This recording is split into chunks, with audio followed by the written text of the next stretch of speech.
Badam, bam, bam, badam, bam, badam, badam, bam, bam.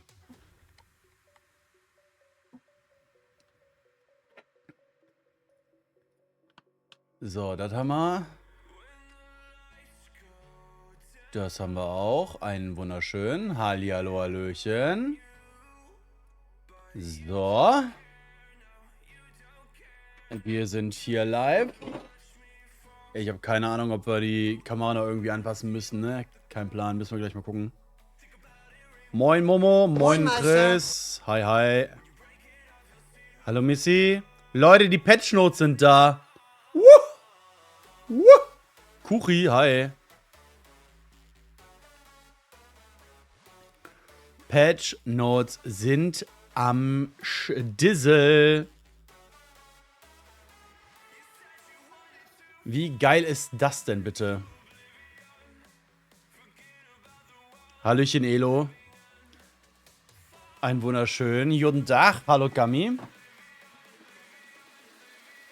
Oh. Ich komme gerade von der Magenspiegelung. Sieht alles soweit in Ordnung aus? Also, ich bin okay. Um ehrlich zu sein, den Befund habe ich noch gar nicht durchgelesen.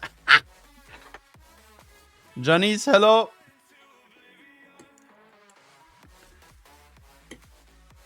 So. Ja, es geht jetzt relativ schnell.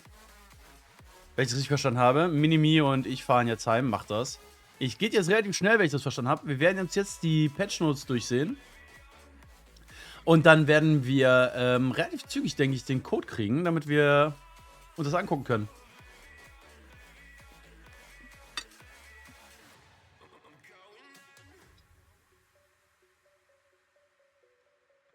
Ohne Ton. Moin Crewman Show. Hallo. DJ, danke für dein Follow. Guten Morgen und guten Hunger. Dankeschön. So.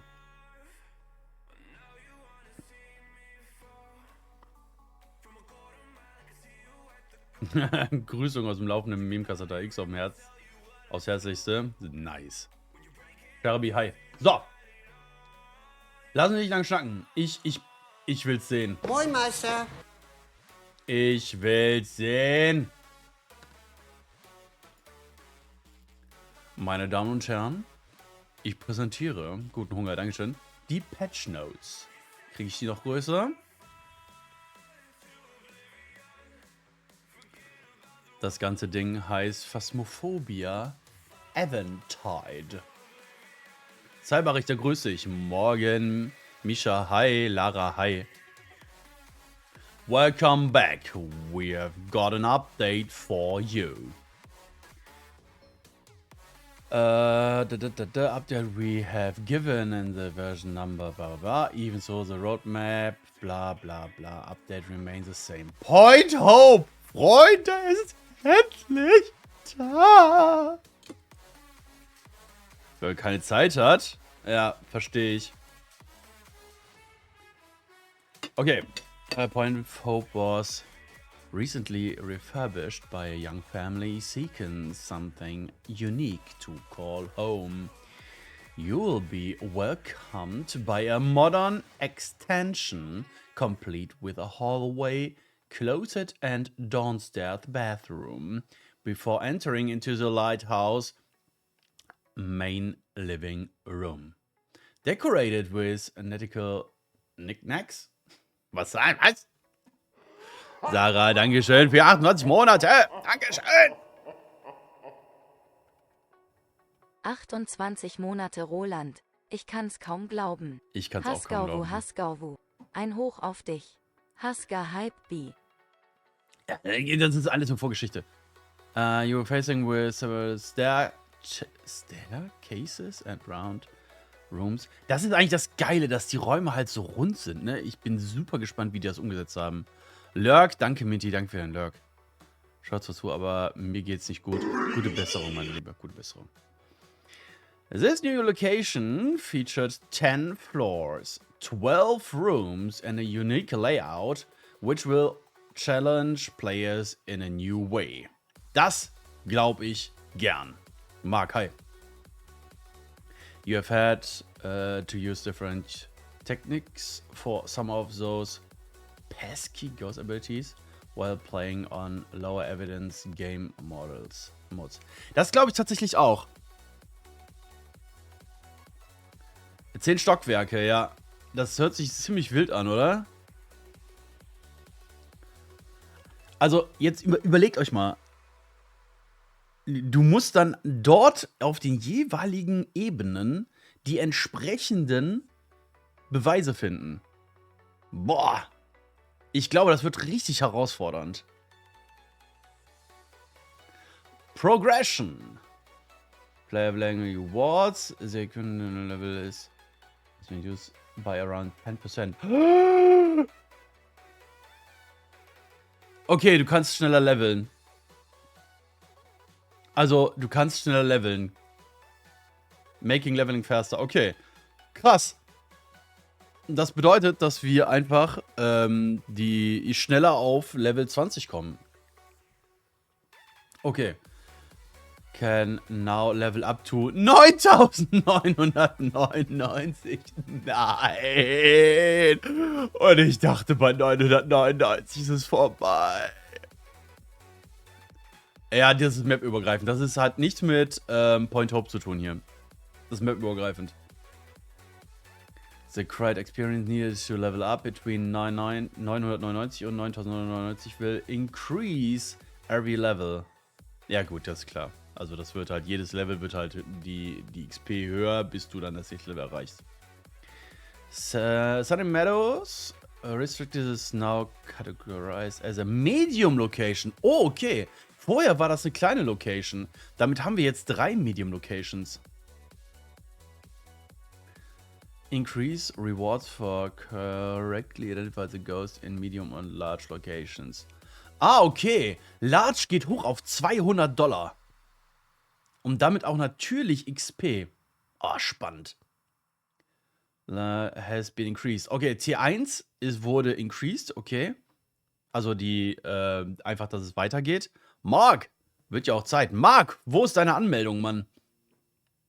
Tier 3 Scanning Effects can now be paused by interaction with it while it's in rotation. Ah, okay. Traumfresserchen, Hallöchen, hi. Wann kommt das Update raus? Morgen, aber wir können uns gleich angucken. Das hier, ihr könnt euch so vorstellen, ja, die funktionieren ja wie so ein Rasensprenger. Aber der dreht sich ja die ganze Zeit. Jetzt können wir den fixieren. Das ist doch das Geile. EMF T1. Needle will no longer flicker. Near pass the 5 value duration. Okay, stop confusing with Advent. Okay.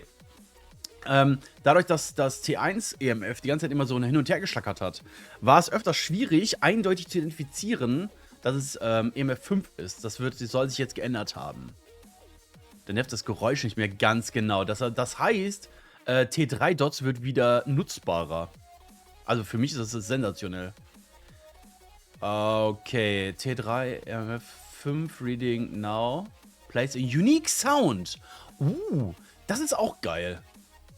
Dass das halt nicht so hoch geht, sondern dass es immer, also wenn du diesen Sound hörst, ist es EMF 5. Gerade aus der Entfernung, wenn wir uns überlegen, wir sind hier irgendwie irgendwo, Moin, ist das Meister. mega geil. Mobs Clouds High, Mobs Keks High. Firelight, increase the visible light intensive and a range for both T1 und T2. Hallo. Karolek, ich danke dir vielmals für deinen Follow. Schön, dass du da bist, Mann. Was heißt das? T3, also das war im Grunde die große Lampe, ne? Die große Lampe hat sehr weit geschienen. T1 und T2 nicht so. Ja? Ja. Ja. Hallo, Rabbit. Ich grüße dich. Danke, Mann. Was auch, die haben das erhöht, und zwar, wie lange so eine Kerze brennt.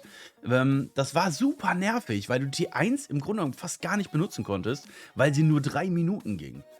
In 3 Minuten ist es halt nicht immer klar, dass es Moin, kommt oder nicht. Meister. Moin, Mara.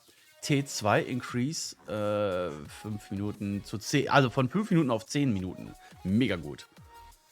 Will now be heavy rain.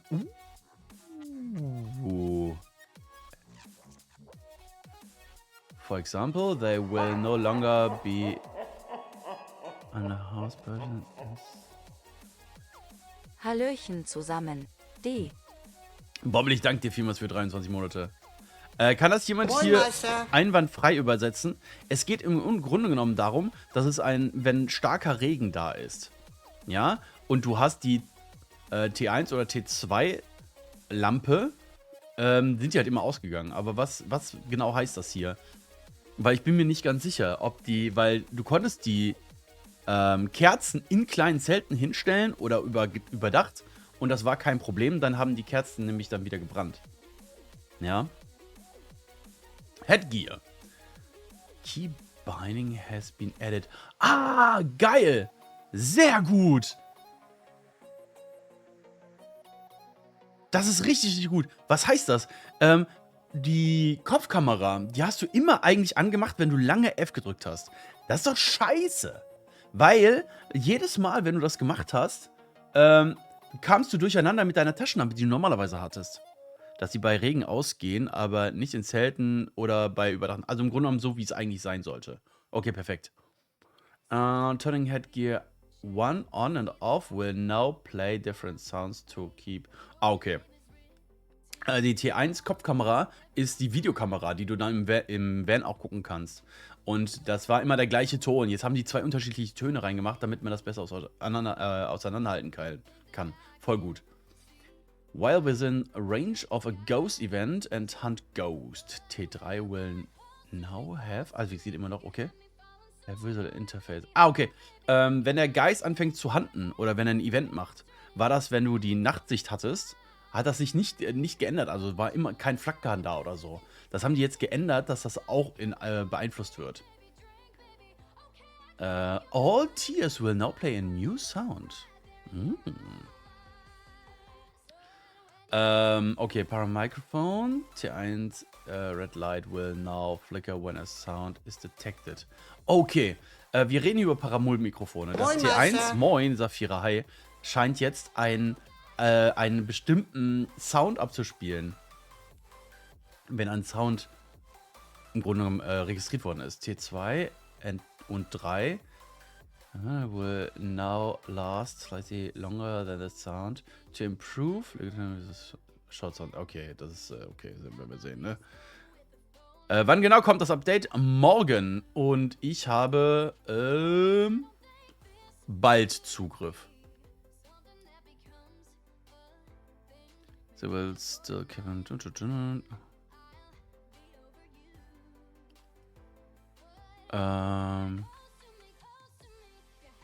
Let me do that now. Lass mich gucken. Nein, doch. Oh! Okay, wir machen weiter.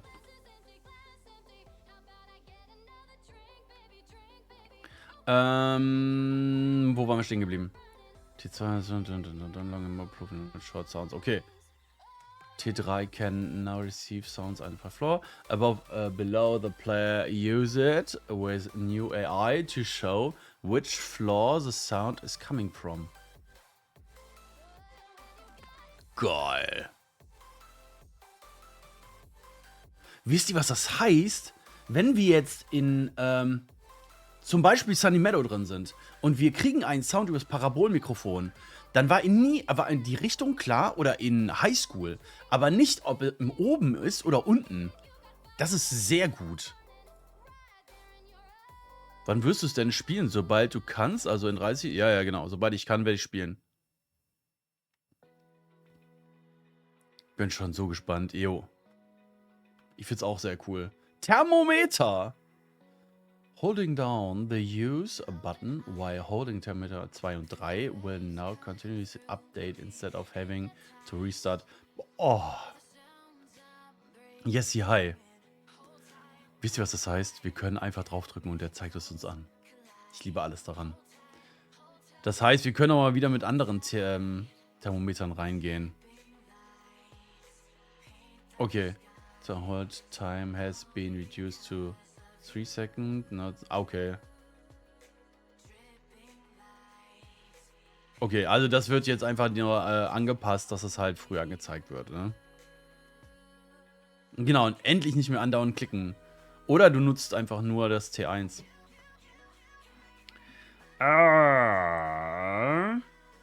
Video cameras goes will now through video cameras more consistently.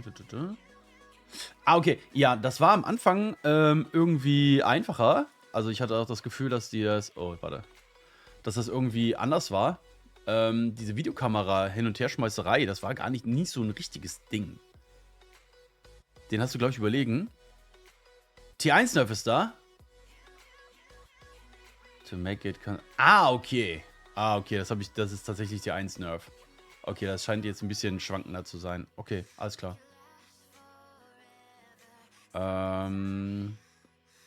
Knockdown Chance ist... also die Knockdown Chance von so einer Kamera, Stativ, ist jetzt einfach erhöht worden. Okay. Sanity. T1. Time has decreased to 20. Also okay. Wenn du die Sanity-Pillen genommen hast, ja, dann hat es immer etwas gedauert, bis du dann den vollen Effekt hattest. Und dieses Dauern haben sie reduziert. Ja, von 30 auf 20. Bei T2 haben sie es reduziert von 20 auf 10. Und hier halt auch entsprechend. Okay. Sound Sensor. Mute Button have been added to each Sound Sensor Track UI. Also, es kann natürlich sein, dass wir einen Monitor hingestellt haben. Also nicht nur einen Monitor, sondern den Soundsensor hingestellt haben. Aber vielleicht möchten wir gar nicht mehr hören, was da passiert. Dann kannst du jetzt im Truck da einen Knopf nutzen und der ist dann aus. Das ist hilfreich, wenn du, glaube ich, mehrere hast. Und dir nicht sicher bist, wo er da gerade ist. So kannst du es dann eindeutig rausfinden.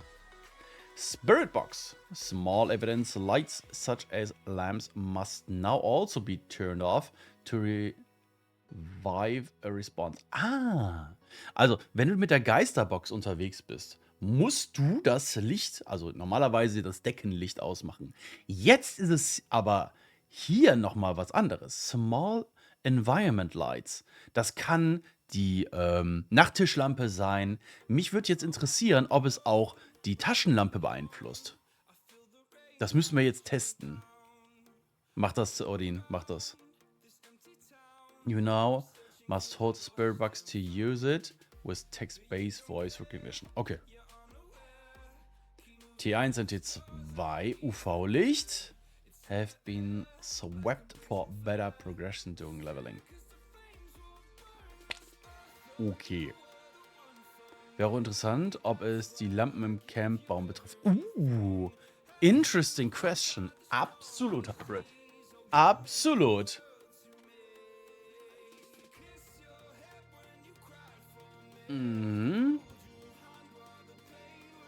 Okay.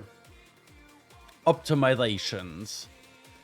We have drastically improved the performance. Also die haben die Performance drastisch verbessert. Hallo Julia. Durchschnittstaschenlampen dabei ausgehabt. Julia, hi. Sind Patch-Notes schon für alle sichtbar? Nein. Die sind erst nur für die Phasmophobia Content Creator verfügbar. Das ist auch ein Bild, ja, das ich gekriegt habe. Das ist keine Seite oder so. Das ist einfach nur ein Bild, das ich gekriegt habe.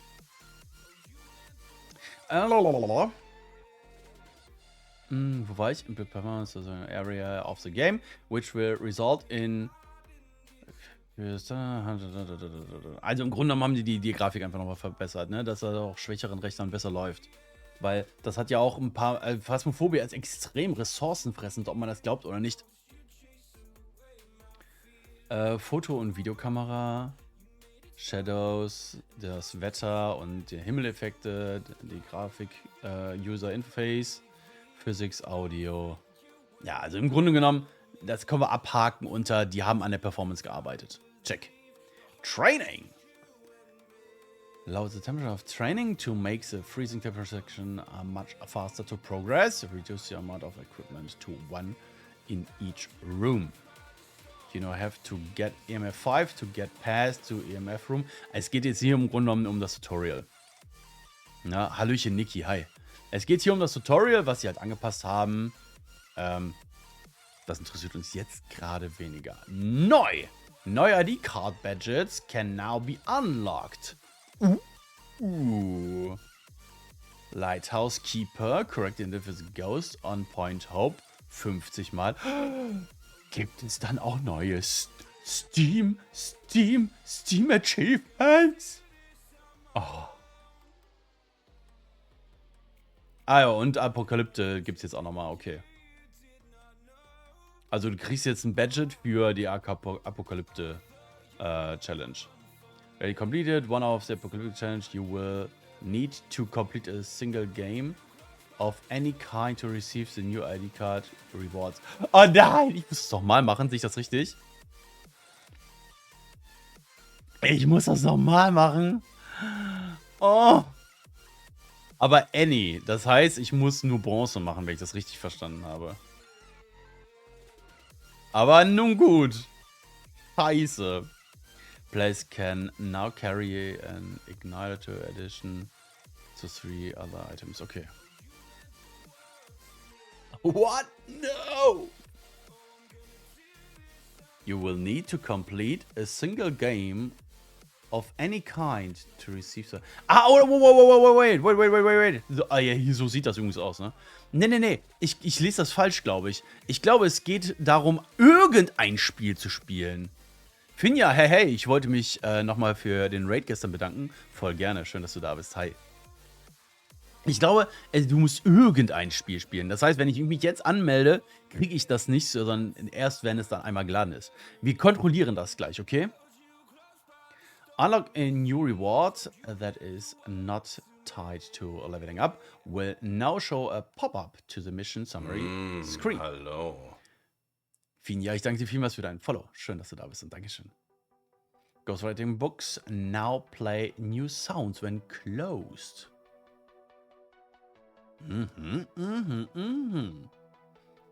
Add Kate and Catherine to possible ghost first name. Also natürlich, das ist mega wichtig. Ganz, ganz wichtig, dass wir jetzt die neuen Namen haben. Kate und Catherine. Genau, das war bei einer anderen Belohnung genauso. Deshalb, es geht einfach nur darum, irgendein Spiel gespielt zu haben. Okay, now Ghosts can now leave single fingerprints on all small lamps and TV remotes in all locations. Okay, also es geht im Grunde genommen darum, wenn es tatsächlich irgendwie vermeintlich die Hand benutzt habt, um irgendetwas anzufassen, hinterlässt er dann auch dort Fingerabdrücke. Wir brauchen schon Ghost Mods, wenn die Geisternamen haben. So nämlich. Was hat sich geändert? Equipment. You can no longer swap inventory slots while taking a photo. Okay. Remove flashlights from hide and seek extreme as they were disabled from settings. Okay. Déjà-vu, also es geht hier um Weeklies. Déjà-vu Weekly now has... Ist egal. Glow in the Dark Weekly... Ask the Witcher board bone location question will now John 20% in die... Done from 50 to the bone rewards not being included in the reward multiple. Krass, okay. Hallo Annika. Also, die haben die Frage, wenn du das Witcher wird fragt, wo ist der Knochen, dann sagt er dir das, aber ja, aber das kostet dich halt vorher 50%, jetzt kostet es dich 20%. Okay. Lighting the summoning cycle candle will now instantly end the setup phase. Okay. Geister.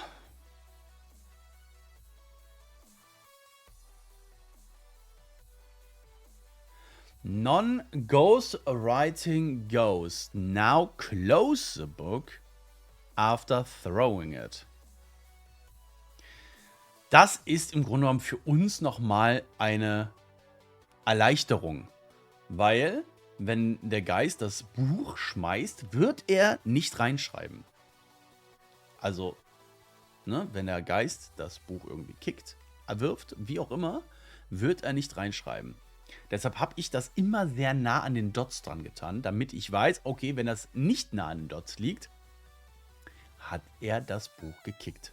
Jetzt ist das überflüssig geworden, weil das Buch wird dann geschlossen. Das ist gut. Also ist im Grunde genommen eine Vereinfachung für uns.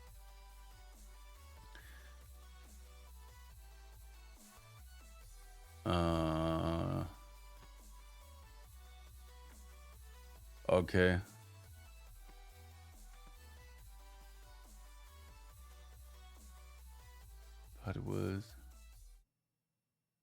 Okay. Wo war ich stehen geblieben? Ich gucke immer mal wieder hier in den Discord rein bei Phasmophobia, ob da eine Neuigkeit reinkommt. Da tackert es natürlich jetzt die ganze Zeit, ne? Wer braucht schon? Hi, was heißt, die Knochen fliegt grundsätzlich aus der Belohnung oder nur mit der Frage? Wenn ich das richtig lese, liegt es eher daran, dass er dann nicht aus der Frage, nee, Frage jetzt eigentlich nicht, sondern der ist ja weil der nicht in dem Multiplikator drin ist. Der Knochen war ja nie im Multiplikator drin. Ist nur nicht im Schwierigkeitsfaktor drin. Also ich verstehe es so, dass du immer dasselbe für einen Knochenfund bekommst. Ja. Ja, ist ja auch so. Du kriegst ja auch immer dasselbe für den Knochenfund. Ich glaube, das ist einfach nur die Begründung, warum das so geändert worden ist. So, lassen wir mal weitermachen. Wo waren wir denn? Will now instantly end this. Das haben wir. Ghost can no longer interact with already knocked down paintings. Ah, okay. Wenn irgendwas runtergefallen ist, konnten dann Geister mit den runtergefallenen Bildern nochmal interagieren. Aber das ist jetzt nicht mehr so. Vielleicht noch im Multi, wenn du perfekte Runden hattest oder nicht. Davon war es auch abhängig. Das stimmt. Aber der Knochen separat war immer unter dem Multiplikator. Shades can no longer blow out fire sources or write a ghost writing books if there are any players in the room. Ach du Scheiße. Also, die Shade wird jetzt nicht mehr in ein Buch reinschreiben, wenn sich Spieler in einem Raum befinden oder die Kerze ausblasen. Ich überlege, ob ich das gut oder schlecht finde, weil eigentlich ist das nochmal ein zusätzliches Indiz dazu, ob du eine Shade hast oder nicht. Also auf jeden Fall ist sie wirklich jetzt schüchtern. Improves the ghost ability to interact with closed doors. Scheinbar war das ein Problem. War mir nicht bewusst. Improve Banshee AI targeting when they stalk a player. Okay. I wish to see a ghost will now limit your vision after the ghost event instead of before. To allow you to see the ghost. Okay, ja, wenn du den Geist beschworen hast und sagst, ich würde gerne den Geist sehen, dann hattest du gleich, ist irgendwie dunkel oder verschwommen. Auf jeden Fall hat der Geist dann gleich Action gemacht. Und das haben sie jetzt geändert, sodass du wenigstens die Chance hast, den Geist zu sehen. Ja, die Änderung des Geistes ist auch nur Konsequenz. Also, finde ich ja völlig in Ordnung, ne? Increase the sanity drawn on one of the ghost events to match other events. Okay, das war mir auch nicht so richtig aufgefallen.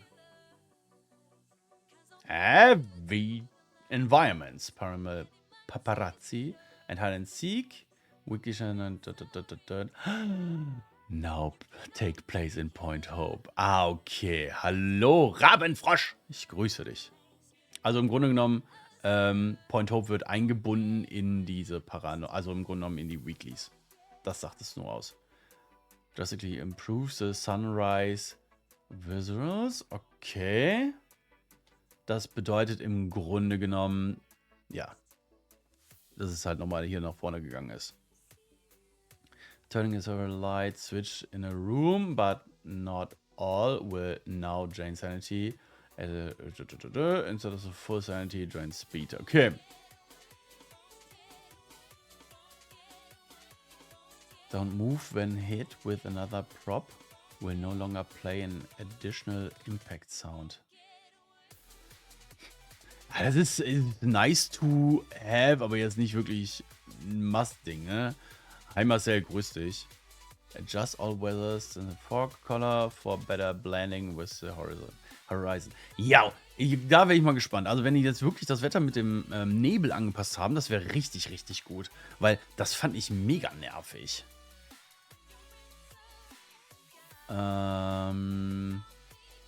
Input Sounds.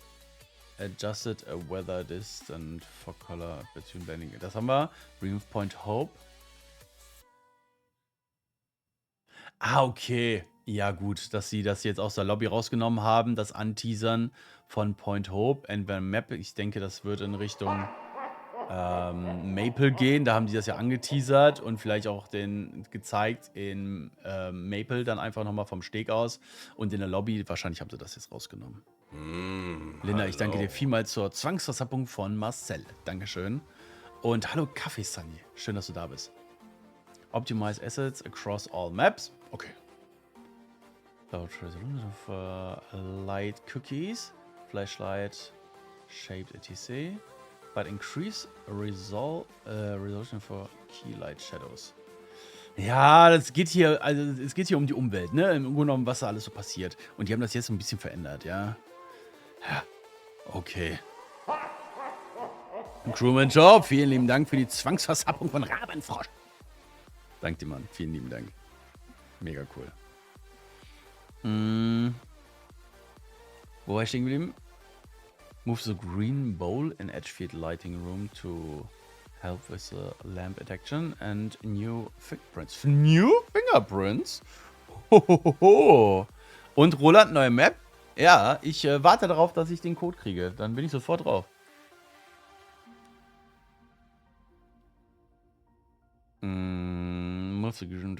Danglewood utility room door can now be closed correctly by the ghost. Okay. Mittelgroße Zelte, ohne Zeltfenster, now have correctly closed on both sides. Ja, gut. Also im Grunde genommen geht es einfach nur um eine vereinzelte Verbesserung, wo Bugs waren, die sie dann einfach gefixt haben. Audio.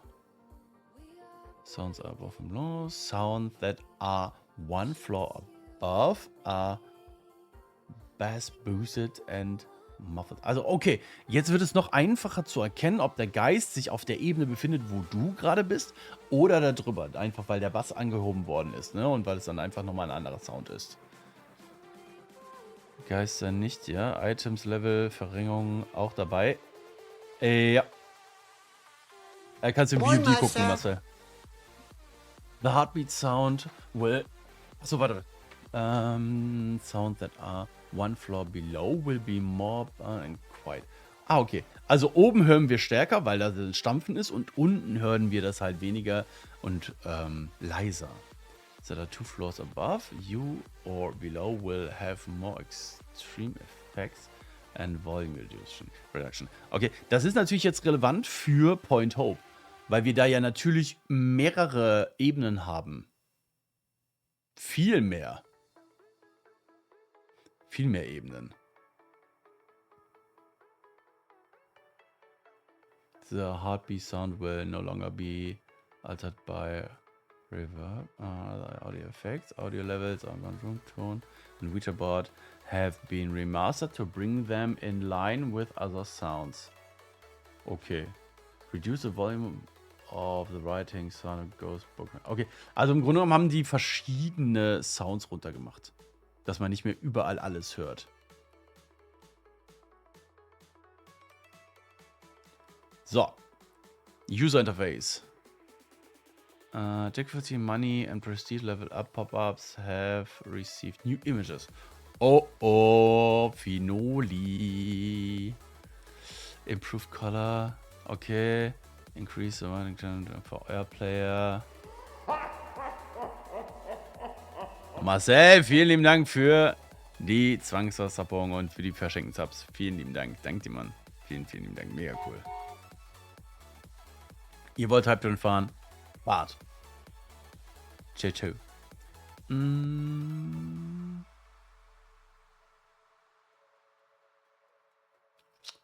Fixes.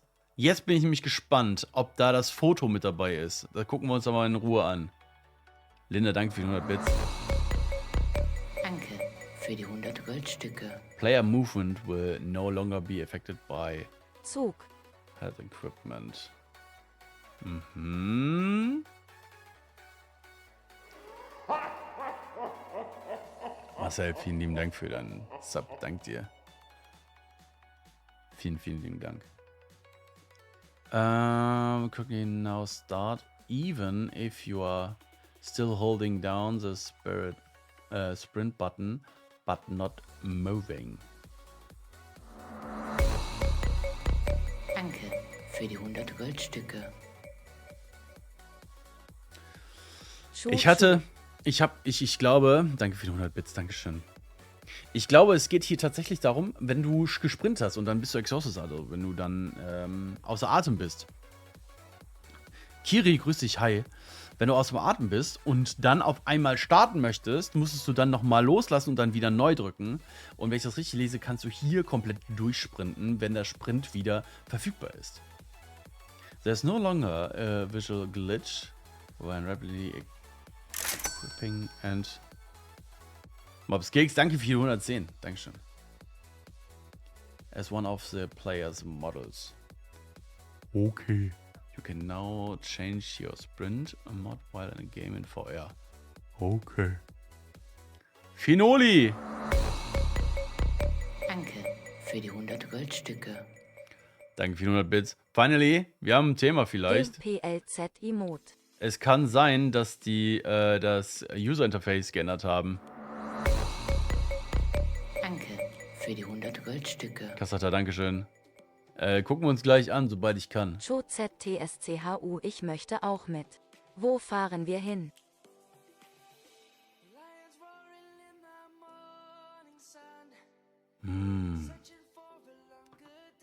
Okay. Geister, das finde ich viel, viel spannender, ey. Der Zug hat keine Bremsen. Moin, Jule, hi.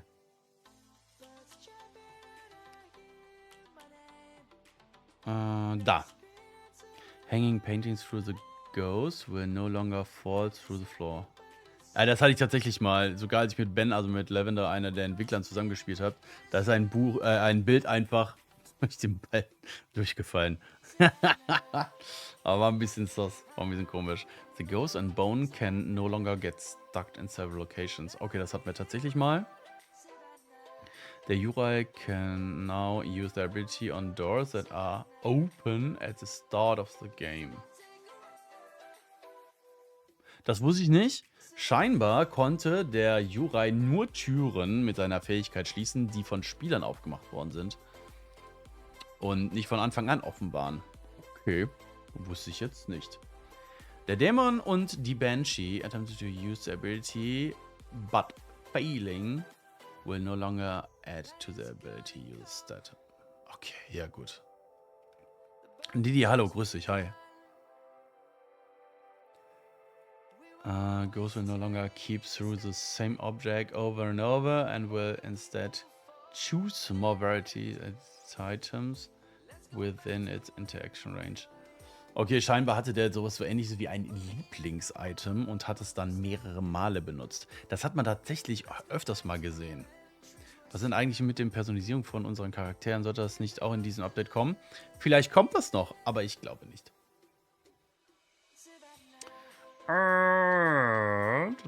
Das hier. Hide and Seek Extreme. Now correctly has 3 available. Ja, genau. Und wir hatten das mal. Shimmegoku, grüß dich, hi.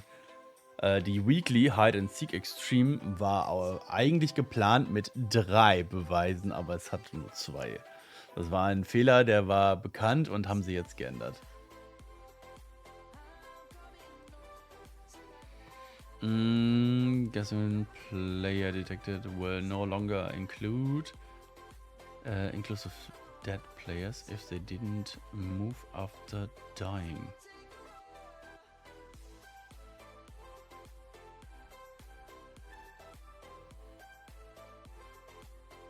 Moment.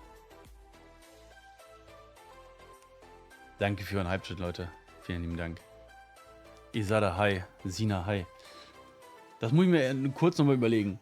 Also, Geister-Events sind dann nicht mehr für tote Spieler sichtbar, wenn die sich hier nicht bewegt haben? Habe ich das richtig verstanden? Mir war nicht bewusst, dass das ein Ding ist. Equipment. Junge, Junge, Junge. Motion Signature 2 und 3 Detection Sounds can now be heard in all floors. Okay. Das war mir nicht bewusst, dass wenn du einen Bewegungsmelder dahingestellt hast, dass der dann dementsprechend nicht auf allen Ebenen oder an allen Etagen hörbar ist. Nehmen wir jetzt mal so hin. Parabol 2, now dispense the correct value. Okay. Ja. Marcel, Mann! Ich dachte vielmehr, das ist für die verschenkten 5 Submarinos. Das ist aber ein Engel, dankeschön. Vielen, vielen lieben Dank. Mega geil. Diese Panorama, when in the truck. Mir war das nicht bewusst. Hoffentlich haben sie die Thermos verändert. T1 sollte nicht mehr... Ja, haben sie verändert. Wenn du noch länger bleibst, ich scroll dann gleich nochmal hoch, aber ich mache jetzt erstmal hier alles durch, ja? Der dritte Punkt von unten, mit dem der Geist wirft nicht mehr ein und denselben Gegenstand immer und immer wieder. Ich hoffe, dass sie damit auch die Poltergeist-Explosion beeinträchtigt haben. Kann sein. Kann sein, werden wir rausfinden. Aber dass man diese Paramike lesen kann im Truck, war mir nicht bewusst. Gegen Ende Stream, ich denke wahrscheinlich, ja. Dot 1 und UV-Licht. 2, das ist die kleine Taschenlampe. No longer stop emitting when placed in some areas. Okay, ja, gut. Den Sound Sensor, Size and Truck. Now only change to the area of effect UI instead of the equipment UI. Ja, gut. Will no longer pick up sounds when in truck. Ja, gut. Sorry. Ja, das sind so Kleinigkeiten. Das interessiert mich eigentlich gar nicht. Denkt dran, UV T1 und T2 wurden getauscht.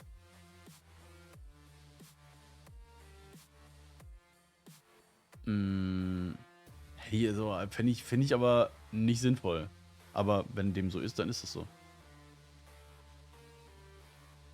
Closer to the EMF value instead of including the value above and below it. Ja, aber das haben die ja vorher schon gesagt, dass sie das dementsprechend näher machen wollen, ne? Stand doch oben, oder nicht?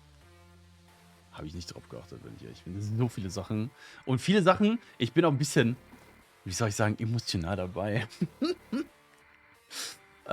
Sowas sehe ich ja dann, deshalb habe ich mir das dann auch in der Situation dann nicht richtig durchgelesen. Can no longer take multiple photos of the same EMF interaction by using an inventory and refresh the EMF spot. So, das war Bug-Using, ja. Also du konntest sagen wir einfach mal, der hat ein Buch geschmissen. Du konntest das Buch aufnehmen, durchswitchen, hinschmeißen, dann ein Foto machen und das zählte wieder als neue Interaktion. Hast du wieder gemacht, Buch aufgenommen, wieder hingeschmissen, Foto gemacht, wieder eine neue Interaktion. Das ist jetzt wohl nicht mehr möglich. Headgear 2 will no longer be detected by the ghost when on if flashlights are disabled in custom settings.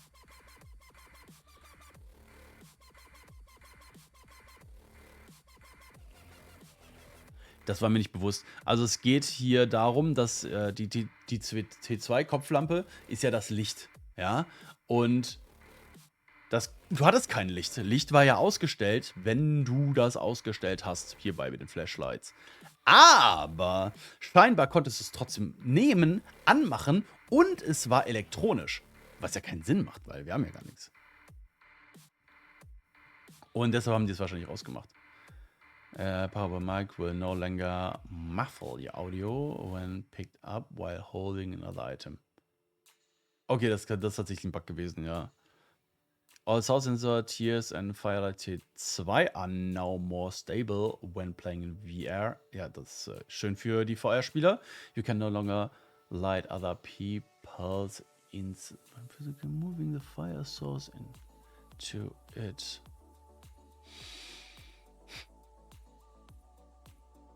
Ja, gut. Aber das ist nicht spielrelevant, ja? VR, das Unique das Switcher-Brett. No longer break when saying goodbye with no sanity. Das ist etwas, was tatsächlich Insim immer wieder angeprangert hat. Das Switcher-Brett will no longer break when saying goodbye with no sanity. Wenn du auf 0 Sanity bist, hast du nie die Chance, das tatsächlich auszumachen, sondern es zerbricht halt einfach. Aber wenn du Goodbye sagst, sollte es ja einfach nicht zerbrechen, sondern einfach dann ausgehen für jemand anderen. Non-Pancake, moin, hi. Bin ich gespannt, ob das funktioniert. Marcel, da ist jemand am Lachen. Crucifix 3 will now be fully used for all players after it prevents a cursed hunt. Marion, ich danke dir vielmals für 26 Monate Liebe und danke für den T3-Sub. Dankeschön, vielen Dank. Michelle, hi. In Open Lobbys war es bestimmt ein Ding, dass Randoms dir ein Räucherwerk weggebrannt haben. Ja, true, das hat mich auch immer getriggert mit dem Brett. Ich habe das nie, ich benutze halt super selten verfluchte Gegenstände. Deshalb war mir das gar nicht bewusst, dass das ein Ding ist. Aber nichtsdestotrotz ist es gut, dass sie es geändert haben. Wenn ich das richtig gesehen, also, wir hatten das vorher so, dass T3, also Kruzifix, kann ja einen verfluchten Hand verhindern. Allerdings ist dann ein normaler Hand verhindert worden. Das bedeutet, der hatte immer 2 Aufladungen. So wie ich das lese, ist es vollständig verbraucht, wenn es einmal einen verfluchten Hand gemacht hat. Ist das echt realistischer, to be honest? Ja, ist völlig richtig. Ist so.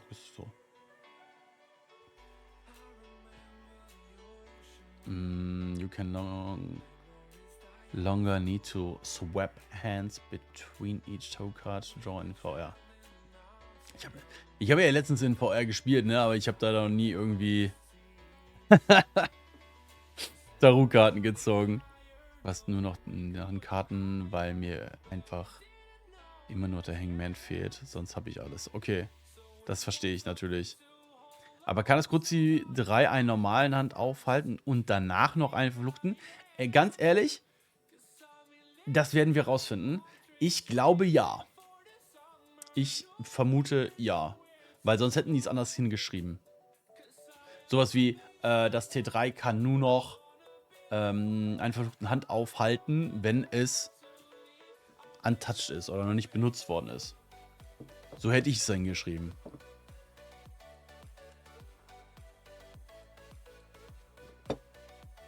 Marcel, ich danke dir vielmals und erhol dich für den 12-Stunden-Nachtschicht.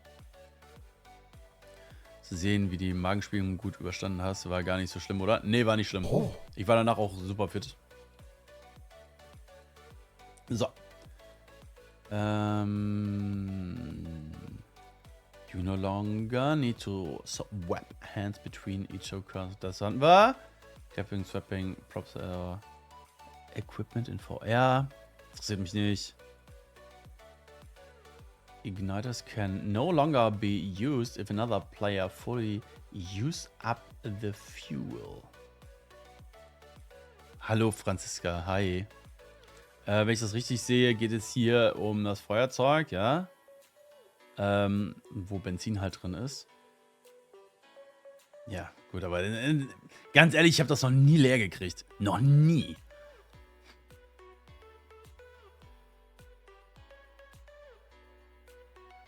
Okay, was ist denn das heißt? Weiter geht's. Equipment. Ich lunze immer wieder hier rein, ne? I will provide the beta code to assess the build. Ah, okay. Okay, der Beta-Code kommt von DK. Viola, dankeschön für deinen Prime-Sub. Vielen lieben Dank. Wann geht's denn los? Ich bedanke mich für die tollen Es kann jederzeit soweit sein. Monate. Ich warte nur darauf, dass Flower, Love, Biene. Ich warte nur darauf, dass DK den Code gibt, damit wir rein können. Das kann leer gehen, ja, das kann leer gehen. Das T3-Feuerzeug hält 10 Minuten. Wo kann man das nachlesen? Momentan noch gar nicht. Das haben alle offiziellen Phasmophobia Content Creator gekriegt. Und ich bin an der Stelle noch der einzige Deutsch-Streamende. Genau, aber alle offiziellen Phasmophobia Content Creator haben das gekriegt, wie jetzt so Insim oder you name it.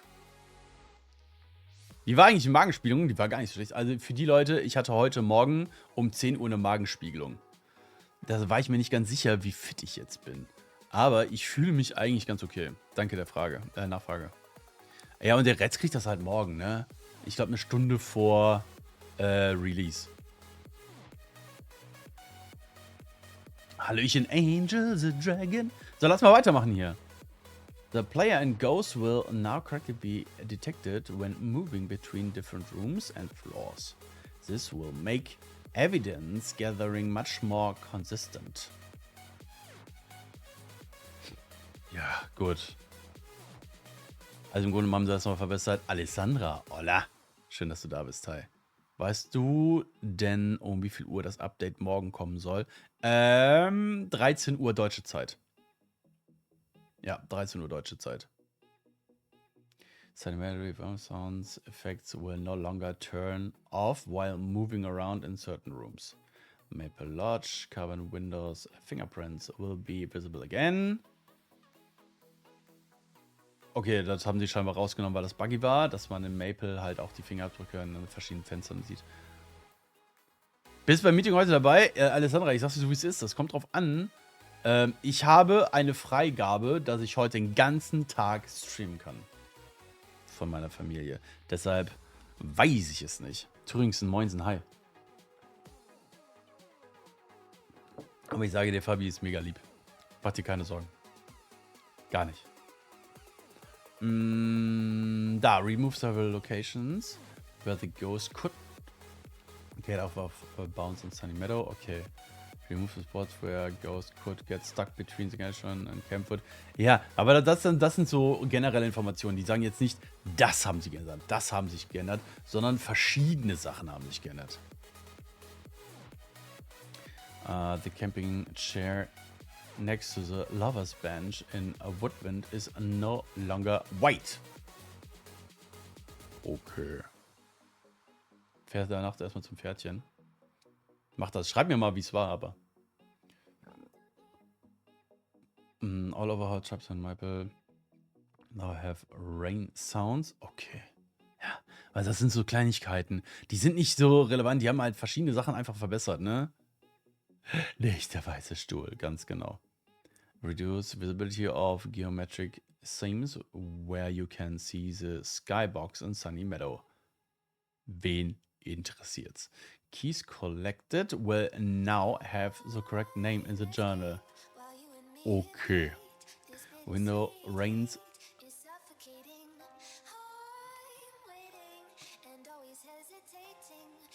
Ich hab den Code gekriegt. Ich hab den Code gekriegt. Ich muss ja gleich mal rübergehen. Pass auf, ich mach das ja.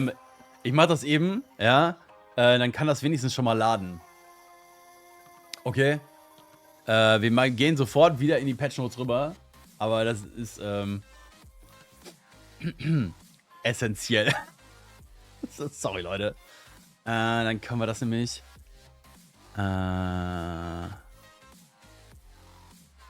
Warte, wo mache ich das nochmal? Bei den Einstellungen, ne? Genau, Beta. Beta-Code. Zack.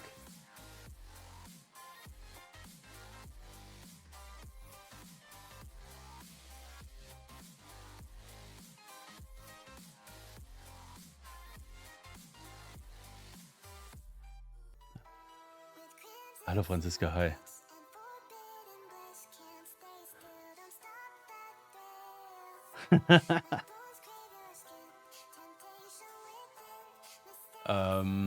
Irgendwie will er nicht so richtig. Ich guck grad mal.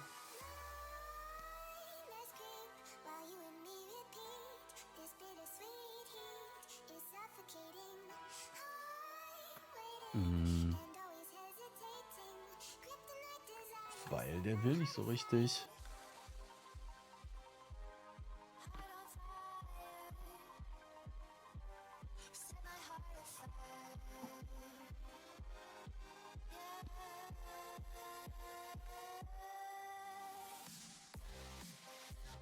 Restart Steam. Aha. Okay. Oh, was ist das denn? Einer der Content Creator hat da reingeschrieben, das funktioniert nicht. Ey, ich muss Steam neu starten. Mein Gott, ich habe schon Schiss gekriegt, ey, dass das nicht funktioniert hier. Oh, Leute, ey, macht mich nicht fertig. Okay. Ah.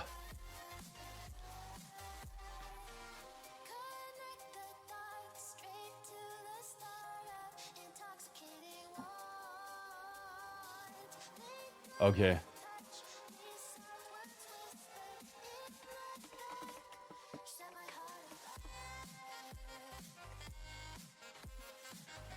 Okay. Das lädt jetzt. Das kann in Ruhe weitergemacht werden. Und wir gehen wieder rüber zu den Patch Notes. Man muss Steam neu starten und ein Doppelklicks mit Senf essen. Ja, das kann natürlich sein. So, wo waren wir stehen geblieben? Areas to stop gap geometric. Das ist egal, ey, wirklich. Ja, das sind jetzt verschiedene Kleinigkeiten, die verändert worden sind. Hallo, meine Lieben, ich gehe ein. Es ist warm hier. Sounds, Impact Sounds will no longer play multiple times at once. Okay. Loop Sounds on Doors will no longer play in VR. Wen interessiert's? Oh, Knowing Issues. Das müssen wir uns mal genauer angucken.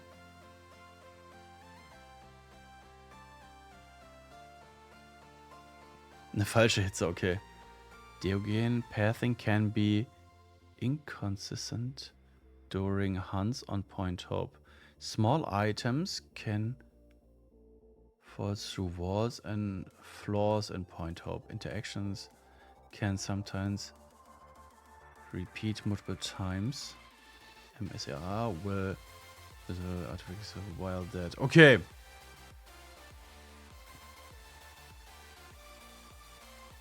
Was meinen die womit? Dass ihnen jeder, aber auch jeder.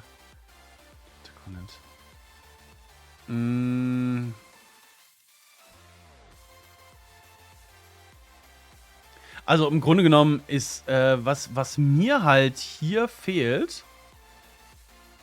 und was ich ein bisschen befürchtet habe, ist, ihr kennt das vielleicht, wenn ihr ein perfektes Spiel machen wollt, ja, und ihr habt nur 10 Fotos zur Verfügung, dass du diese 10 Fotos hast, die verbrauchst, in welcher Form auch immer, und dann immer noch wahnsinnig viele andere Fotos machen kannst, um ein Geisterbild zu bekommen.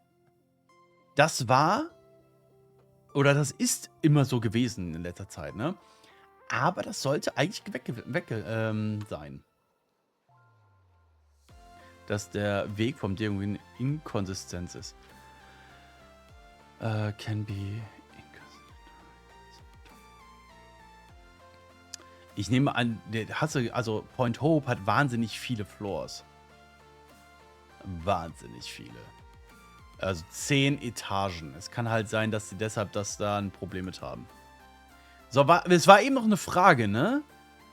Zu was war nochmal die Frage? Liebchen, das heißt, dass Geisterbilder muss ab morgen dann ein Bild aus dem Journal sein. Ich wiederholend betone, das habe ich erwartet, Liebchen. Ich habe es nicht in Patch Notes gefunden. Ich habe das erwartet hier. Das Thermometer. Das Thermometer. Hier. T1 now has randomized to make it consistent with the other tiers. Also das zeigt es jetzt nicht mehr haargenau, sondern es schwankt jetzt halt auch wie bei den anderen auch. Bedank dich bei Insem. Das sage ich jetzt so nicht.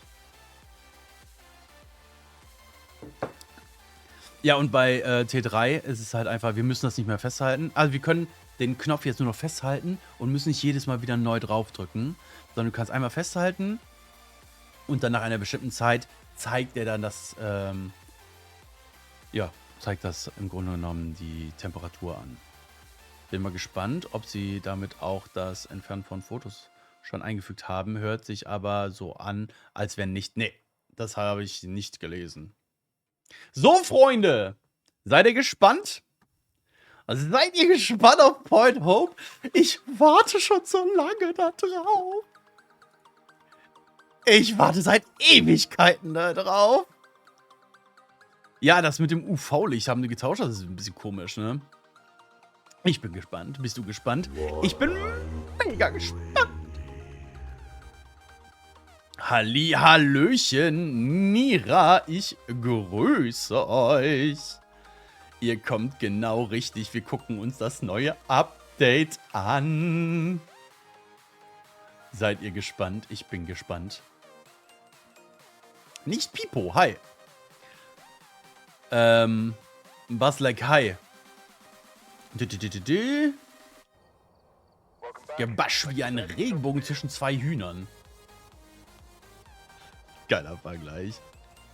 Ah, wo Roland? Ey, ich habe das ausgemacht gestern. Easy, ich mache mich wieder rein. Warte einen Moment.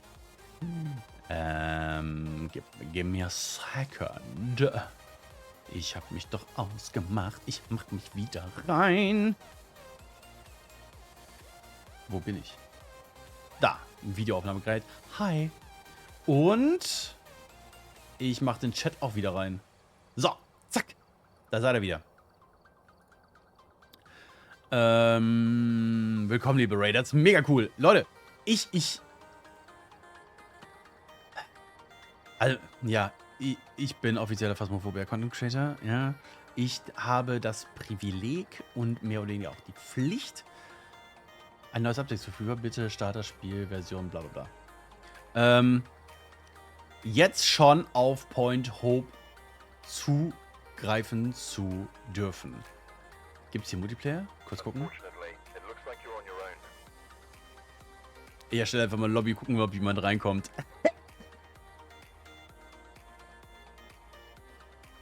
Was? Wo? Ja, aber gleich. Ich mache ein Lobby erstellen. Wenn jemand reinkommen möchte, ist ja okay.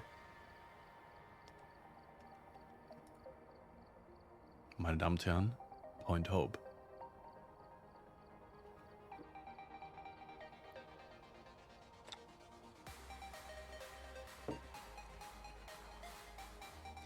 Sunny Meadow Restricted wurde auch als mittelgroße Map jetzt deklariert. Lass uns mal ganz kurz gucken. Wir haben hier 16 Räume und 3 Etagen. Wir haben hier 12 Räume und 10 Etagen. Krass, oder? Oh, ich bin so nervös. 10 Etagen ist echt krank. Ja, sprich so ein wahres Wort gelassen aus. Der doofe Roland hat nur letztes Prestige. Das bedeutet, wir müssen mit dem arbeiten, was wir haben. Aber das geht mit Sicherheit klar. Wir können ja auch mal ein bisschen aufleveln. Aktivieren. Yes, please. Oh, ich bin so gespannt. Mach Profi? Ja, absolut. Wir machen Profi. Das ist eine gute Idee. Danke, Kassata. Meine Damen und Herren, ich präsentiere Ihnen voller Stolz. Nicht zuletzt als Privileg. Das machen wir danach, Rabbit. Point Hope. Eine junge Familie zog kürzlich in diese... Moin, Meister. Hallo Pamela, hi. Ah, hier kannst du die muten. Die einzelnen.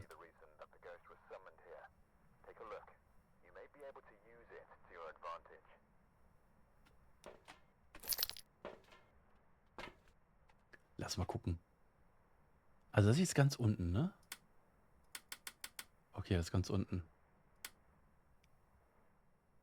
Ach du Schande.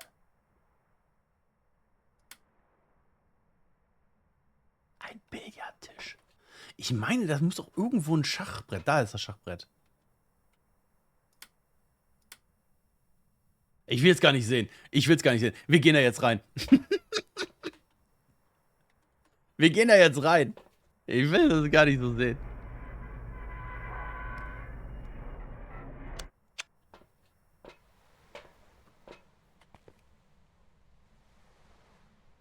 Beeindruckend.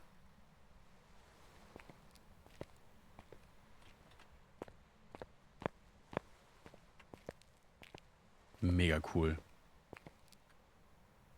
Kannst du die Glocke anfassen? Ich versuch's gleich. Wunderschön.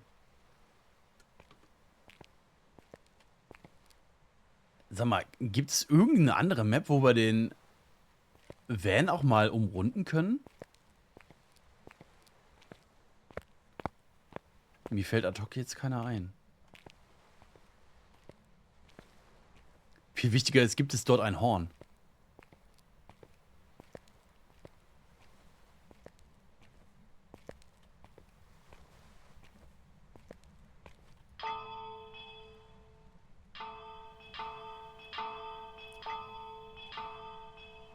Ich finde es ein bisschen leise.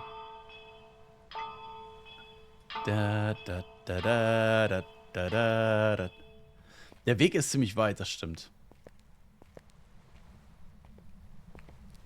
Bei der Forschung geht es nicht um das Warum, sondern um das Warum nicht. Warum ist unsere Forschung so gefährlich? Ja, warum nicht? Sonst macht's ja keinen Spaß. Point Hope Lighthouse built at this place by the province of Massachusetts was first lighted February 18th. Schon. Lass die Tür auf! Extended in 2002 to include entire house. Das ist bla bla bla bla. Da haben wir eine Kamera, das heißt, diese Kamera könnten wir auch im Van sehen.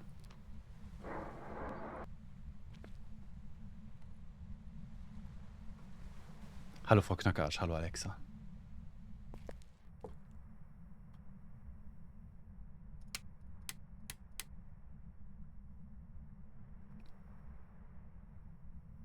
Ein Feuermelder.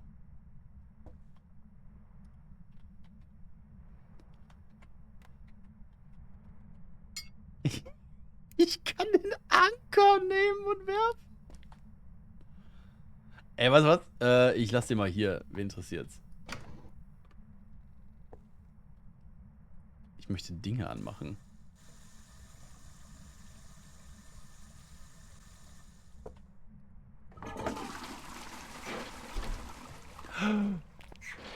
Sieht der Geist mich hier hinter? Das wäre mega strong. Was für ein geiles Versteck unter der Dusche.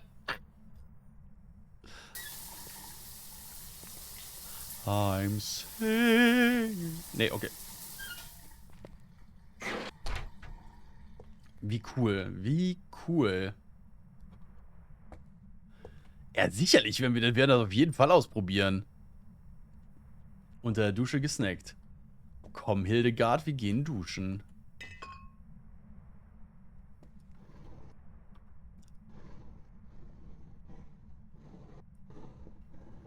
Geil. Neuer Sound.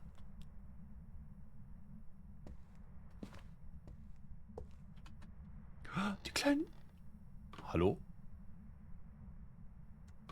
Die kleinen Bildchen. Wir werden das gleich so machen, dass ich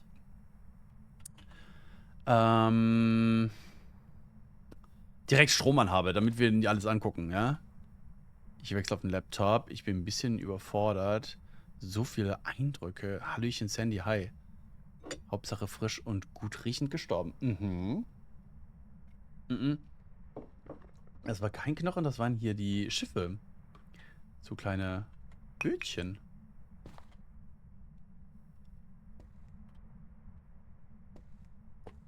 Wo ist die Fernbedienung? Hier sind die Tarotkarten.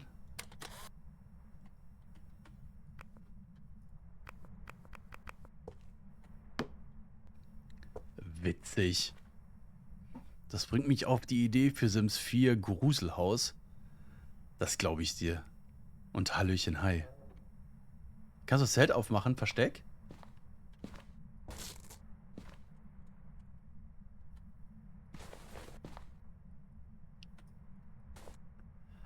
Ich kann das aufmachen, aber nicht richtig zu.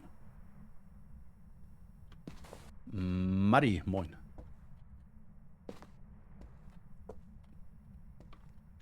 Okay, wie gesagt, wir werden das jetzt ein paar Mal durchgehen, ne? Ich gucke mir jetzt nur grob die einzelnen Ebenen an. Beim nächsten Mal werden Skill-Issue, dankeschön, finally. Beim nächsten Mal werde ich hier freundlicher Geist einstellen und dann gehen wir uns alles komplett in Ruhe angucken. Das Licht der T1-Lampe ist stärker, oder? Findest du? Ich glaube, das liegt eher an adaptiven Lichtgedöns. Okay. Müsste der Lichtschalter sein. Boah, das Licht ist sehr hell. Geil. Die Küche. Wo willst du dich denn hier verstecken, bitteschön? Hallo Dominik, hi. Kann ich die anmachen? Weiß ich nicht. Oh mein Gott, hier. Ich kann ein bisschen hochschrauben auf Handy. Kann ich machen? Ich kann die Helligkeit hochmachen. Nee, Helligkeit ist voll. Mehr kann ich nicht machen.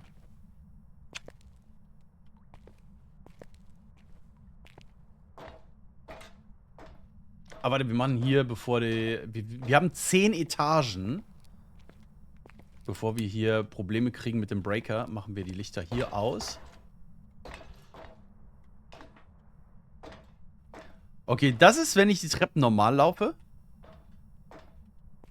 Wenn ich sprinte. Deutlich lauter, oder? 10 Etagen? Ja. Guck mal, die Kerzen, wie sexy sind die bitte?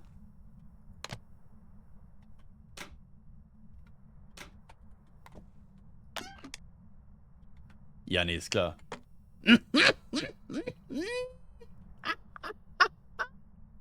Was denn? Kann ich die nutzen? Nee, okay. Schade. Ich habe auch kein Feuerzeug. Wäre interessant zu wissen, ob man die anzünden kann. Leuchtturm halt. Kannst du die mit dem Feuerzeug anmachen? Werden wir auf jeden Fall gleich werden wir testen. Könnt ihr aber einen drauf lassen, dass wir das testen werden.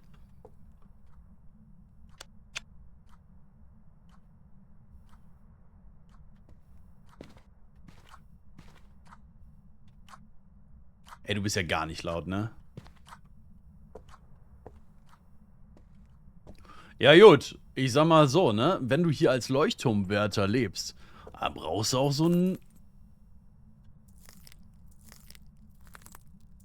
Dann brauchst du auch so einen Weinschrank hier. Bay. Und danke für deinen Lurk. Dankeschön. Okay. Wie gesagt, wir machen gleich alles komplett in Ruhe mit freundlicher Geist, mit allem drum und dran. Dann gucken wir uns alles an. Gott, ist das wunderschön. Ey, ich bin total begeistert, ne?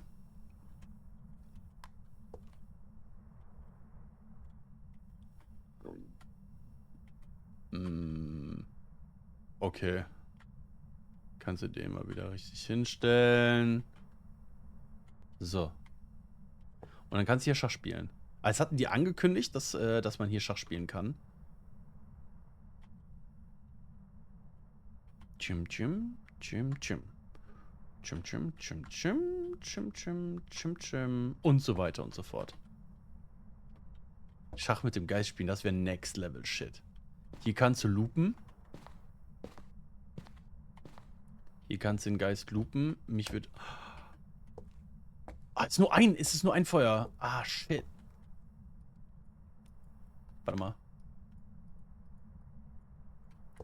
Krieg ich das nicht auf? Das wäre witzig, wenn du hier irgendwie das aufmachen könntest und den Ofen anmachen kannst. Wie witzig wäre das denn?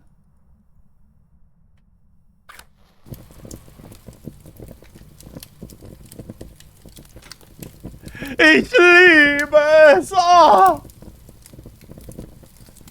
Oh!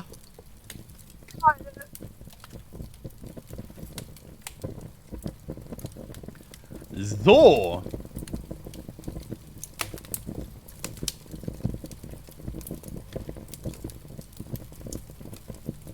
Okay, das funktioniert nicht. Nächste Challenge: Spiel mit den Spielern eine Partie Schach, ohne dabei zu sterben.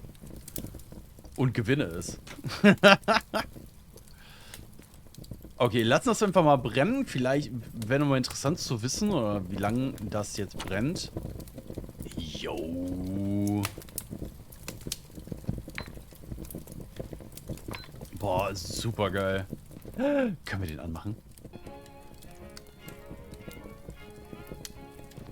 Und wir schon hier.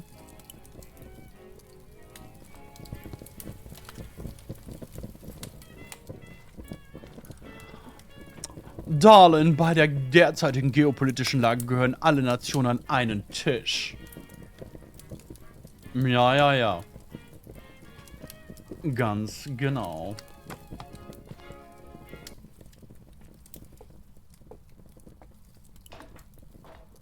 Ah, ich wollte hier Lichter ausmachen. Genau, damit wir da nicht irgendwelche Sicherungen raushauen. So.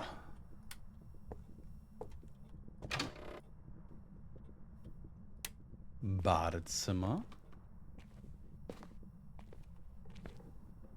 Hier könnte man sich verstecken, glaube ich, so ein bisschen. Oder hier, lupenderweise. Wobei du natürlich jetzt hier an der Stelle offen bist. Aber finde ich ganz gut. Waltraud, ich grüße dich. Romina, hi. Okay. Aber ist okay, ist gut.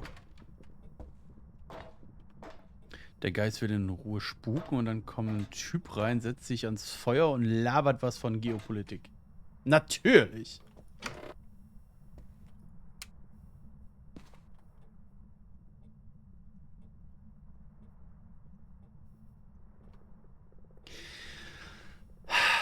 Ich bin mir nicht sicher.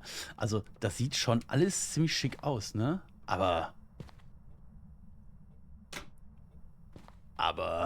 weiß ich jetzt nicht.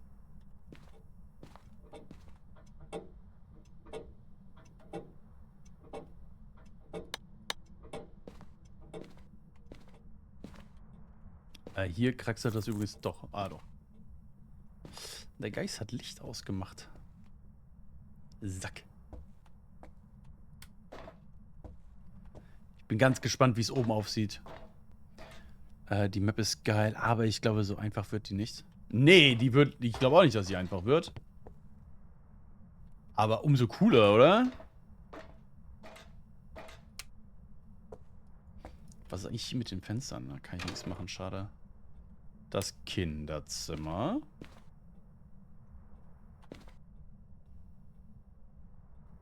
Schick, schick. Hier ist ein Schrank zum Verstecken. Okay.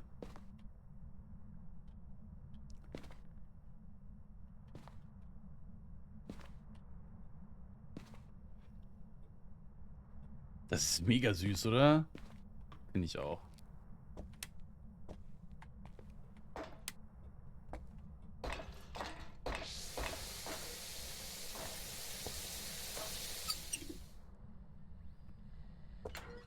Ich glaube, der Geist ist hier.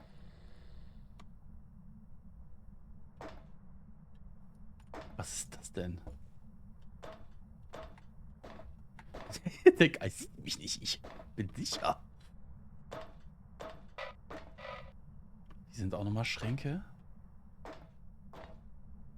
Boah, wie viel Liebe hier zum Detail drin ist. Weißt du, man kann ja über die Phasmophobia Boys sagen, was man will, ne? Aber es ist einfach schön. Einfach schön.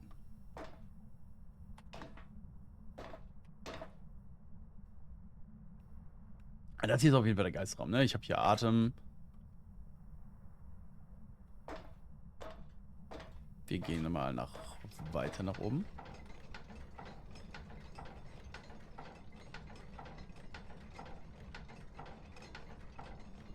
Okay.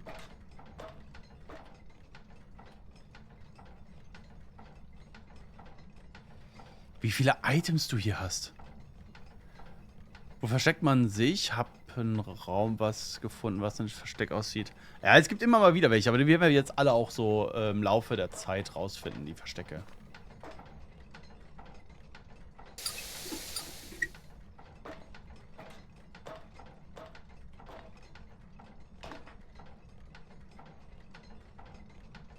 Sorry, ich muss ganz nach oben, ey. Ich muss ganz dringend ganz nach oben. Ich habe übrigens einen Knochen gefunden.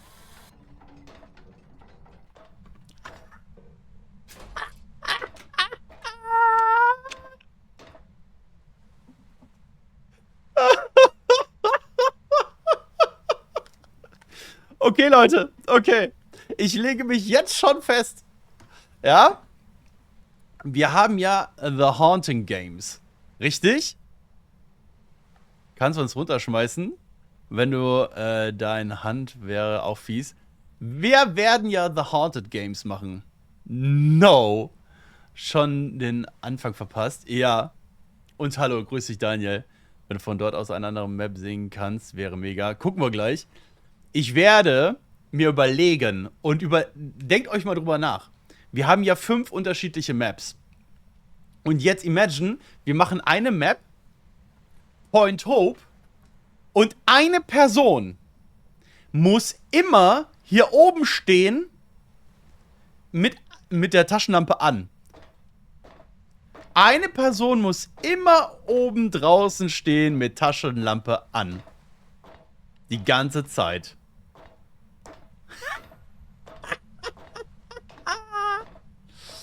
Okay, da ist der Van. Lass mal gucken. Sollen wir das bitte überprüfen, VOD? Aber nur, ey, war ja nur eine Idee. War nur eine Idee. Aber ich fände ich mega witzig. War nicht irgendwo auch Point Hope? Na. Nicht Point Hope, sondern der Maple. Ja, mega cool. Ob mir das gefällt. Ich weiß auch nicht, ob mir das gefällt. Aber witzig fände ich's.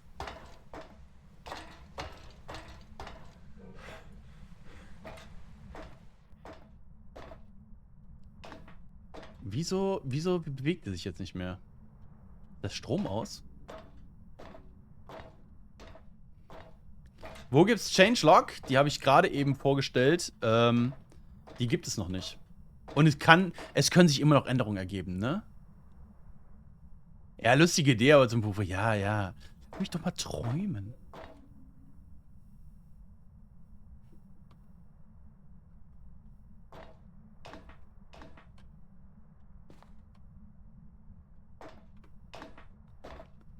Wir müssen runter. Strom anmachen.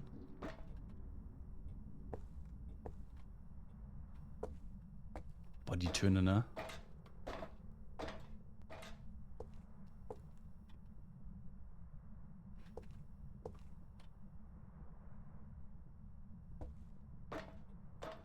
Wir brauchen 360 Grad Lutz für den Leuchtturm.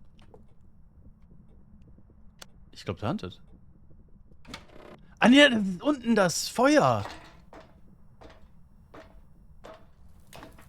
Ja, Steven, du weißt doch, was interessiert dich mein Geschwätz von eben?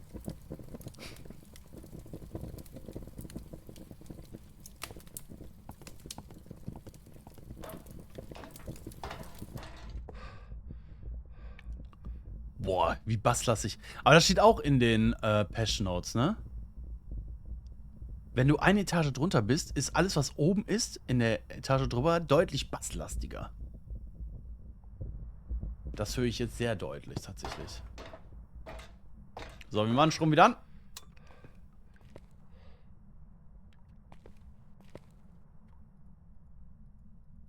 Er huntet.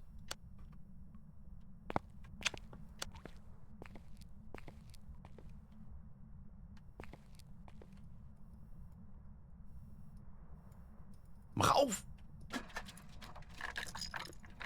Es fallen eigenes Papier raus.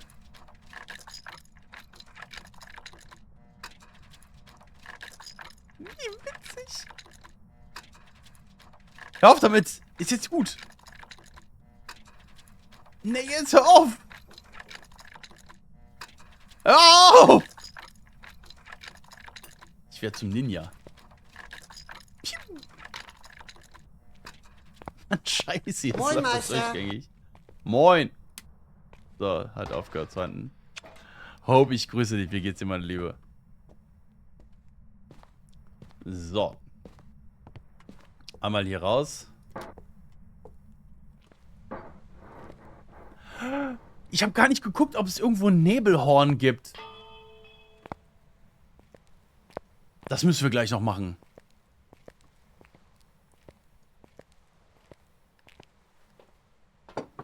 Safe C. Das riecht nach EMR5. 26% Sanity.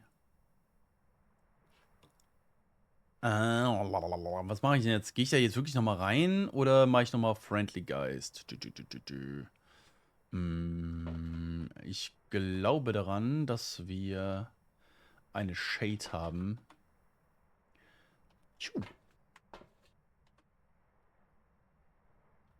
Ah, genau. Wartet. Das ist, haben sie auch geändert. Bei der Steuerung. Das ist für die Kopfkamera einen eigenen, da, Hold T, eigenen Button gibt. Okay. Also ich habe jetzt zum Beispiel bei der Taschenlampe, habe ich das bei mir an der Maus.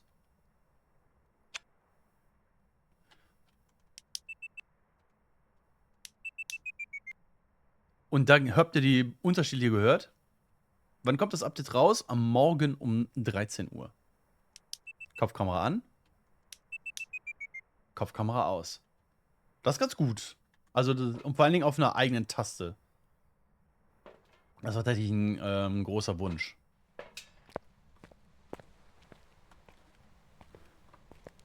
Ja, friendly, ganz genau. Gutes Wetter und Stromkasten an. Ah, und so siehst du auch, wenn der Strom an ist, ne? Welche Taste denn? T. Also bei mir ist es jetzt standardmäßig T gewesen.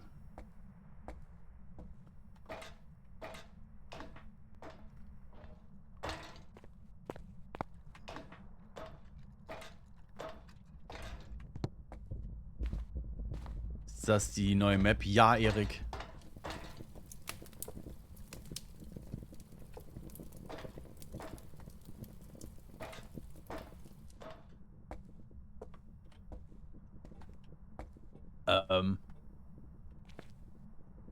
Bitte was?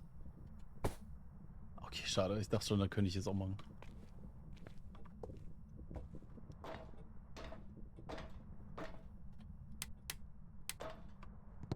Ja, war doch nur eine Idee, Leute. Jetzt steinigt mich doch deswegen nicht hier. Der hat die Tür zugemacht hier. Die war offen. Hier war der Geist. Hier war der Geisterraum.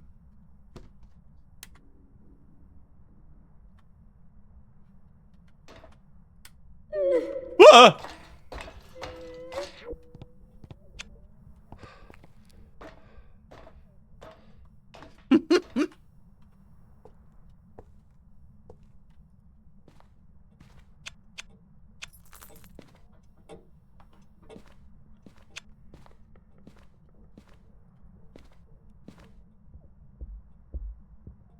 Boah, wie basslastig.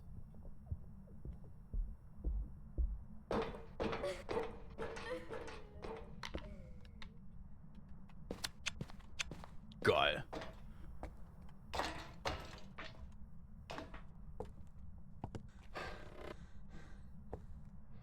So. Wir sind wieder da.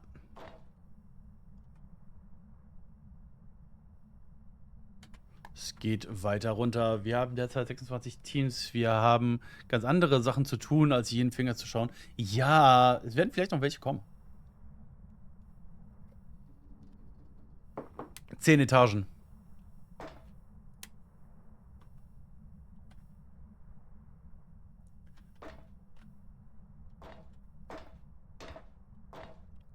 Jupp. Aber die sind schick. schicke Etagen haben wir. Mal komplett davon abgesehen, dass du einen Drehwurm bekommst.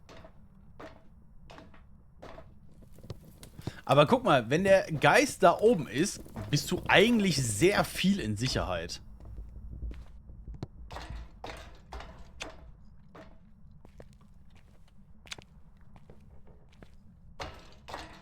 Der Leuchtturm hat 10 Etagen und 12 Räume. Und, was ich auf jeden Fall probieren muss, ist, ob das hier ein Versteck ist. Also, ist das hier durchgängig oder nicht?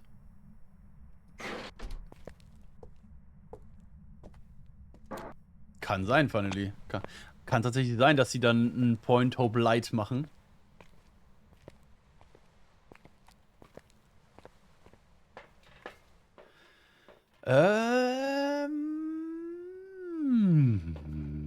Wir nehmen den mit und wir nehmen den mit. Ah ja, und sie haben hier, das ist die EMF, nee, UV1. Ja? Also das ist nicht mehr das Knicklicht. Knicklicht ist UV2.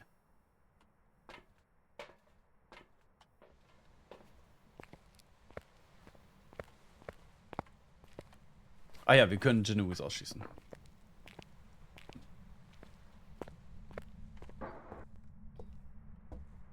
Und Sunny Meadow Restricted ist jetzt eine mittelgroße Map und keine kleine Map mehr.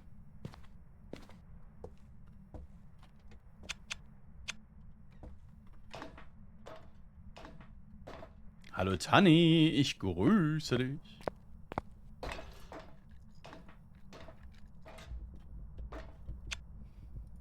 Er huntet.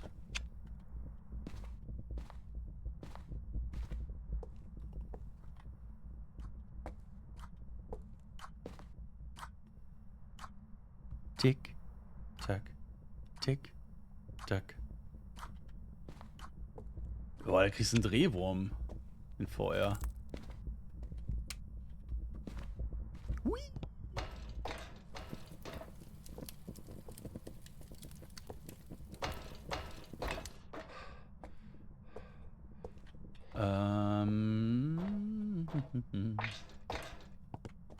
Das ist die neue, ja. Die kommt morgen raus, die neue Map.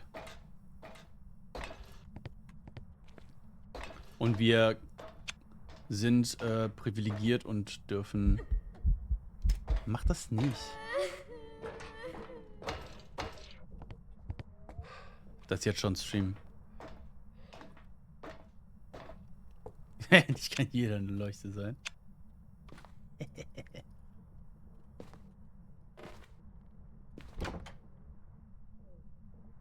Ich glaube, wir müssen gar nicht so weit runter. Ich glaube, dass wir im Kinderschlafzimmer war, glaube ich, was frei.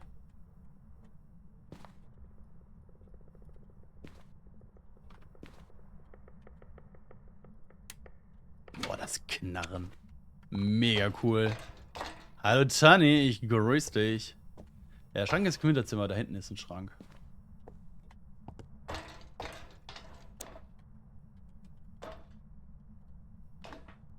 Kurz gucken, ob wir hier einen Orb haben.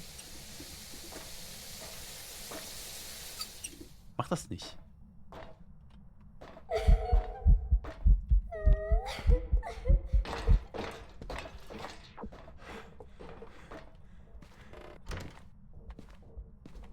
Lauf! Schwupp, schwupp.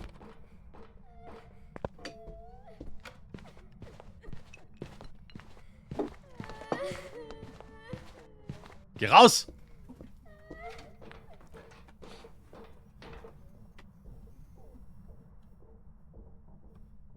Okay.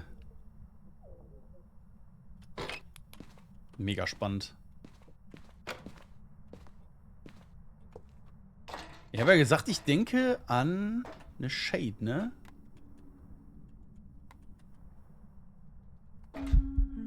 Hi.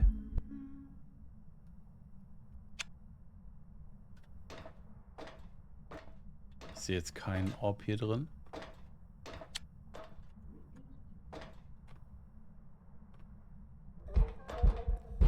Hi.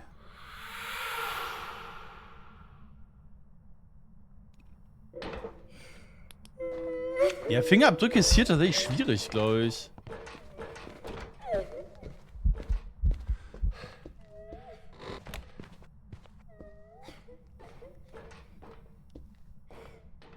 Ja, ist keine Shade, keine Sorge. Nee.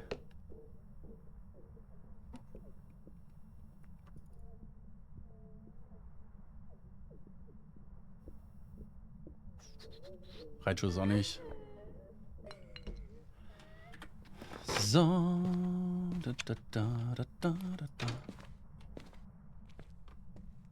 Könntest du bitte etwas angrabbeln? Ich möchte gucken, ob wir Fingerabdrücke haben.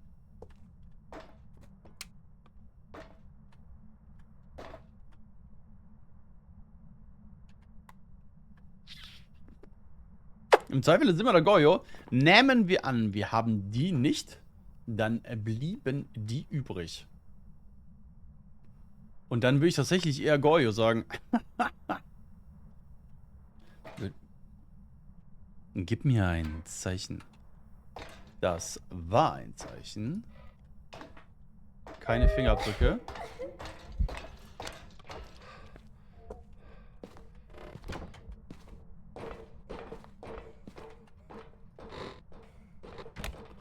Nun gut, wir haben keine Fingerabdrücke. Dann müsste es ein Gespenst sein. Lea, wir fahren mit dem Gespenst und gucken uns das mal genauer an. Wenn man auf einer Treppe stirbt, fällt man dann elend die Treppe runter. Das werden wir erst morgen rausfinden können. Lea, moin, hi.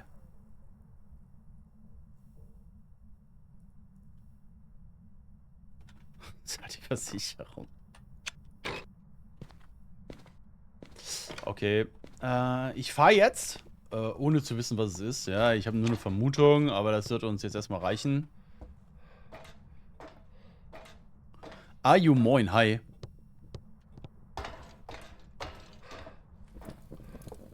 Und dann gucken wir uns das ganze Haus nochmal in Ruhe an. Hört ihr das, wie dumpf das ist? Und der Bass? Geil.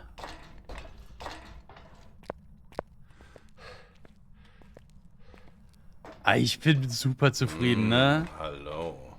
Silver Wing, ich danke dir vielmals für deinen Follow. Schön, dass du da bist. Hi. Und ich muss auf jeden Fall kontrollieren oder gucken, ob das hier ein Versteck ist. Hallöchen, D.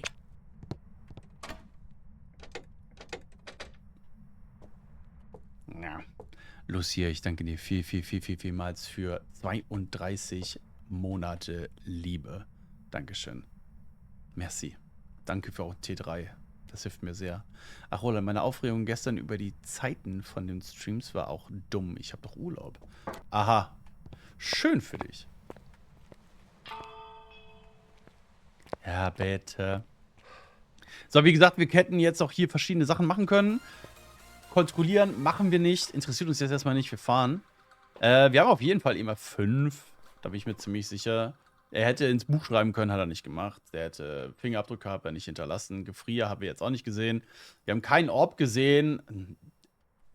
Da gehen wir jetzt davon aus, es ist Gespenst. Gerne doch, danke.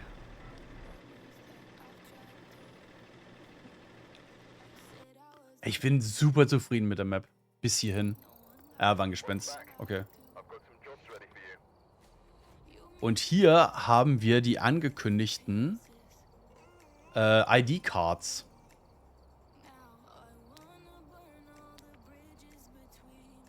Lassen wir eben gucken, wie die aussehen.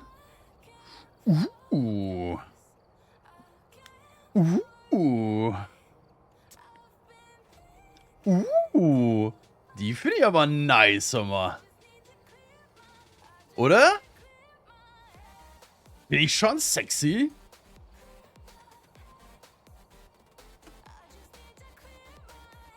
Gucken, ob hier irgendwas getan hat.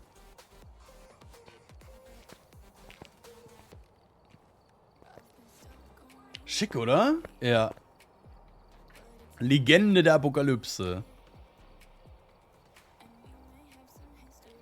Ey, pass auf, ich werde mal ganz kurz meine Kamera ausmachen, weil ich nebenbei ein bisschen was esse. Ich hatte heute Morgen eine Magenspiegelung und habe noch nicht so wirklich was gegessen und hier liegt die ganze Zeit was rum. Und vorher mache ich noch mal. Ah, ich finde sie mega sexy, ne? Mega cool. Guten Morgen, hallo Sunny, hi.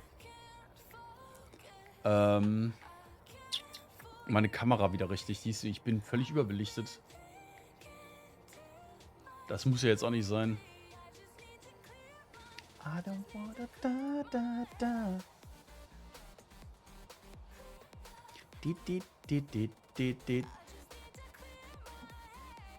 So.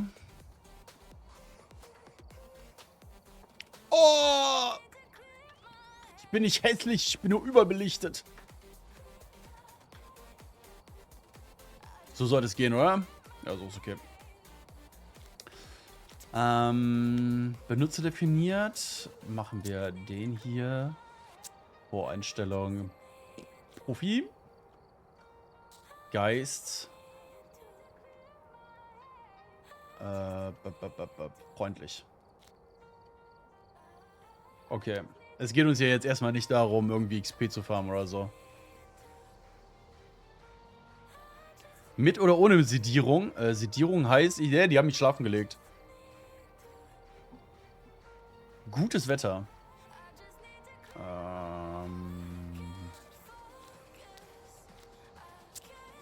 Klarer Himmel. Oh! Und ich will alle verfluchten Gegenstände haben. Um zu gucken, wo die sind. Die Tarot-Karten hatten wir eben. Okay. Strom an machen wir auch. True. An. Oh, ich will alle Verstecke sehen. Offene Türen machen wir keine. Ist doch völlig egal. Es geht ja nur darum, die Map zu erkunden. Ohne oder wenn sie nicht wirkt, dann würgen, weil dir eine Kamera und ein Schlauch in den Speiseröhre geschoben wird. Oft auch bis zum Anfang vom Dünndarm. Ja, jetzt auf jeden Fall haben die mich weggebeamt, ne? Und ich habe es so gut vertragen. Und ich habe so gut vertragen, dass sie halt, dass ich direkt wieder fit war. Also, ne? Von daher ist alles cool. Und ich hatte ein bisschen Sorge, dass ich jetzt nicht streamen kann. Aber es geht ganz gut, muss ich sagen. Ja, ansonsten, die neu dazugekommen sind, habt ihr konkrete Fragen zu dem Update bis hierhin? Dann kann ich die Zeit kurz ein bisschen überbrücken.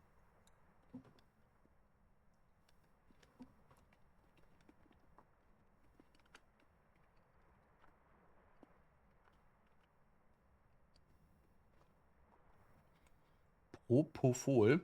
Ich glaube, es war nicht Propofol. Ich habe einen Arztbrief gekriegt. Aber ich glaube, das stand nicht drin. Wie ist die Anpassung der Thermometer jetzt?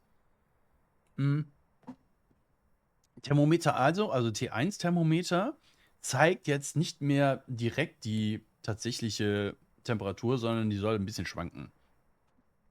T2 und T3 soll man jetzt nicht mehr immer wieder neu draufdrücken müssen, sondern die soll jetzt so sein, dass du den Knopf dauerhaft gedrückt lassen kannst.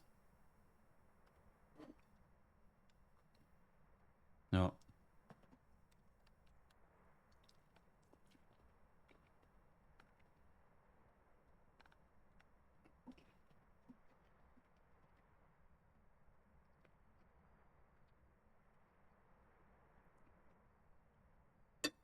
Mm.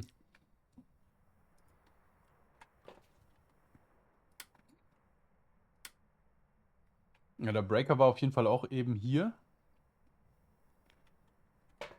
Auf der dritten Etage. 4, 5, 6, 7, 8, 9, 10. Was ist das? Müssen wir uns gleich nochmal genau angucken.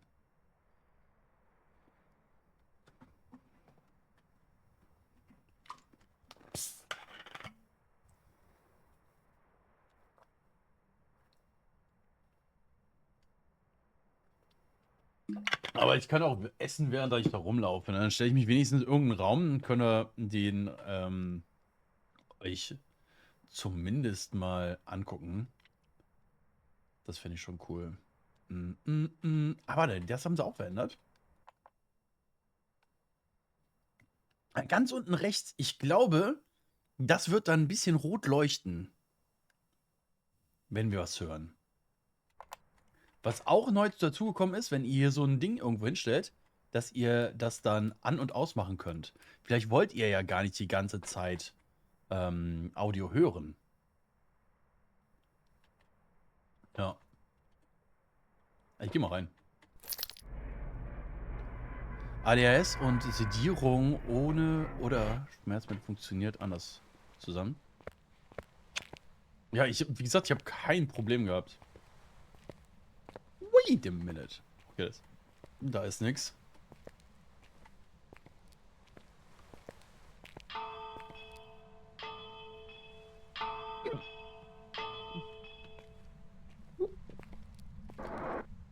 Lass die Glocken läuten. Lurk einkaufen, macht das. Den können wir ausmachen, das ist erstmal egal. Ach, kann man sich hier verstecken? Ah, hier kann man sich auch verstecken. Ja, nice.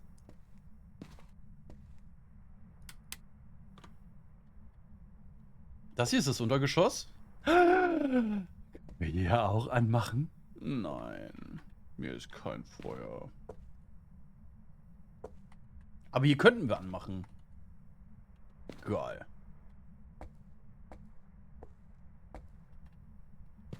Hier sind die Tarotkarten.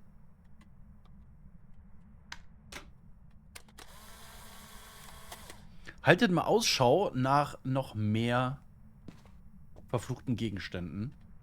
Wir brauchen auch die ganzen Orte von denen. Bin nach dem Dämmerschlaf auch immer sofort wieder am Start. Sehr nice. Gibt es eine Kartoffel? Wenn, habe ich sie noch nicht gefunden. Hast du das Schachspiel schon entdeckt? Da stand in den Fashions. Ja.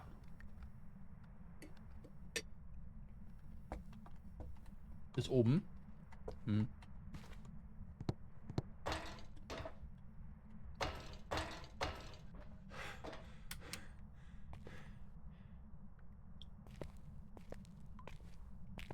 Also wenn Kartoffel?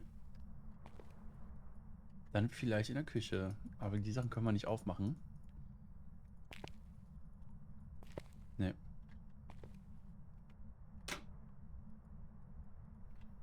Kühlschrank können wir auch nicht aufmachen. Hier kann man sich verstecken.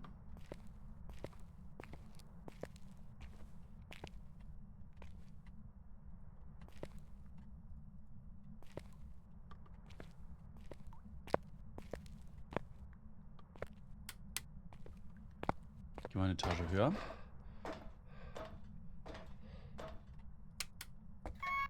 Hier ist der Stromkasten. Ja, bitte.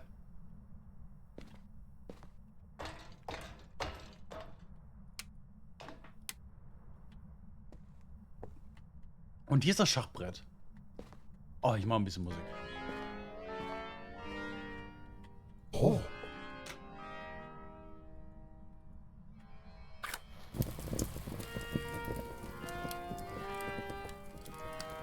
Alter, das ist ja schrecklich.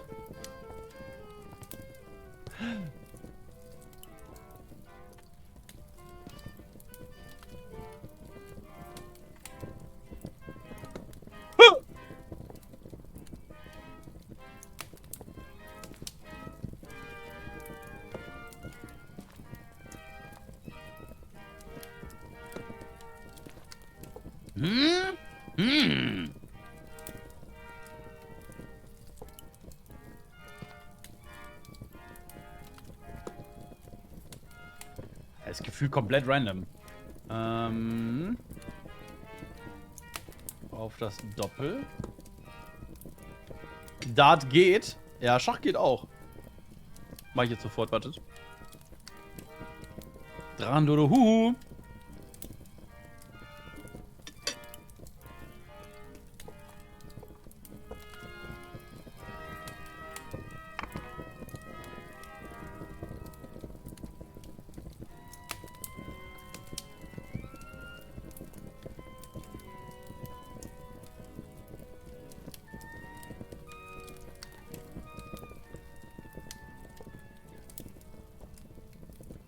Ähm. Ähm.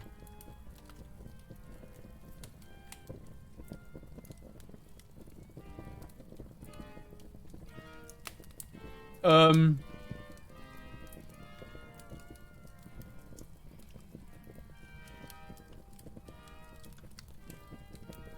Ja, okay.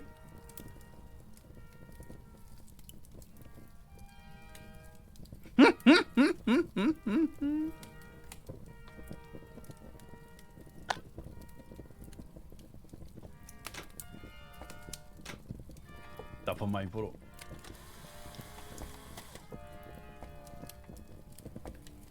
Okay. Gibt's da mehrere Knöpfe für Lieder oder so? Naja.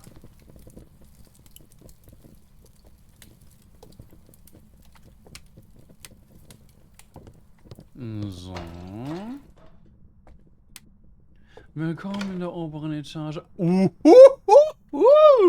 Baby! Ja, da wollen wir ein Foto machen von.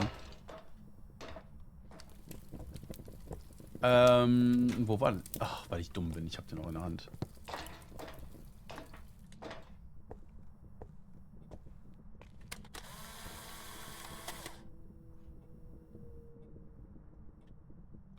Was war das denn?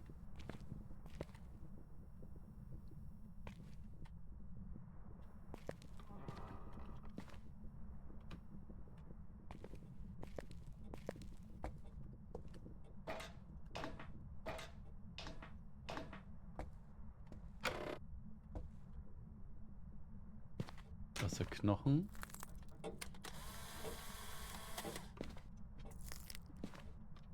Es kann ja wirklich sein. Oh, hier ist die Spieluhr. Dass irgendwie in gefühlt jeder Etage ein möglicher 5. Gegenstand ist. Ne? Wir haben natürlich jetzt 10 Etagen, aber zum Beispiel ganz oben glaube ich nicht, dass da irgendwas ist.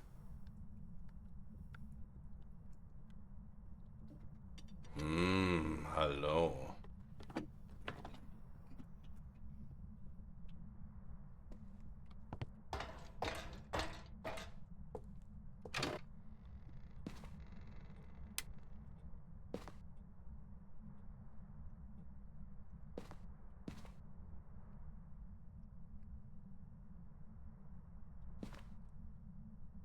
Der Papagei.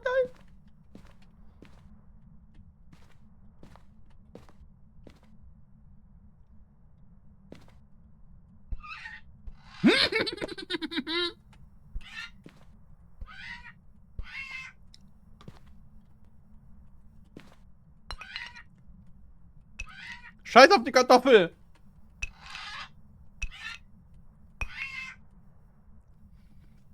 Ich habe einen neuen besten Freund!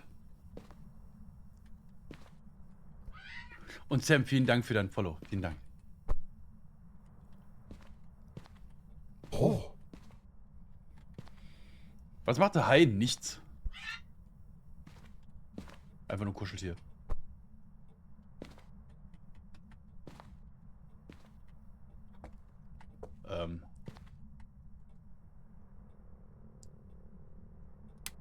Der hat den Strom ausgemacht. Sack. Moment. Voodoo beim Fenster? Oh, ich gucke gleich sofort. Danke, Saphira. Das ist die neue Map, genau. Das ist die neue Map. Die kommt morgen für alle raus.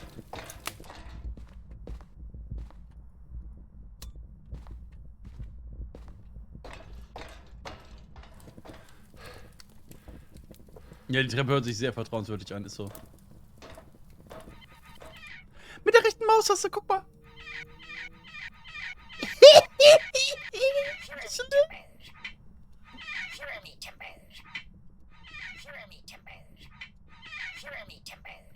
Boah, ich liebe alles daran. Mega witzig. Ob ich den Geist damit vertreiben kann?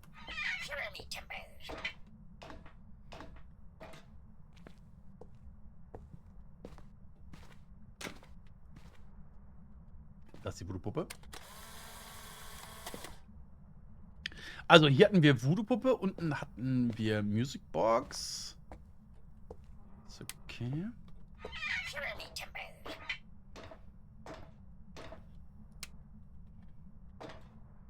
Hier ist die Affenpfote.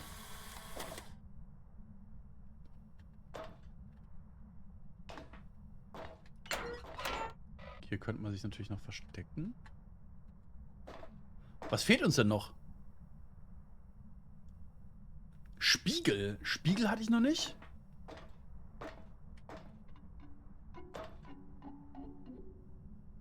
Was zur Hölle war das denn? Zirkel hatten wir schon. Warte mal, ich hab das doch. Tarotkarten, Beschwörungskreis, Knochen, Spieldose, Wuppe und Affenpfote.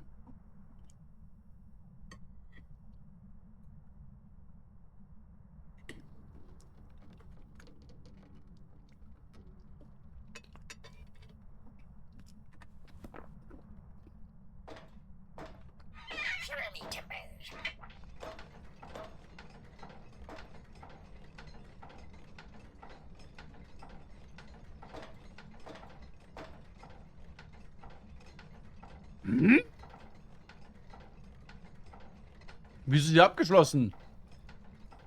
Und wo kriege ich den Schlüssel her?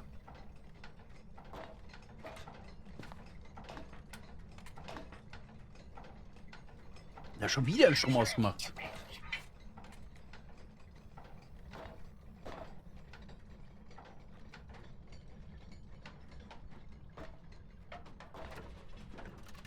Der hat Strom ausgemacht und jetzt ist hier das stehen geblieben.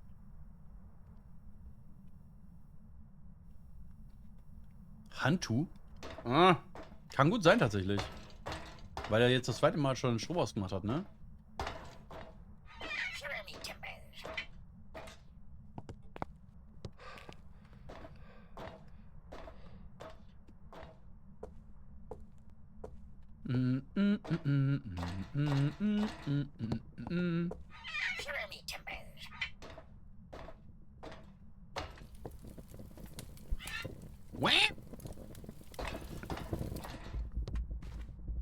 Lange Wege. Ich weiß gar nicht, als was das zählt. Ob das eine mittelgroße oder große Map gezählt wird. Bei kleinen kann ich mir nicht vorstellen.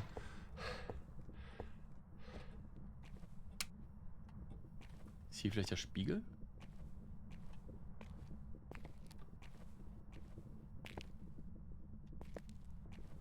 Wo war jetzt die Kiste nochmal? Hier oben, ne?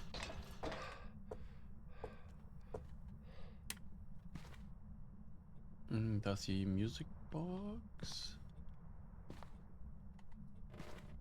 Voll dunkel.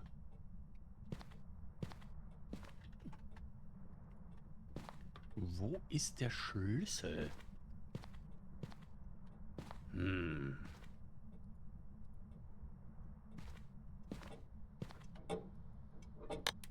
Da ist schon wieder ein Strom.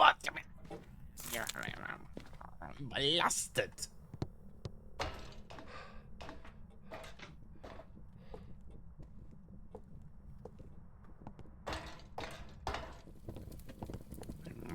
Menno.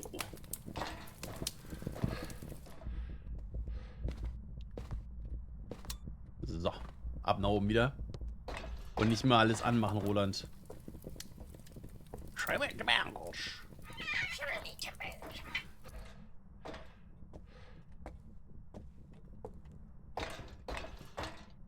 So, wir gehen jetzt nochmal ganz nach ganz oben. Und dann gucken wir, wo der Schlüssel ist.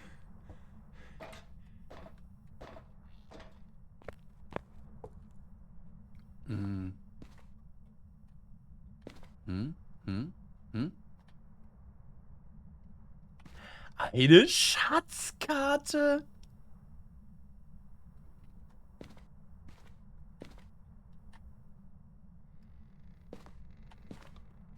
Okay.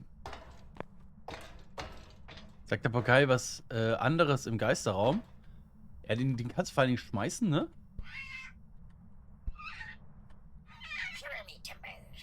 Aber wäre witzig, wenn er was anderes sagen würde.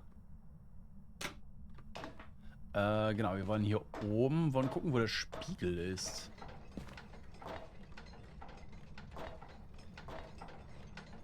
Und wo ist der Schlüssel zu diesem Ach, und was ist dahinter? Was ist dahinter?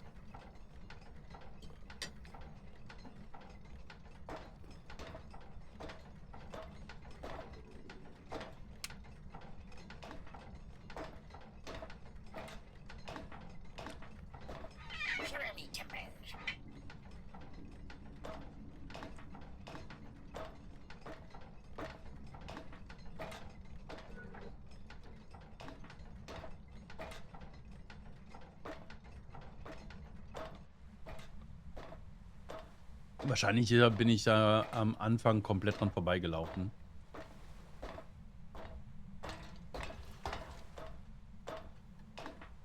Wegen des Spiegels.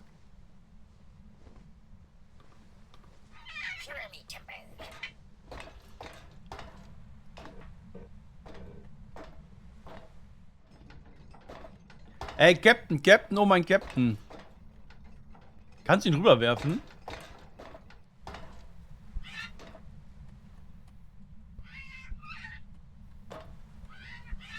Ganz klares Nein. Nee, ich habe den Schlüssel noch nicht gefunden. Papagei über Bord. Captain, Captain. Du darfst wieder leveln. Das geht jetzt bis 9999, das Max-Level.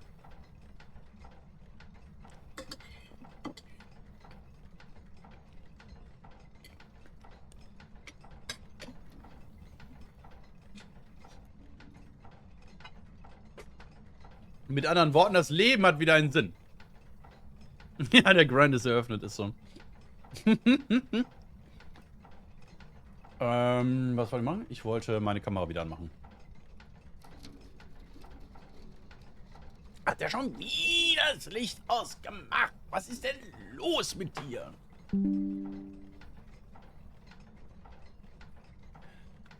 Okay.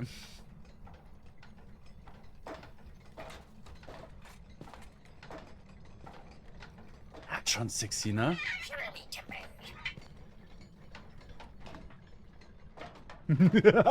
Aber ich kann nicht runterschmeißen. Ja, jetzt ist es ausgegangen, weil der Strom ausgemacht worden ist. Das Problem ist eher mangelndes Initiative als fehlende Level. Ja gut, aber das ist ja immer so. Nee, es gibt dafür nichts. Also zumindest stand nichts in den Patch Notes. Genau, ich wollte mal ganz unten und gucken.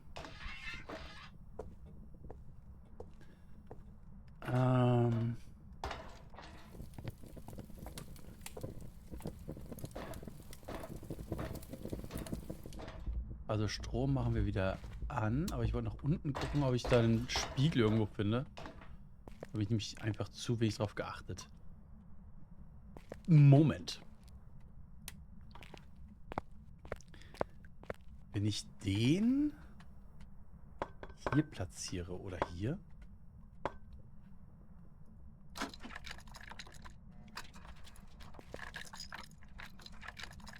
Leider nicht.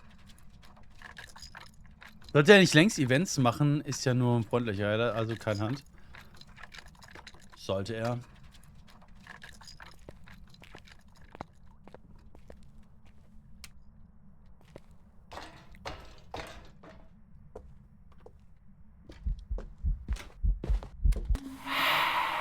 Hi.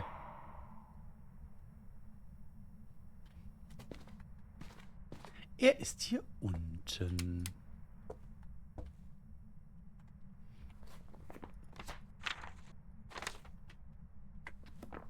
Ein 3-Sterne-Geisti. So, Spiegel, Spiegler, Spieglein, Spieglein an der Wand.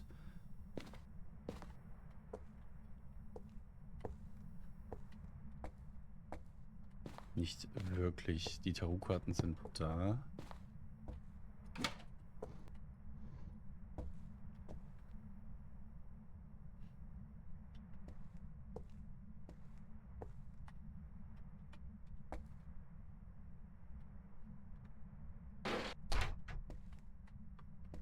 Wie gesagt, das hier will ich auf jeden Fall noch rausfinden, ob der Geist hier mich überhaupt sieht.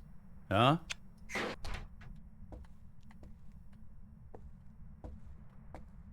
Hm.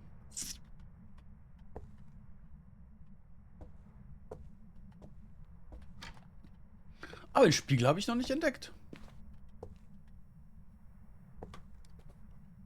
Ich hätte gedacht, dass der irgendwie irgendwo an der Wand hängt, aber bisher Fehlanzeige.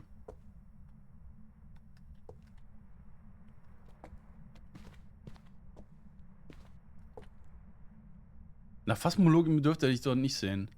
Und das Ouija-Brett fehlt. Du hast völlig recht. Hi. Das Ouija-Brett fehlt. Ich glaube, ich hätte den Spiegel irgendwie dahin gemacht oder hier. Das Ouija-Brett fehlt. Völlig richtig.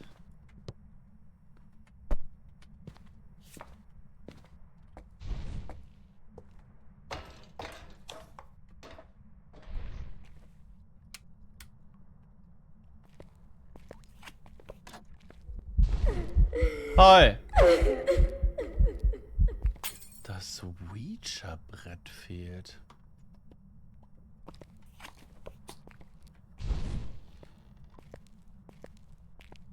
Hinter der Haustür der Raum. Habe ich nicht gesehen.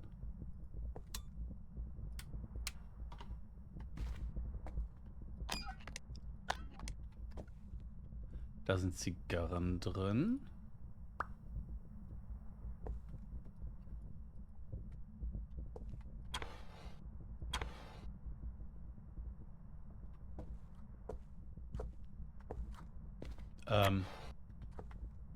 Das ist kein Ouija, oder? Nee, nee, nee.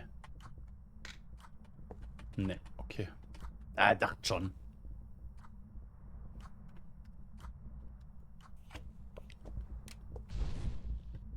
Der Küche neben dem Schrank.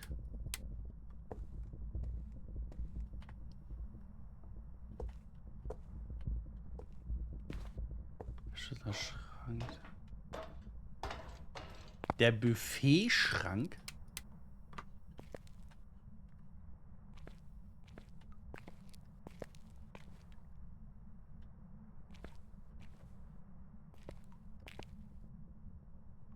Sag mal, was? Eins nach oben, da war ich doch gerade.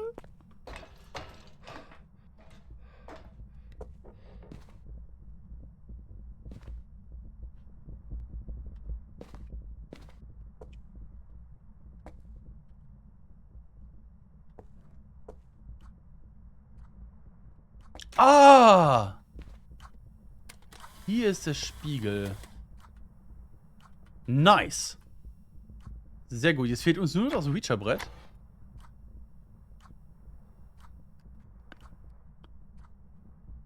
Schneidebrett in der Küche.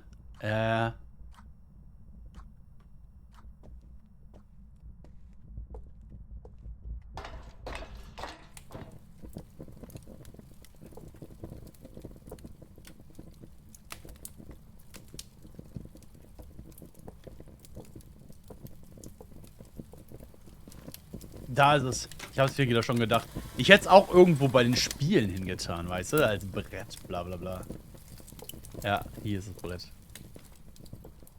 Ja, super. Dann haben wir eigentlich alles gefunden.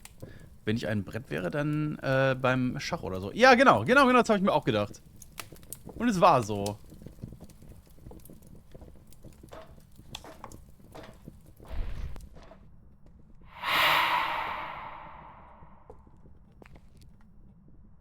Okay. Ich möchte jetzt eine normale Runde Phasmo spielen, um zu gucken, wie sich das andere nochmal verändert hat. Freut mich schon auf der Schachpartie, die nicht gewonnen werden, weil ein Poltergeist das Spiel beendet.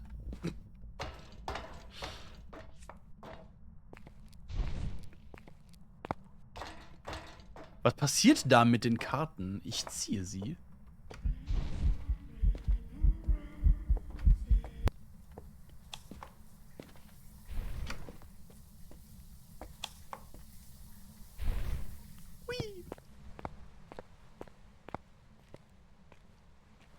Ah, du bist eine blutige Anfängerin. Ach so, okay. Wenn du eine Tarotkarte ziehst, verbrauchst du die. Du hast 10 Stück, die du verbrauchen kannst. Und die zeigen jeweils was Individuelles. Und ja, im Grunde genommen zwingst du eine bestimmte Reaktion. Wenn der Geist Schach gegen einen spielt, falls er im Raum ist, das stimmt. Wie finden wir Point Hope? Ich find's mega. Wirklich. Und das hier sind die neuen Badges, die kommen für die Apokalypse Challenge. Ne? Das ist Gold, das ist Bronze, das ist Silber. Und wenn wir jetzt vergleichen, hier ist im Grunde genommen der Geist. Hier geht er vor. Und hier ist das im Grunde genommen voll ausgebildet. Aber ein neues Badge fehlt dir noch. Ist das so? Bist du dir sicher? Warte, ich gucke eben.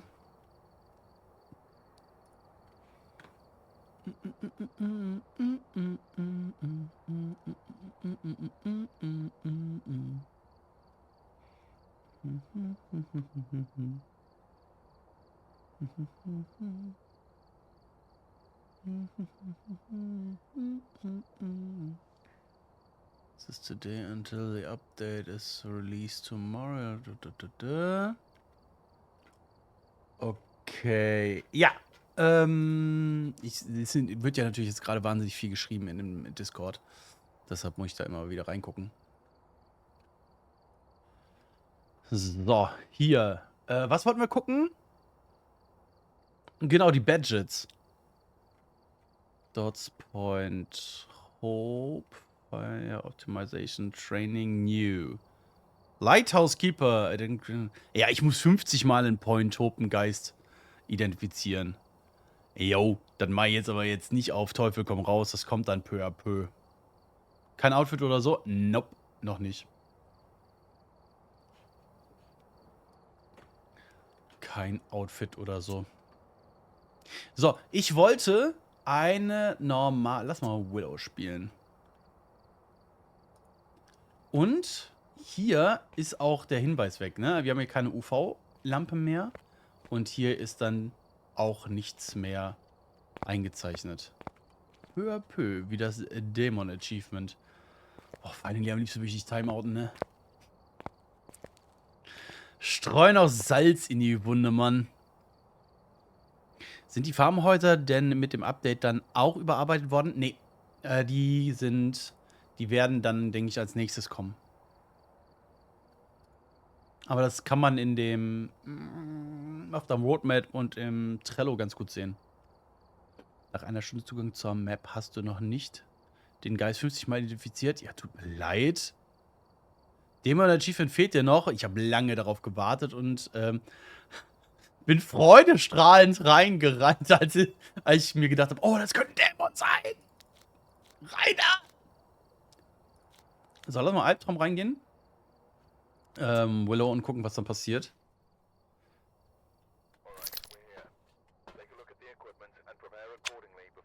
So, also. Den.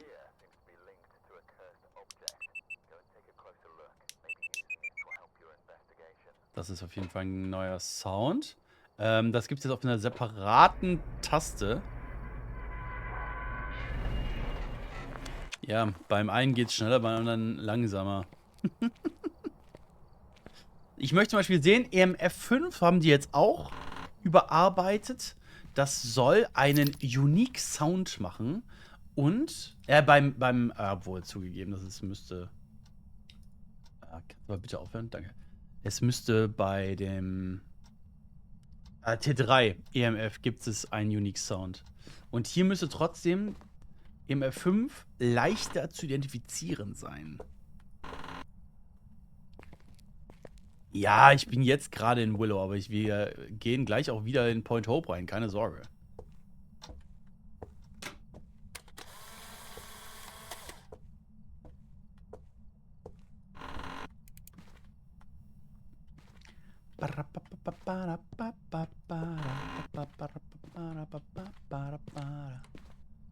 wird eine Tür angegrabbelt.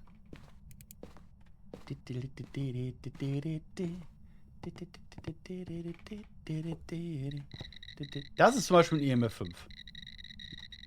Ganz klar zu erkennen.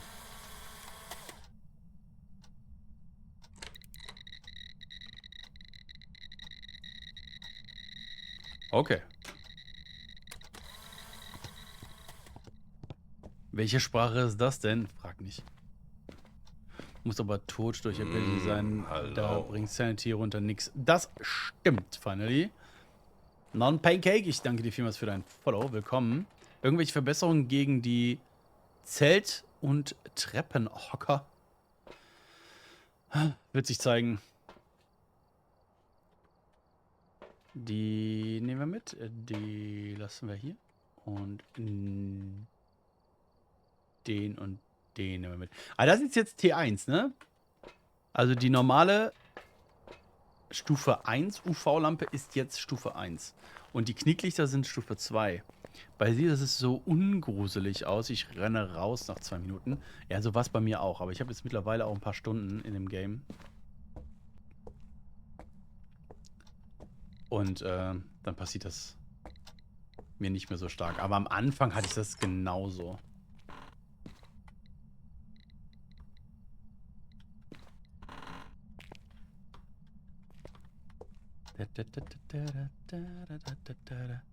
Du musst Ausrufezeichen Phasmo. Das ist der Befehl.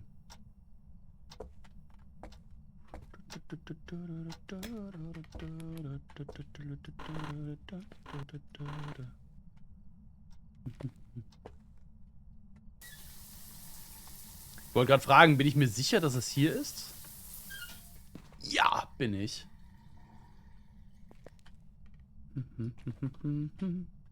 Schon 3400? Junge Roland. Ein bisschen Phil. Hier ist nichts. Ah, der ist unten. Da habe ich keinen Bock drauf, jetzt runter zu rennen.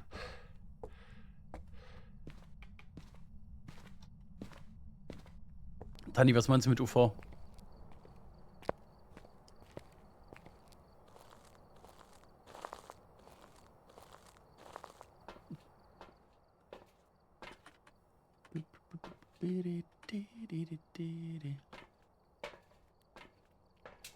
Ah ja, und die haben hier nochmal die Range von T1 erhöht. Von den Dots. Oh, guck mal hier. Also so sollte es doch mal aussehen, oder?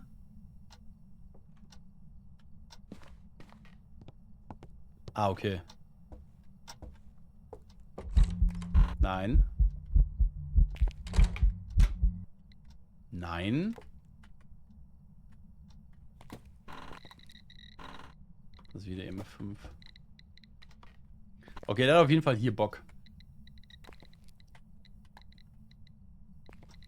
Oh, viel besser. So kann man tatsächlich arbeiten.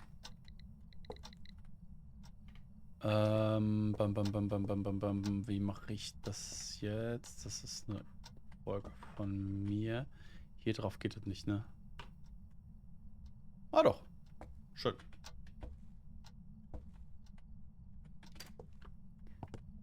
Das habe ich, das habe ich, das habe ich. Ich gehe jetzt mal eben runter. Strom anmachen. Ich habe vielleicht gesamt 4 oder 5 Stunden gespielt. Und zwar mit Leuten, die das schon länger spielen. Die haben mich quasi mit durchgezogen. Die erste Mal saß ich teilweise versteckt irgendwo. Das ist völlig normal und kann ich nachvollziehen. Juhu! Ich grüße dich. Wie geht's dir, mein Bester?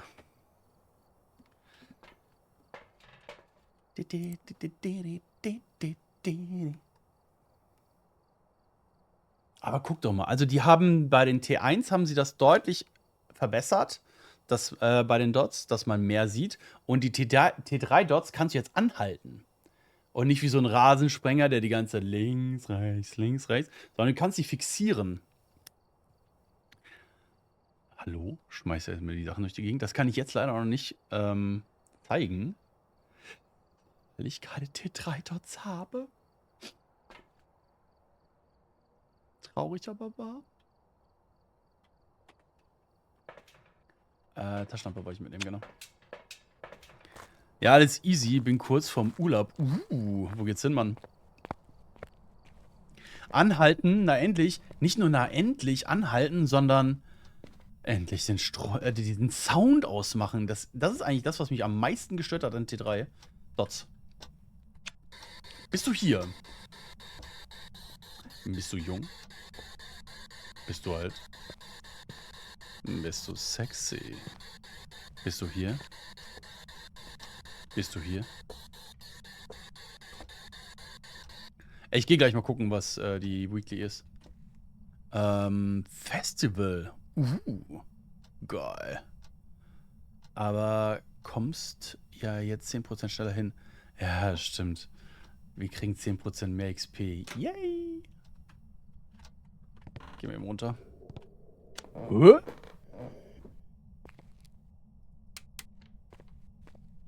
Event. Ja, Parabol und T3-Dots war immer super auf Mute. Moin, Meister. Moin! Hallo! Jule, grüß dich, hi.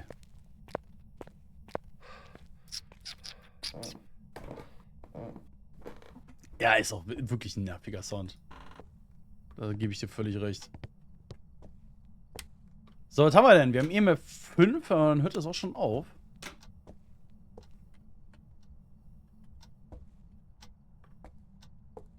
Diese Fingerabdrücke würde ich ja komplett weglassen. Packen wir den mal hier rüber. Hi.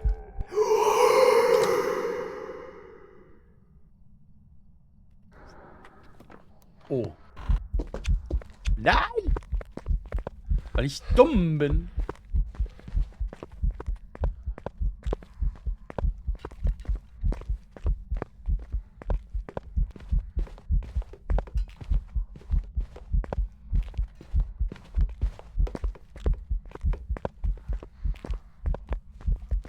Komm auf zu Handen, Mensch.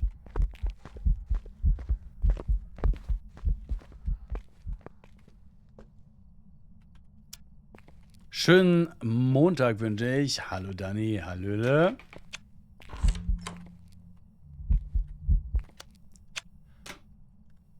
Der gönnt nicht. Der gönnt einfach nicht. Der gönnt einfach kein Foto. Was soll das?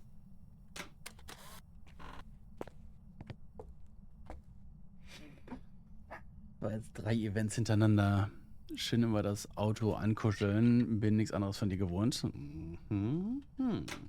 So, ich hole mir Räucherstäbchen. Ich kann mir vorstellen, dass wir eine Uni haben. Der klingt vielleicht blöd, aber können wir mal testen, ob der Todessound nicht doch leiser wurde?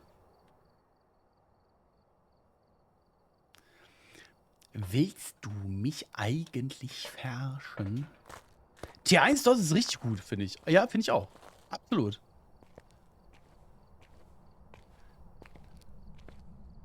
Ich glaube, der ist nicht mehr im Bad. Kann gut sein. Kann gut sein, dass er hier vor ist. Ja.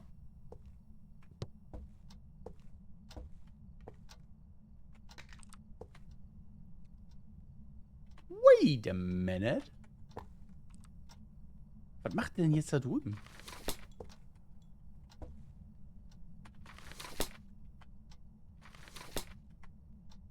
Geiler Sound. Bist du hier? Bist du jung? Bist du alt? Bist du sexy? Bist du hier?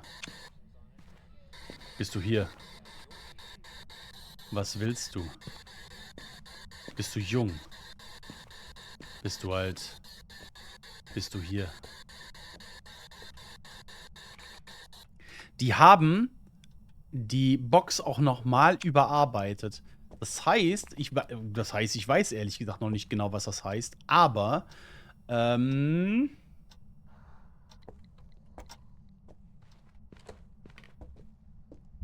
das Licht muss halt noch mehr aus sein.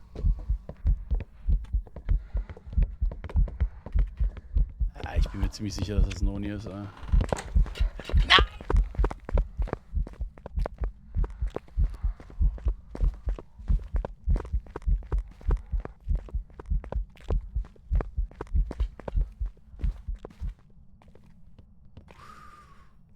eine Antwort auf Bist du sexy? Bisher noch nicht. Regenobenbau. Oh, ja, ja, ja, ja. Okay, da wir jetzt den Geist haben. Feuerlicht. Ja, habe ich halt nicht, ne? Also könnte ich jetzt machen, aber ich kann eh kein perfektes Spiel mehr machen. Wollten wir noch irgendwas testen?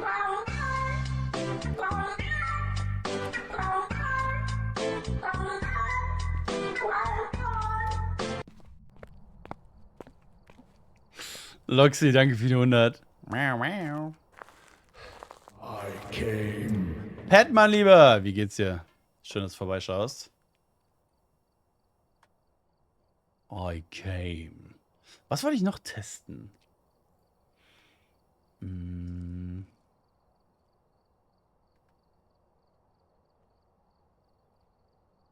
Was hat die Sexy Bean? Ganz genau. Nevermind. Wir fahren einfach und gehen wieder in einen Point Hope rein.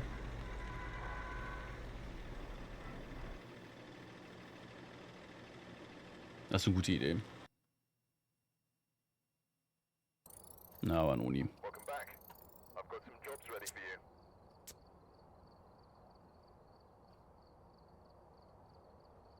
Bonus für die Ermittlung. Der Knochenbeweis ist immer noch unter dem Multiplikator. Goofy selbst, ich grüße dich, hi.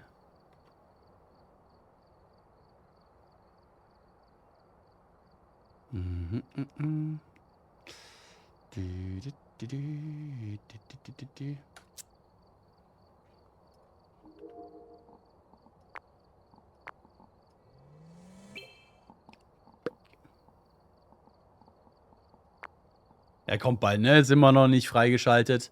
Und ja, wir hoffen halt, dass es alsbald kommt. Ich hole mir mal eben noch was zu trinken. Liebster Steven, ich habe am Wochenende gelernt, dass es einen fantastischen Song mit deinem Namen gibt. Hi, ich bin Steven. Ich gebe euch kurz Words. Und dann gehen wir wieder... Also Words. Words! Und dann gehen wir wieder in Point Hope rein. Und diesmal richtig. Also mit Geist identifizieren. Wir haben da jetzt genug Zeit mit verbracht, uns da umzusehen. Was wichtig und richtig war. Stay hydrated, richtig. Und das bin ich bei weitem noch nicht, wenn ich ehrlich bin. Wegen der Magenspiegelung heute.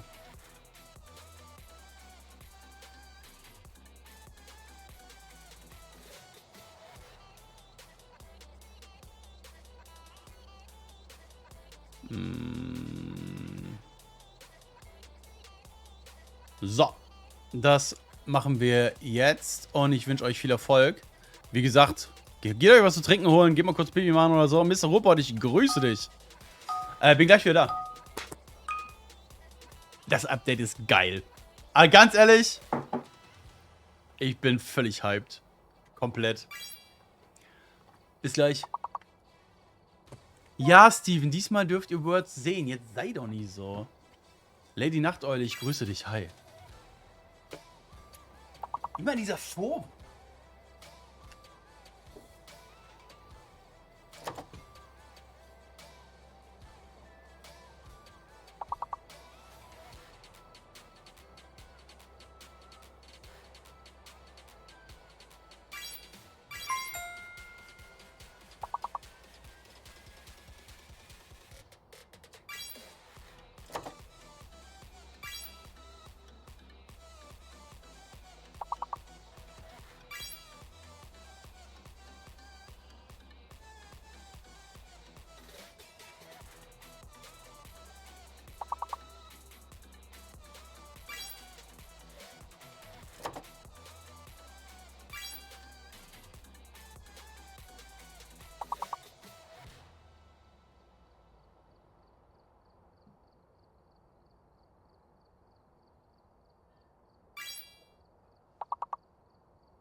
What are you doing here?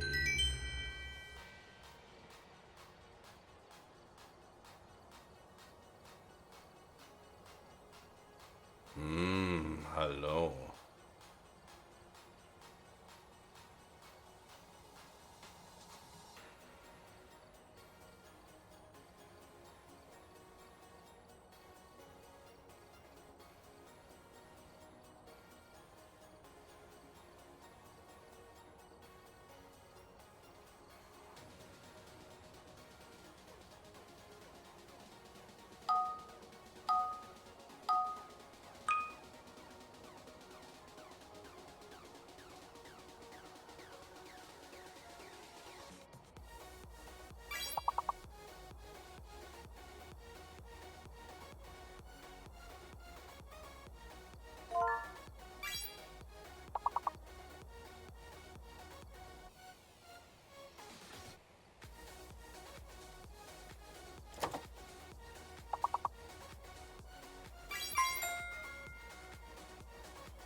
Wenn was ist, sag Bescheid, ne?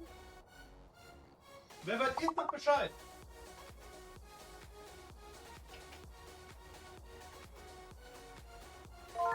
So. Machen wir uns gleich erstmal ein Holy. Miss Wiesmeier! Ich danke dir für deinen Follow. Hi. Das ist Französisch. Pinoli, das musst du doch wissen. Alter Belgier. Bam, bam, bam. Na, aber gerne doch. Hattest du jetzt noch Fragen?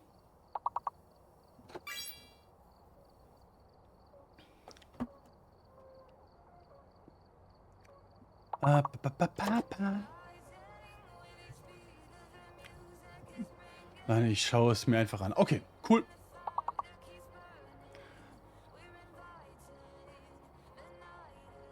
Ist ja mein erstes Event. Ja, du.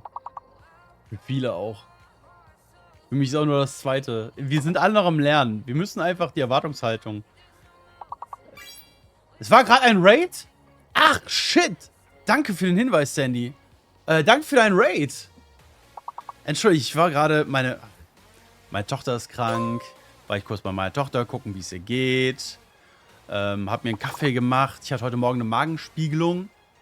Und wusste nicht genau, wie es mir geht. Also habe ich auch noch nicht viel getrunken. Und ich fühle mich einfach müde noch so ein bisschen. Auch von der Narkose und bla bla bla. Oh nein, was hat sie? Fieber.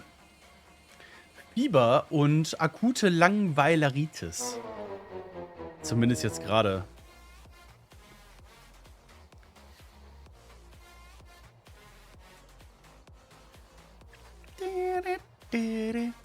Dafür ist man so benommen. Aber ich muss ehrlich sagen, ich vertrag's ganz gut. Also ich hätte nicht gedacht, dass es mir so gut geht. So, Freunde, jetzt gehen wir nach Point Hope. und werden mal versuchen, richtig zu investigieren. Phasmofieber ist so.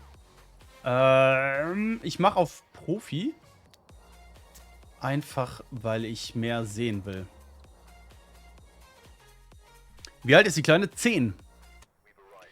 10 und geht jetzt in die weiterführende Schule nach diesem Sommer und mein Sohn ist 8. Tochter wollte Update nicht verpassen und schaut heimlich zu. Ist so. Mehr sehen ist ja Leuchtturm. Mhm.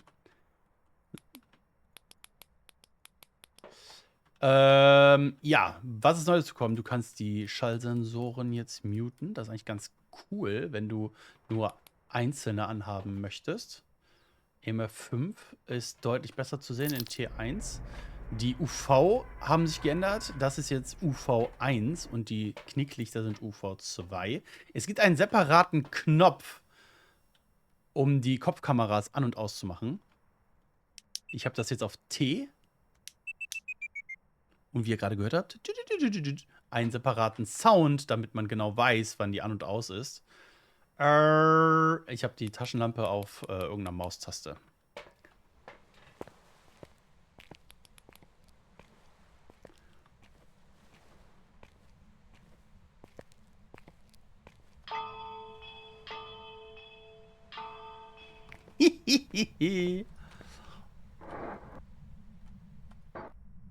So. Es gibt insgesamt 12 Räume. Und 10 Etagen. Bitte was? Wieso kann ich das nicht aufmachen? Wieso kann ich das nicht aufmachen?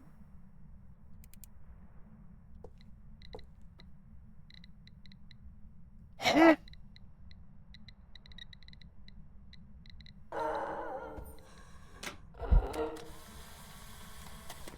Bitte was?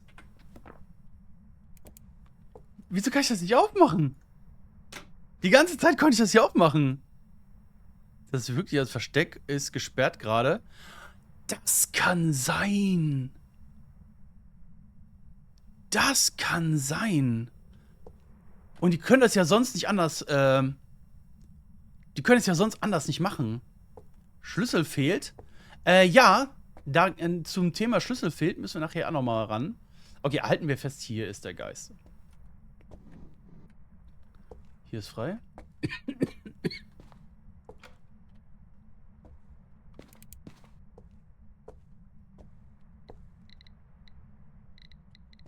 Okay. Lassen wir da.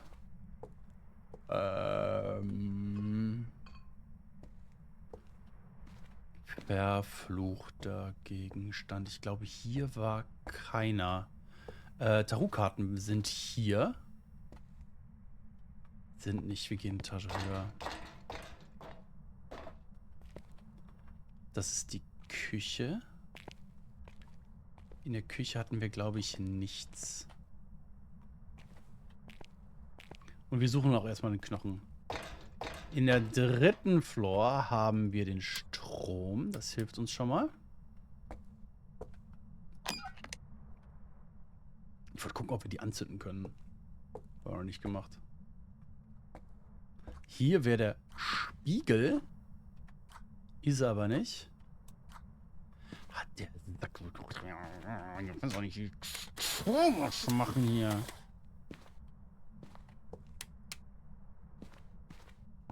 Gehen schon mal hoch. Weiter hoch. Der Treppensound. Ist das ASMR-mäßig was für dich? Hier wäre das Ouija-Brett. Hier ist das Ouija-Brett. Die Frage nach dem Knochen soll jetzt nur noch 20% Sanity kosten. Wo ist der Knochen? Ich wollte mal kurz Kompliment dalassen. Du hast eine sehr tolle Community. Oh, dann Ino, dankeschön. Gibt's auch einen neuen Geist? Leider nein. 10 Etagen in Point Hope. What the fuck? Yes, Goofy.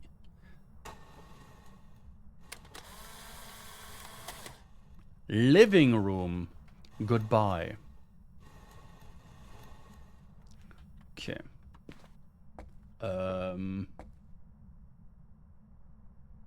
Gibt es nur die neue Map oder ein paar Tweaks? Kannst du mir erklären, was du mit Tweaks meinst? Er huntet? Really?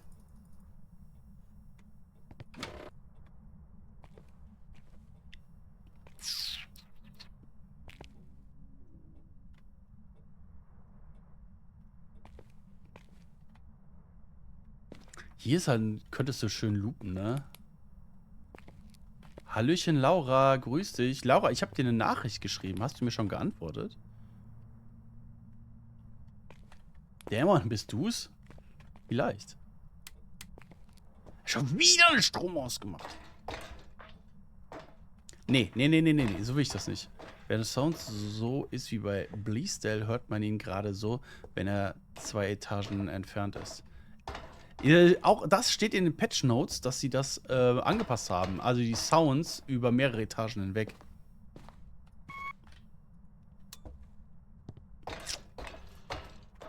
So, wo ist denn... Nee, Living Room ist hier unten, ne? Ich schätze, das hier ist Living Room. Also, ich hätte gesagt, dass es Living Room wäre. Findet ihr irgendwo einen Knochen?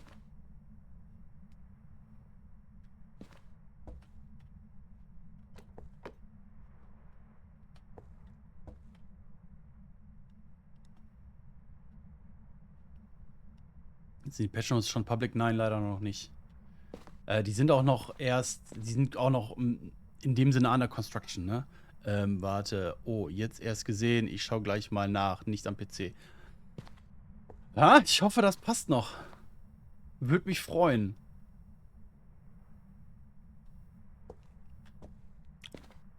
Ja, keine Ahnung. Ich habe hier keinen Knochen gefunden. Vielleicht hat er auch einfach die Frage falsch verstanden und gedacht, ich frage nach dem Geisterraum.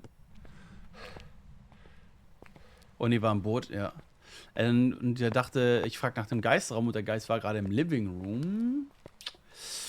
Das würde erklären, dass der schon huntet.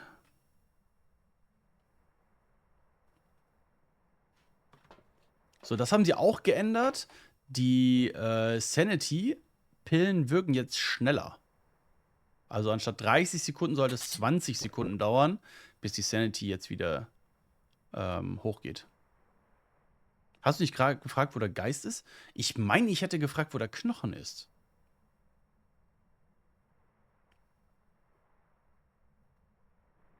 Captain, beruhigen Sie sich.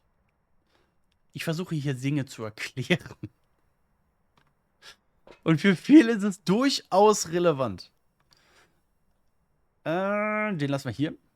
Den mitnehmen. Also, der hat den. Halten wir mal fest. Ja, der hat den Strom ausgemacht. Tschüss, Jin. Ich würde auch. Oh, hatten wir ein Hauch-Event? Ich glaube, ja. Shade würde ich ausschließen. Aber das Board hatte ewig nicht reagiert. Erst als du mit dem Chat geredet hast. Ja, ich weiß. Den habe ich mit, dem habe ich. Ich habe noch eine Hand frei. Wir nehmen Buch mit. Einfach weil ich glaube, dass der ein bisschen länger braucht, bis er reagiert. Aber gut, wenn das schneller wirkt als Morel während des Hunts oder so. Wäre zumindest eine Option, ne? Das wäre auf jeden Fall etwas, wo ich sagen würde, da gibt es einen Mehrwert, wenn der schneller reagiert, ne? Oder wenn die Sanity schneller reagiert. Da ist ein Orb. Da ist ein Orb ganz am Ende des Tunnels. Ich sehe einen Orb ganz am Ende des Tunnels. Ist da ein Orb drin, dann siehst du ihn nicht. Jedoch am Ende des Tunnels ist ein Orb.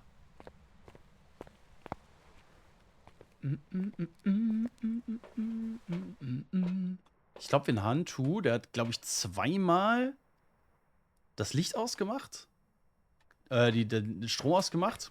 Könnte zumindest sein.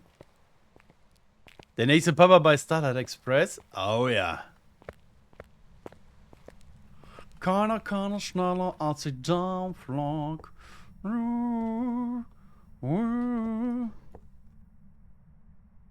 Steven, was hast du gemacht? Steven, was passiert, Mann? War das beabsichtigt?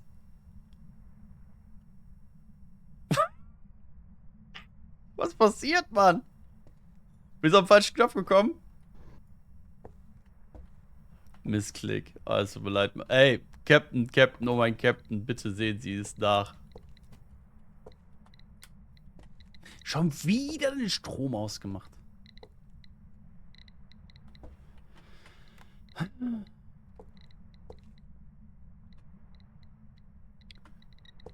Ja, es Gefrier.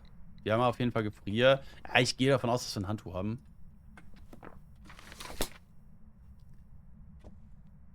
Ah, was sich auch geändert hat. Und das ist ziemlich geil, finde ich. Hat wer den Ohrwurm von Starlight Express und hey, immer. Hört ihr diesen Sound? Ja, bitte. Diesen Sound macht er, wenn das Buch geschlossen wird. Hat der gerade die Tür hier angekrabbelt? Wait a minute. Der Jura ist noch drin.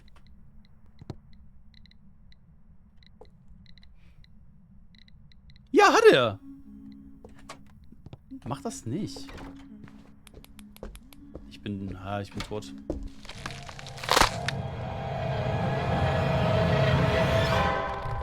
Daran muss ich mich gewöhnen. Die haben...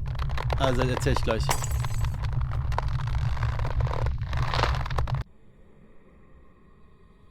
Die haben noch was anderes verändert, weswegen ich jetzt gestorben bin. Und zwar... warte, ich gehe wieder rein, jetzt zeige ich es euch. Zeige ich euch. Immer noch so laut? Sehr gut. So, früher war das so, ich konnte so an- und ausmachen. Ja? Das hat sich verändert. Ich drücke jetzt den Knopf. Normalerweise, wenn ich den lang gedrückt habe lassen, ging die Taschenlampe auch an oder aus. Ich drücke jetzt auch wieder. Ja? Aber diesmal ist es wirklich draufdrücken und loslassen. Aber wenn ich jetzt lange drauf drücke, passiert gar nichts. Und deshalb bin ich gerade gestorben. Sehr nervig. Aber fair enough.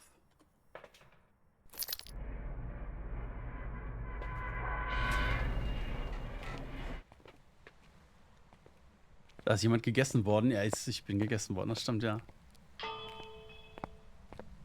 Aber das bedarf einer gewissen Umstellung. Oh, guck mal, hier ist ein Knochen. Nochmal hier gucken. Dieses Versteck ist jetzt frei. Also dann ist es wirklich ein Versteck, ne?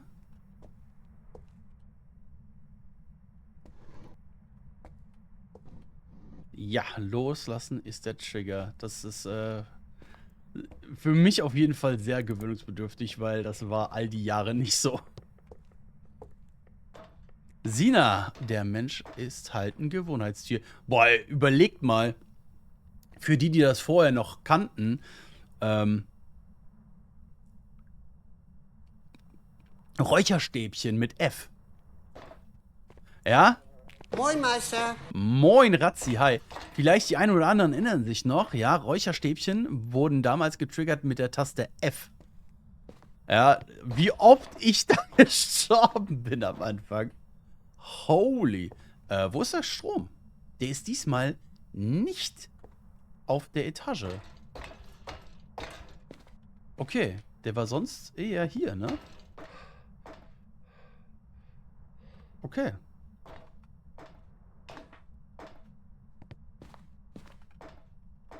Die werden nicht mehr auf F benutzt. Finally, du bist mir eine große Hilfe. Und ich wollte nachher mal mit dem Feuerzeug nochmal rein. Wir haben keinen Witcher.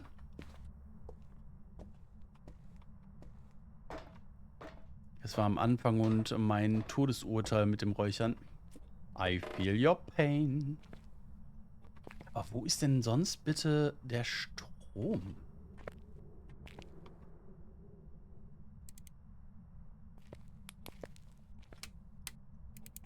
Das war ein Event, oder?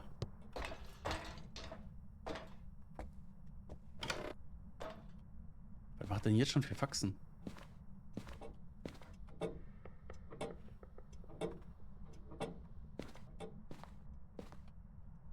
Ach, guck mal hier.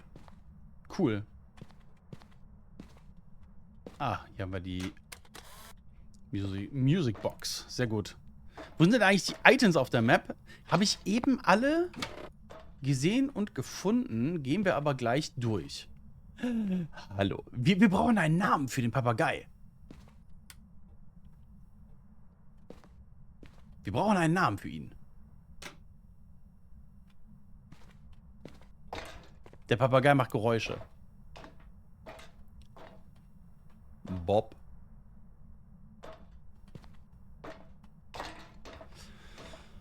Es wäre unpassend gewesen, aber ich hätte hier dann auch nochmal eine Station gefunden für den Strom irgendwie da. Aber hier ist er auch nicht.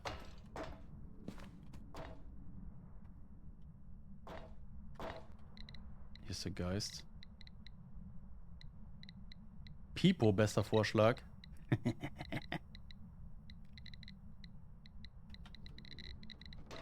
Ja, und mich würde nochmal interessieren, was ist hier drin? Wir brauchen einen Schlüssel. Freunde, das wird die nächste Challenge sein. Wo ist der Schlüssel?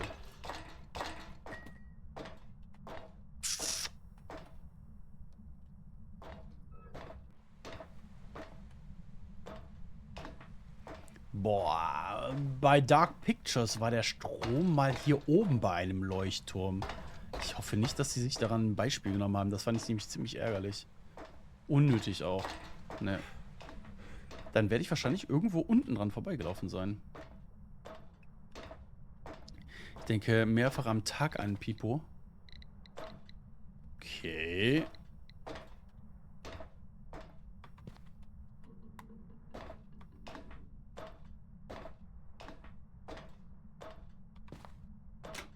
Keiner kann es besser als die Darmflor.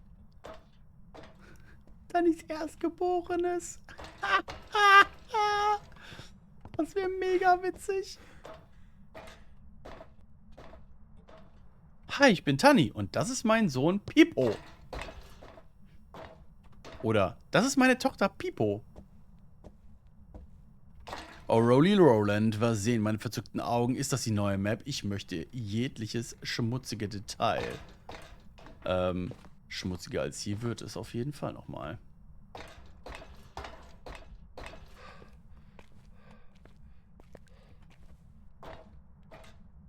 Das sind auf jeden Fall lange Wege. Hallo Denise, hi. Das sind lange Wege. Wohnzimmer? Nein. Hier vielleicht?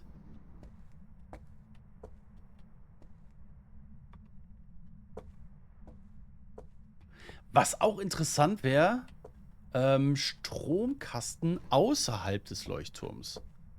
Wie heißt die Map? Es soll wohl ein Leuchtturm darstellen. Ja, Point Hope. Lang erwartet. Das Glückliche ist, dass wir gerade Profi spielen. Das heißt, wir können gucken, wo der Strom ist auf der Map. EMF 5. Maybe. Der ist hier unten.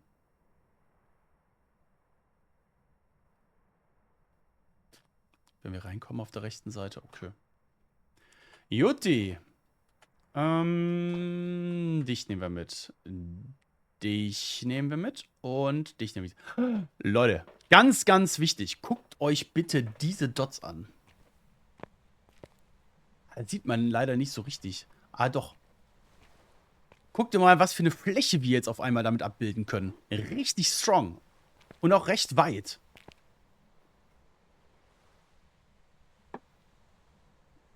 Kann jeder bei der Wildcard teilnehmen? Ja, jeder. Und Denise, wenn du gewinnen solltest, darfst du auch gerne streamen.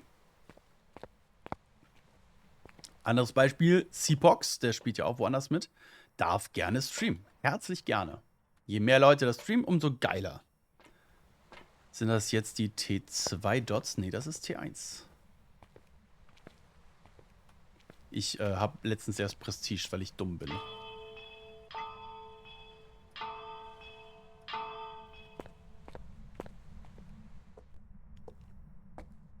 So, der sagte... Wait, hier ist der! Hinter der Tür! Weil ich blind bin. T2 macht das über 3 Etagen. Ja, das werden wir alles testen, ne?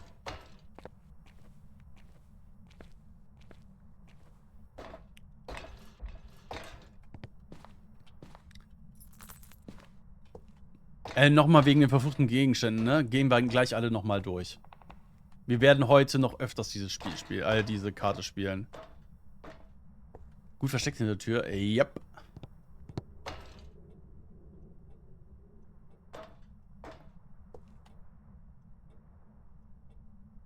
War das ein Event? Bei der Forschung geht es nicht um das Warum, sondern um das Warum nicht. Warum ist unsere Forschung so gefährlich? Ja, warum nicht? Sonst macht doch keinen Spaß. So und nicht anders. Hat er gerade hier Licht an- und ausgemacht? Ah, da, der Strom ist wieder aus. Kaum ist er da, ist er wieder weg. Waren wir hier oben?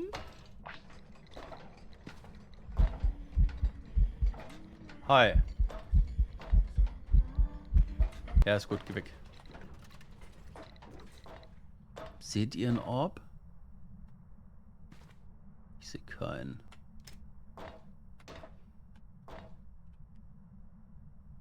Ich meine, so sollten die Dots doch immer sein. Bitte was?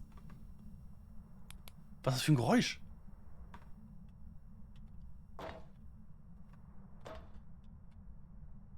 Mich würde mal interessieren, was er hier angrabbeln will. Fingerabdrücke. Klar, Lichtschalter. Aber so richtig glücklich bin ich damit nicht. Kann ich den hier draufsetzen? Nein, schade. Hi.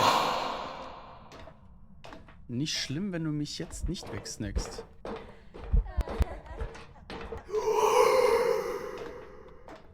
So ist gut. Oh oh.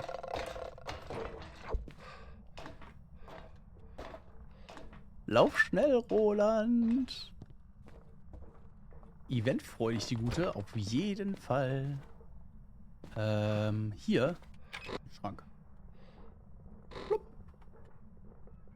Ich kaufe gerade Tickets für die Gamescom. Nice! Eisblümchen, hi. Hält die Map jetzt unter große Map. Das werden wir jetzt gleich sehen, wenn wir zurückfahren. Sie haben die Preise erhöht, also das Geld, was man bekommt, erhöht. Wird sicherer, wenn man sich die Treppe nicht gegenseitig überholen kann. Oh. So, Richtung Sandbag. Sorry, Leute, das mit dem Strom ist super nervig. Also, wir haben keinen Orb gesehen. Er wirkte nicht besonders schnell. Der hat den Strom wieder ausgemacht, also tschüss, Jin. Oh, wir müssen jetzt sehr lange laufen. Wanda, wieso seid ihr so ruhig, wenn ihr gehandelt werdet? Ja, das kommt mit der Zeit, Wanda. Das sind 10 Floors. Wir sind gerade Floor 1. Warte, ich mal eben. Ah, ne, war hier. Strom nochmal an. Zeige ich dir auf der Map.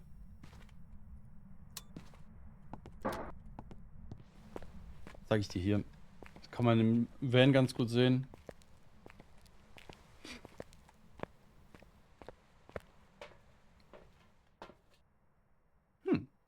Null Sanity? Null? Was habe ich denn alles gemacht? Junge, Junge, Junge. Also, das ist die im Grunde genommen Erdgeschoss. Also erster Floor. 2 Küche. 3 Wein. 4 Billardzimmer, also das Kaminzimmer. 5 Badezimmer. 6 Elternschlafzimmer. 7 Kinderschlafzimmer. 8, nennen wir es Werkstatt. 9 Technik. Und 10 ist tatsächlich dann der Leuchtturm selber. Die Hauch-Events ziehen doch einiges an Sanity ab, oder? Ja. Das habe ich, glaube ich, auch so verstanden, dass die Events und Sanity Draw angepasst wird. Oder angepasst worden ist. Mhm. Aber wenn wir jetzt nochmal in der Praxis genau sehen. Was nehmen wir jetzt? Jetzt will ich einen Familienwohnblock. Genau, lassen wir eben gucken. Guck doch mal, ist so supi. Und da oben dreht sich das. Das ist kein Orb. Da dreht sich das Rad. Aber ich gebe zu, so sieht man nicht so wirklich viel was, ne? Ist aber ein unglücklicher Ort für die Dots. Muss ich auch sagen. Wir nehmen Thermometer mit. Ja. Keiner kann es besser als die Dampflok.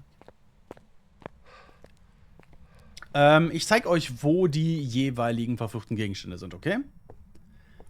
Das war jetzt nicht so schwer, um ehrlich zu sein. Hier unten sind die Tarotkarten.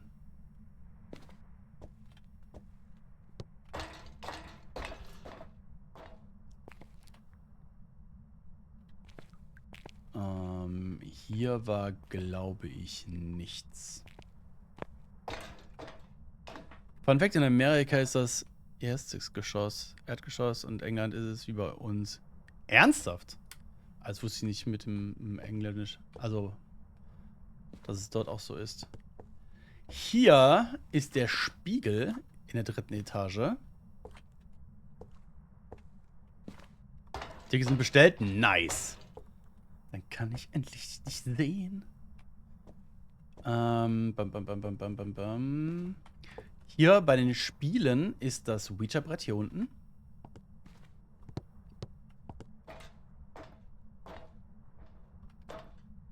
Hier oben im Badezimmer ist hier direkt hier vorne der Beschwörungszirkel. Schrei mich nicht an, ich bin sensibel.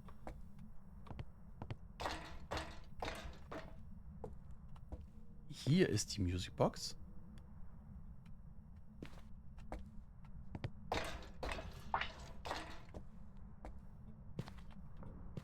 Hier ist die Voodoo-Puppe. Ernsthaft? Ja, sensibel. Ich bin ein kleines Sensibelchen. Ich glaube, das war's, ne? Ich meine, das war's.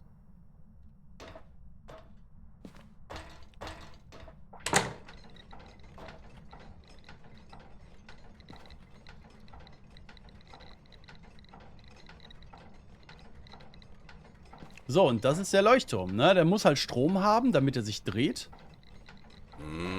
Hallo. Aber schon ganz geil, ne? Tayo, ist das so richtig? Ich danke dir vielmals für deinen Follow. Und willkommen, hi.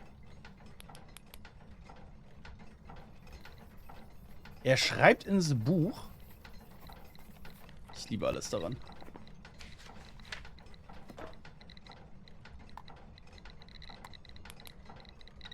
Habe ich einen Fotoapparat?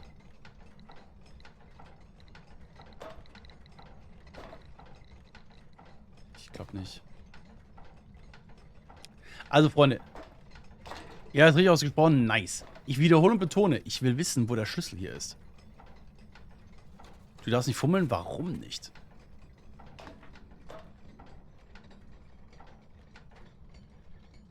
Hat er da gerade Stimmen von sich gegeben? Der hat schon wieder den Strom ausgemacht. Okay. Warum auch immer.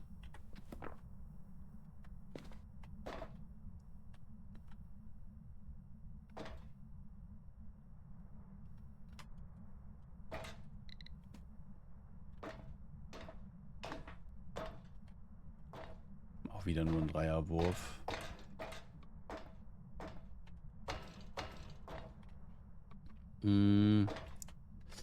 Was auch. Und Mare kann gut sein. Der kann ab 60 huntet. Kann wirklich gut sein. So, pass auf. Früher, so möchte ich sagen. So, hallo. Wie viel habe ich verpasst? Alles. Und noch nichts. Früher war das so, dass man, ich nehme mal, das hier wären Dots, ja? Da hast du die Dots hingelegt und dann hast du das Buch daneben gelegt. Warum? Damit du siehst, wenn der Geist das Buch berührt, also wegschnipst, schmeißt. Einen Wurf macht. Das ist jetzt nicht mehr notwendig, weil wenn der Geist jetzt mit dem Buch interagiert und er wird nicht reinschreiben, wird er es nicht nur werfen, sondern schließen. Dann liegt dann da ein verschlossenes Buch. Zumindest steht das in den Patch Notes. Ob das dann jetzt am Ende so kommen wird, ich werde es mal beobachten. So. Wäre Shade jetzt nicht schon raus? Ja, Shade wäre jetzt schon raus, weil die haben das so umgestellt, dass die Shade einen, solange man im Geist im Raum halt ist, nicht ins Buch schreiben wird. Habe ich auch gerade gezeigt, wie der Block geschossen aussieht. Wurden die T1-Dots gebufft? Ja. Massiv. Kann ich bestätigen, das mit dem Buch, das ist mir als Neuling aufgefallen. Baphomet, hey, super. Danke, dass du es reinschreibst.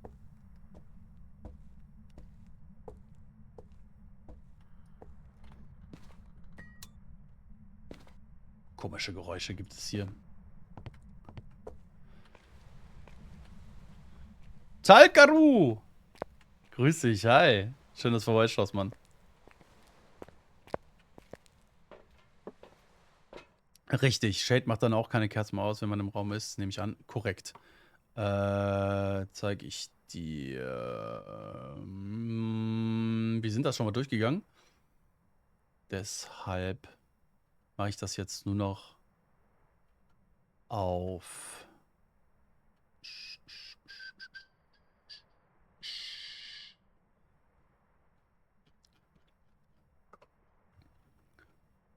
Ghosts. Shades can no longer blow out fire sources or write in ghost writing books if there are any players in the room to keep the strength consistent. Ja, also die Shade wird keine Kerze ausblasen und nicht ins Buch schreiben, wenn jemand genau da ist. Das hat angepasst, weil wenn sie im Raum nebenan ist, dann könnte sie ja mit dem Buch im Mann im Raum interagieren, wenn es in der Range ist. Aber im Leuchtturm schwer, wenn da jeder Floor ein Raum ist. Wir werden sehen. Den nehmen wir mit. Ah ja, und Box ist auch nochmal interessant. Ich weiß noch nicht so genau, wie das Boah, schon wieder 50% nur noch. Junge! Ein Sechsersprung? Interesting. Was wollte ich sagen? Genau, die Box. Die Box braucht jetzt mehr oder weniger noch mehr Dunkelheit. Man hat das ein bisschen schwammig aus meiner Perspektive formuliert. Ich guck mal eben, wo das stand. Da. Small environment lights, such as lamps, must now also be turned off to receive a response. Das heißt für mich eher so wie Nachttischlampe oder so, ja. Aber ob das dann die Taschenlampe mit dazu zählt? Keine Ahnung. Zählt das Licht in Camp Woodwind dazu, wenn du einen Strom an hast? Keine Ahnung. Gilt es herauszufinden. Gilt es herauszufinden. Na, der Sechsersprung ist schon wild.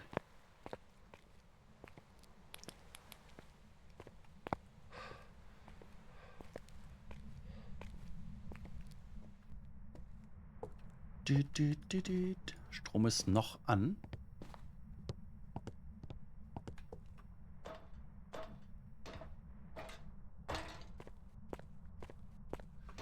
Ach, so ein Mist, ich hätte Feuerzeug mitnehmen sollen. Ich wollte euch die Kamine zeigen. Und ich wollte euch zeigen, wie der Sound sich verändert hat. Beim nächsten Lauf. Aber ihr merkt, ne, die Wege sind lang. Wohl dem, der den Geist unten hat.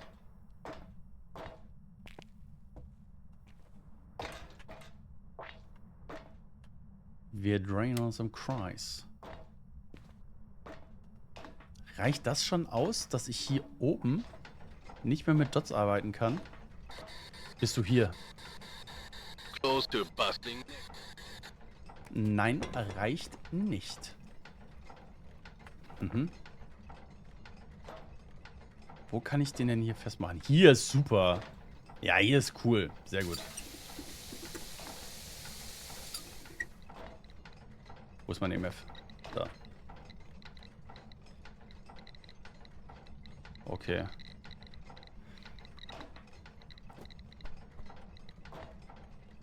Er wirft hier auf jeden Fall. Was ist da? War das eben auch schon da?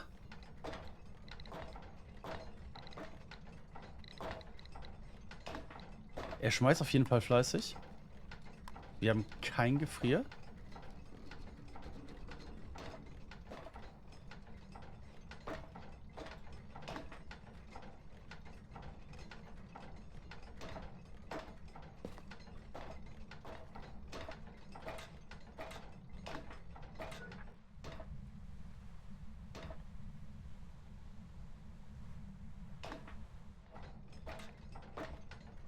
Wollen wir uns denn auf der Gamescom treffen? Ich will deinen Hintern auf jeden Fall auf der Gamescom treffen, ja.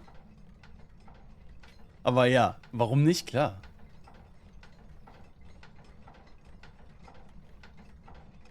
Also es wird wahrscheinlich auf ein EMF 5 hinauslaufen. Wobei ich dann auch sagen muss, gab es jetzt genug Möglichkeiten, EMF 5 zu geben. Und warum jagt er jetzt nicht? Wir haben jetzt mehrmals, also wir sind unter 50% Sanity. Volle Dach. Oh mein Licky. Den habe ich ja gar nicht gehört. Geh weg! Halt, stopp, ich will das nicht.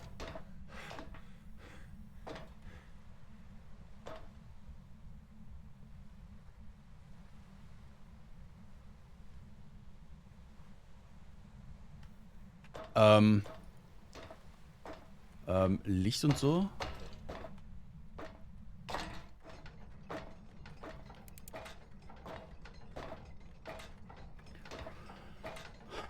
Wieso spawnt der denn da unten? Tschüss.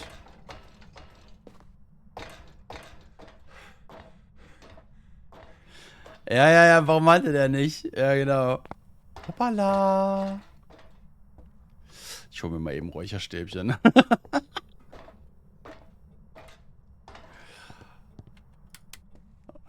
Strom ist noch an.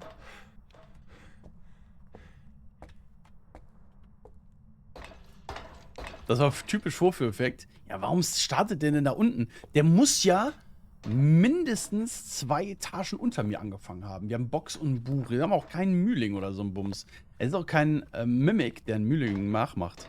Sind die Treppen auch ein separater Raum oder gehören die zum Stock? Die gehören zum Stock. Die gehören zum Stock.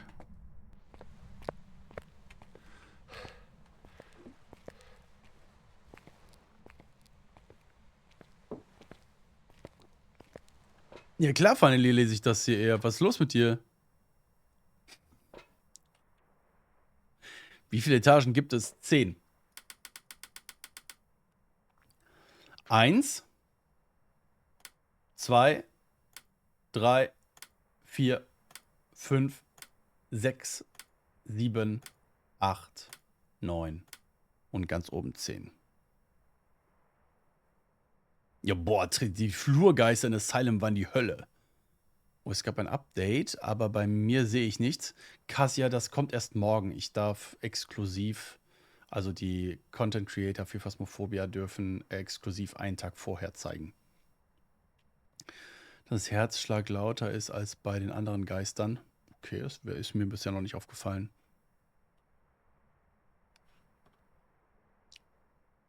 So, wir wollen rein.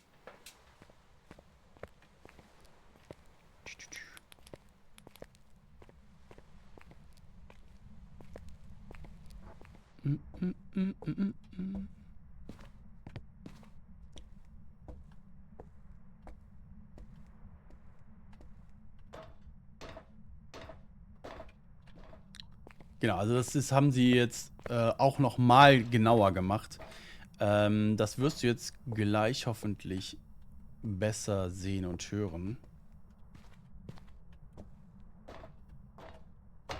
Wir haben nämlich ein gutes Beispiel. Wir können hier den Kamin anmachen.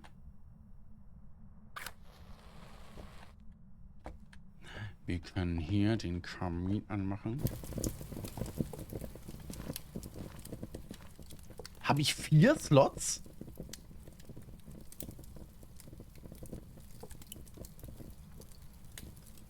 Eins. Taschenlampe, Räucherstäbchen. Nichts. Die Magenspiegelung war tatsächlich easy. So, ich gehe jetzt mal runter und achtet mal auf den Sound vom Feuer.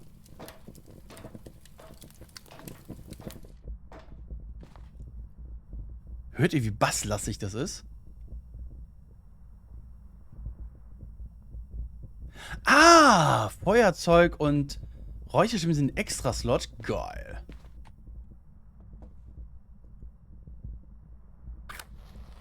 Morgen kommt das Update. Ja.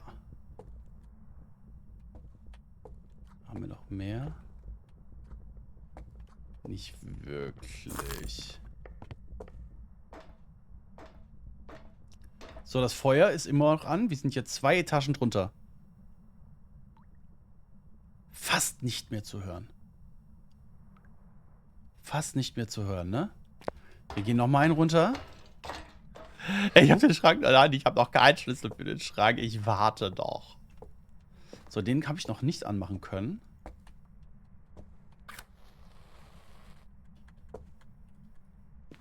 Oh, ich muss das so aufmachen. Oh, wie geil ist das denn?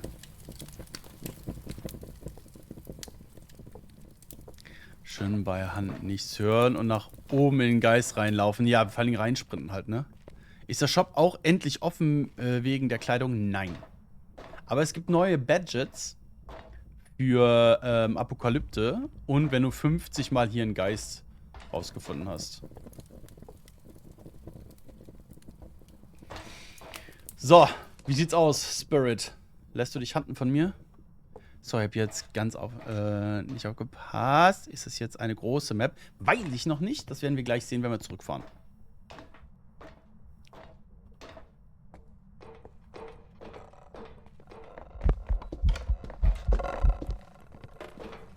Mach auf hier!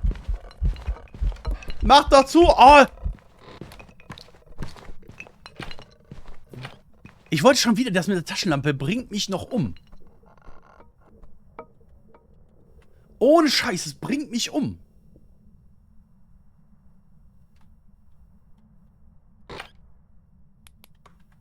Es bringt mich um. Hier, das geht, ne? Dieses Flackern geht. Aber lange draufdrücken war früher so, dass es dann ausgeht. Oder angeht. Jetzt nicht mehr.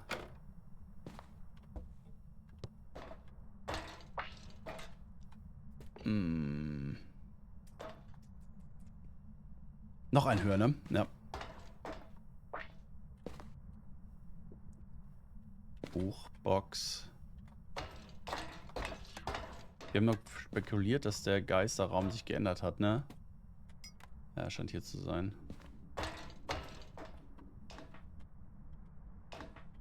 Ah, ne, den will ich nicht. Ich will den. Hi.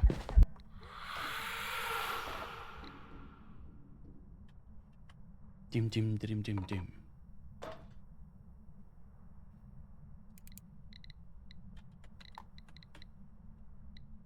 Geht runter.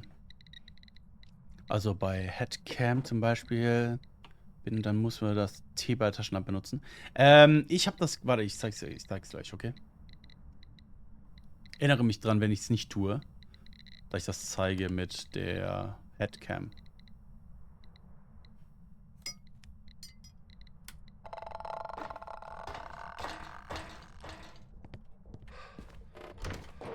Ist kein Spirit.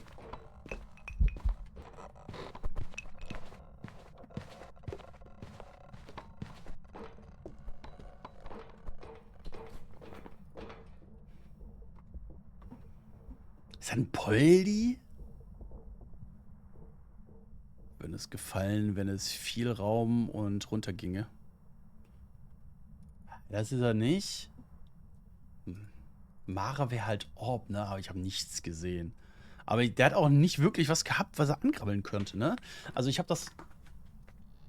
Wir könnten mal Salz nutzen, ne? Roland nutzt doch das Salz.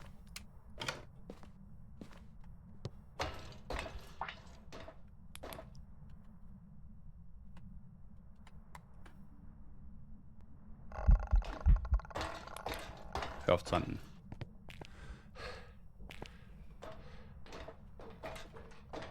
Wir haben kein... Ja, aber ich hatte keinen EMF5. Also es ist kein Spirit. Ich habe ja geräuchert. Und der hat vor 3 Minuten wieder angefangen zu hunten.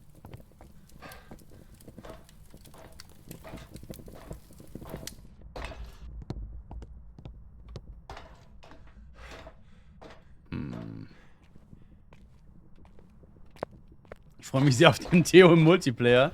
Ja, ein Theo sollte easy sein. Du müsstest ihn ja in jeder Etage loopen können.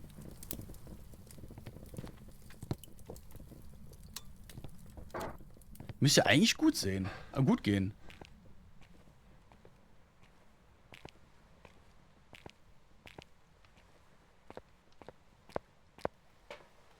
So, Räucherstäbchen. 2, 3.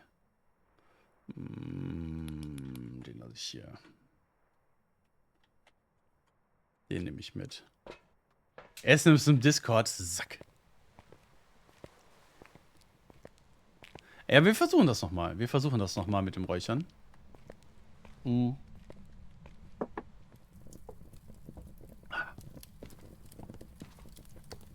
auch mit UV. Salat geht alle hier. Ich habe hier irgendein Foto schon verkackt. Nein.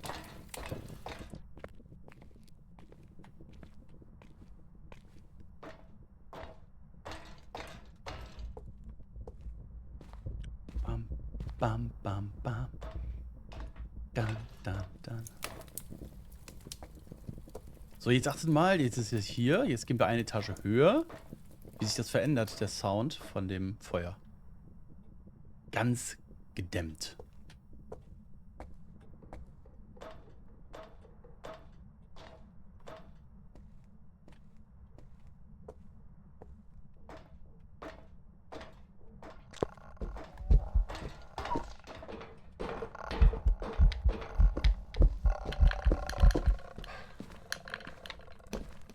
Wo bin ich?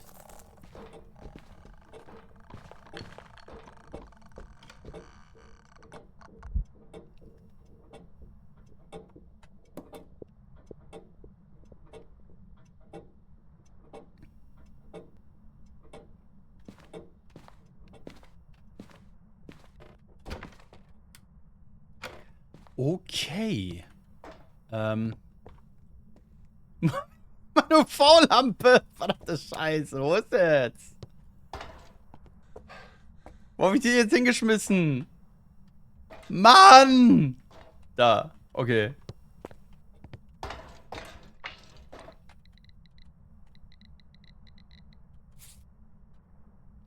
Licht.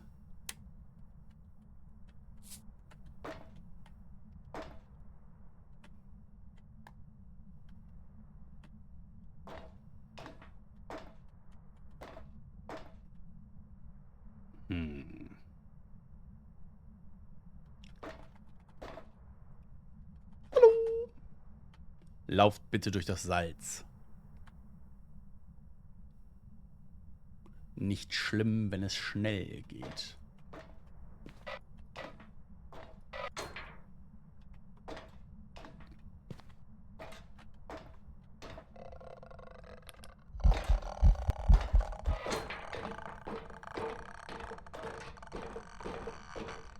Sowas von kein Spirit.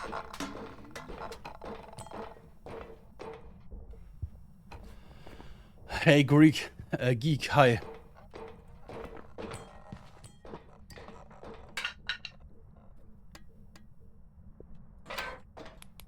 Wir haben Poltergeist.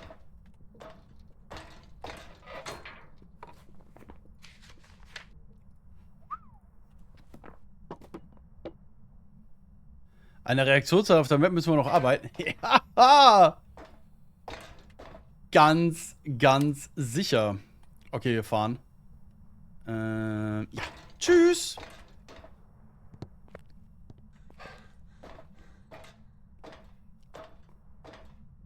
War wunderschön. Es ist wohl besser, jetzt zu gehen.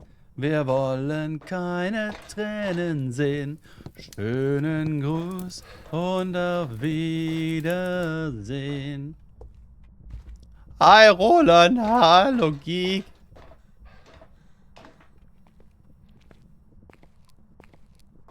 Es ist wohl besser, jetzt zu gehen.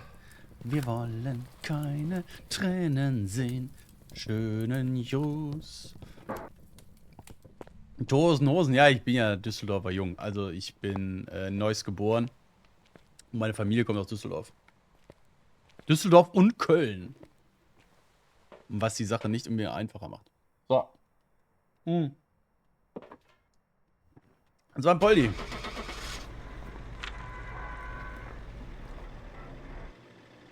Oh, ich hätte noch einen Polterhaufen irgendwo machen müssen, ne?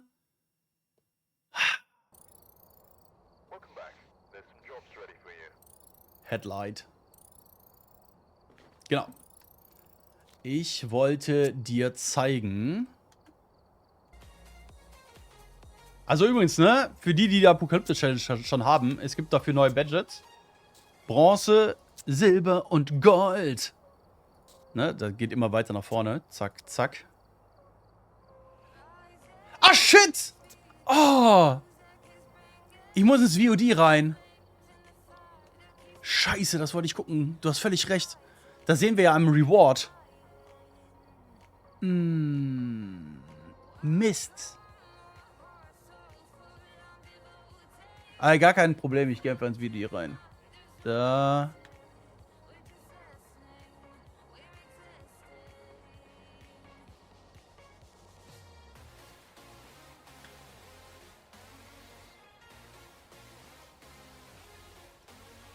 Ist eine kleine Map. Wir haben 100 bekommen. Das bedeutet, es ist eine kleine Map.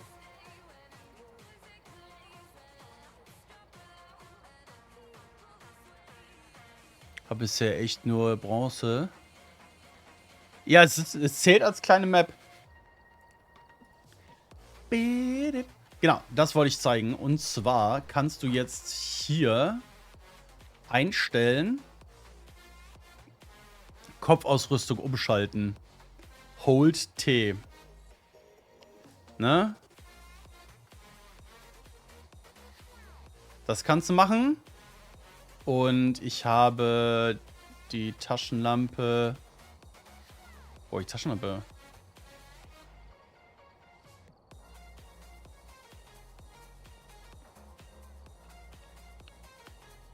Ich glaube, das hier Special ist für mich hier die Taschenlampe. Ich hätte ja auch Mittel gesagt, ja. Ging es zu Maddie ist wirklich klein, ja. Ja, aber Mittel, ja, Mittel wäre doch völlig in Ordnung gewesen. Muss ja nicht komplett auf groß gehen. Was ist Tab Forward? Meine Maustaste. Ich hab's auf der Maus liegen.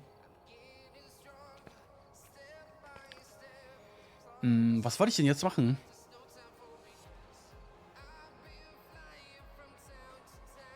Was wollte ich jetzt machen? Wir können aber eine neue, normale gucken. Was hat sich denn noch geändert?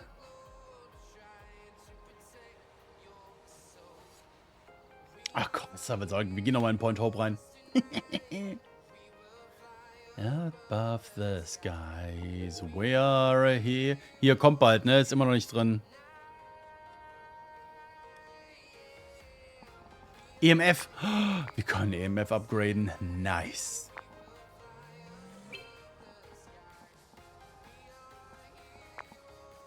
Gleich mal machen.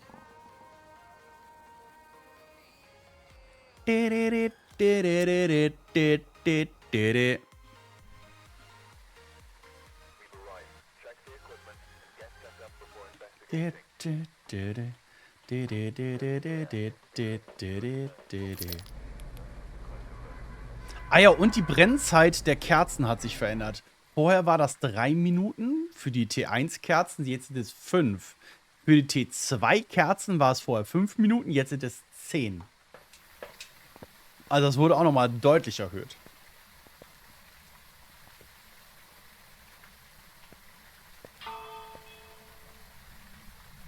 Ja, bitte.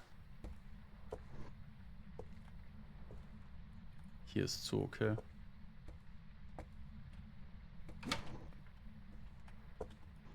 Hier hinter ist der Strom.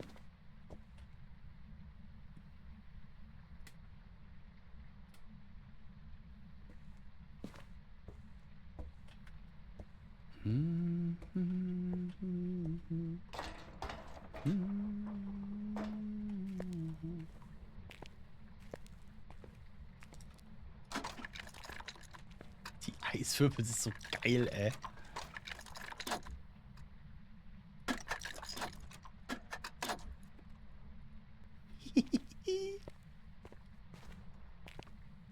Kann man etwas besser On-Road-Tests machen mit den T1 und T2? Jo, das stimmt.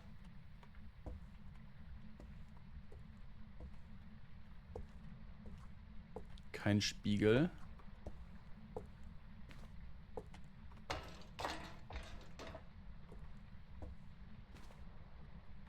Was ist das hier eigentlich?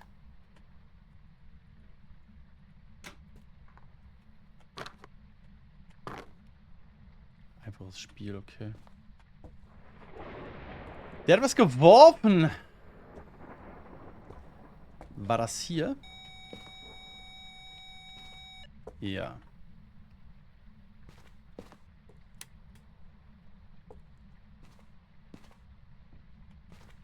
Fenster. Moin, Meister. Moin. Interaktion hat funktioniert. Okay, wir gehen erstmal. Was zur Hölle war das denn jetzt?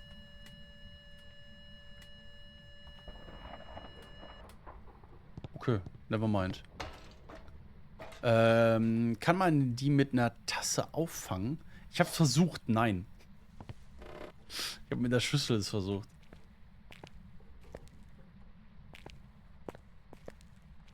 Hier bisher war immer offen, ne?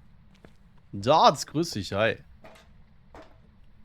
Eigentlich die Affenpfote, zeige ich dir. Oh, Knochen. Hier ist die Spieluhr.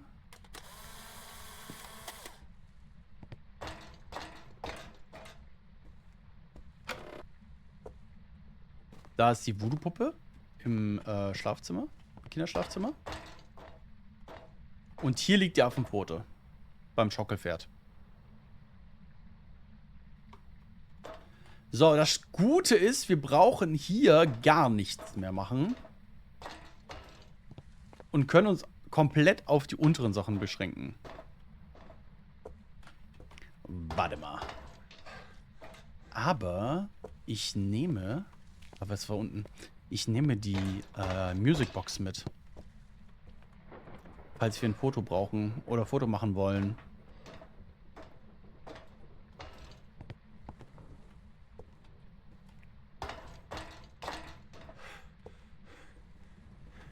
Moment.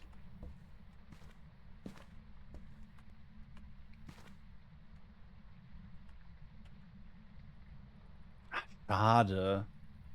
Ich kann den nicht schlagen oder irgendwas anderes. Hallo, seit wann ist die Map schon draußen? Hab ja ewig kein Fassung mehr gespielt. Sie ist heute rausgekommen und einige können es jetzt schon spielen. Ansonsten morgen ab 1 Uhr.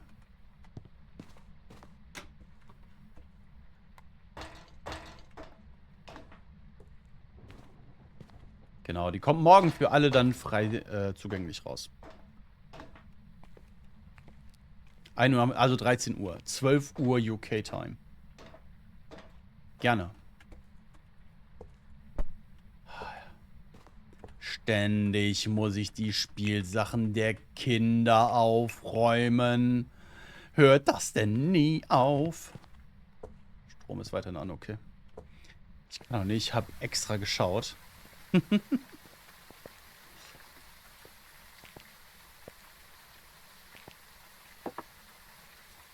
Warte, ich guck mal eben.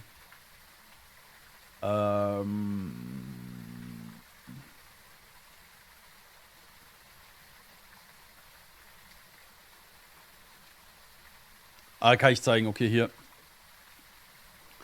Du musst hier bei Beta, das hier ein Partner, Official Partner Branch, und dann musst du noch zusätzlich einen Code eingeben, dann kannst du es machen. Und der Code ist natürlich, ja. Es tut mir leid, dass ich im Voraus bin. Es tut mir leid.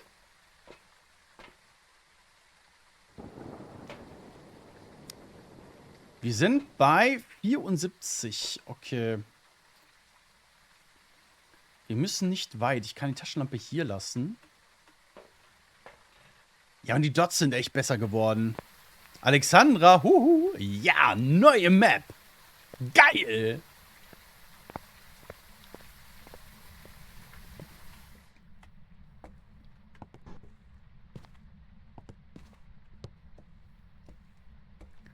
Kann ich in Ruhe hier reinschauen, ohne direkt gefressen zu werden?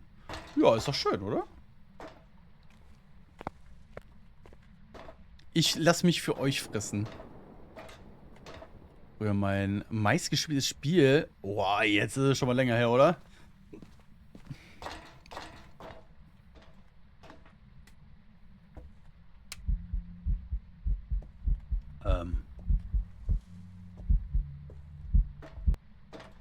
Kumpel.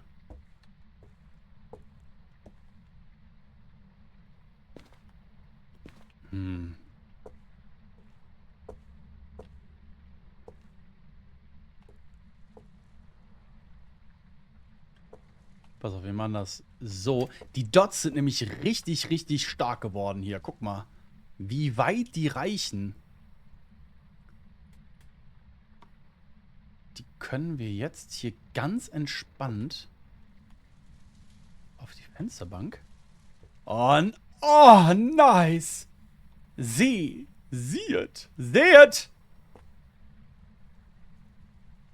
Ich bin begeistert.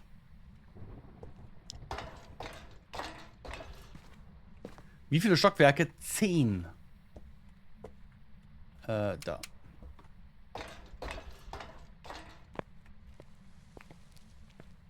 Und 12 Räume, Alexandra.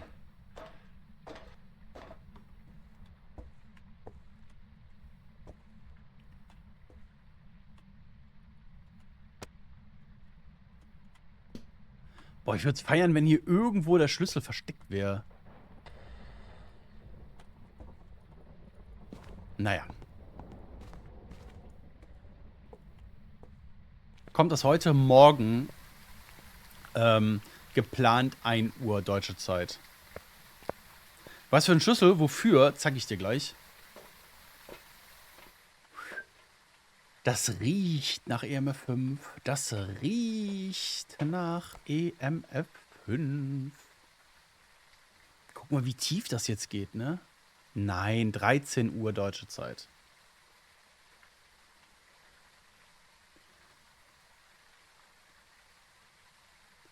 Viel Spaß, Sina. Halt die Ohren steif. Bis dann. Schade, ja.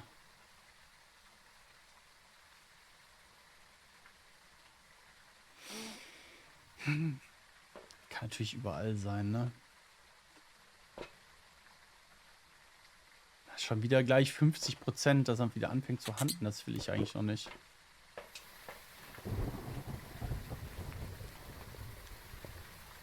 Wie hoch der ist, ne? Ah, ich bin super zufrieden bis hierhin. Mit dem Update.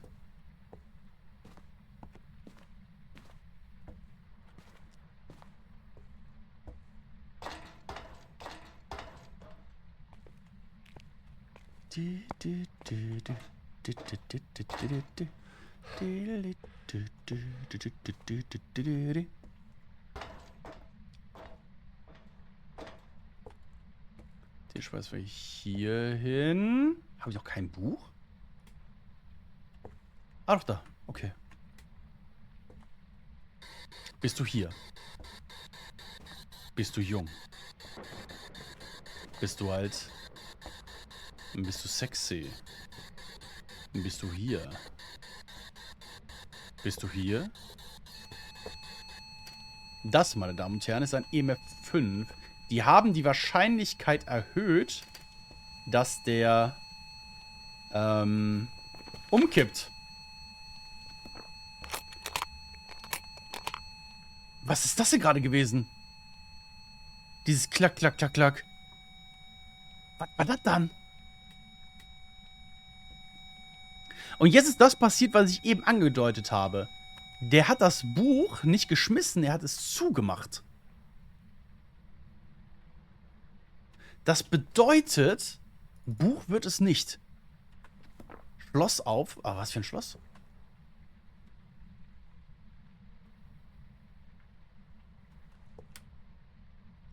Okay. Also Buch wird es safe nicht.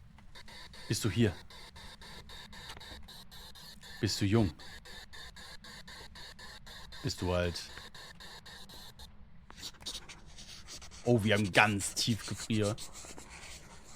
Djinn, Oni, Zwillinge.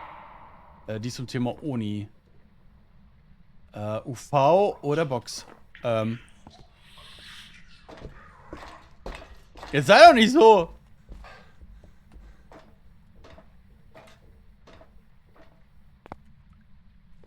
Ja, Buch ist raus.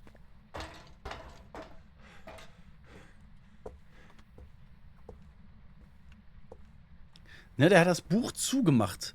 Das ist das neue Werfen des Buches. Und wenn er das macht, ist Buch komplett raus. Also die erste Interaktion, sorry, AFK, kein Problem, muss ins Buch schreiben sein.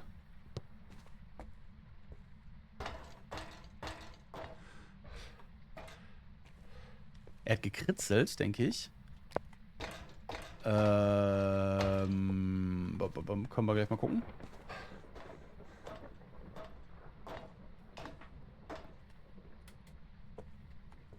Ne.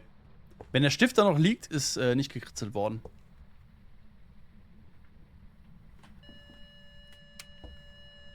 Wir haben Fingerabdrücke.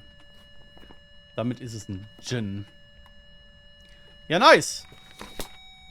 Hier wieder geschmissen, ne?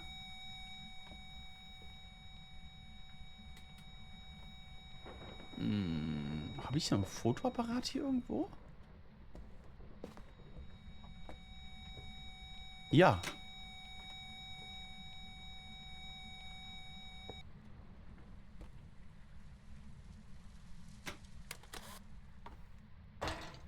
So, was? Ich wollte euch noch was zeigen, genau. Wo ist meine Taschenlampe?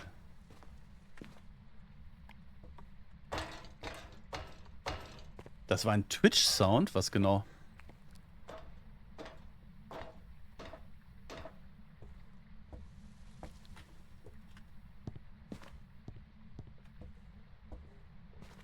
Ach so, das.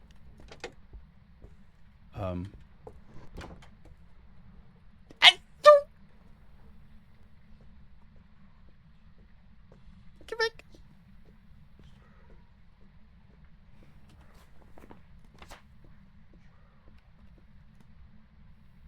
Parabol und Räucherwerk. Sehr gut. Parabol haben sie auch angefasst. Und zwar soll es jetzt im Grunde genommen, das Buch war einer unserer Sound Alerts. Ach so, okay, verstehe. Ich verstehe. Ah, jetzt mit Geisterbuch. Ah, okay. Ja. Wait, die Dusche ist bei Hand abgeschlossen. Nein, es gilt, glauben wir, als Versteck. Und nicht jedes Versteck ist immer offen. Aber was willst du machen? Du kannst ja da vor irgendwelche Schränke stellen oder so. Aber ich denke, das ist die Lösung von den Entwicklern. So, den nehmen wir mit, den nehmen wir mit, den nehmen wir mit.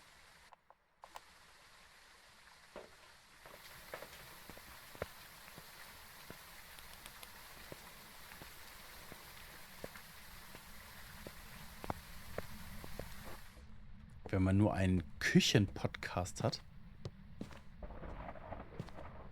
Das machen wir auch noch. Wir gehen noch mehrmals rein.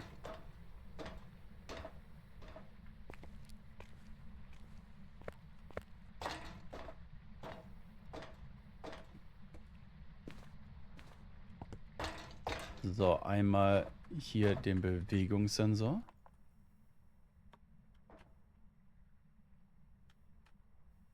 Gib mir ein Zeichen.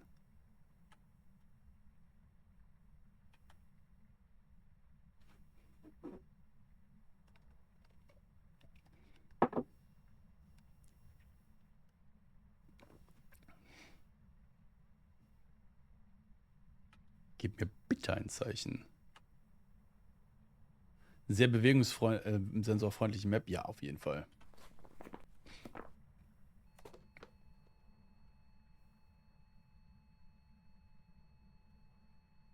Eigentlich sollten wir so ein optisches Signal kriegen, wenn der Geist irgendwas... Hallo?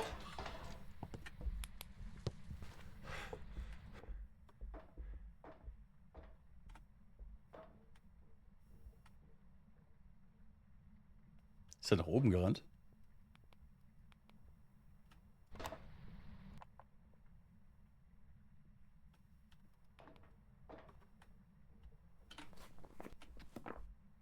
Junge, du musst runterkommen.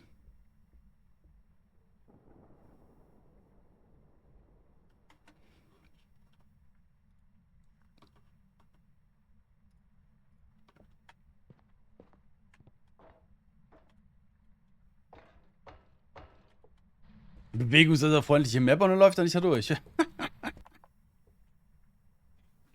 So, jetzt kann ich wieder zuschauen. Hatte nur die Kopfhörer auf und habe in der Küche den Linseneintopf fertig gemacht. Meine Tochter hat sich jetzt Hühnersuppe gewünscht. Gib mir ein Zeichen. Daddy ist krank.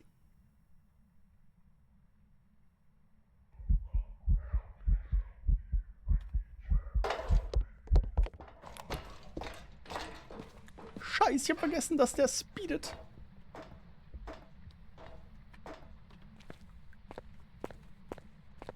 Tschub, tschub. Der Sim! Wir brauchen Räuchern. Wir brauchen gar keinen Bewegungssensor. Hätte ich mir anders vorgestellt. Ist ja wie vorher mit den Treppen. Hühnersuppe hilft auch bei jeder Krankheit. Ja, schon so ein bisschen, ne?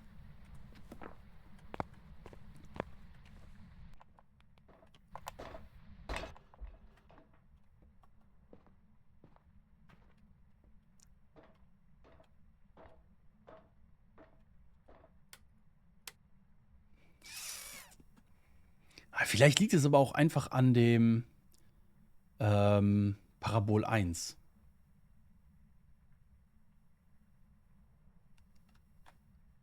Gib mir ein Zeichen.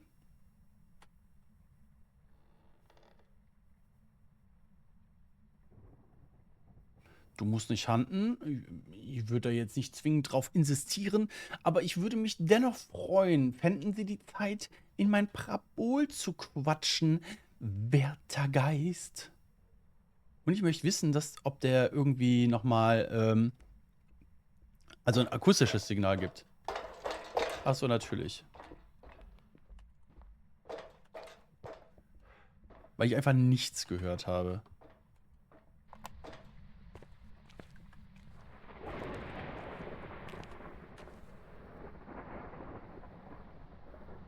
Schafft nur Shit zuletzt, ist auch so. Kann ich schon mal ein bisschen hier schon.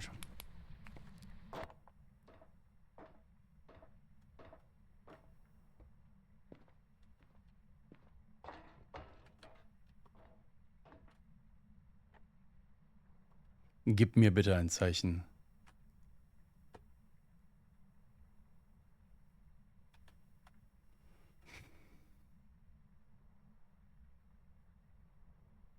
Boah, ist das nervig mit dem Parabol, ne? Was war das dann?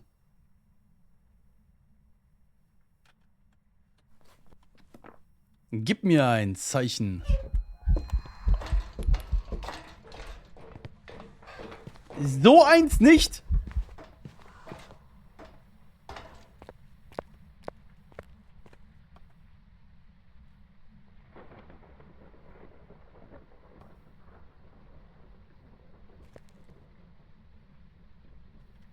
Ich bin's leid. Ist leid, wir holen jetzt Räucherstäbchen. Das mit Parabol ist echt ein Mist. Zumindest mit dem T1. Ich weiß nicht, wie es dann mit T2 oder 3 ist.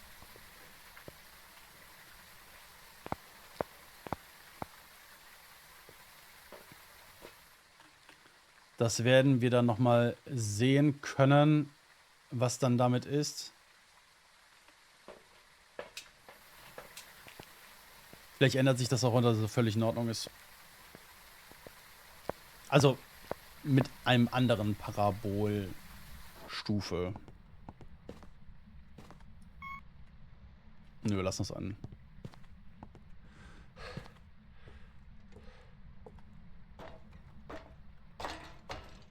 Das Nutella-Eis? Ernsthaft? Gibt es sowas? Andererseits, ich meine, warum nicht?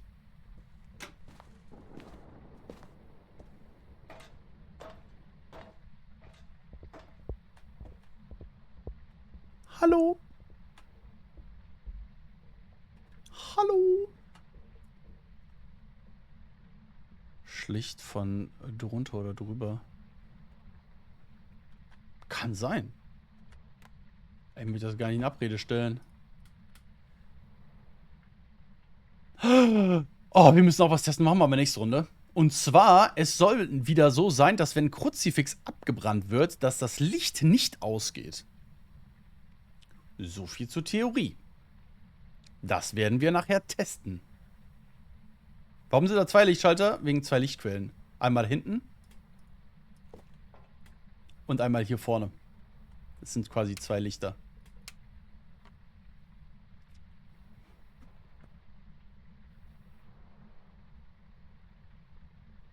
Müsste hinten.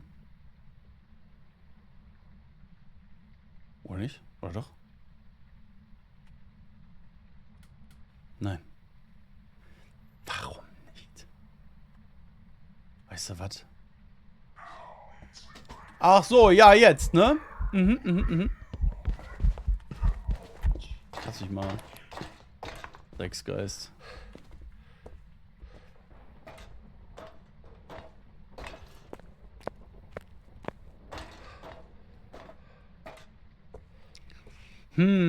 Was wollte ich noch gucken? Genau, also grundsätzlich will ich noch nach einem Schlüssel gucken. Ich möchte noch wissen, was wollte ich denn noch testen?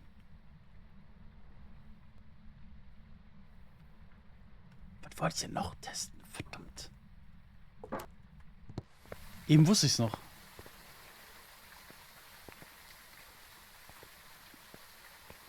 Ein Kruzifix, genau. Aber das machen wir ja nicht jetzt. Wir fahren mit dem Djinn. Ja, machen wir gleich. Machen wir gleich. Also ein Parabol ist aber wirklich nervig.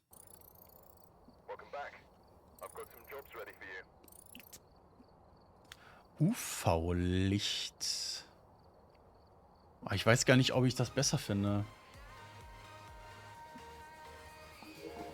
Wir versuchen das jetzt einfach mal mit dem neuen UV-Licht, also mit dem Stäbchen. Vielleicht haben sie das ja nochmal die Reichweite und die Länge erhöht. Das mit ihr Viecher auch nicht gut, ne? Also ich fand das völlig legitim, das auf Stufe 1 zu machen. War völlig in Ordnung. Gab es für mich in erster Linie gar keinen Änderer, also gar keine Notwendigkeit, das zu ändern. You're so... We are the heroes tonight.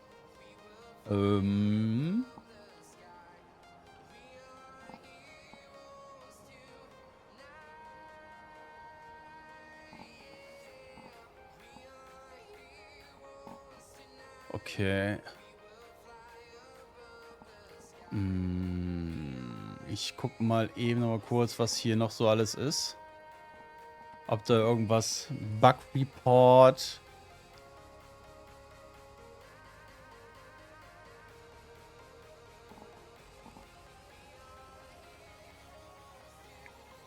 Jo.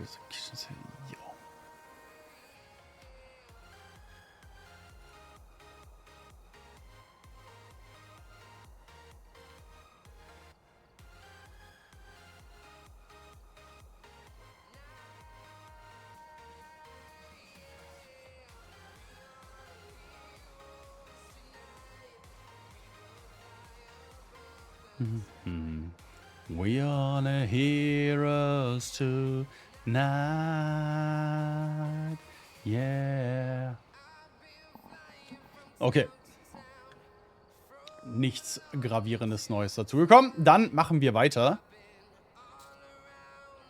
Ich laufe ohnehin oft mit 1er Aufbau rum. Brauche 2 und 3 eigentlich nicht. Und wenn die das jetzt noch aufgebessert haben. Ja, schauen wir mal, ne? Das mit UV-Tier ändern ist besser. Die kleine Lampe ist nicht so gut wie Knicklicht. Meinst du? Weiß ich jetzt nicht.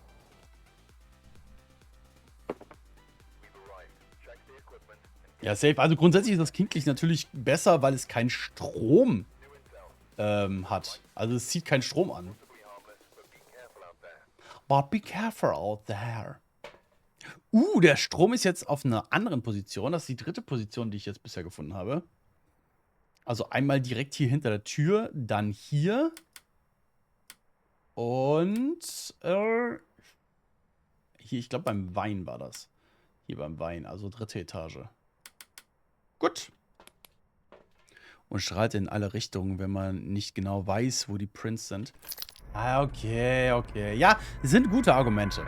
Okay. Ich gebe mich geschlagen. Falls trotzdem okay, das ist auf mein...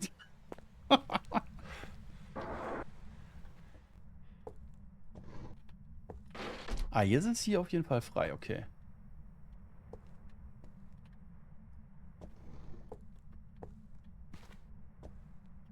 So, hier ist der Strom. Okay.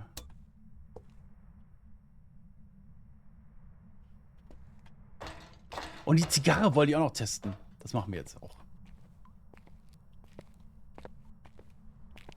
Das Versteck ist nicht frei.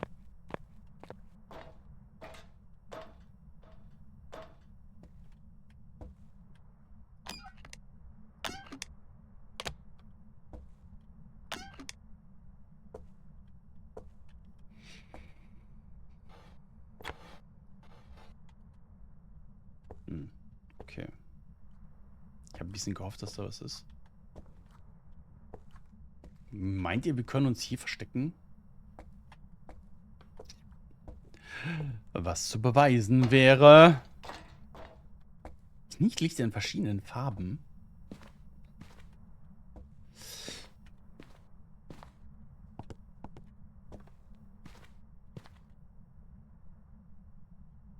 Und sind auch nochmal Pfeile? Moment.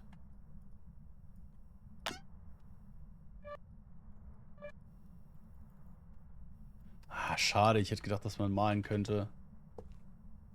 Das wäre witzig gewesen. Haskerson wollte in einen kleinen Schrank klettern. Nein, wollte ich nicht. Ich wollte gucken, ob da was ist. Vielleicht sowas wie, ein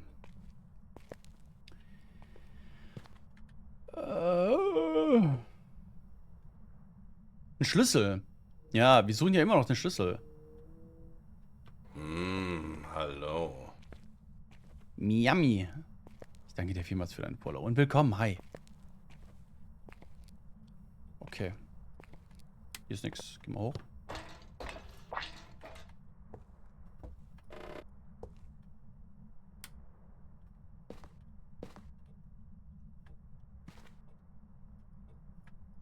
Die Schränke kann ich auch nicht aufmachen.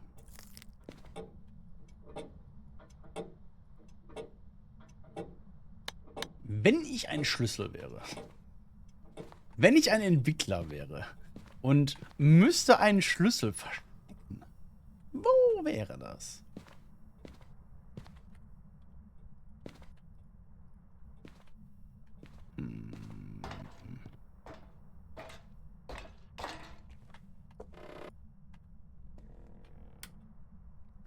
Keine Voodoo-Puppe.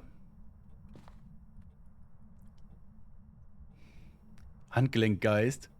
Wofür ist ein Schlüssel? Ich weiß es nicht. Ich habe einen, ich schreibe, zeige ich dir. Brauche ich gar nicht erklären. Ich muss es einfach nur zeigen. Wir gehen ja jetzt gerade einmal komplett nach oben. Aber ganz ehrlich, am geilsten ist der hier. Chopper, grüß dich.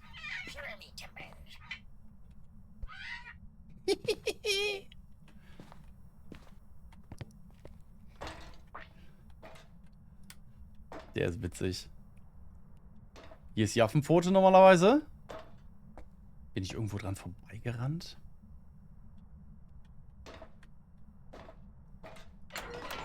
Hier ist, kann man sich nicht verstecken. Wenn der für einen Turm ganz oben ist, dann ist der Schlüssel ganz unten. Ja, schon ein bisschen, ne? Hier. Hier oben, das ist Etage 9. Oder Floor 9. Hier ist doch relativ deutlich ein Schloss. Ja. Wo ein Schlüssel reinpasst und nochmal verschlossener Zeichen. Da stellt sich für mich die Frage, wo ist der Schlüssel? Hier kann man sich noch verstecken, das ist auch gut.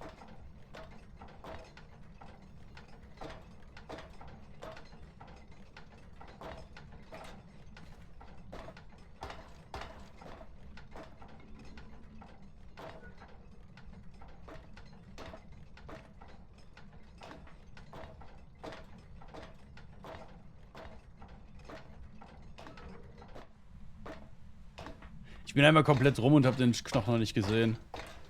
Warum nicht?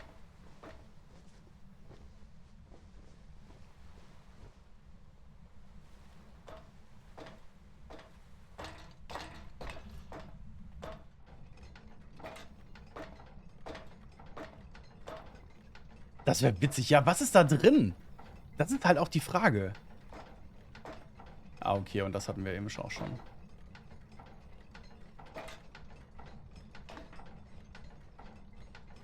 Okay.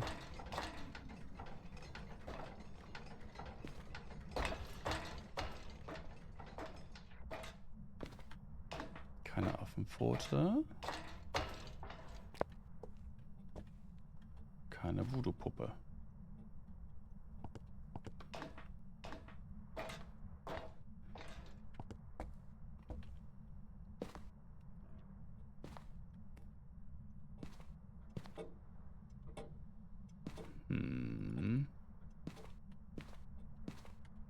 Keine Musicbox.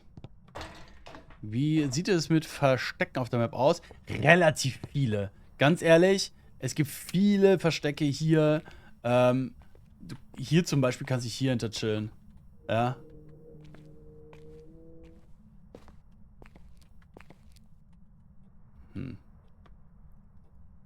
Da komme ich auch nicht dran. Auf jeder Etage gibt es quasi genug Möglichkeiten, sich zu verstecken.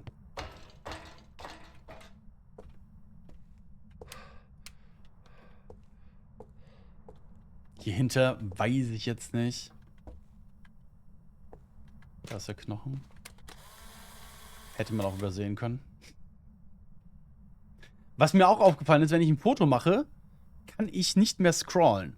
Erst wenn der Cooldown durch ist, kann ich wieder scrollen. Bin ich jetzt nicht so geil, wenn ich ehrlich bin, ne?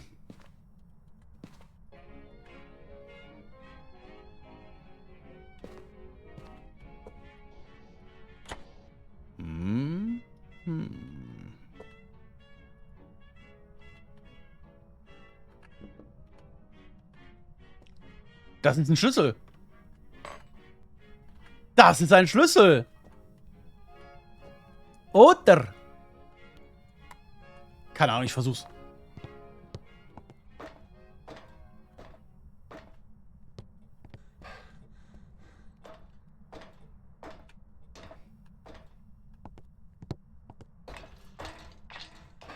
Hopp, hopp. Jetzt bin ich aber so gespannt.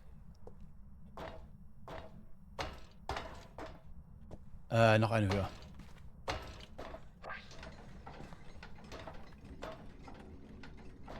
Nein! Wieso nicht? Mann! Moin!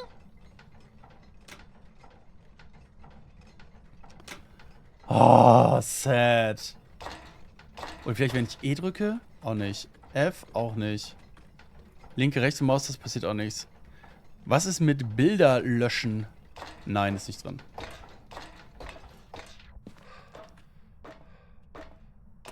So ein Mist. Schlüssel wird erst morgen hinzugefügt. Boah, das war bitter. Was hat er denn gerade so geflasht? Doch, das wird kommen. Das mit dem Bilder löschen wird kommen. Bin ich mir ziemlich sicher.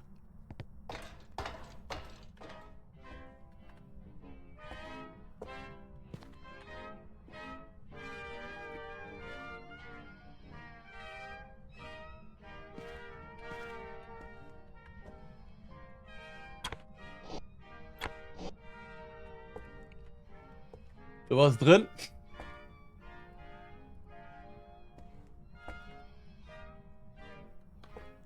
Keine Ahnung, was man damit anfangen soll. Weg damit.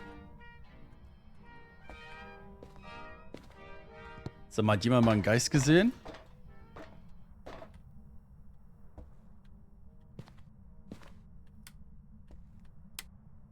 Gib mir ein Zeichen. War doch auf der Roadmap Wiedereinführung, Limit pro Kamera und Fotos löschen können. Ja, pass auf. Ich sehe jetzt hier keine Möglichkeit, ein Bild zu löschen. Auch hier sehe ich entsprechendes nicht. Ich habe auch bei den Notes nichts gesehen. Aber das kann natürlich trotzdem immer noch kommen. Bis morgen. Oder dann halt erst später. Kommt irgendwann, so sehe ich das genauso.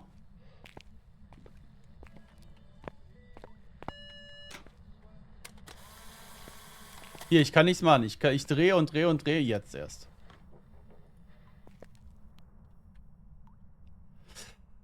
Wir sind also in der Küche. Mel, hi. Shade, meinst du? Meinst du? Tarot-Karten haben wir. Ach, Roland, du bist so ein Blindfisch, ne? Was ist das denn? Was ist das denn?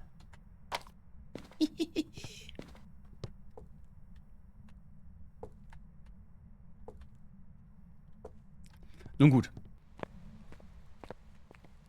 Ist das ein neues Gebäude? Ja, das ist der Leuchtturm. Das ist die neue Map.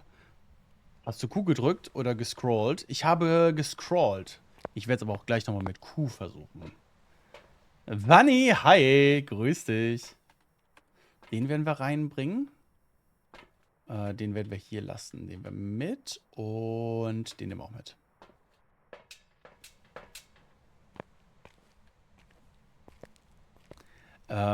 Mel, ich bin privilegiert. Wie soll ich das Es soll nicht so arrogant klingen. Ich darf das vorab spielen, weil ich ein Partner von dem Spiel... Das ist auch doof. Warte. Ich habe einen Vorabzugang gekriegt. Und morgen wird es dann komplett ausgerollt. Was ist das denn für ein Orb, bitte? Wieso schimmert der denn so komisch?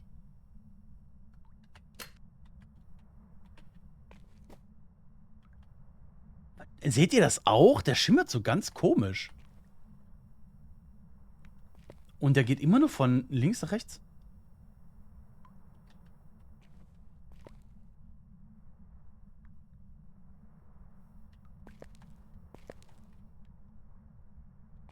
Ist das überhaupt ein Orb?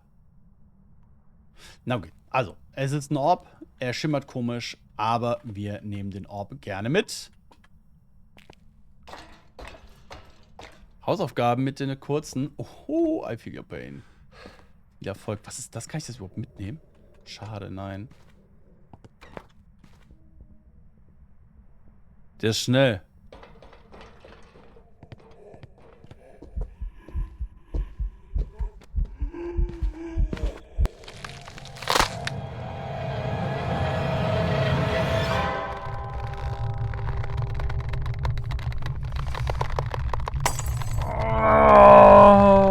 Handtuch.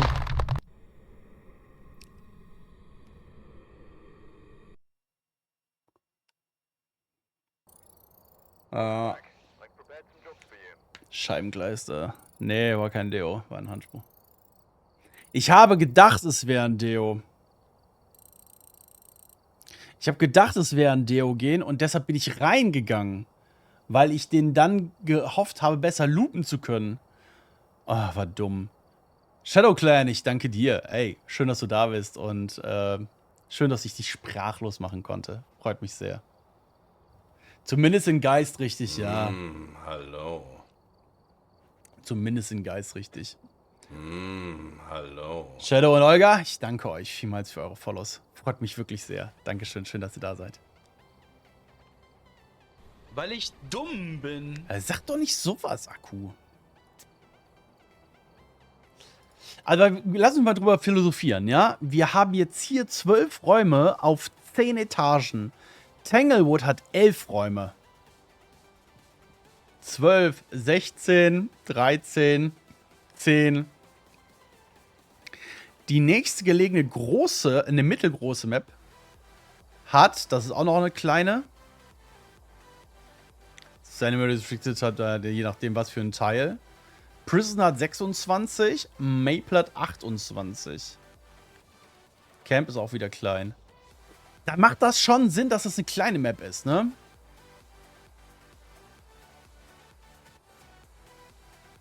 High School ist eine große, Sunny ist eine große. Was gibt es für Neuerungen im Spiel? Relativ viele. Eine größere kleine Map, ja. Aber Bleasdale ist auch ein größer, ne? Ja, wie Bleasdale. Und das geht ja nur nach oben, aber an sich groß ist die jetzt nicht. Aber die Laufwege sind halt schon krass. Ja, vor allem ganz oben halt, ne? Das ist schon sehr nervig. Und Thorsten, grüß dich, hi. Daddy. Hi, Dankeschön für deinen Follow. Man sollte die QM vergleichen, nicht die Räume. Ich bin heilfroh, dass ich das nicht entscheiden muss. Wie geht's dir? Thorsten, mir geht's gut. Soweit ganz gut. Wie geht's dir, Mann? In der Beliebtheit, diese Map, sehr weit oben. Sehr weit oben. Ich finde die absolut cool, atmosphärisch. Du kannst dich sehr gut verstecken vor dem Geist.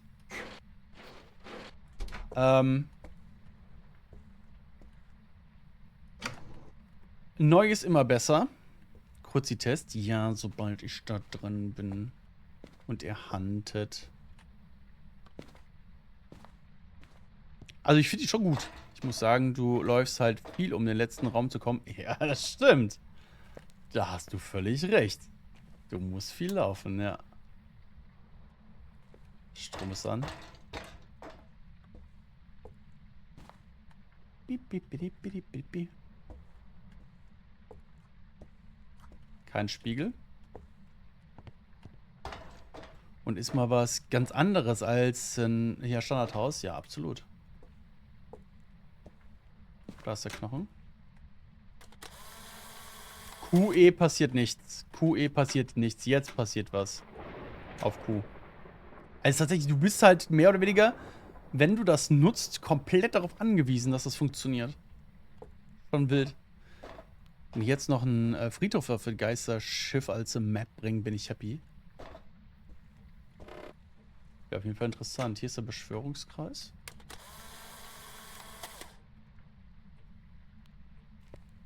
Boah, ich kann es kaum erwarten, wenn ich wieder höhere Bilderqualität habe. Also wenn ich T2 oder T3 Fotoapparat habe. Gib mir ein Zeichen.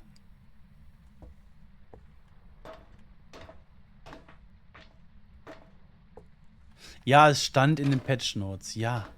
Aber was für einen Unterschied das jetzt für mich jetzt macht, ne? Ich finde ich schon sehr enorm. Gib mir ein Zeichen.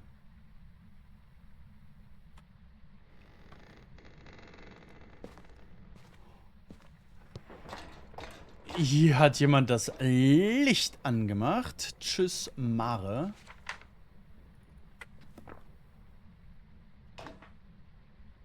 Hier haben wir es kalt.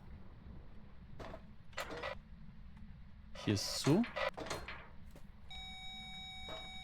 EMF 3, wenn ich jetzt wüsste, was geworfen worden ist, ne? Da war gerade was laut. Was war das denn? EMF 5.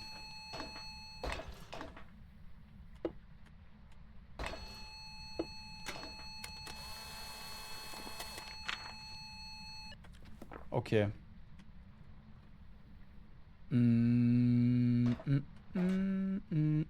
Was wollte ich hier? Ich wollte hier, glaube ich, gar nichts mehr. Ja, war 5, ne? Ja. Hast du gehört, ne? EMF 5.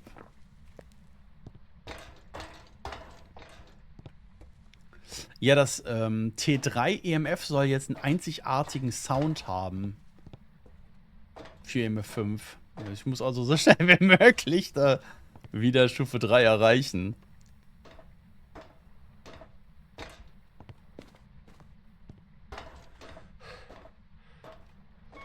So, ich hole mir jetzt Räucherstäbchen. Feuerzeug oder Streichhölzer. Und ein Kruzifix. Das lege ich schon mal direkt dahin.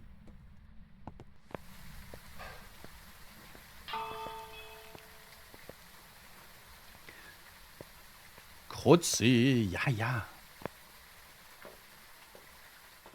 Da ist auch nochmal ein EMF 5. Kruzi. Ansonsten fällt euch was auf?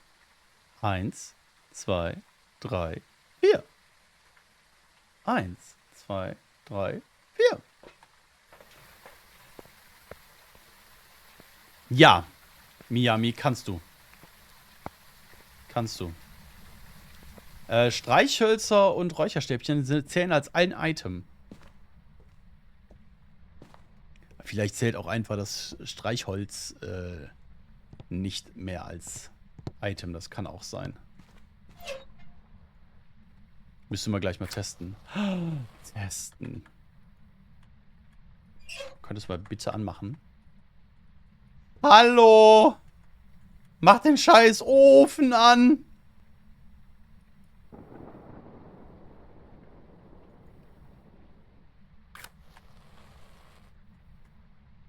Ich konnte das doch eben noch anmachen. Was ist denn jetzt los?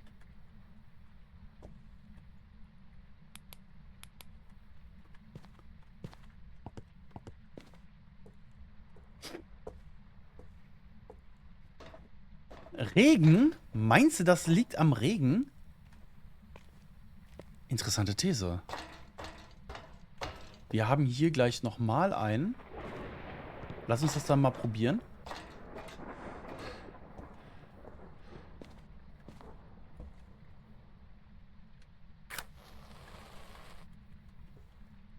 Vielleicht muss ich auch einfach nur näher ran. Nein.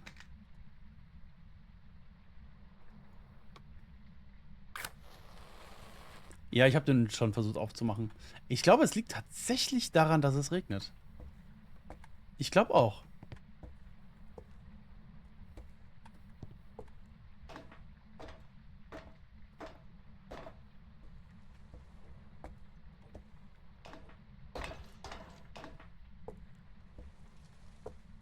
Buggy? Ich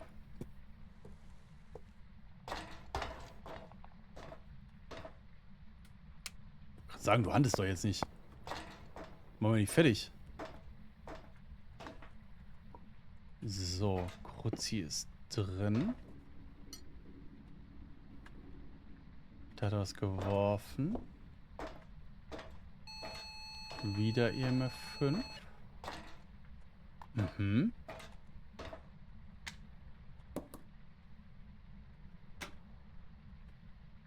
Zwei, drei, vier. Ja, Streichhölzer zählt als kein Item mehr. Voll gut. Das ist super cool. Hallo. Sammy! Vielen lieben Dank für deinen Follow. Schön, dass du da bist. Hi. Okay, Streichhölzer zählt als kein Item. Das ist richtig, richtig gut. Und macht auch hochgradig Sinn.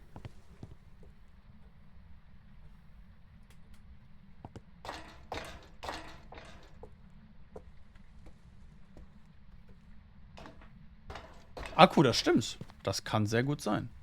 Lass uns das mal beobachten. Weil dann müssten die ja anzündbar sein. Und das geht.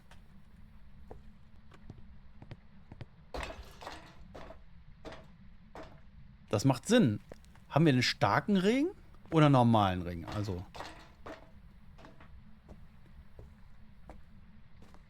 Genau, du kannst 3 Lampen mitnehmen für Unruhe-Test. Ganz genau. Also. Ja, ist starker Regen, oder? Ja. Gewitter. Haben wir Gewitter? Über Neuss. Wir sind so langsam aber sicher in Hunting Range. Das ist gut. Weil wir ja testen wollen, ob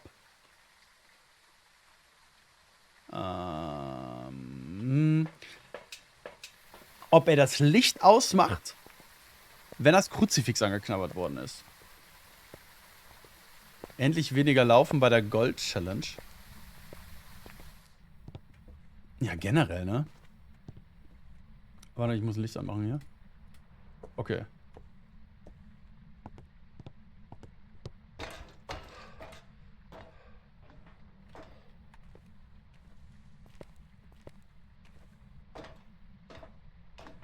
Ja, die ist heute. Die Wildcard-Auslosung.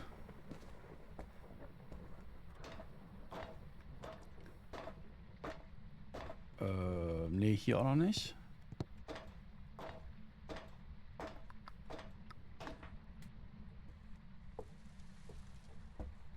Wenn man nicht sprinten kann. Ja, da ist jeder Gang, den man nicht machen muss, ja ein Geschenk.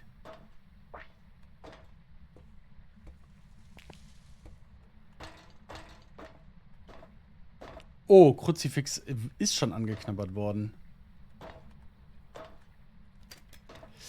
Das ist natürlich belastend.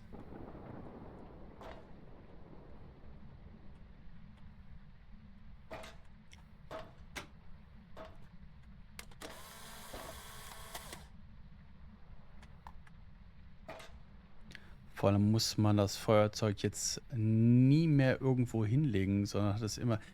Stimmt. Ja.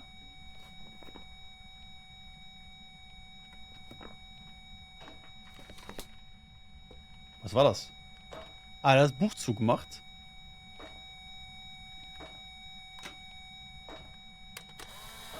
Und geworfen. Das ist so gut. Es gibt jetzt auch einen Unique-Ton dafür einfach, ne? Dann weißt du ganz genau, okay. It's corn! Anno.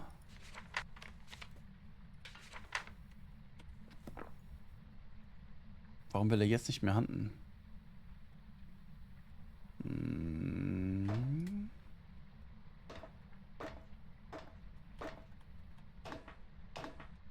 Dots oder Finger?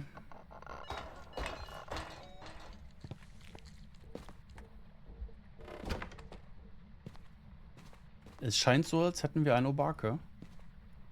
Ich komm nicht rein! Was? Der ist abgesperrt! Hey, ich akzeptiere, wenn da was drin ist, ne? Aber so ist doch scheiße!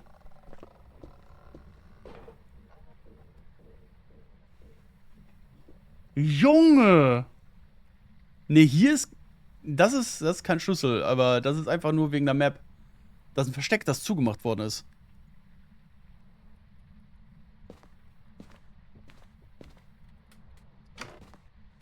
Da sind die Fingerabdrücke. Okay, also Obarke.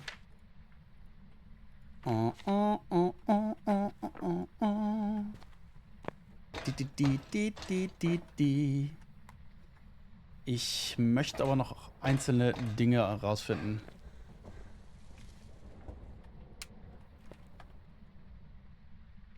Was war das eben wegen einem Schlüssel? Ja gut, das zeige ich eben auch noch.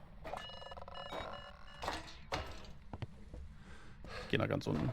Dauert, also ich glaube eh nicht, dass er zu mir kommt. Weil wir so weit, der muss ja relativ weit laufen. Ja, wir machen jetzt gleich den Cruci-Test wieder. Beruhigen Sie sich bitte.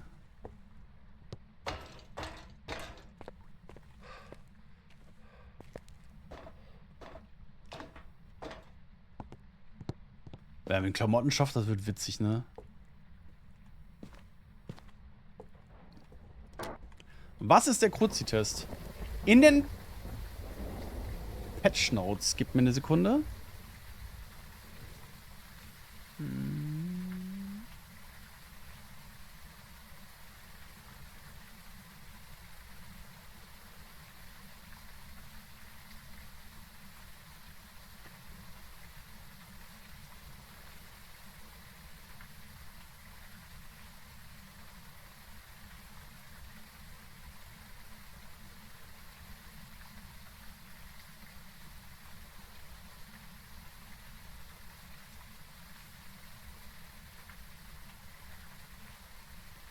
Ich gucke gerade hier. Das sind die Patch Notes.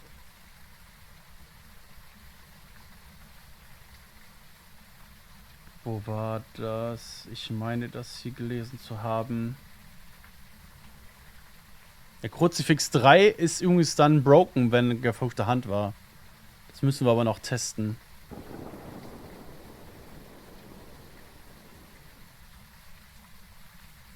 Wo haben wir das mit dem Kruzifix?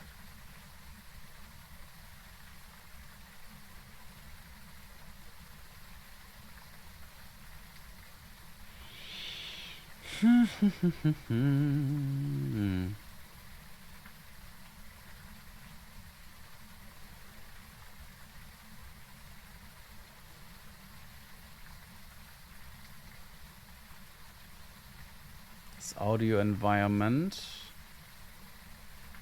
Es könnte Environment sein irgendwo. Finde es aber gerade nicht. Das ist ein Bild. Daniel, das ist ein Bild. Ich kann das nicht durchsuchen.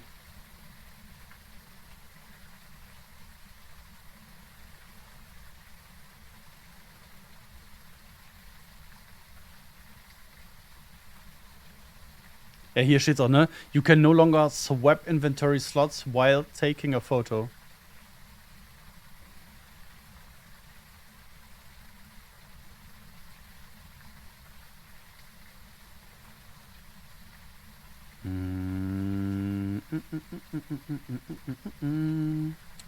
Weißt du was?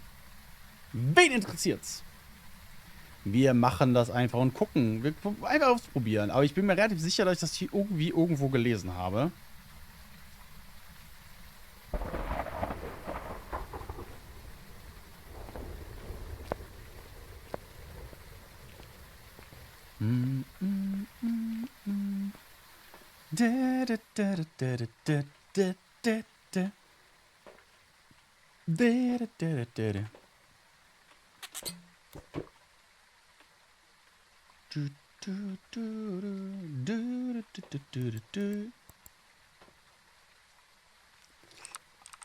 Ah, ja. Aber wir haben Mobake. Was mache ich denn hier? Warum sagt er nicht, Roland, das ist Unsinn, was du machst? 3. Okay.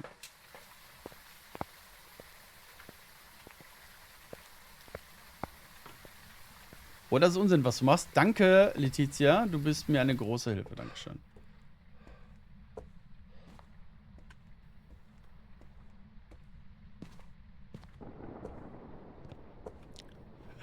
Ich brauche Licht. Assis! Licht! Strom ist aus. Machen wir Strom wieder an.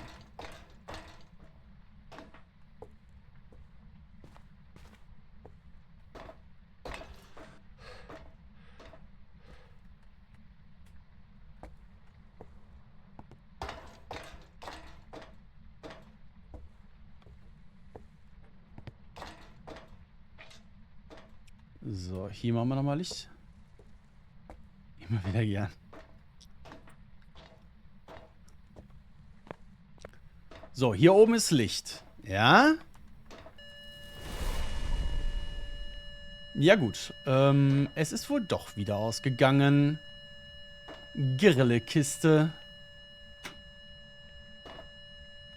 Welcher war das denn jetzt? Das hier. Hab gerade bei Psycho gesehen, dass die Dusche geschlossen ist, wenn man die Verstecke deaktiviert. Ja, die ist auch random auch abgeschlossen, ja. Was wollte ich? Ich wollte euch zeigen. Hier, Schlüssel.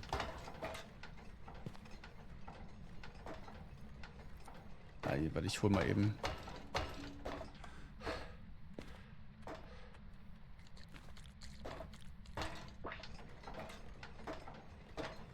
Hier. Das hier ist auf Ebene 9. Und dafür brauchen wir... Wer schließt denn seine Dusche ab? Ist halt ein Versteck.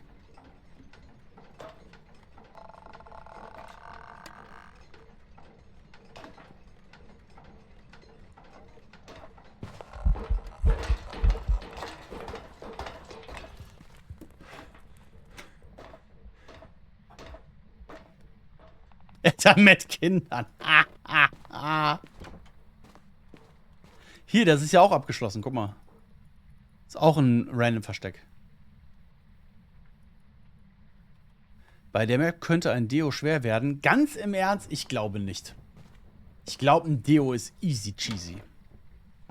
Weil du überall eigentlich die Möglichkeit hast, den zu loopen.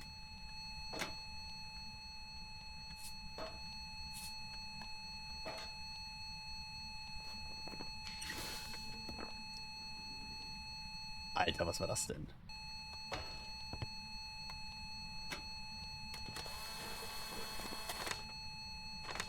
Okay, zählt noch, okay. Wir sind ja immer noch Team Forscht hier, ne?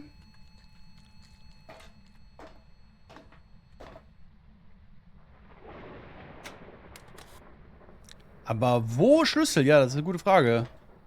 Und der Schlüssel muss man finden oder freischalten? Ich weiß nicht. Psycho sucht auch den Schlüssel. Ja, sag dir mal, ich suche ihn auch. Sobald ich mehr weiß, bin ich da. Rike, Hallöchen, hi. Wir haben hier alles. Okay, nice. Feuerlicht und Parabol. Okay.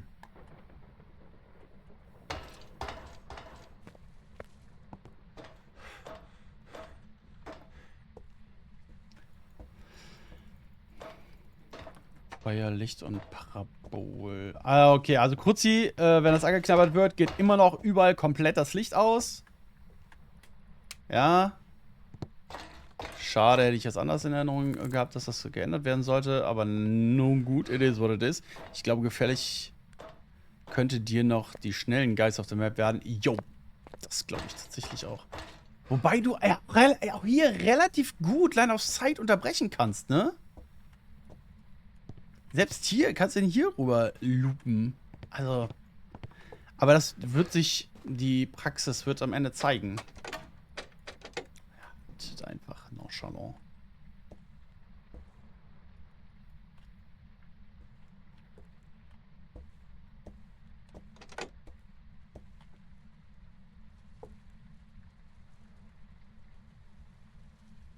Habe ich einen Knochen? Ja, gut. Denk mal, all das ist abhängig von wo der Gast startet und wo sich es jetzt befindet. Ja, immer. Die Schuhblablabla hattet ihr auch mal? Ah, witzig.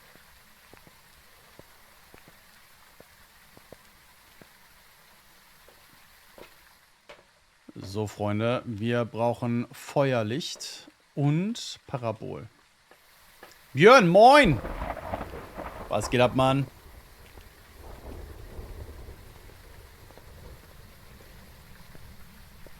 Ist das die neue Map? Yes! Das ist die neue Map.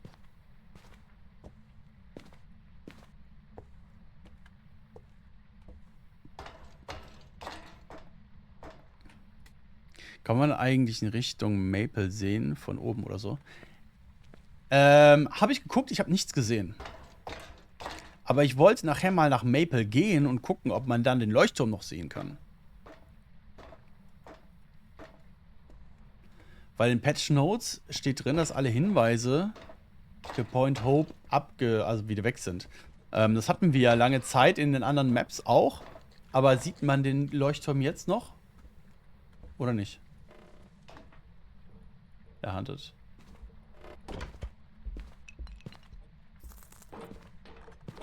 Shit. Ah, hier kann man.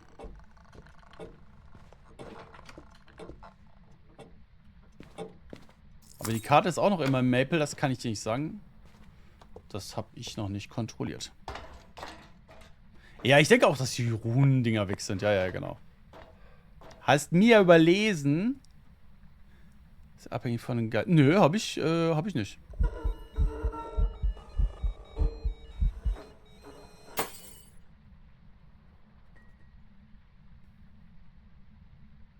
Wie geht's? Wie ist die Map? Gab es noch besonderes ein Update? So viele Fragen. Ach so, jetzt, okay.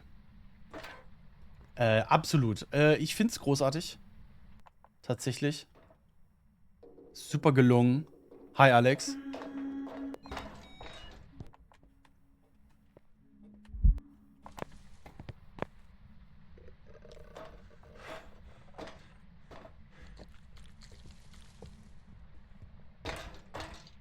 Truman Show halt die Ohren steif, Mann. Hier könnte man sich auch gut verstecken. Sind wir fertig?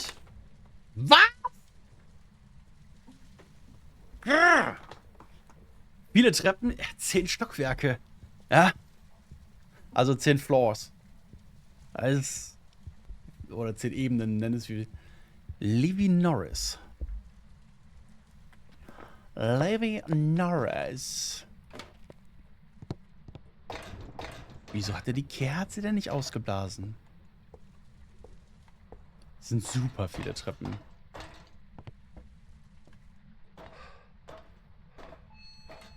Na, jetzt hat er die Kerze ausgeblasen. Das ist super.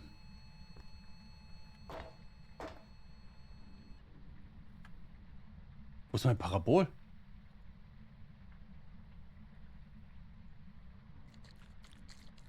Weil ich dumm bin.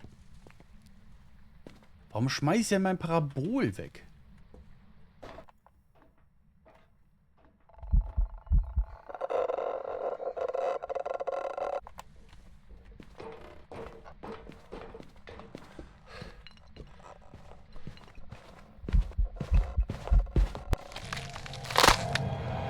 Weil ich zu greedy war.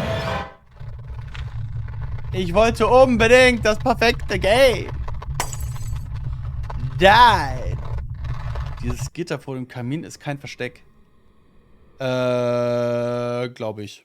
Ich wüsste nicht, dass das ein Versteck ist. Kann man dort loopen? Ja. Ja, ich glaube, dass man da sehr gut loopen kann. Aber da, wo ich jetzt gerade war, nicht, nee. Aber so generell kannst du da sehr gut loopen. Glaube ich, ja.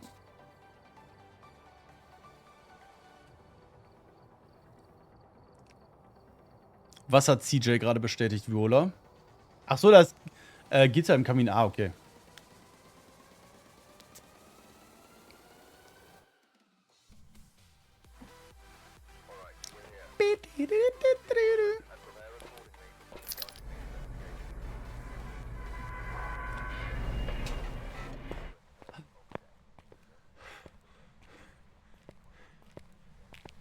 Ja, mich hätte das Gitter jetzt auch nicht als Versteck genommen.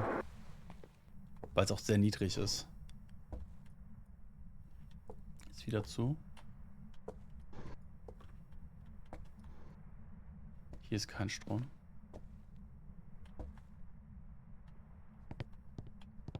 Ist auch kein Strom.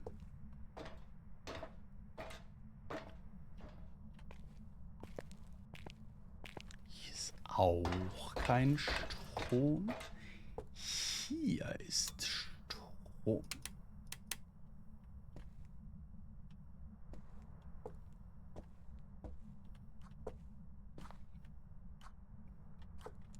Kein Witcher. Hä? Was hat er denn hier geworfen, bitte?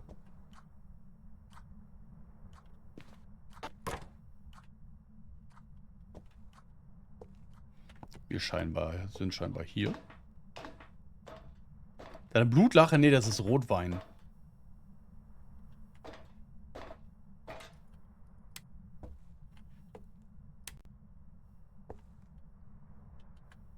Hier hat er was umgeworfen.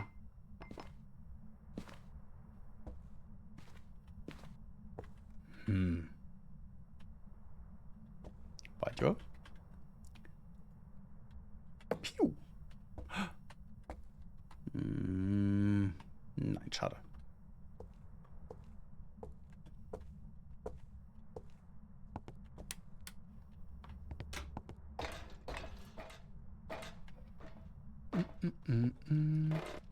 Was kam noch mit dem Update? Ah, viele kleinere Änderungen. Das zum Beispiel, dass ich jetzt in der Zeit, wo das Foto entwickelt,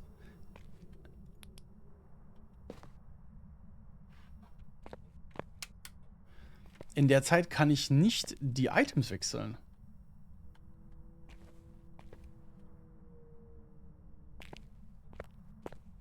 Man kann Dart spielen, ja.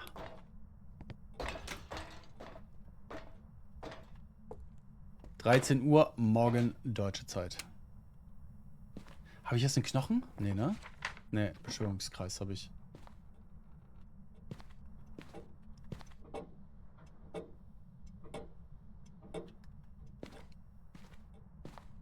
Ja, hier ist aber... Hier könnte man sich noch gut verstecken, ne?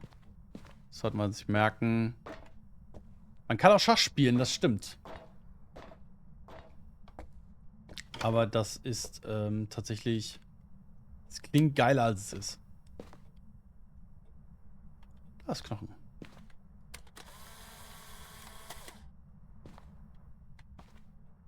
So, wir gehen einmal komplett hoch. Gucken, was uns da noch so auffällt.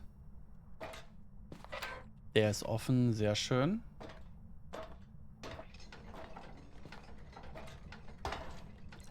Ich probiere jetzt jedes Mal, ob ich irgendwie was machen kann, aber oder ob das nochmal per Zufall offen ist. Aber nein.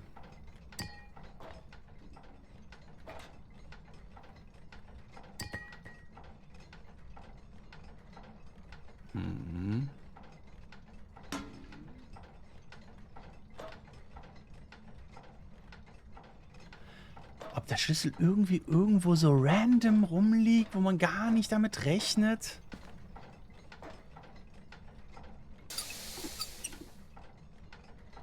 Und hier oben kannst du halt komplett hochgehen, ne? Bin jetzt mit Baby endlich zu Hause. Wie ist das Update bisher?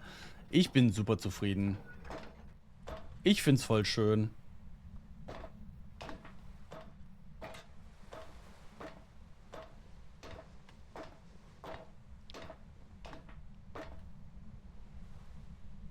Da hinten müsste Maple sein, ne?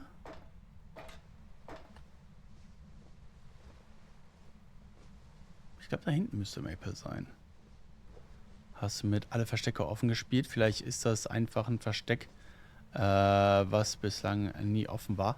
Ja, habe ich. Und da kam ich auch nicht dran.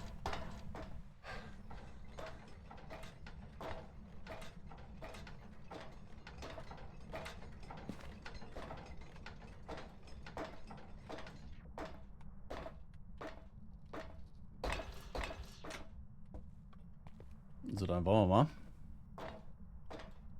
Ja, sehr sad. Hier lassen wir mal Licht an, einfach als Zeichen, dass ich mich da verstecken kann.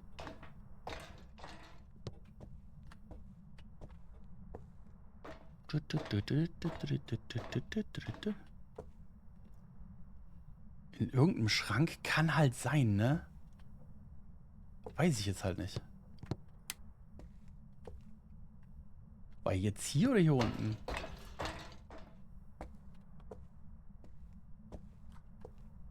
Wir hatten hier ein EMF.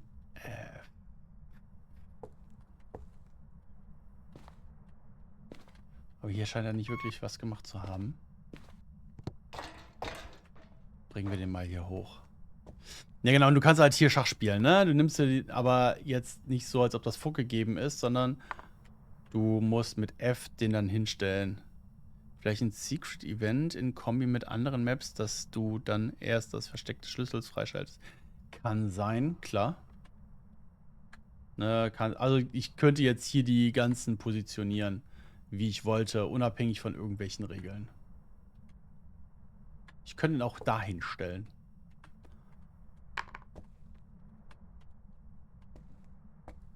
Gib mir ein Zeichen.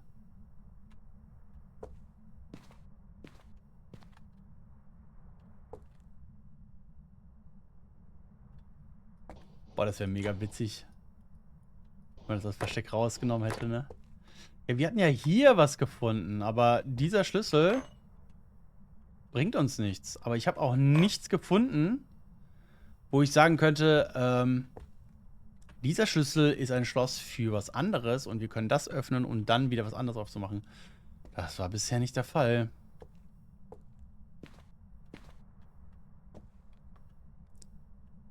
Vielleicht für den Schrank oben. Habe ich schon getestet. Ja, habe ich schon getestet. War nicht. War es leider nicht. Gib mir ein Zeichen.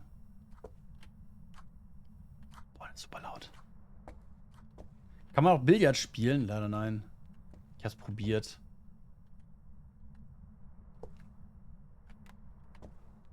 Hier ist nochmal einer.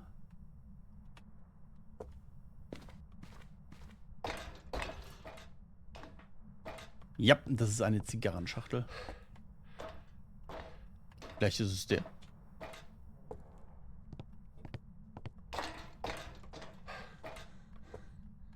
Ich glaube ehrlich gesagt nicht.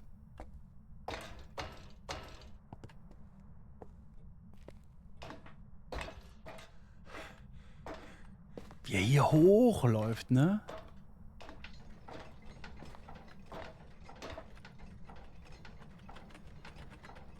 Passiert nichts. Weder links noch rechts noch E noch F. Ja, nichts.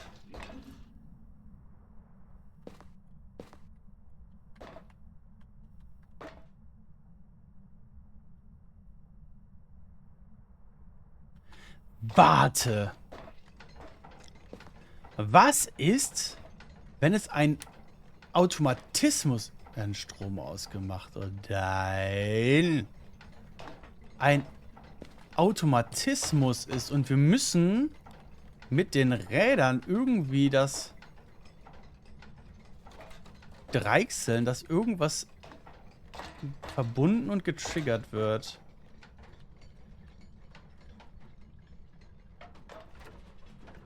Wie geil wäre das bitte?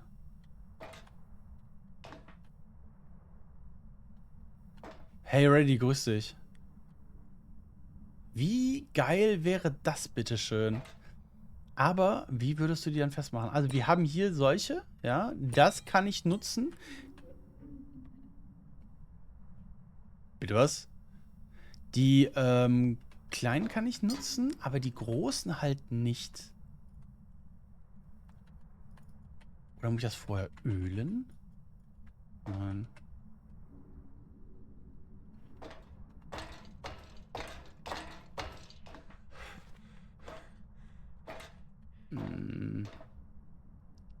Das sind auch nur die kleinen.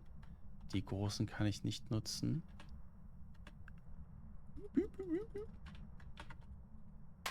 Öl macht nichts. Mit den Dart erstmal da die Wandlöcher und dann die Räder dran.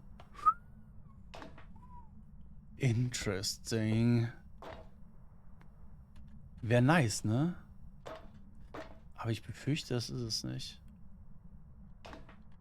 Ich befürchte es einfach.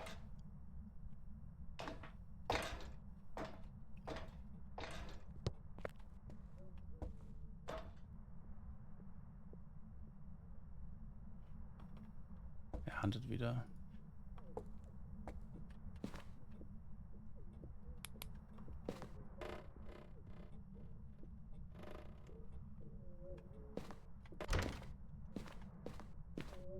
Ah, hier war wieder zu.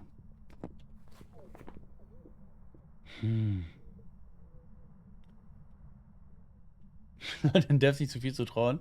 Vielleicht liegt es an einer Zigarettenschachtel, das du brauchen kannst. Wir dürfen ja trotzdem träumen, dass die Map an sich funktioniert, ist schon ein Achievement. Stell dir vor, der Schlüssel ist in der Lobby und du musst den dann mitnehmen zur Map.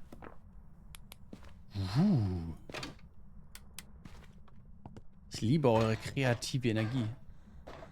Finde ich gut.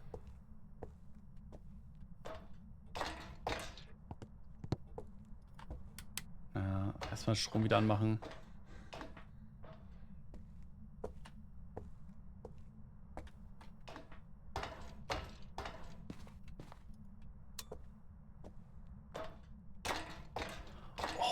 Oder? Es muss eine Reihe von Sachen sein, wie zum Beispiel Strom muss an sein und... Ach, was habe ich eben gedacht? Ah, hier, genau. Der Schallplattenspieler muss spielen. Also eine Kette von Ereignissen, die dann einfach an sein müssen. Und dann öffnet sich das automatisch. Auch mega gute Idee.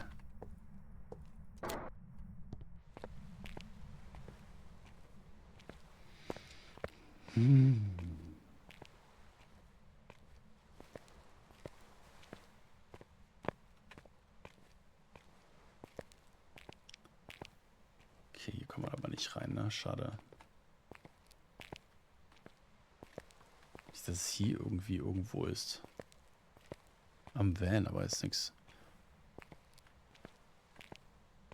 Am umgekehrtes Jura-Event. Das wäre schon witzig. Wir nehmen mal Sanity-Pille, weil wir wissen ja noch gar nicht, was das ist. Wir haben bisher die ganze Zeit selber geguckt.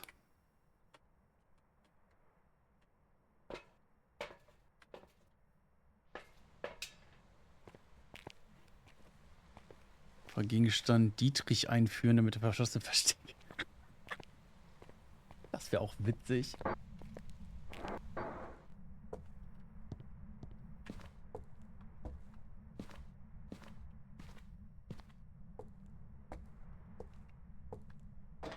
Das ist ein Versteck, ähnlich wie die Dusche, Türen, Schloss, hat und freie Töten auf Maple. Ja, war auch eine Überlegung, glaube ich aber ehrlich gesagt nicht. Glaube ich nicht. Erstens, ich habe ja schon mehrere Runden gemacht und die war immer zu. Und zweitens, ich hatte ein Custom Game mit allen Verstecken und da war das auch weg. Also da war das auch nicht spielbar. Deshalb glaube ich es nicht. Also das heißt nicht, dass es nicht so ist. Ich sage nur, dass ich das nicht glaube.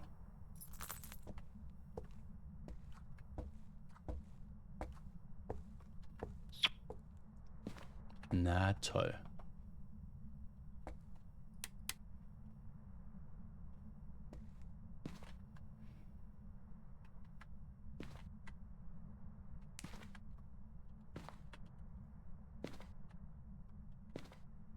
So, meine Damen und Herren, wir probieren jetzt eine Zigarre zu rauchen. Rechts, links funktioniert nicht. Was ist mit dem Vino? Kann ich auch nichts machen. Der Sound dabei! Wie geil ist das denn?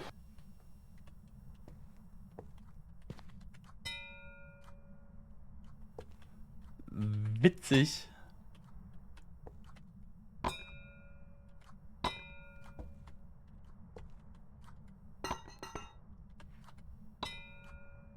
Ping.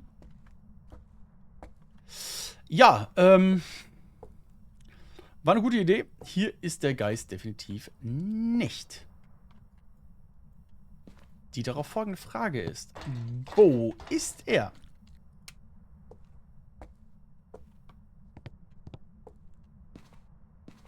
Gib mir ein Zeichen. Roller der Poltergeist. Ja. Du. 6 Finger.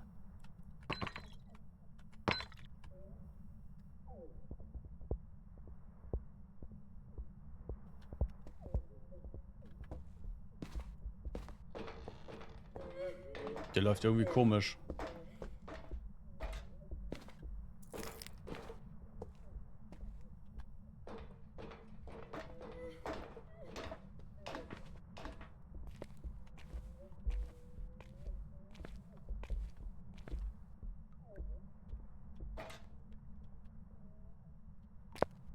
Das stimmt. Auch geil, dass da nichts kaputt geht. Gehen wir hoch.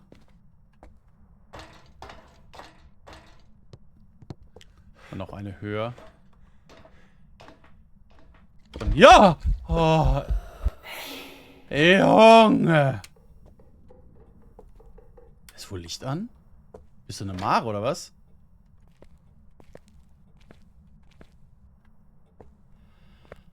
Oh, der hat mich erschrocken. Okay.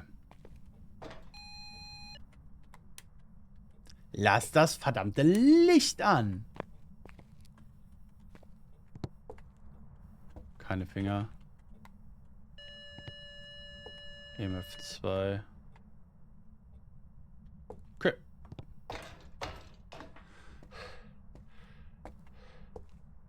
Was war Ware? Buch? Was noch?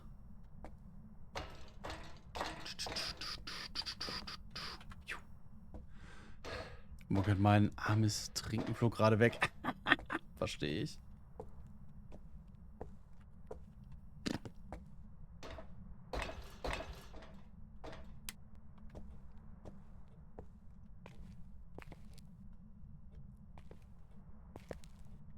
Das wirkt nicht so, als hätten wir einen Orb. Doch, da ist er. Lauf!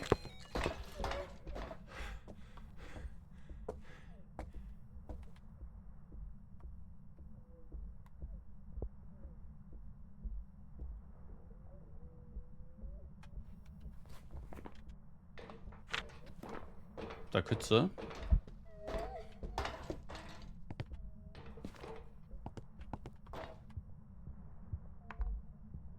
Die Oma ist nicht mehr die Jüngste. Okay. Keine V.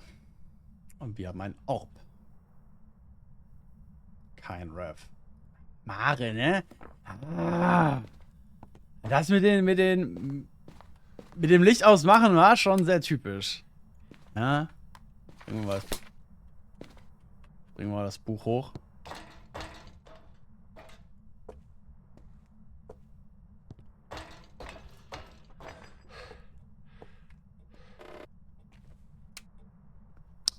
Strom schon wieder ausgemacht.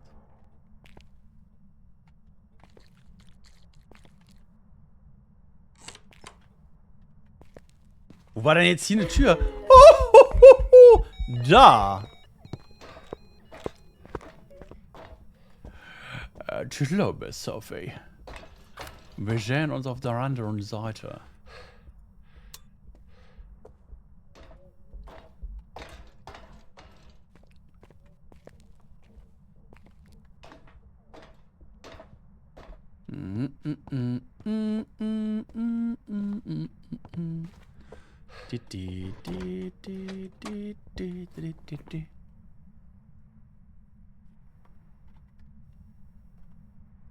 Ja, die halt nicht, ne?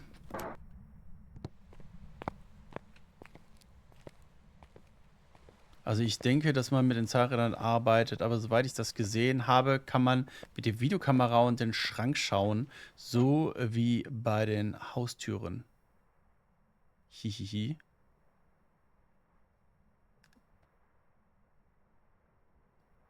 Okay.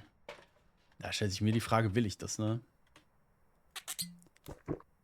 Mm.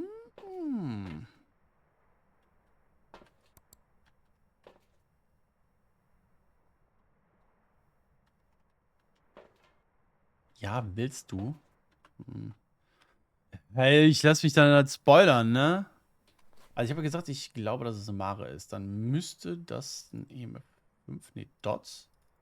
Nee, Box, okay. Buch und Box.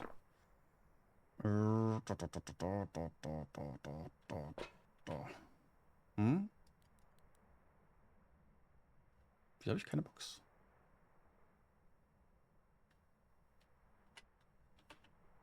Okay.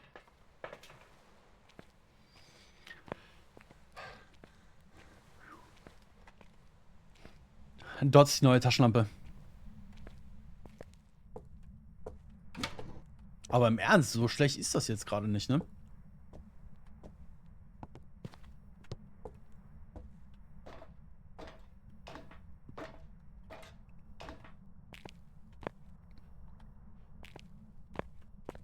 Aber bevor du gar nichts hast.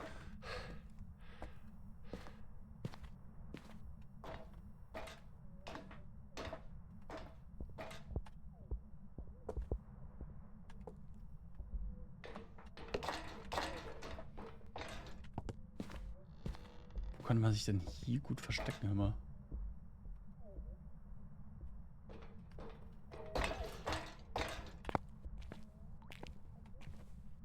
Nee, das braucht auch noch was. Überliest er einfach.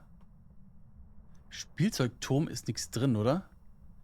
Im Spielzeugturm. Ah, nee. Ist nichts drin. Welche Karte ist das? Das ist Point Hope. Die neue Karte von Phasmophobia, die morgen für alle auch spielbar ist. Oder spielbar sein wird. So, dann gucken wir uns das mal genauer an hier. Jetzt hör doch mal auf zu handeln! Ich kann so nicht arbeiten! Das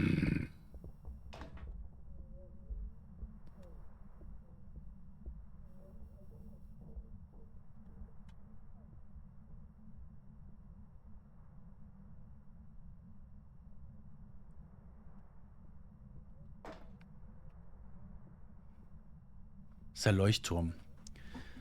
Die Map ist für morgen alle spielbar.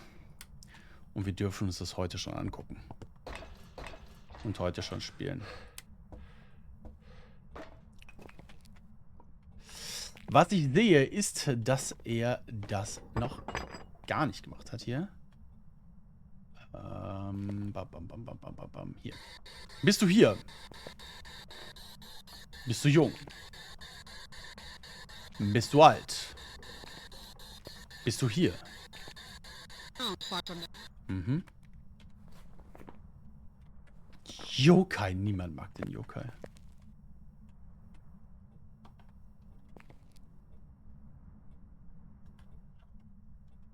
Guck mal, jetzt kann man auch richtig was sehen, ne? Schon viel besser. Bitte schreib ins Buch. Bitte, bitte. Ja, genau, ab 13 Uhr. Ich hole noch mal ein Buch. Lurk andere Dinge tun? Hört, hört.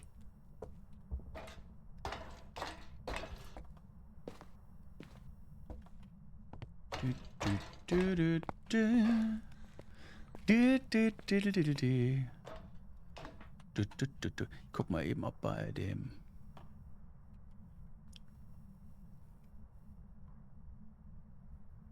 Go for it. Also. Chat about it and see what they prefer.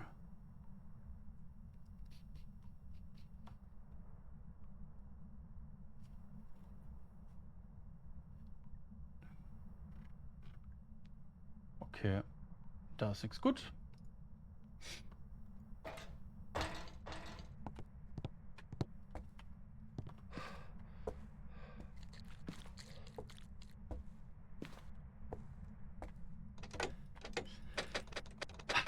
Ja, genau, also es soll ungefähr 13 Uhr sein, aber wir kennen ja unsere Phasmophobia, Leute, ja, die planen das, um die Uhrzeit dann da zu machen. Kann halt mal ein bisschen länger dauern. Ja.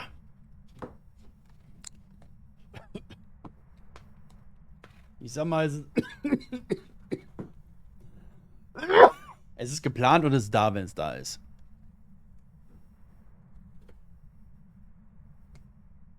Bist fertig. Gut.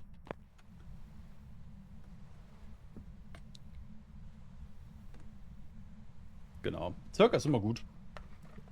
Oder voraussichtlich oder sowas in dem Wording, ne? Bis zum Phasmophobia-Event am Sonntag wird es schon da sein. Ja, auf jeden Fall. Ach, das ist morgen auf jeden Fall da. Also, wenn jetzt keine gravierenden Bugs festzustellen sind von den Content-Creatern, ja, das ist natürlich jetzt auch ein Test unter Argus-Augen. Die werden das, also ich sehe das ja schon im Discord, ne? Da sind schon einige Bug-Reports drin.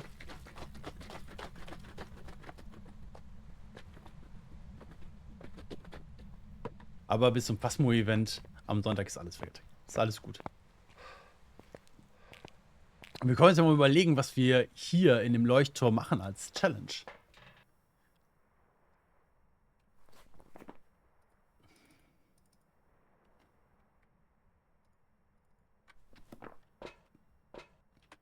Wir nehmen mal ein neues Buch mit. Wir nehmen ein Räucherstäbchen mit. Räucherwerk und Bewegungssensor. Kann ich nicht mitnehmen. Mann! Grillekiste. Geht der Kamin jetzt an, wenn es nicht regnet? Ja. Ich mache den gleich nochmal an. Wie gesagt, mit 3 Darts mindestens 100 Punkte erreichen. Erst dann darf der Geist der Heilung losgehen. Ja. Kann man machen. Ich dachte, die Challenges sind schon durchgeplant. Nö.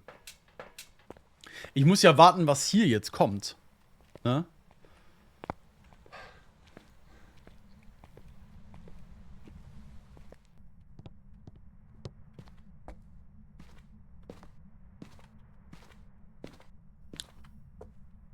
Genau, deshalb habe ich da jetzt auch kein Hauptaugenmerk drauf gelegt. Im Gegenteil, ich habe ja auch gestern noch Leute angeschrieben, ob die mitmachen wollen. Also ich weiß, dass die... Also anders, am Donnerstag habe ich mir bewusst keinen Stream reingesetzt, in der Hoffnung, bis dahin die letzten Sachen final zu haben. Noch einen. Ich bin zu weit hoch. Mann! Sag doch was, Leute.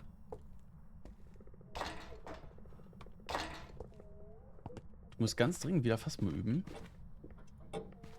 Mach das, Zanni.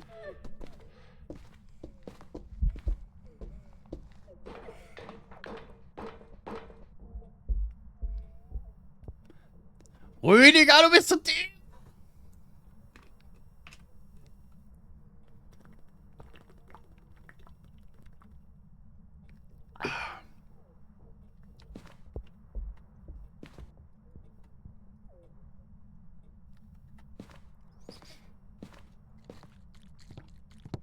Bei der Forschung geht es nicht um das Warum, sondern um das Warum nicht. Warum ist unsere Forschung so gefährlich? Na, warum nicht? Sonst macht's ja keinen Spaß. Er hat reingeschrieben. Es ist eine Mare. Gut. Tschö.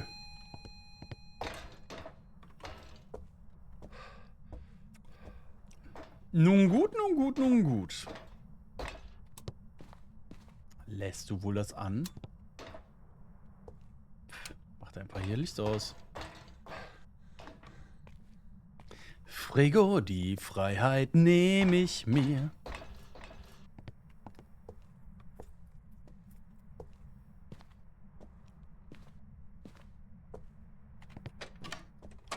Mach doch nicht einen auf den. Das sind 2 sichere Fotos. Die machen wir jetzt gleich noch. Dann bringen wir einen Bewegungssensor hoch. Dann werden wir ihn einmal räuchern. Vielleicht nochmal durch Salz laufen lassen und dann sind wir fertig. Oder sollen wir jetzt schon losfahren? Na komm, wir fahren jetzt schon los. Weil, so what, ne?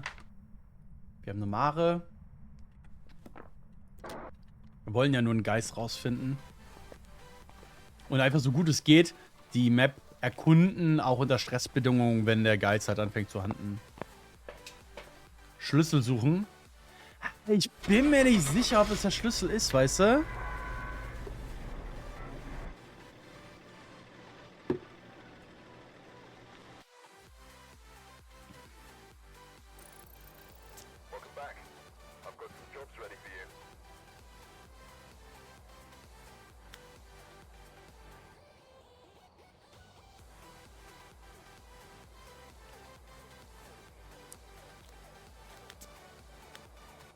Was ist denn die Weekly eigentlich?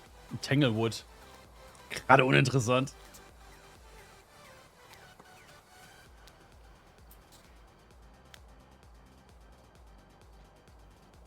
Ich mach nochmal. Freundlicher Geist. Dann können wir einmal zeigen, wo alles ist nochmal. Wurde der Schlüssel vergessen, Updates zu implementieren. Na, das glaube ich nicht.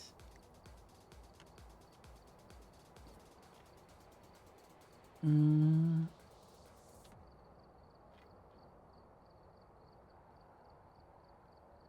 Hm.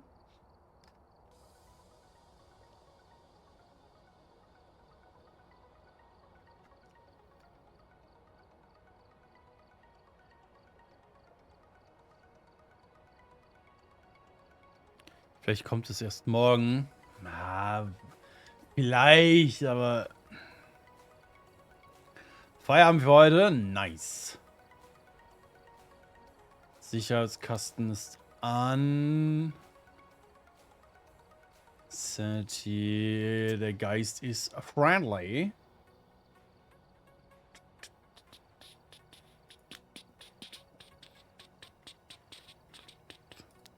So, wir gucken uns das jetzt Point Hope einfach nochmal in Ruhe an.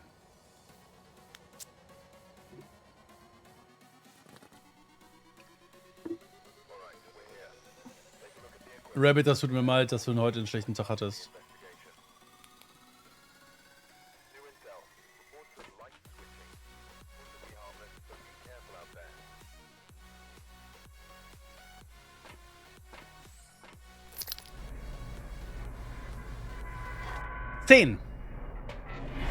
Es gibt 10 Stockwerke. Oder 10 Ebenen. Vielleicht ist einer der gefundenen Schlüssel für den Kleiderschrank. Das wäre cool.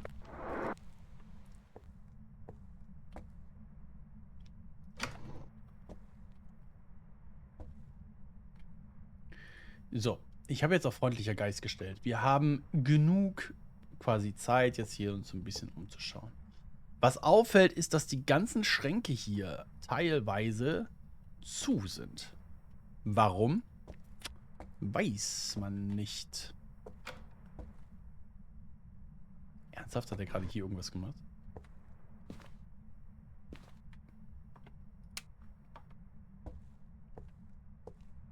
Auch hier die Schränke zu, ne?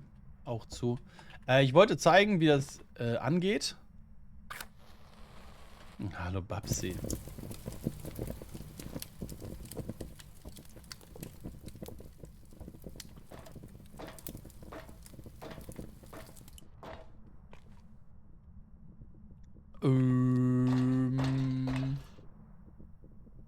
Siehst du schon ein verfluchter Gegenstand? Ja, unten die Tarotkarten. Klar. Also hier sind die Tarotkarten. Okay. Wenn ihr reinkommt, auf der rechten Seite.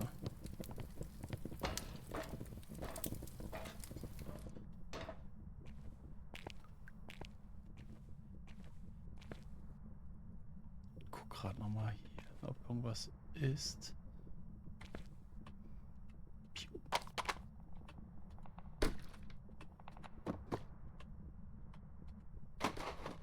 Honig.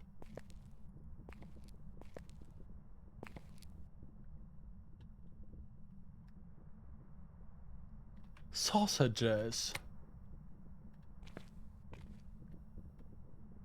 Hieße Butter. Hallo. Miss Kitty Cat. Ich danke dir für dein Follow und willkommen. Hi. Okay. Wir gehen den Stockwerk hoch. Lecker Würstchen, weiß jetzt. Ach komm!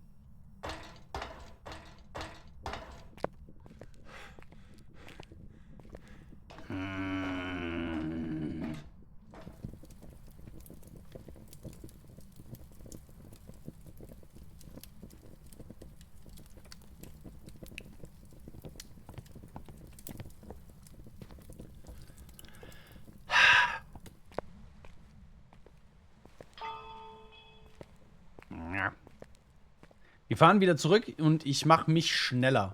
Es ist sehr nervig, da, wenn wir gerade da durchjagen wollen oder uns verschiedene Dinge angucken wollen, dass wir jedes Mal außer Puste sind. Ich weiß nicht, wie es euch geht, aber dann starte ich lieber nochmal neu. Kommt die Map auch beim Event vor? Ja, safe. Ganz sicher.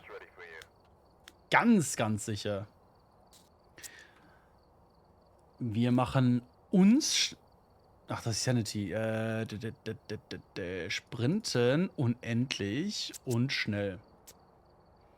So. Also ganz sicher kommt Point Hope drin vor. Ja.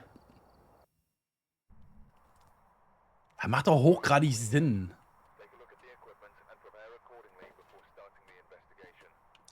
Before starting the investigation. Hui. Dann mit einem 10er wäre geil. Weiß ich noch nicht. Ich weiß nicht, ob ich das geil finde. Vor allen Dingen, was heißt 10er? Das ist komplett irrelevant. Weil es geht nicht um XP, sondern es geht ja um Punkte. Wir haben ja extra das System umgestellt.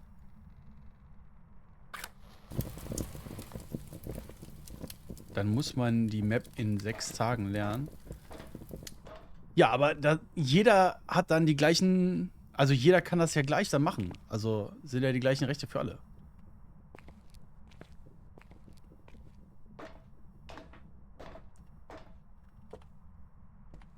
Ihr wollt Punkte machen? Yeah.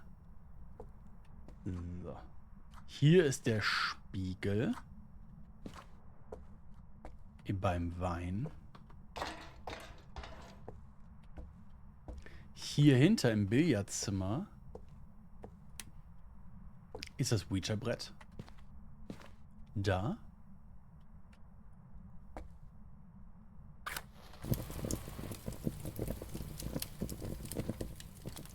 Ja, Billard spielen können wir nicht, ne? Also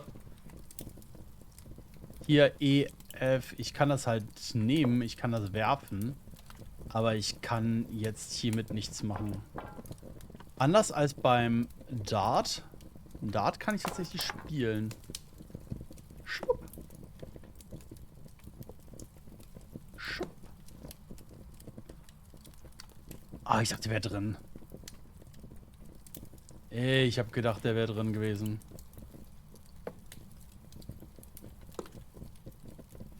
Moin, Shira, ich grüße dir.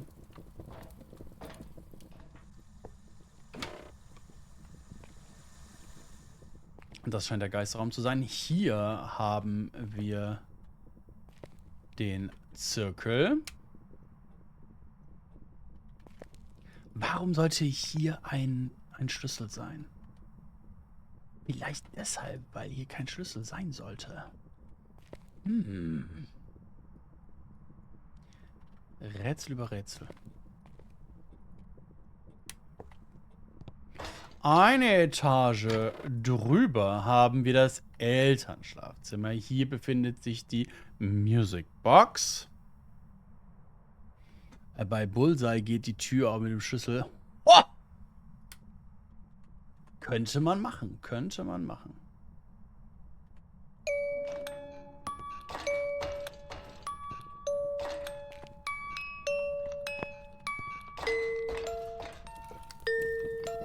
Ich glaube, ich muss nach oben.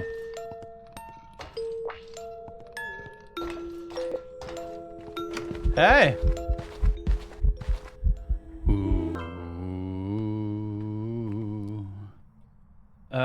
Wir befinden uns im nächsten Raum. Hier in dem Kinderschlafzimmer befindet sich hier oben die Voodoo-Puppe. Warum ist der jetzt hier? Was? Hier, der ist auch mega cool.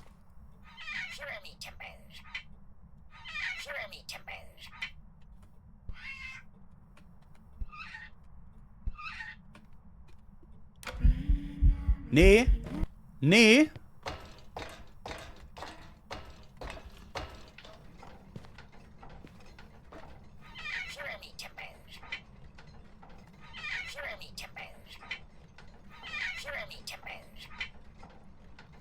Sagt die Schatzkarte an der Wand, wo der Schlüssel ist. Ist eine Theorie. Habe ich auch schon überlegt. Wo war die Schatzkarte? Hier. Aber wo soll das denn bitte sein? Ja? Und welche Insel soll das sein? Gerade mal was zu essen, danach noch weiter Sachen für die Dokumi machen. Werde wohl ein paar Nächte arbeiten müssen. Oh nein.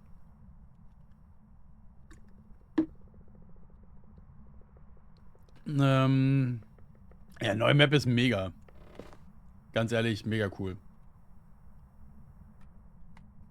Ist das Camp?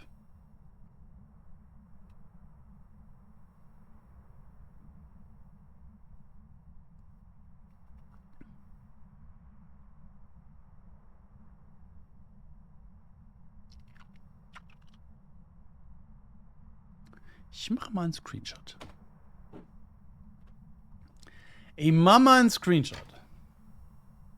Hallo? Beruhigen Sie sich bitte. Aber wenn dann Maple, nicht Camp, ne? Oben links an der Ecke reißen, dann ist der Schlüssel auf der Rückseite angeklebt.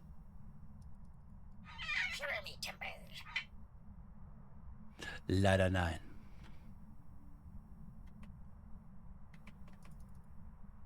Aber wäre auch gut gewesen, ne?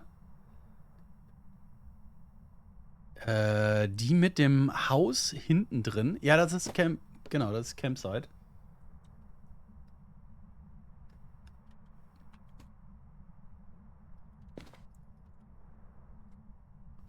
Boah, ich will das jetzt gleich wissen. Okay, wir machen jetzt eben noch hier so ein bisschen rumfaxen.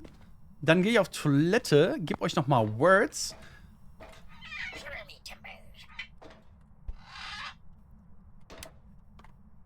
Ich wünsche mir den Schlüssel.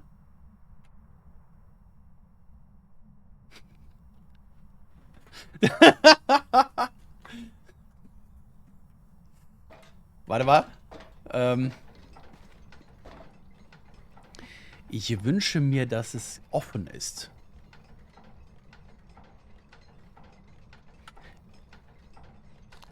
Ich wünsche mir, dass du mir sagst, wie ich dieses Ding hier aufmachen soll. Ouija-Brett! Ouija. Aber dafür benötige ich Sanity. Ich habe meine ganze Sanity verballert. Für die gute.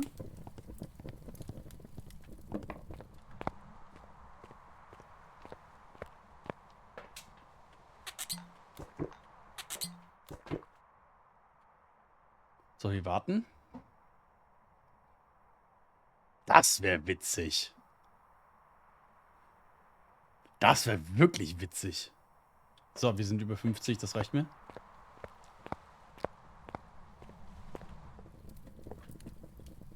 Wo ist der Schlüssel?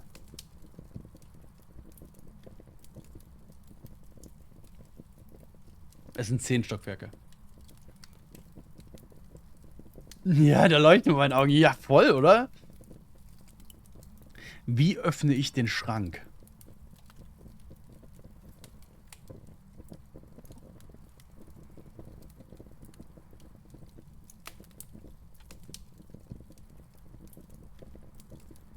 Ich glaube auch nicht, dass das Bot das verrät. Aber ich muss doch wenigstens versuchen.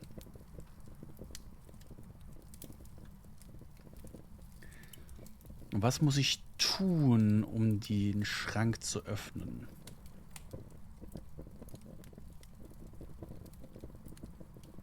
Texteingabe. Gibt's das? Optionen, Spielaudio, Steuerung, Audio, nee. Doch, das ist doch, oder? Umschalten. Ah, nee, hier. Text. Informationen, wo bist du? Na, come on! Ah, nee. Sonstiges. Wie alt bist du? Wo bist du gestorben? Mein Gott. Verstecken spielen.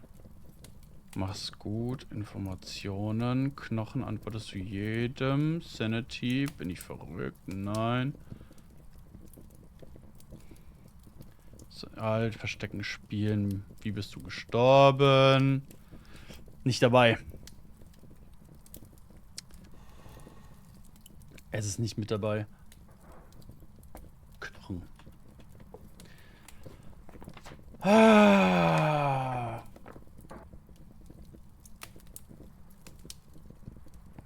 Mal eben die Spracherkennung wieder raus.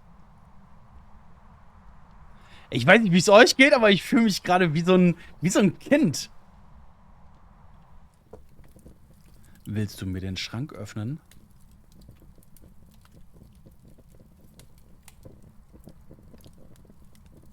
Wie alt bist du?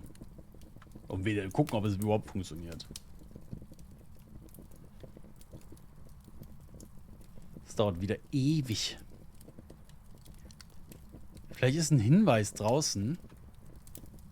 Vielleicht. Ich bin so aufgeregt. Hier komme ich nicht durch.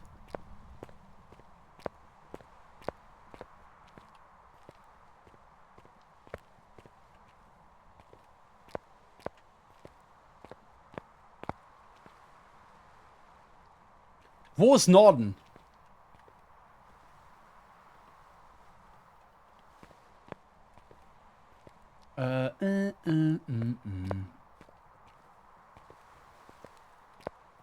Gibt's eine Fußmatte? Es wäre interessant, wenn ich hier irgendwie rauskäme. Aber ich komme nicht raus. Ey, wir gucken. Leute, ich gebe euch nochmal Words. Ich muss dringend auf Toilette. Ich finde das mega spannend. Absolut mega spannend. Ich bin gleich wieder da. Okay? Mega cool. Bis gleich.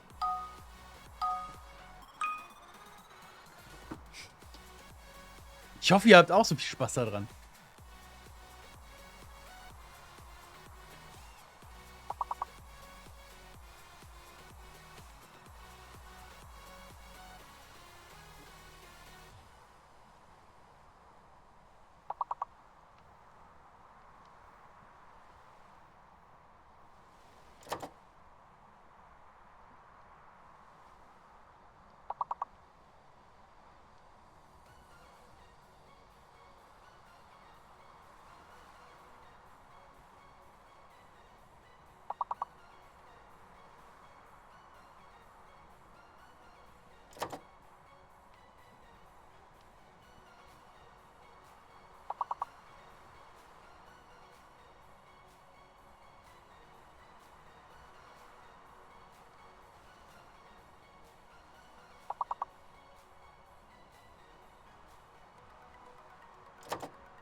So.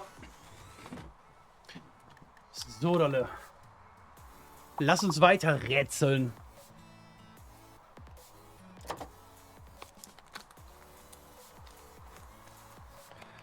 Freunde, ich möchte die Chance kurz nutzen.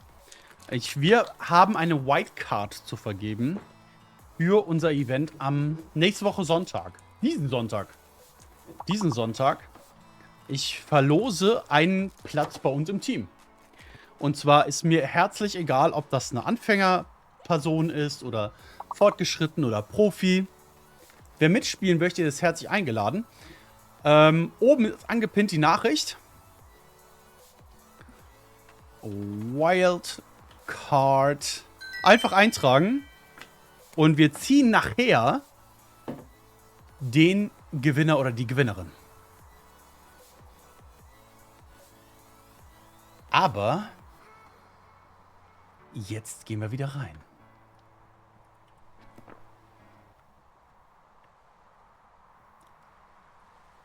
So.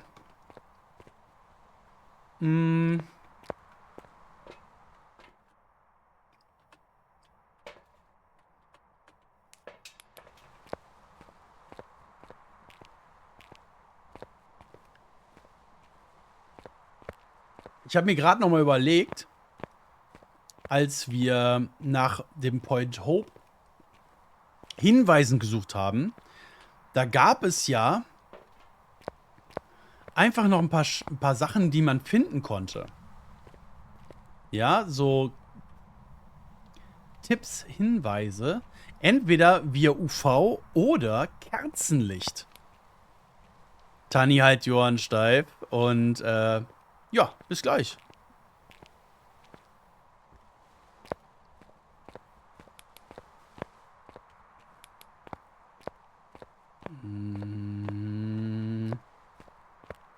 Hier ist nichts zu finden. Okay. Drinnen glaube ich aber nicht, dass da ein Hinweis ist.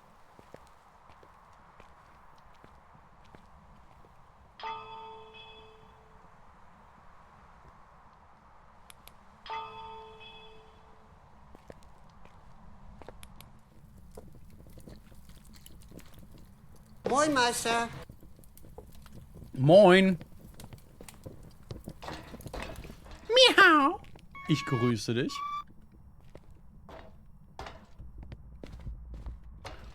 Okay, wir gehen jetzt mal ganz nach oben und gucken mal,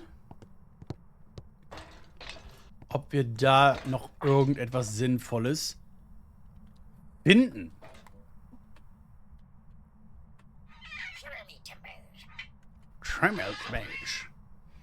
Probier mal die Schlüssel an den Türen, die nicht aufgehen. Vielleicht ist da was drin.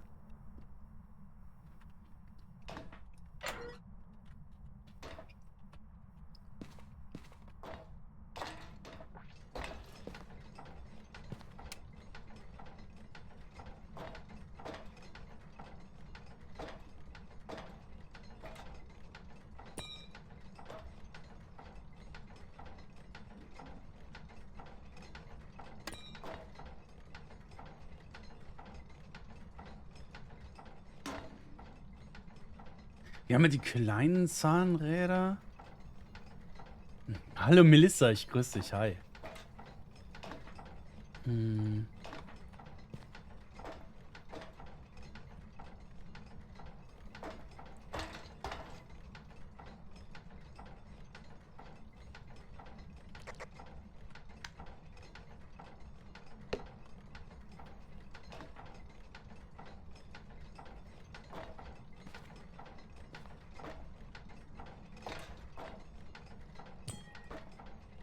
Boah, das funktioniert doch bestimmt damit irgendwo, ne?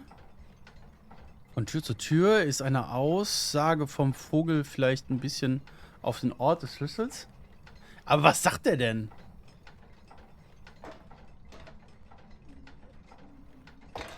Irgendwas von Chimich Sabao.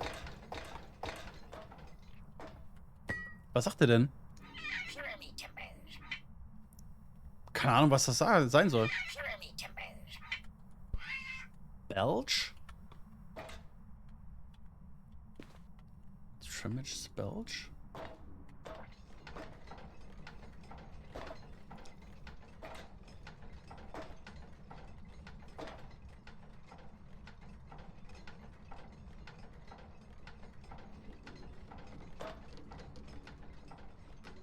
Shrimmy 2.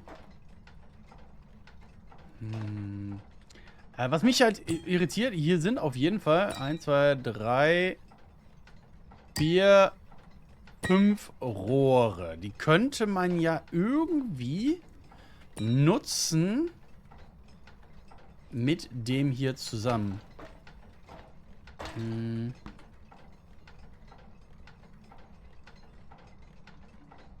Ja, Bell-Glocke, ja. Florian, hi. Hab gehört, wir sehen uns morgen. Ja, wir sehen uns morgen.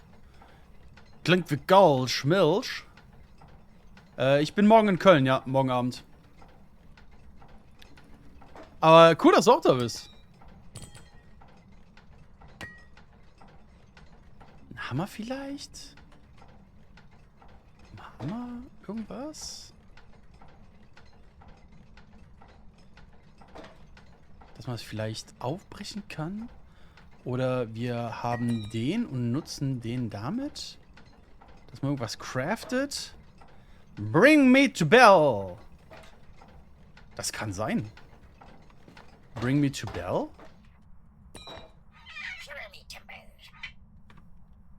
Wir probieren's. Was haben wir zu verlieren? Wir haben meine Taschenlampe zu verlieren. Nice. Ich lerne sau gerne Leute aus der Szene kennen.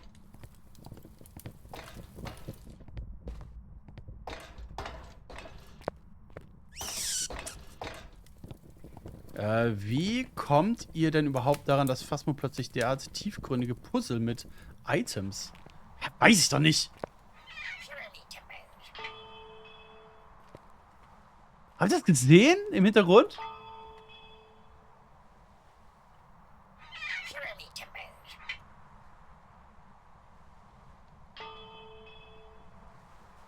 Ach, das ist das sind die Wellen von der Küste. Oh, okay. Brandung, ja. Weder Bring noch Bannel. Ja, toll, danke. Komm eben, eine neue Schnappe. Judge mich doch nicht, wenn ich Dinge ausprobiere.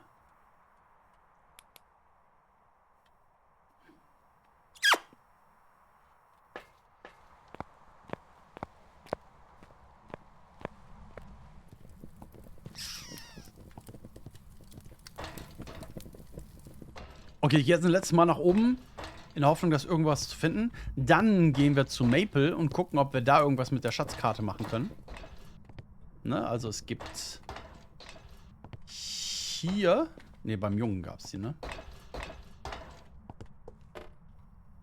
Hier eine Schatzkarte. Hallo zusammen, Rob Slay, ich grüß dich, hi. Hier.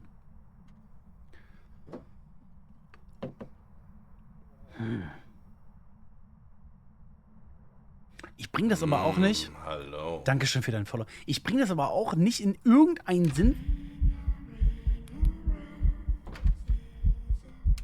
Lässt du bitte das Licht an? Geh. Ich bringe das in keinen sinnvollen Phasmophobia-Zusammenhang. Ich muss wahrscheinlich einen der Backsteine aus den anderen Wänden ziehen als Schlüsselschublade. Oh, bitte nicht, ey.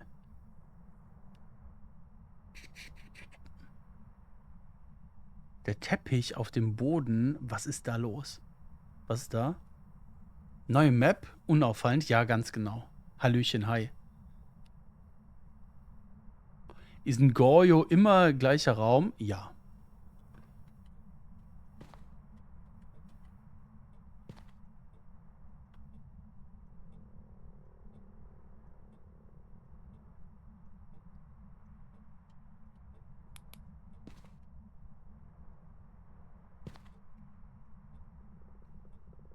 Wait, hier ist auch der Schatz drauf.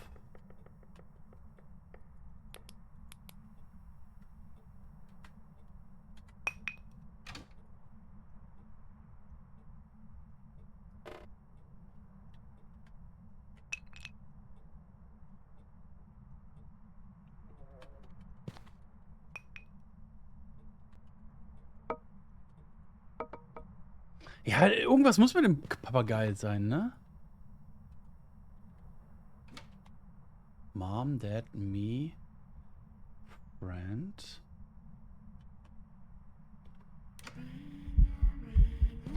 Geh weg. Ja, Hai ins Wasser. Wir haben unten so einen Anker.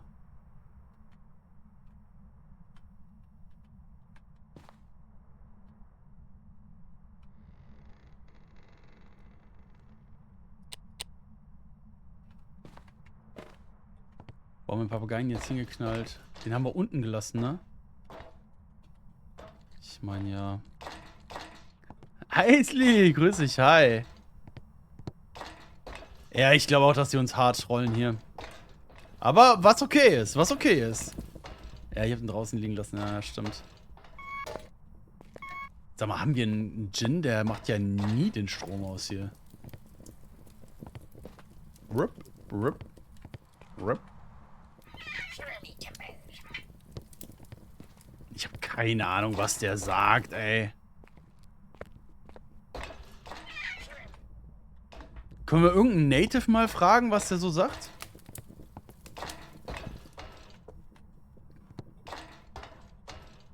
Native Speaker.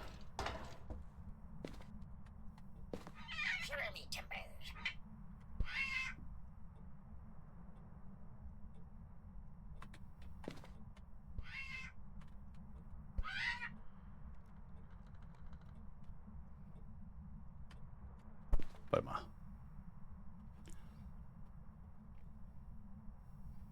Wir könnten das ja jetzt auch einfach so komplett. Warte mal. So gestalten. Wir haben ein Schiff hier. Brauchen wir ein Seeungeheuer hier? Hier so? Totenkopf hier? Haben wir irgendwas Totenkopfmäßiges?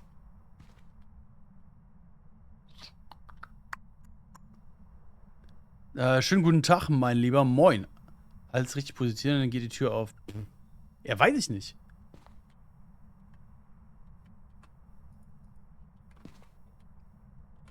Brauchen wir ein Schiff hier auf dem Schiff?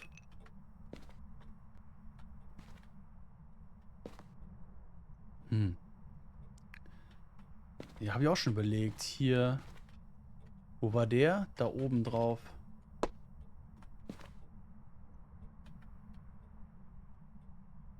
Was machen Sachen? Boah, wir sind am Rätseln hier. Wir sind am Rätseln.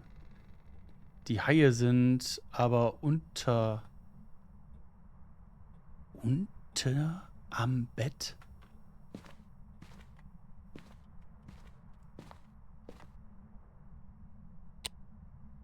Danke.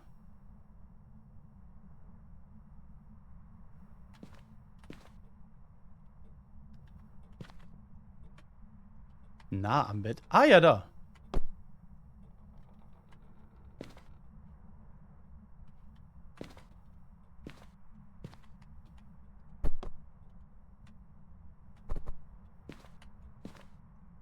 Was packen wir da drauf? Gar nichts, was?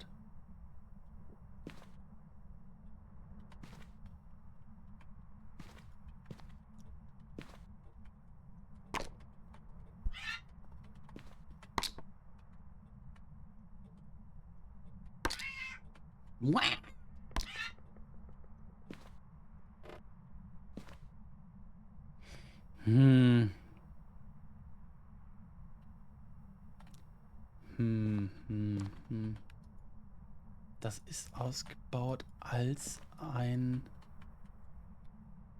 Flaschenpost.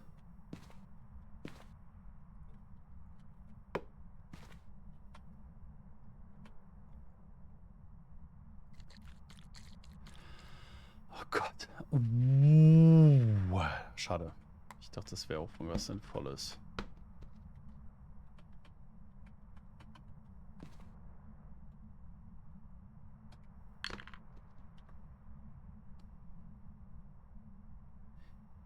Da glaube ich noch nicht dran, dass ich da nah dran bin.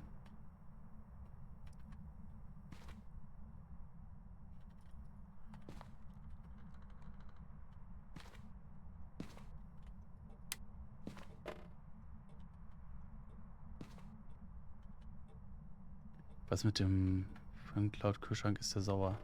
Was? Was mit dem Friend? Was war es mit dem nach Kühlschrank? Was? Ihr schippt mich doch irgendwie nur durch die Gegend. Wir haben Fingerabdrücke. Ich glaube, wir haben Gin. Jetzt hast du die Möglichkeit, es als Erste rauszufinden. Weiß ich jetzt nicht.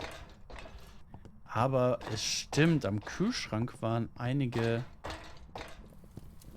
Dinger. Der Typ und Friend, der wird im Kühlschrank erwähnt. Friend angry.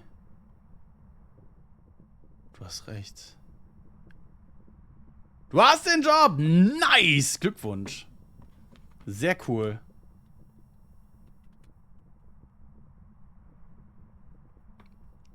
Was ist mit dem J?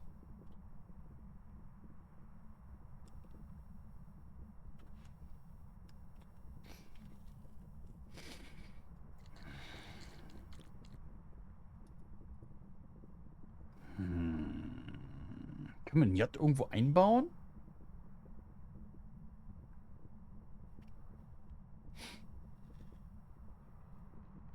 Was steht auf dem Rettungsring? Gute Frage. Welcome on board. Und hier?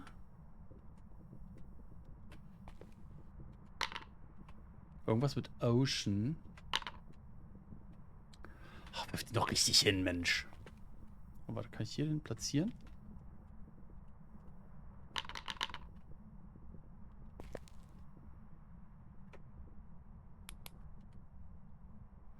Ja, irgendwas mit Ocean. Hier komme ich halt nicht dran, ne? Hier kann ich nichts öffnen.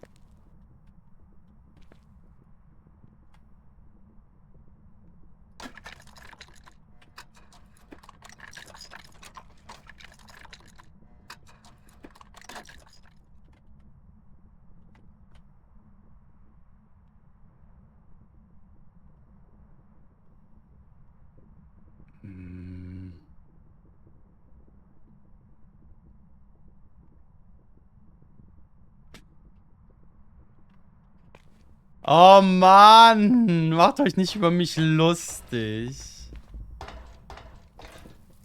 Ich weiß es doch auch nicht. Oh, falscher. Noch eine höher. Aber es stimmt, hier haben wir Krabbe, Papagei, Bombe, Schwert.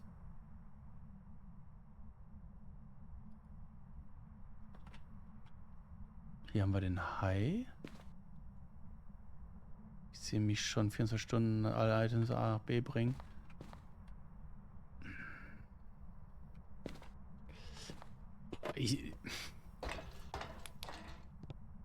Folgendes. Ich habe unten auf jeden Fall einen Anker. Der Anker ist unten. Wir holen einen Anker.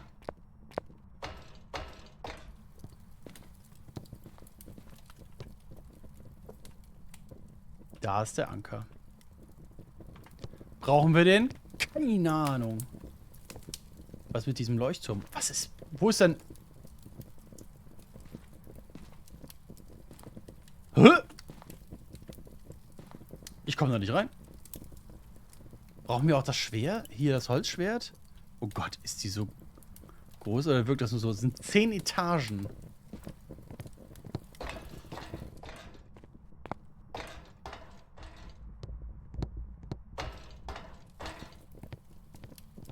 Kann sein, dass es als Versteck nicht gilt, ja. Mhm.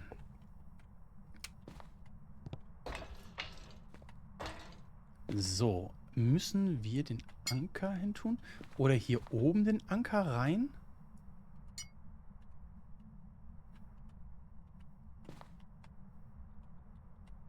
Ich und mein Anker. Best friends.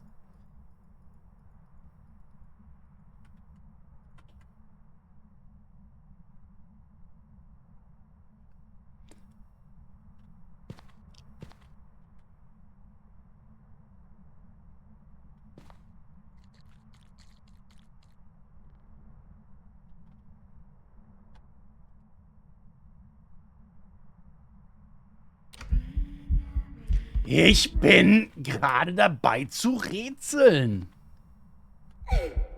Geh weg. 1, 2, 3. 1, 2, 3.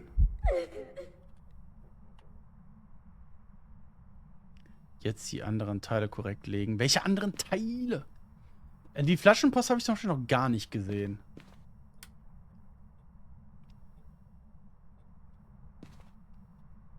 Die Flaschenpost habe ich noch gar nicht gesehen. Oder doch?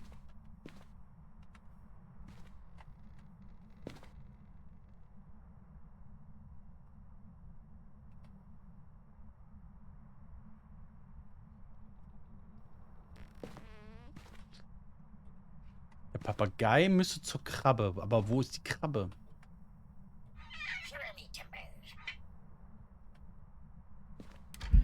Jetzt ist gut.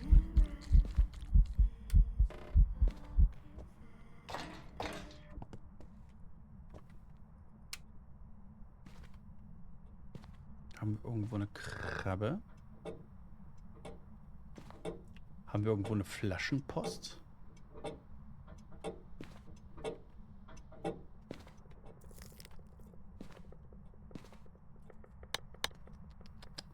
Ich kann mir tatsächlich vorstellen, dass es irgendwie funktioniert. Es sind aber auch wirklich Kind im Kinderzimmer, das kann nur störend sein. Ist so. Was macht es denn da auch?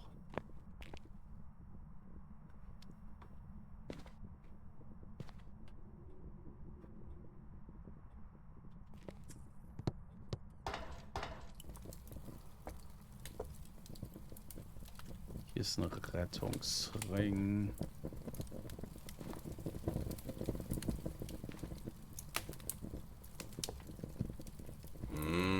Hallo. Nani Inanna. Iana. Danke dir für dein Follow. Willkommen. Hi. Flaschenpost macht vielleicht Sinn, da zu suchen, wo die Flaschen sind.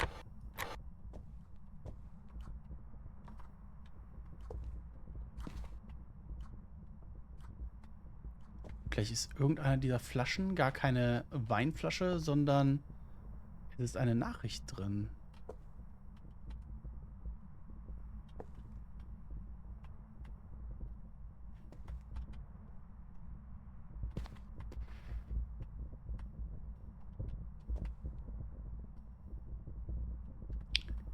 Chat, jetzt denk doch mal mit. Bitte.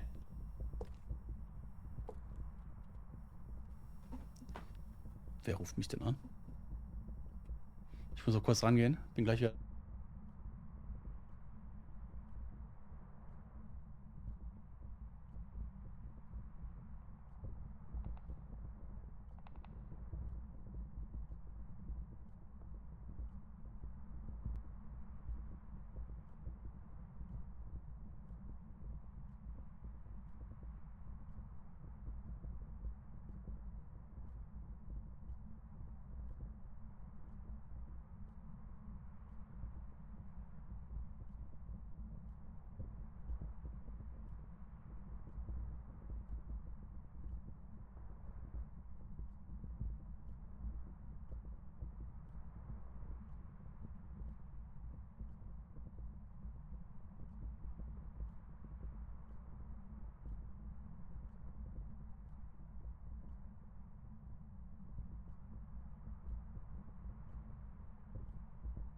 Okay.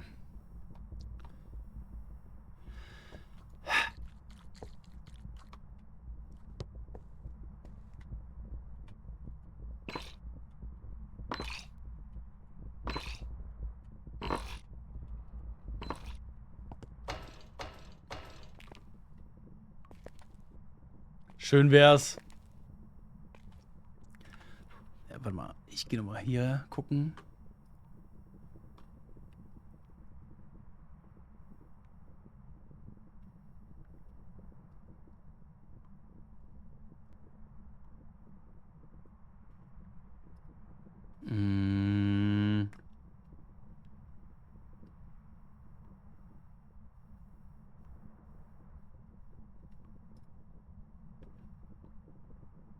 Okay. Da steht gerade nichts drin.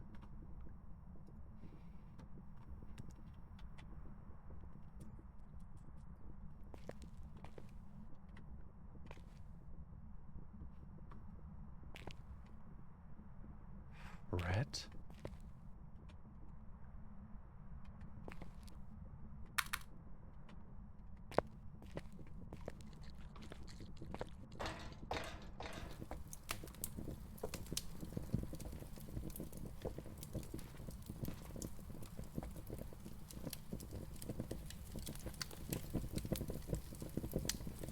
Hier ist noch mal ein Anker. Ach, komm.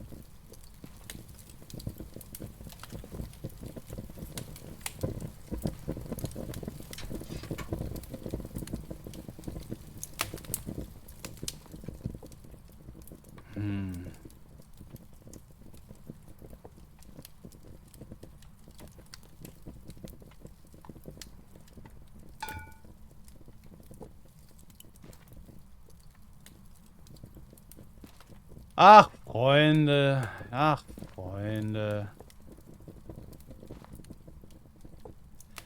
Vielleicht jagen wir auch einfach nur einem Hirngespenst hinterher. Ich weiß es nicht. Die Schiffchen vielleicht auch noch mitnehmen. Und dann?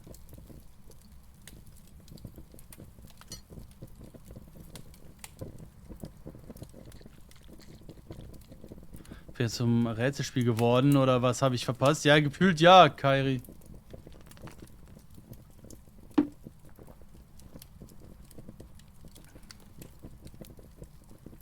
Die UV-Lampe im Inneren des Kinderleuchtturms.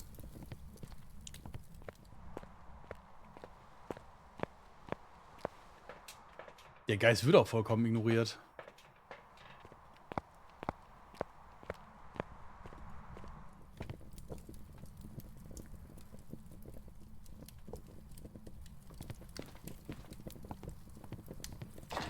Ich muss einmal mal gucken. Ich weiß nicht wer, aber jemand hat gesagt, dass man mit der Videokamera da durchglitschen kann. Deshalb will ich einmal wenigstens einen Blick versuchen zu erhaschen, ohne es besser zu wissen.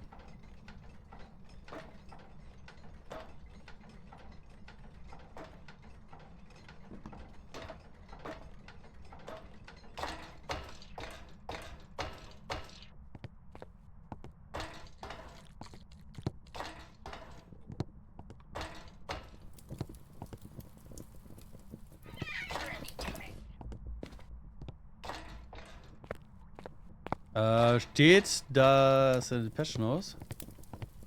Mit T3 geht? Habe ich nicht. Ich habe keinen T3.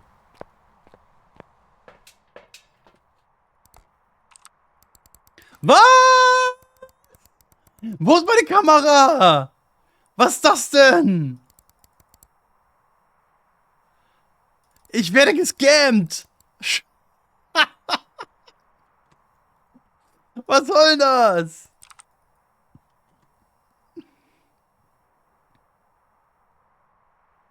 Du hast sie geworfen, ja und?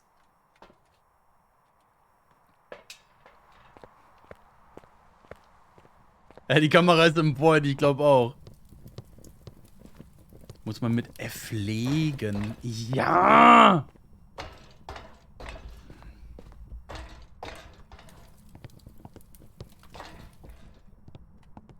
Lauf, mein Freund, lauf.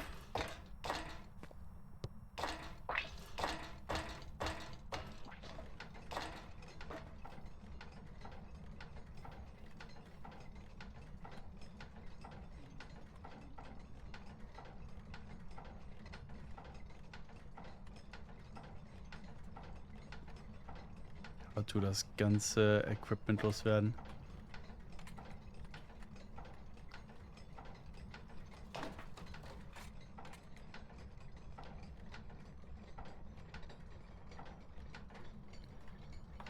Ja, das ist aber nicht drin halt, ne? Hast du schon mal mit Sprengstoff versucht?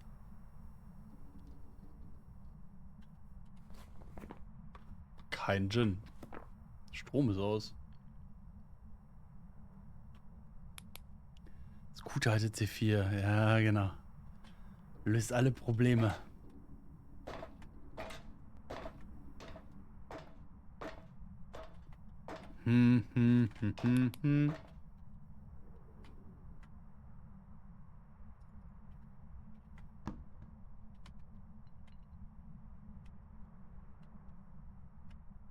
We're gonna take it anymore. Nee.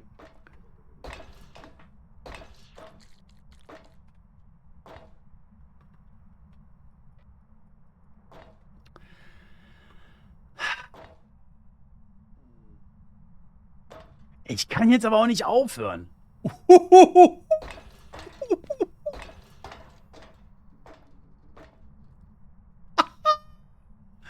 Denkt ihr, woran ich denke? Wo ist es denn? Ich wollte gerade sagen. Schade, wusste ich. Dass ich überlegen muss, es ja ein ziemlich große Doppelbart-Messingschüssel sein.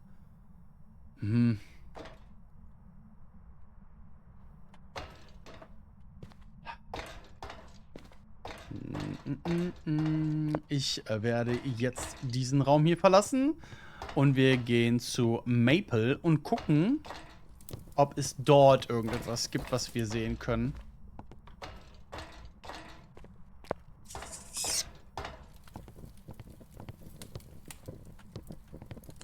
Beep, beep, beep, beep, beep.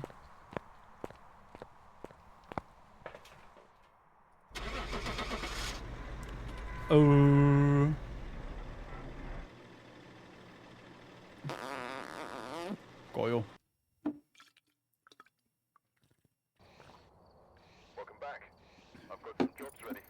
Banshee, aha. Interessant.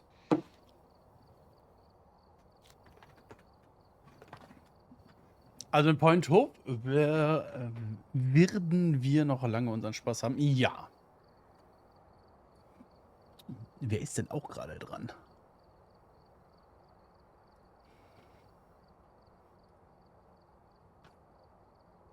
Der Flash Force tummelt sich in High School.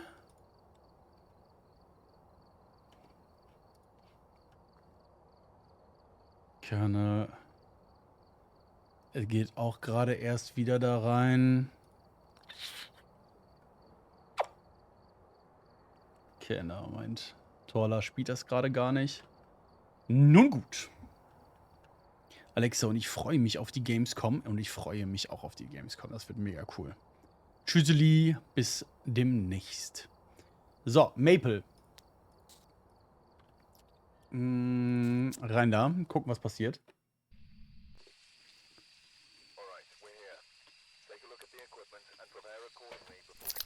Before starting the investigation.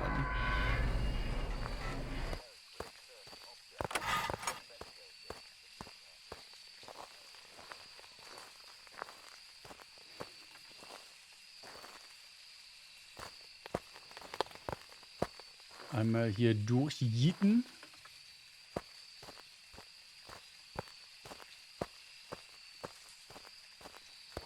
Was ist der denn so hell?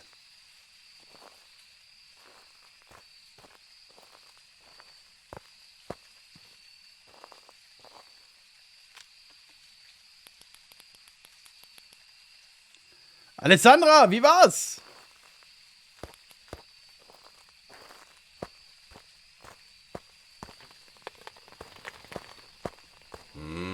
Hallo. Herr Matze, grüß dich, hi. Der hat eine richtige Lampe vor Ort bekommen. Und er ist noch da. War super, sag ich doch. Er ist noch da.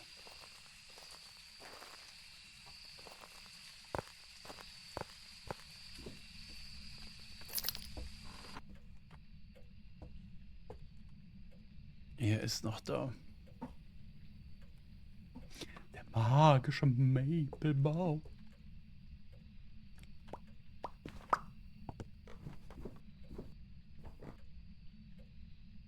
Im Haus die Karte. Habe ich auch schon überlegt. Du meinst in der Rezeption, ne? Finden wir im Camphaus am See die Flaschenpost? Ja, vielleicht. Who knows? Ähm.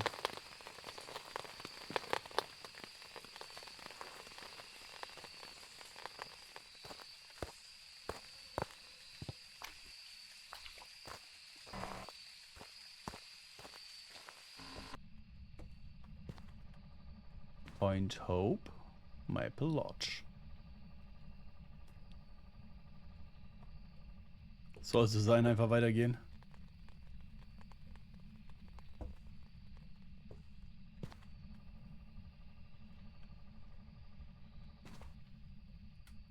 Flaschenpost, ja, wir laufen so einem Gespenst hinterher, dass es alles irgendwie zusammenhängt.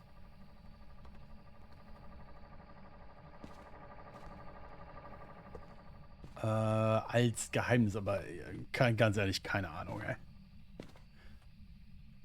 Ui, ist das die neue Map? Nein, das ist Maple. Point Hope, gehen wir gleich wieder rüber.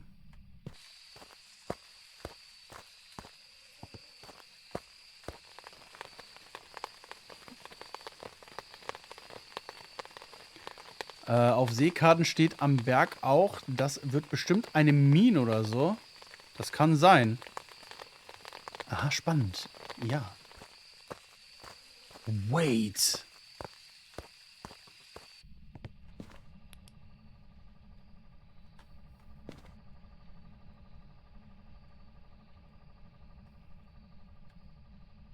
Nee, nicht wirklich, okay. Schade.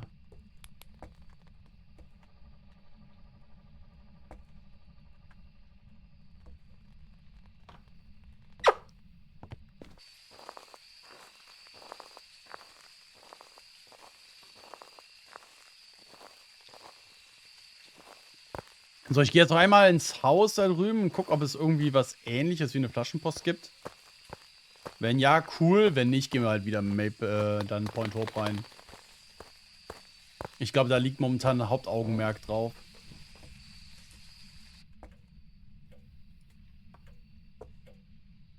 Hier ist nix. Eine Branche.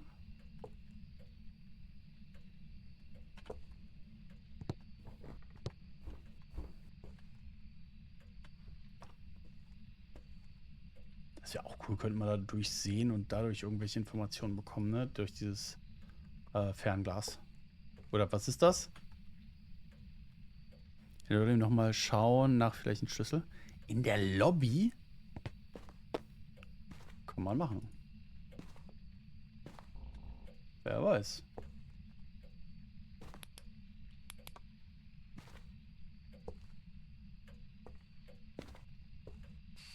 Die Karte ist aber auch neu, oder? Ja, was heißt neu? Die ist schon etwas länger jetzt überarbeitet worden, ja. Meinst Maple Lodge? Nein, die wurde letztes Jahr neu. Ja, die wurde letztes Jahr neu umgebaut. Aber die wird halt tatsächlich einfach weniger gespielt.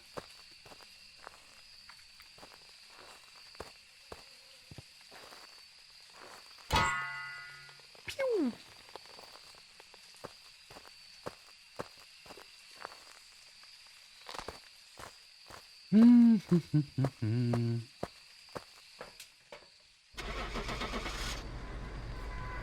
Wir haben hier immer 5. Ich sage, wir haben Gespenst.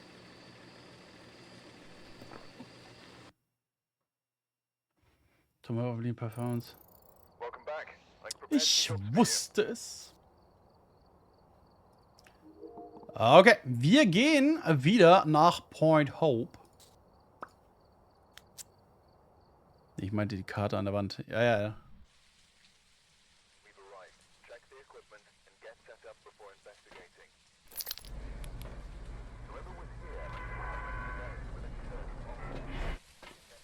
Ja, die ist auch seit Halloween neu, genau, ganz genau.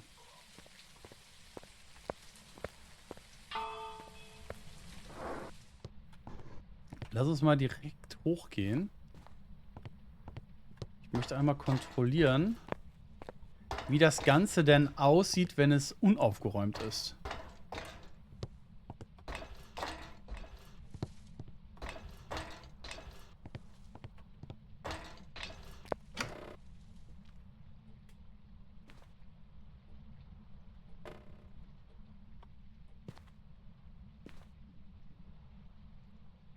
Der Papagei ist dort.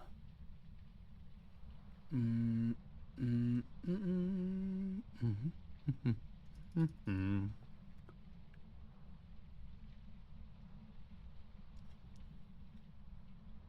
Hm.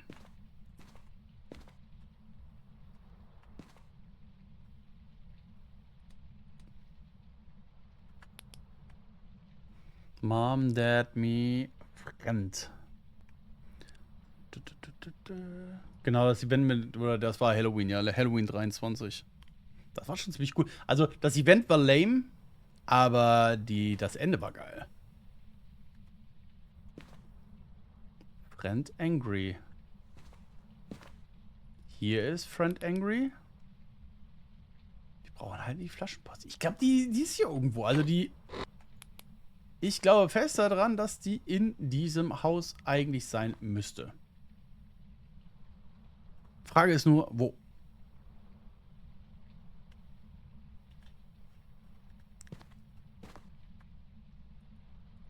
Vielleicht können wir die dann hier irgendwie irgendwo hinstellen oder tatsächlich auch nutzen. Das hat mich auch ein bisschen an eine dunkle Mal erinnert.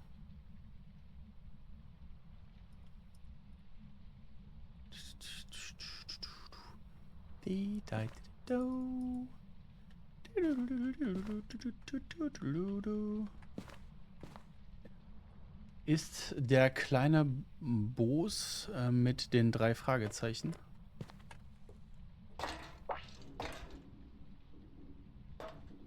Oh, hier ist der Strom. Hatte ich bisher noch nicht hier oben.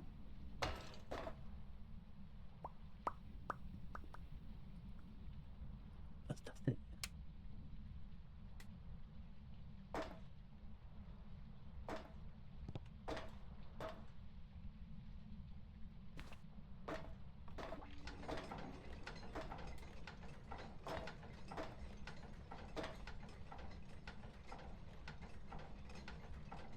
Was sind das für Flaggen im Kinderzimmer? Gute Frage.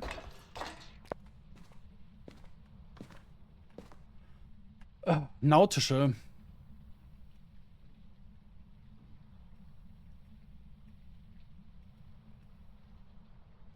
Aber vielleicht ist es relevant für die Farbe.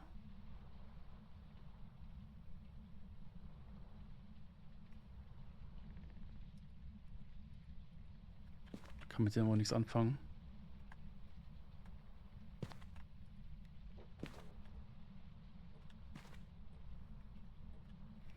Ein guter, der Alte bekommt Update, wo alle drauf gewartet haben.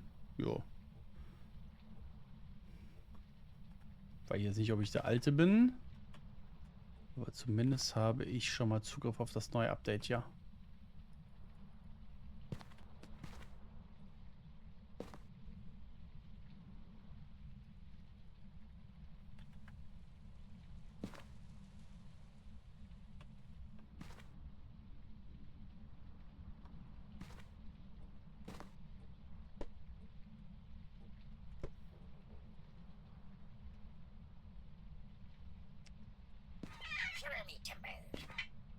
Ist schwierig.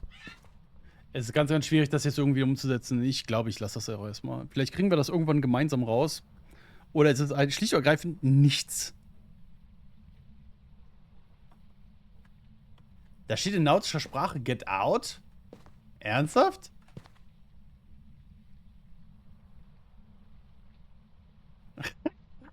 Witzig.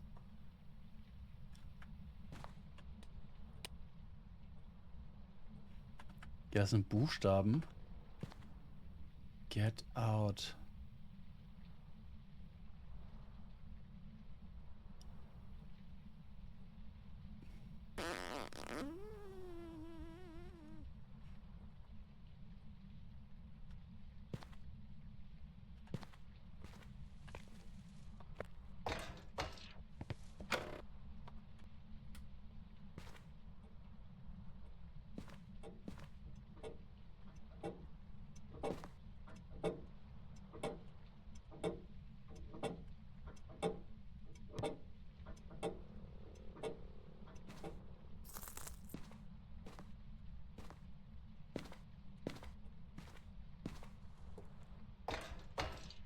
Da steckt so viel Liebe mit in dem Zimmer. Es wäre schade, wenn es wirklich nicht mehr ist.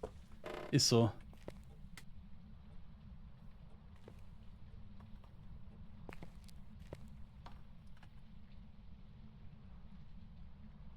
Aber ich habe auch noch keine Flaschenpost gesehen. Meine Bürste. Wie viele Schiffe sind eigentlich in diesem Ding drin?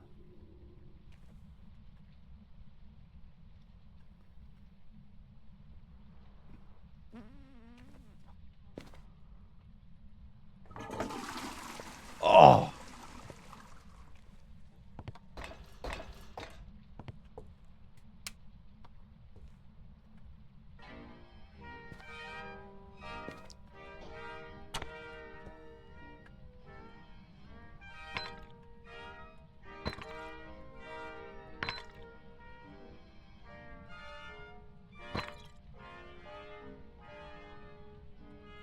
Einfach mal alles öffnen.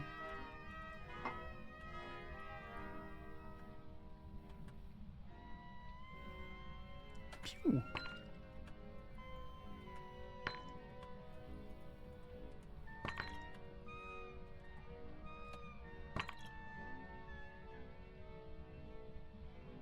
Bilderbereich gestellt, danke. Roland kann heute Abend nicht schlafen. Aber vielleicht. Das kann wohl passieren.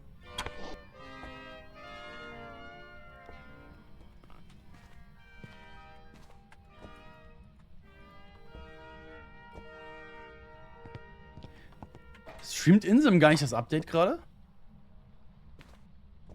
Habe ich jetzt gar nicht geguckt.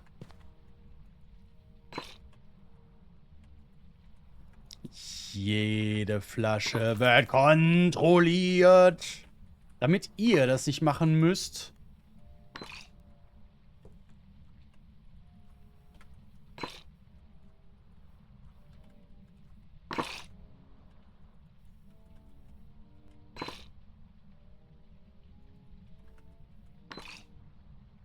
Kommt wahrscheinlich erst heute Abend online. Ja, wahrscheinlich.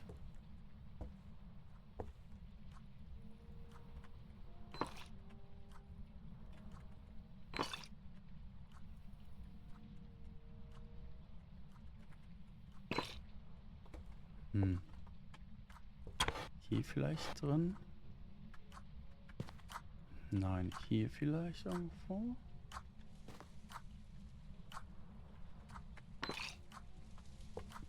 Alles Rotwein hier.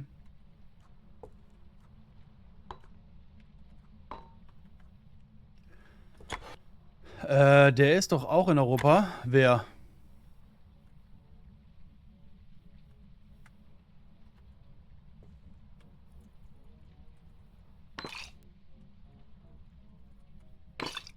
Ach ja, der Insem, ja, der ist Niederländer, genau.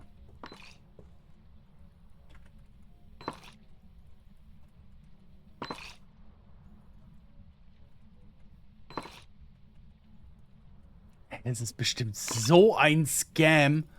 Und wir sind jetzt die ganze Zeit hier dran, ja, finden gar nichts.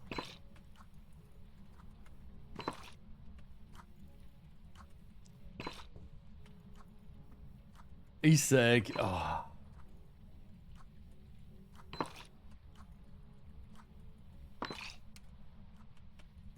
Na toll.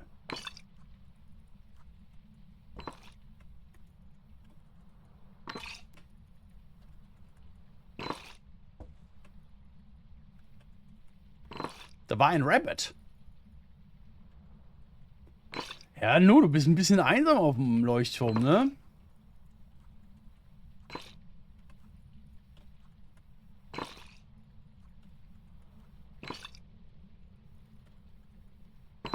Boah, stellt euch vor, ihr müsst hier erstmal alles rausholen. Was suchst du denn? Eine Flaschenpost. Eine Flaschenpost. Und hier sind echt viele Flaschen. Der Freund von dem, der Kleine in seinen Gildern redet, ist halt komisch. Das stimmt.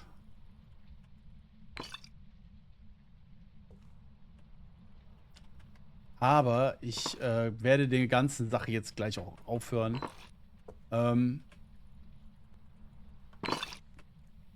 Es ist natürlich die Frage, gehe ich dem Rätsel nach? Ist es überhaupt ein Rätsel? Oder denke ich mir, ja komm. Aber kommen immer wieder neue da rein? Ich habe Gefühl, es werden einfach nicht weniger. Ich mache eben Licht nochmal an.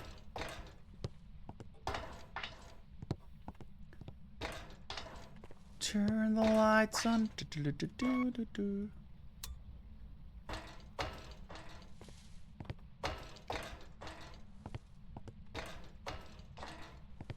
Aber ich wüsste nicht, wo irgendwo nochmal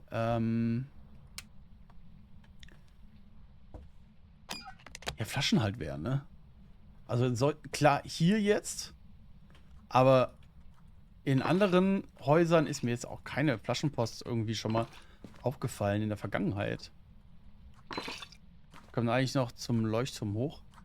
Ja. Soll ich mal hochgehen zum Leuchtturm?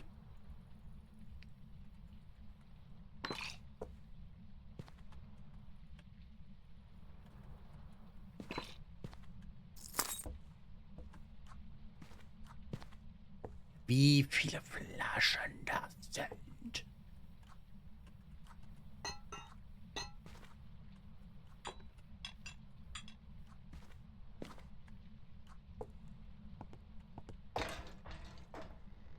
Ja, klar, hier kann ich hochgehen. Easy.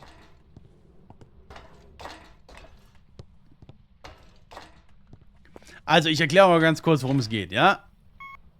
Also, hier in Point Hope gibt es einen Schrank. Der ist verschlossen. Warum ist der verschlossen? Wie kriege ich den auf? Hallo Fanset, ich grüße dich. Und da sind wir gerade so ein bisschen am Rätseln, was wir mal machen könnten, um das Ding aufzukriegen. Du brauchst einen Paragleiter, dann spring vom Leuchtturm ab auf die Straße zum Schlüssel. Aha. Die Post wird im Briefkasten sein. So. Wir können verschiedene Theorien. Vielleicht müssen wir irgendwelche Zahnräder, hier sind überall Zahnräder, ne? So verbinden, dass die da mit reinpassen. Als Beispiel. Hier gibt es Stangen und es gibt echt viele Zahnräder. Vielleicht kann man das irgendwie miteinander verbinden, sodass das am Ende hier irgendwie irgendwo Sinn ergibt. Warum ist das verschlossen? Weil das kann. Weil sie es so wollen. Genau, so. Und so sieht es hier draußen aus.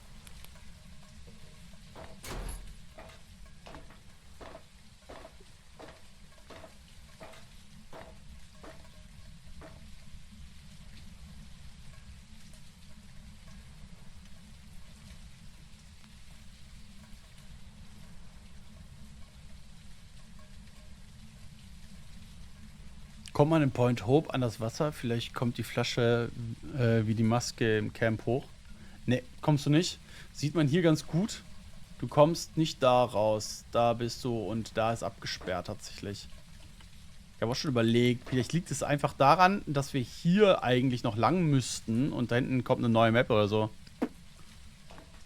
Weiß ich halt nicht.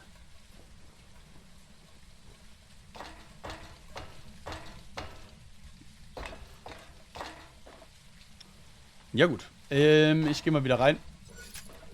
Starte das Spiel neu und dann werden wir hier nochmal richtig arbeiten, okay? Also auch nicht mehr mit freundlicher Geist. So, und jetzt, was das Ganze so stutzig macht, ne? Gibt hier eine Schatzkarte.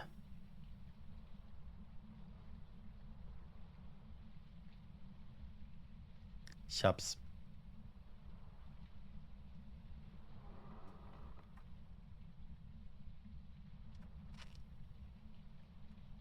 Also, was heißt, ich hab's? Merkt euch mal bitte die Form hier. Merkt euch mal bitte die Form hier. Und da gibt's halt einen Schatz, ne? Da oben. Einfach mal merken.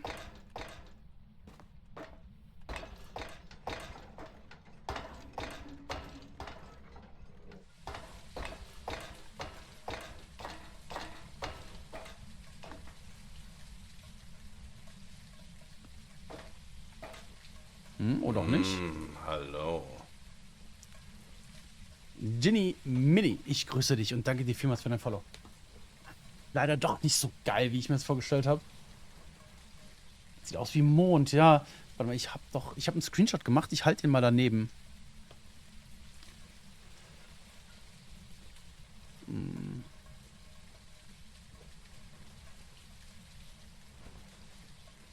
Ich hole den gerade raus.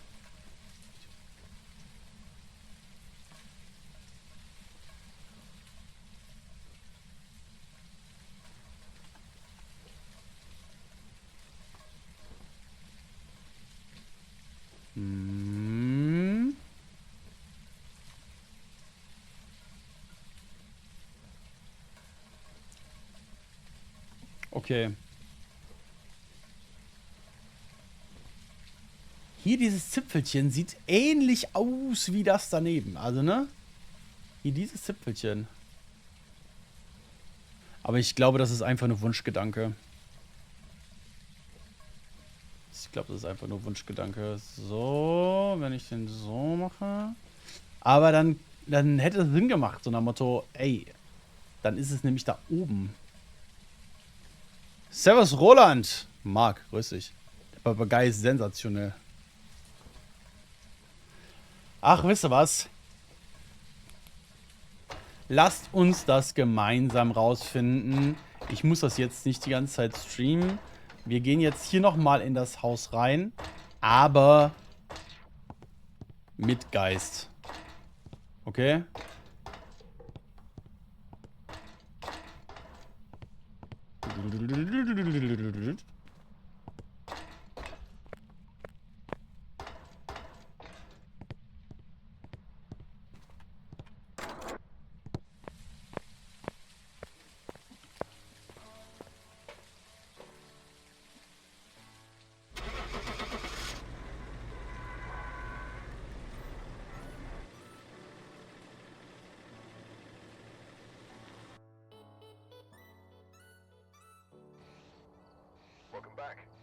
Mimik. Pff. Mimik. So. Ich habe übrigens mein Creator-Ticket gekriegt für die Dokumi. Ich bin also jetzt am Samstag auf der Dokumi in Düsseldorf. Als Creator. Dankenswerterweise.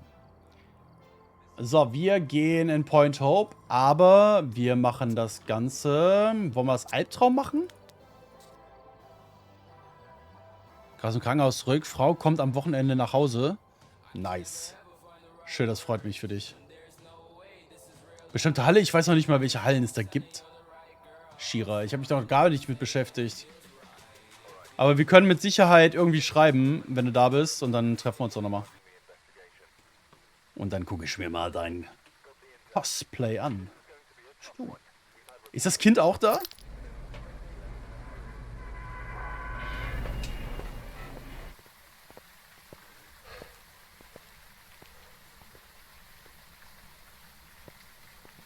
Bing.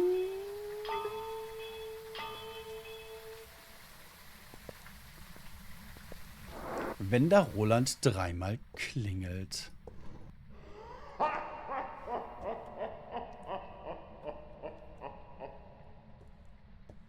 Haska Dancing Bee, Hallöchen, was ist das denn für eine Map? Das ist die neue Map, die morgen rauskommen wird. Mido, und vielen, vielen, vielen lieben Dank für deine Unterstützung. Seit jetzt 12 Monaten. Dankeschön. Oh, ich kann jetzt hier nicht wählen, ne? Also, wenn ich ein Foto mache, muss ich warten, bis es quasi entwickelt wird, bevor ich irgendwie weiter rotieren kann. In Ball-Cosplays unterwegs. Hört, hört. Hallo in die Runde. Braucht man diesen Schlüssel unbedingt? Weiß ich nicht, Mel. Also eigentlich nicht, ne? Also du kannst hier trotzdem alles machen. Wenn die morgen rauskommt, wie kannst du sie jetzt schon spielen? Weil ich offizieller Phasmophobia Content Creator bin, habe ich quasi 24 Stunden vorher schon Zugriff. Kleiner Vorteil. Ja. Kannst du den Fotoapparat wegwerfen direkt nach dem Foto? Werde ich probieren. Sexy, sehr sexy. Ich bin so gespannt. Ich werde da so oft sterben. Weiß ich nicht. Also ich finde es eigentlich relativ übersichtlich. Mein völliger Ernst. Ich glaube nicht, dass man hier besonders häufig stirbt.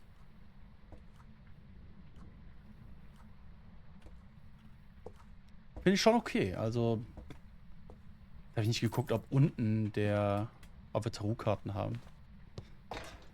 Dann geht es freiwillig ins Sunny.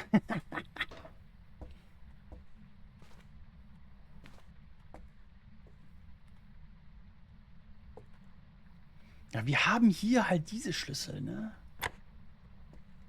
Diesen Schlüssel und unten ist noch einer. Der bringt uns irgendwie auch nicht weiter. Kein Witcher-Brett.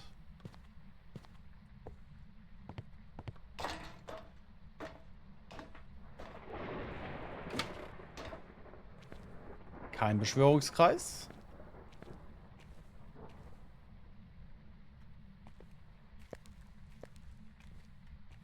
Gib mir ein Zeichen. Also was ich so sehe, finde ich die Highschool immer noch die schwerste Map. Ja, auch die am längsten dauert da wahrscheinlich, ne? Hier wäre die Music Box, ist aber auch nicht da. Gib mir ein Zeichen. Ich habe den Deal immer das Problem, dass ich hängen bleibe, wenn ich den da in der Küche ziehe. Ich weiß genau, welche Stelle du meinst.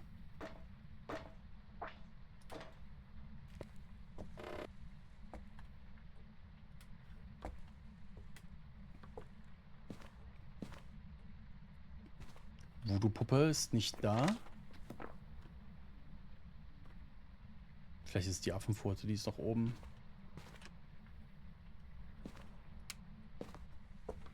Was hast du nach dem Update eigentlich an den Ort, wo die Hinweise für vorher waren? Ist da nun nichts? In den Patch Notes steht, dass da nichts mehr ist. Wir haben die Affenpfote. Ja, ich kann sie droppen. Hier scheint der Geist zu sein. Erstens, hier liegt was am Boden und ich habe hier Atem. Nun gut.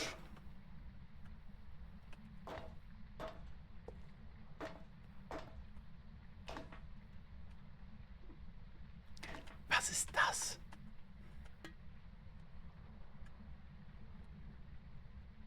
Was ist das denn für ein Gerät? Das sieht doch aus wie ein Verbindungsstück. Instant nach dem Foto und danach wechseln in den Slot. Ja, das geht. Ja. Ich finde es schade, dass die Farmhäuser noch nicht neu mit reinkommen. Ja, aber bald. Der Gerät. Ja, aber die Frage ist, ob der Gerät nutzbar ist für...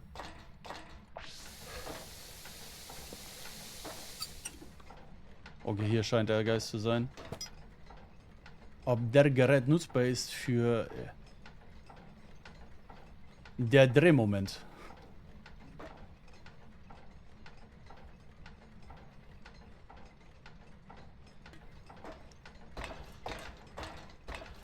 Ja gut, also ich notfalls droppen und Slots switchen. Yes. Kannst du machen, geht zumindest. Wo war ich denn jetzt mein EMF hingetan? War doch ein EMF, oder? Ah ja, und für die Streichhölzer verbrauchst du keinen Slot mehr. Auf welcher Map ist in der Küche ein Barhocker? Bleasdale.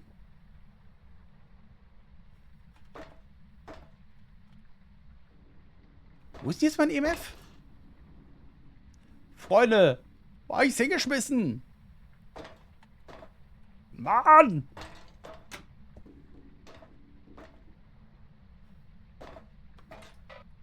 Ah, hier ist frei, nice. Ich wünsche mir Sonnenschein.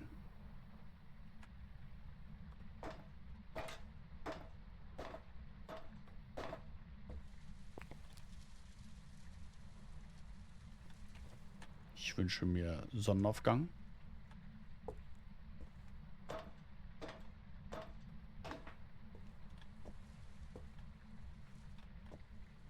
Änder das scheiß Wetter. Dachte, ich bin verpeilt. Oh, sorry, Alessandra, hast du was geschrieben? Außer super? Ach, komm, wie hieß das denn?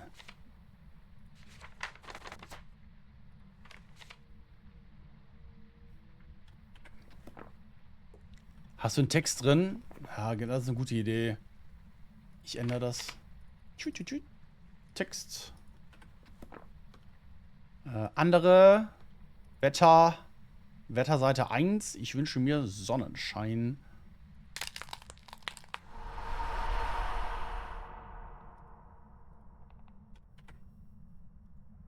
Weg mit dir. Gut.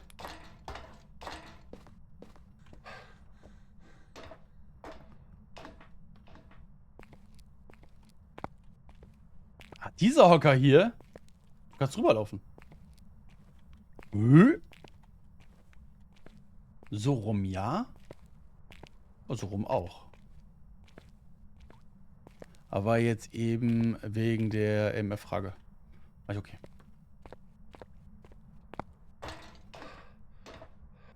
Ja, schon was her, ja. Kann halt sein.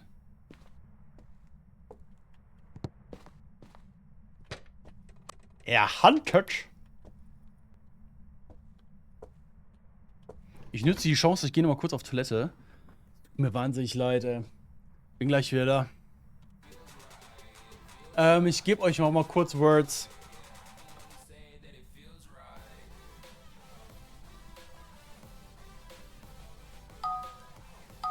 Bis gleich, bin gleich wieder da.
Hallo.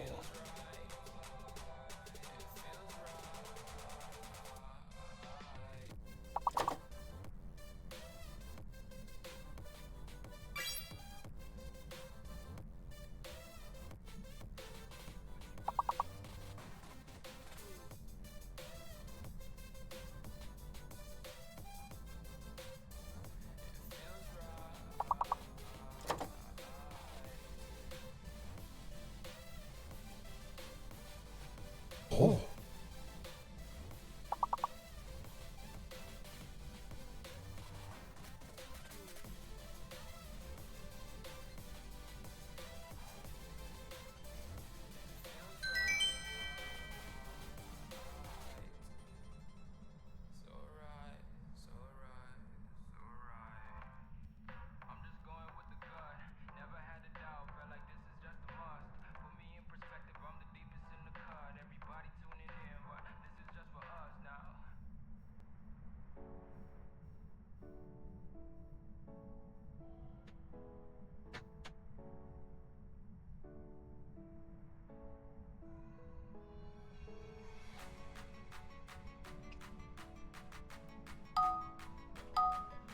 So ein Ärgernis.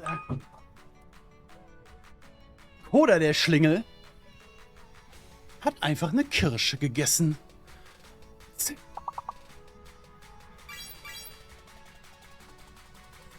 think that I'm invisible.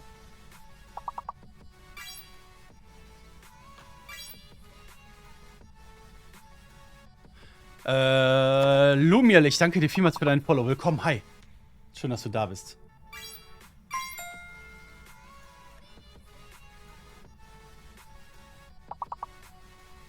Psycho ist jetzt auch gerade live. Ist auch schon mal drin.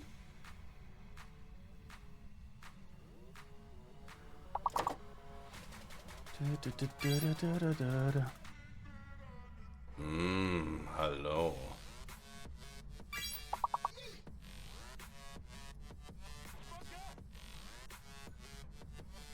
Einen Augenblick bitte.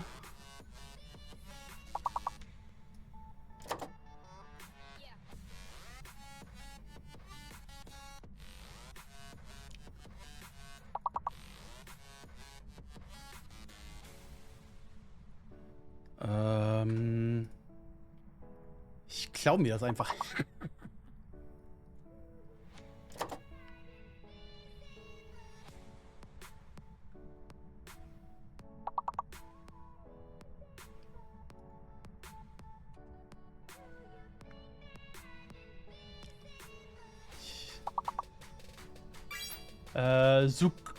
Sukuna, ich danke dir vielmals für deinen Follow. Willkommen, hi.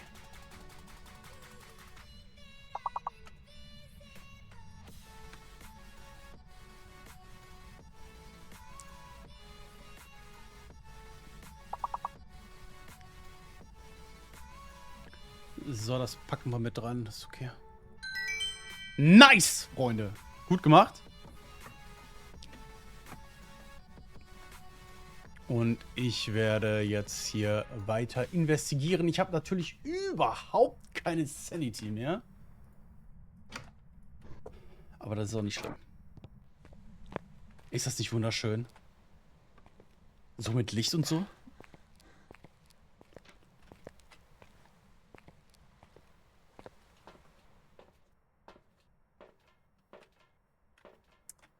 Ja. 1, 2, 3. Die gönnen wir uns. Taschenlampe nehmen wir mit. Das sieht gut aus. Warum wird es Tag? Ich habe mir Sonnenaufgang gewünscht. Neue Phasmo-Map? Ui, ja. Ja. Aber das war dumm. Weil ich dumm bin.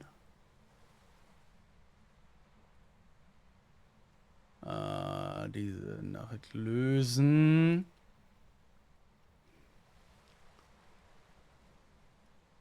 Ich habe mit dem Psycho den Hasgerson. Ich habe mir den copy-pasted und da steht natürlich Hasgerson. Bei ihm stand dann Psycho, weil ich dumm bin. Wenn ich schon was klaue, dann doch bitte auch richtig. Hatte low-key Angst, dass mich was auf dem Weg vom Van verfolgt, obwohl das gar nicht geht. Das glaube ich, ja. Easy. Oh, das war jetzt so lange her. Also ich war jetzt eben auch bei meiner Tochter noch mal ganz kurz, nachdem ich absolut war, dass ich gar nicht mehr weiß, wo der Geisterraum war. Hatte ich den schon gefunden? Er ist doch oben. Ja. Du musst da mal bitte den richtigen Meme draus machen. Welche? Wollte letztens einer Freundin schicken, weil ich dumm bin, hab nirgendwas gefunden. Hat das denn Meme-Potenzial?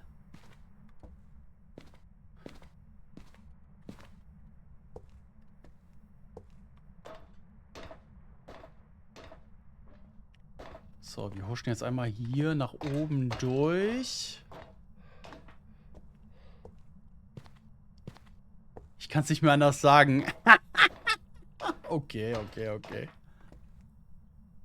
Da liegt die Affenpfote.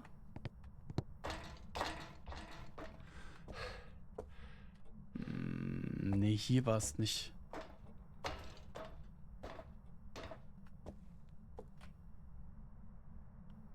Shit, wo war das denn jetzt?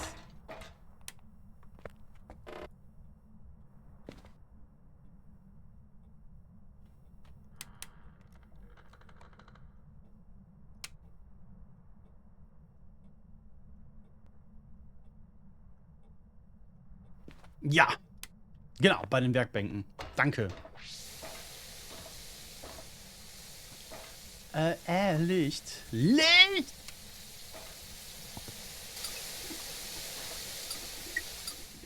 Dieses Geräusch ist ja eine Katastrophe.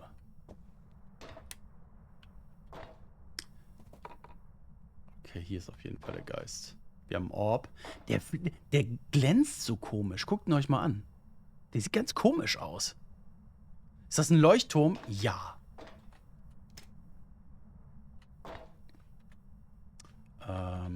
Das ist auch noch. Und das sind die überarbeiteten Dots, T1-Dots. Richtig, richtig stark. Also super. Ich habe hier keinen... Ich habe hier leider keinen... Ich habe gehofft, ich hätte einen Fotoapparat, aber habe ich nicht mehr.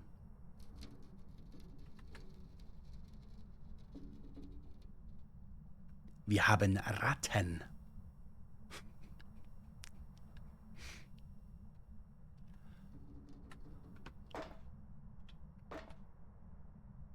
Wird das reichen? Eigentlich doof, ne? Mach mal Licht.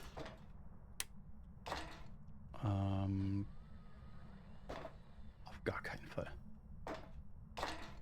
Was ist denn, wenn ich den hier hinbringe und dann so rüber leuchte? Über die Kamera müsste ich das dann auch gut sehen können, oder? Wow. Nein, kann man nicht.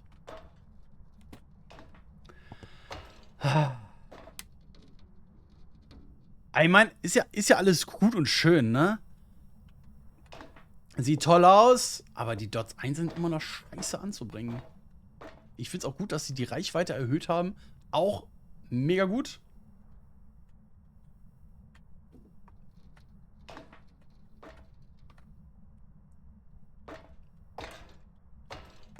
Guck mal, es geht über den ganzen Raum, aber sehen kann man trotzdem nichts. Willst du mich verarschen?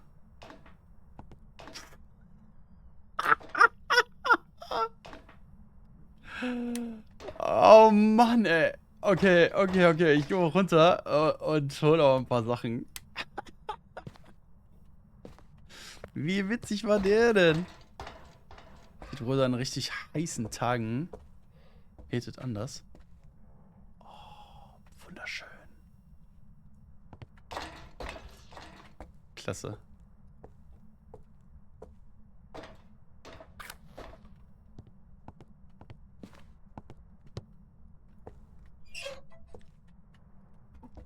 Mal rauf.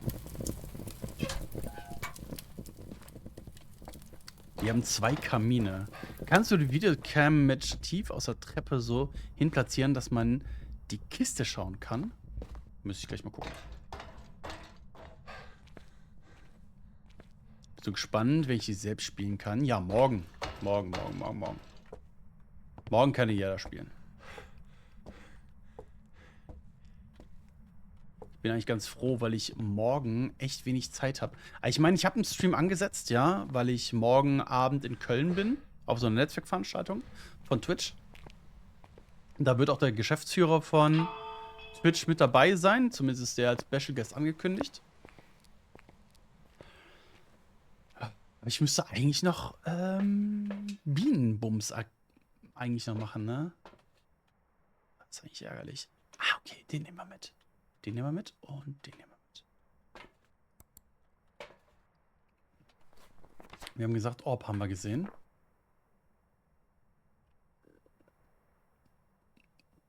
Und wann kommt wieder Goose Goose Duck? Boah, können wir eigentlich mal wieder spielen, ne? Ich denke beim nächsten Community-Stream.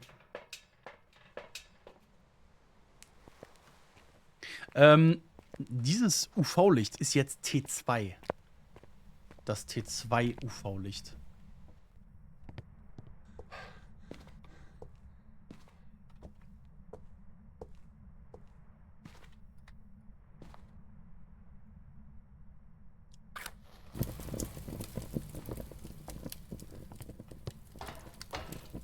Dann kommt der Among Us Profi raus. Bist du Among Us Profi?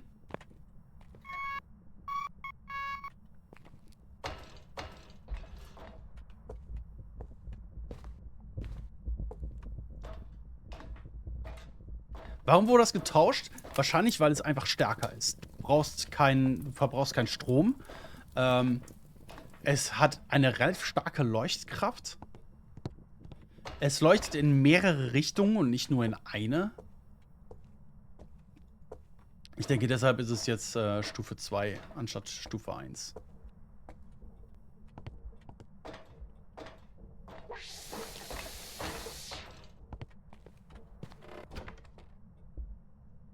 Das ist ein Rap?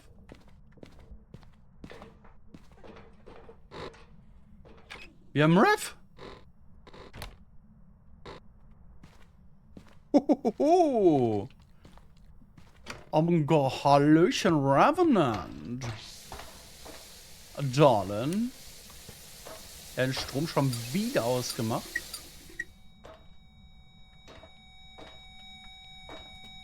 Da ist mein EMF übrigens.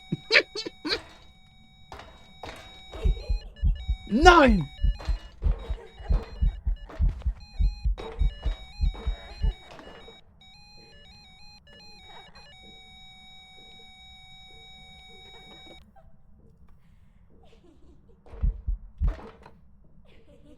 Scheiße.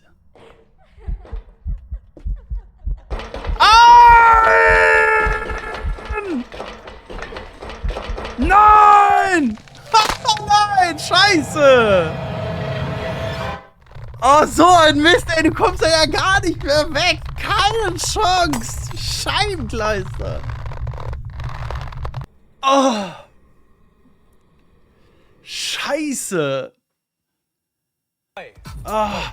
More passion, more passion, more passion, more energy, more energy, more footwork. So ein Mist. More footwork, more passion, more energy. Aber es ist witzig. Okay, Freunde, pass auf. Wir machen da jetzt die Auslosung der Wildcard. Ja? Ich mache am Samstag, am Sonntag haben wir ein Phasmophobia-Event geplant. Okay? Ja. In diesem Event spielen unterschiedliche streamende Personen miteinander gegeneinander im Wettstreit. Nicht irgendjemand gegen irgendjemanden, also nicht K.O.-mäßig, sondern alle kriegen die gleiche Aufgabe und wer sie am schnellsten und effizientesten löst, gewinnt. Dienen soll dieses Event einfach dem Zusammenschluss von der Phasmophobia Twitch-Community. Das ist der Hintergedanke dabei, sodass wir gemeinsam in einem fairen Wettstreit zusammen spielen können. Wir haben das letzte Mal schon gemacht. Prinz Vegeta ist zum Beispiel auch mit dabei. Moin, moin. Wir haben das letzte vor 3-4 Monaten auch schon gemacht, aber nur mit ausgewählten Stream-Personen. Jetzt durften sich alle streamende Personen, oder dürfen sich immer noch alle streamende Personen über 500 Follows als Team-Leader-In bewerben, oder nicht bewerben, einfach eintragen und dann entweder alleine oder im Team spielen. Ich gebe euch einen groben Überblick. Ne, ich gebe euch einen Überblick über die aktuellen Teams.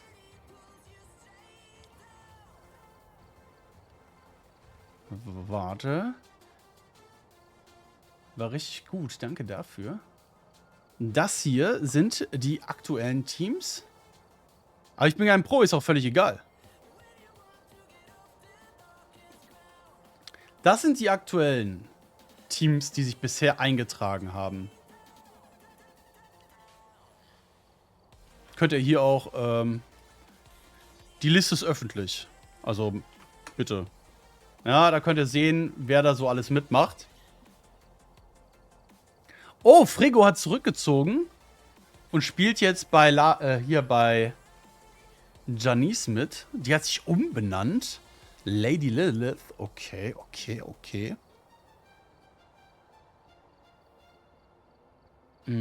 Auf jeden Fall. Yes. Auf jeden Fall geil, dass so viele Leute mitmachen. So, und ich habe beim letzten Mal, und ich werde das auch dieses Mal. Wie kann man da mitmachen? Das steht hier. wie man mitmachen kann. Und wenn du halt nicht 500 Follows hast und Lust hast, irgendwie in den Teams mitzumachen, schreib einfach die Leute an, die noch einen Platz haben irgendwie irgendwo. Okay? Und das hier ist quasi mein Team. Alien Gurke ist bereits schon mit dabei. Wapiti war letztes Mal mit dabei. Der hat aber aufgrund der Tatsache, dass seine Freundin spielen möchte und die haben ein gemeinsames Kind, keine Zeit mitzumachen. Deshalb hat er zurückgezogen. Aber einen Platz vergebe ich oder wir als Wildcard an die Community. Es geht nicht darum, ob man gut Phasmophobia spielen kann oder nicht. Es geht mir um den gemeinsamen Gedanken, dass ihr die Möglichkeit habt, mitzumachen. Im Zweifel auch bei irgendjemand anderen einfach anfragen und reinjoinen, wenn er das möchte. Oder sie. Also spielen wir zu dritt? Weiß ich noch nicht, Daniel. Weiß ich noch nicht. Deshalb ist es jetzt die letzte Möglichkeit, euch hier als Wildcard-Person anzumelden. Brauchen noch Leute, die mich carryen. Und hallo? Hallo, Nani. Rein da, ihr Wilden.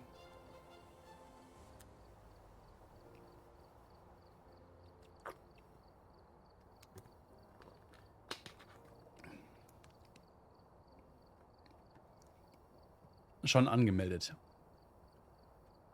So, der herzallerliebste Finoli hat mir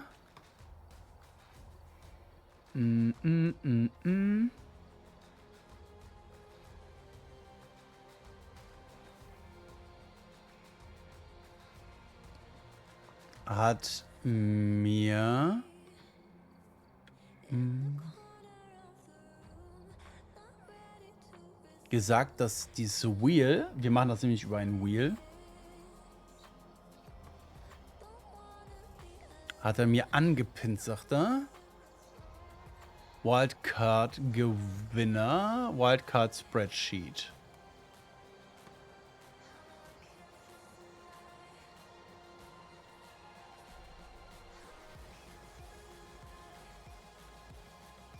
Wir haben 11 Personen, die potenziell mitmachen wollen.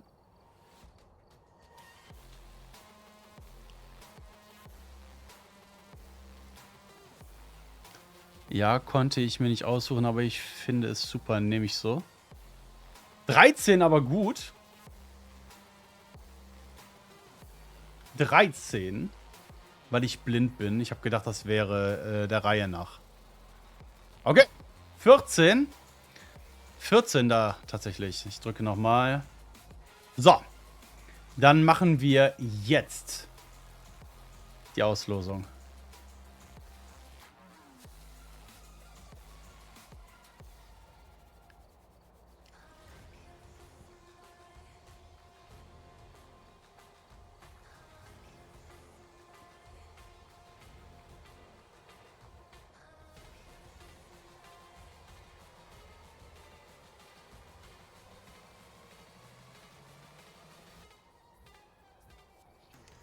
Elena. Elina Lein hat gewonnen. Bist du da? Ich bin sehr, sehr gespannt. Ich glaube, wir haben noch nicht zusammen gespielt.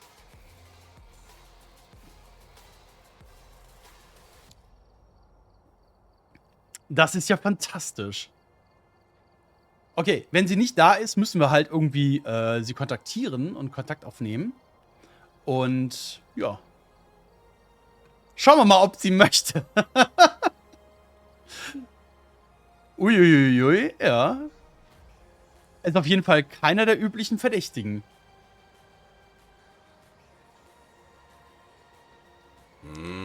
Hallo.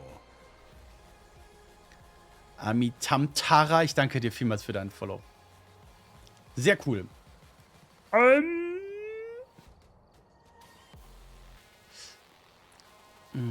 Ich überlege gerade, ob wir gerade mal was anderes spielen und dann wieder Point Hope.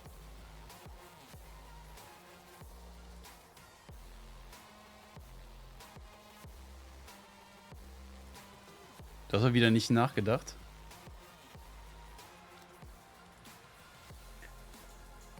Was soll das denn? Wir spielen Point Hope. Natürlich.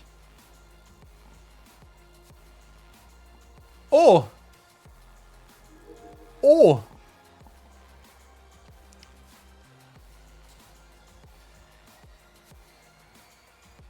Drücken, wenn ich lange im Stream sitze und mir Spaß macht, das ist gut. Ich habe keine Kohle mehr. Ich müsste mal eben Kohle machen, ja? Gib mir eine Sekunde. Ja. Und nicht Point Hope.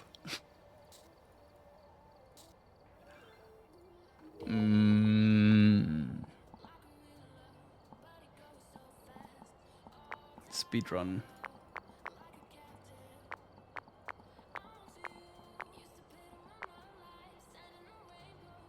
Das.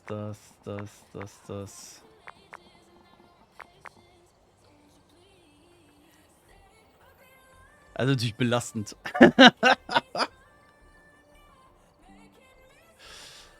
Ach shit! Jetzt habe ich das zurückgesetzt, weil ich dumm bin.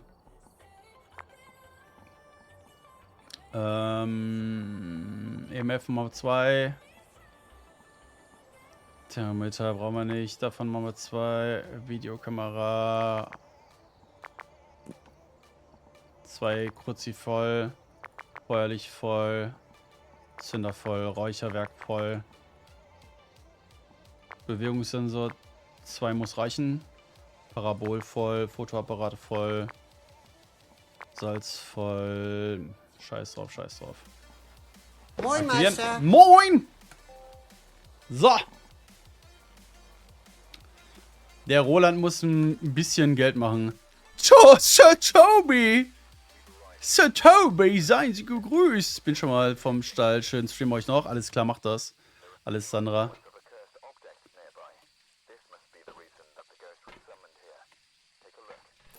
Take a look. Wie geht's dir? So, ganz gut. Wie geht's dir, Mann?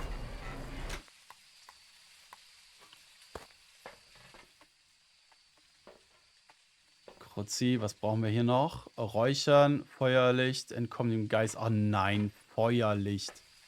Das starker Regen? Nein, okay, Gott sei Dank.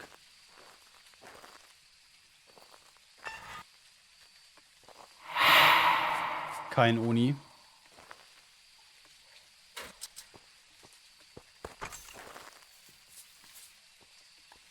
Nichts Schnelles.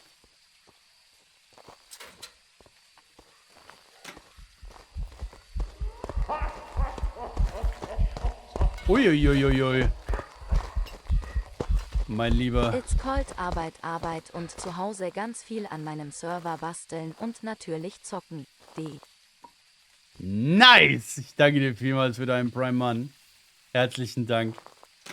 Sir Toby.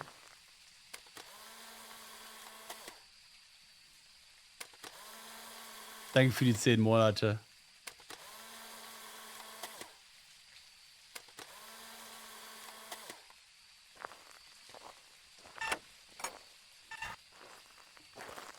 Habe ich ein Salz wenig? Oh, weil ich dumm bin.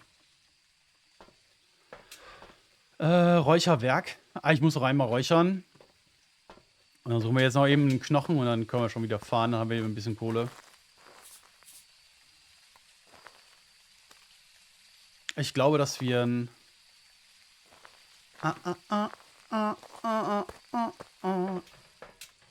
Poldi haben.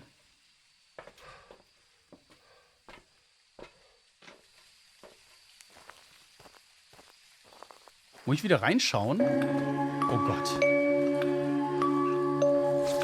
La la la la la la la.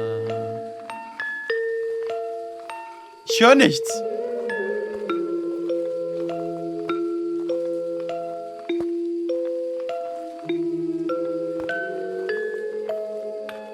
Ich höre doch nichts. Annika, ich höre doch so nix. Da, komm da.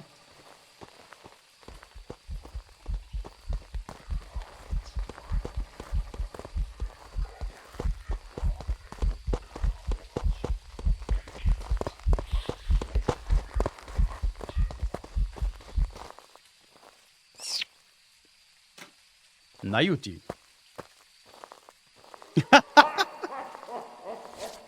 Sunny kann diese Sublosigkeit von Blurb nicht ertragen.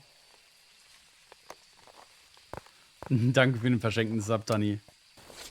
An Blurb. Und Blurb, viel Spaß mit den uneingeschränkten Rechten eines Abonnenten. Oh ja. Oh ja. Nimm ihn in den Mund. Aber gerne. Einen Doppelkeks. Doppelkeks. Lecker. Ich liebe den Doppelkeks.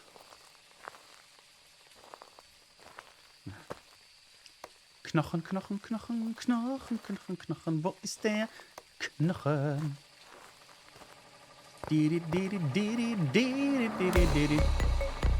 Danke für die 100 Goldstücke.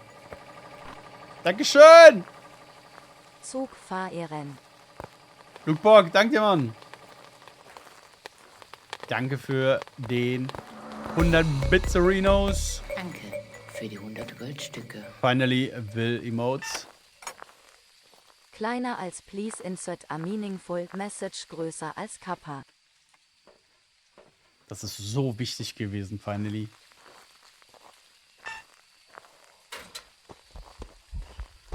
Komm mal her.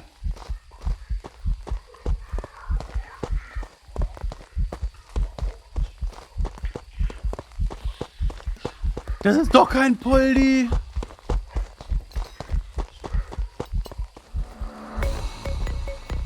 Danke für die 100 Goldstücke. Annika, danke für die 100 Bits. Tobi, danke für den Lurk.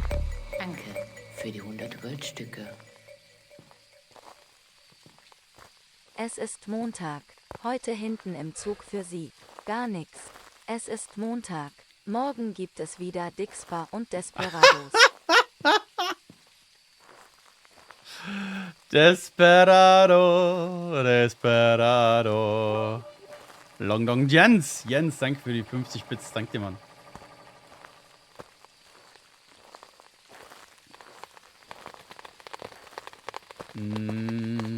Ich glaube, ich werde mich umentscheiden. Danke für die 100 Goldstücke. Lady Nachteule, dankeschön für die 100 Bits. Dankeschön. Ich glaube, dass wir einen Goryo haben. Aber Roland, warum haben wir denn einen Goryo? Ja, der startet jedes Mal da hinten in der Ecke. Goryos schmeißen auch wirklich gerne Dinge durch die Gegend.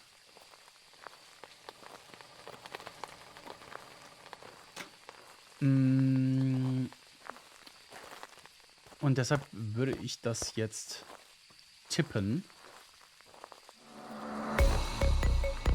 Danke für die 100 Goldstücke. Ist doch jetzt gut. Melissa, vielen lieben Dank für die 100 Bits. Dankeschön.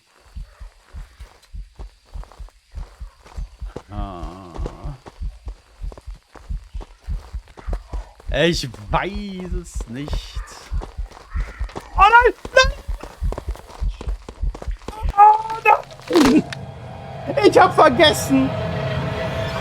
Ich hab vergessen, dass ich, wenn ich ein Foto mache, nicht mehr switchen kann!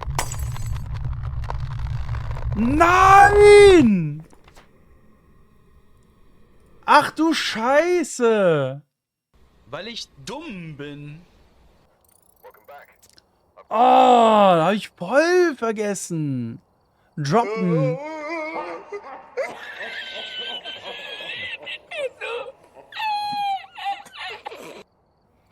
Gwinny, danke dir vielmals für einen weiteren Submarino. Dankeschön. Vielen, vielen lieben Dank.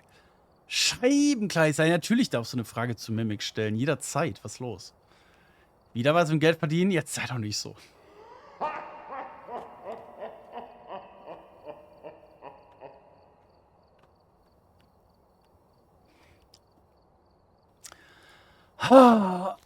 Ich muss noch mal rein.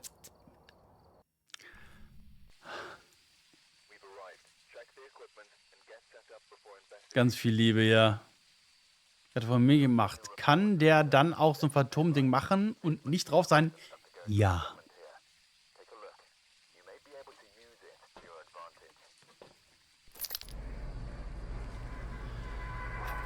Verdammt!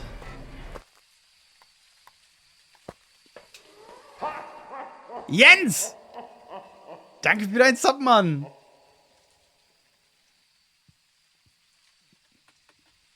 Mit wem muss Roland schlafen, dass sie funktioniert? Was ist das denn für eine Einstellung? Hallo?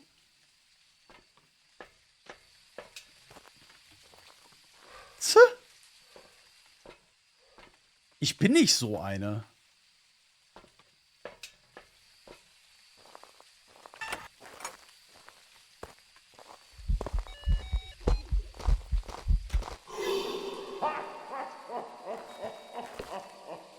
Jens, danke dir vielmals für den Sub, verschenkten Subs. Herzlichen Dank, Mann.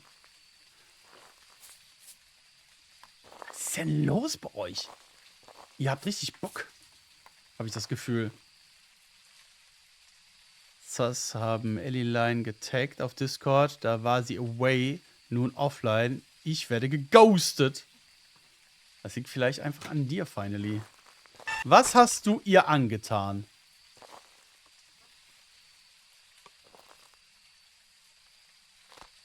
Hallo? Aber das müsste durch sein, oder? Ja, EMF ist durch. Das ist trotzdem hier.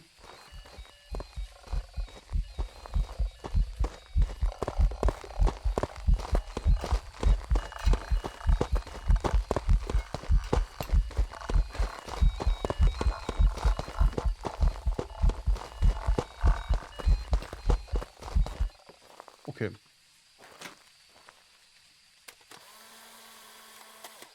Zwei. Ich bin unschuldig. Ich bin immer unschuldig. Ja, klar. Natürlich. Immer wieder gerne. Mega cool.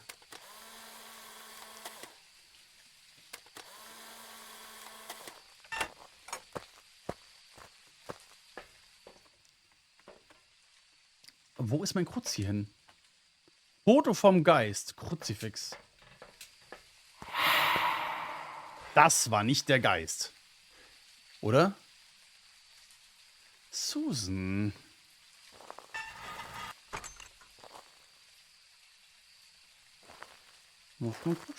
Da ist mein Kruzifix. So.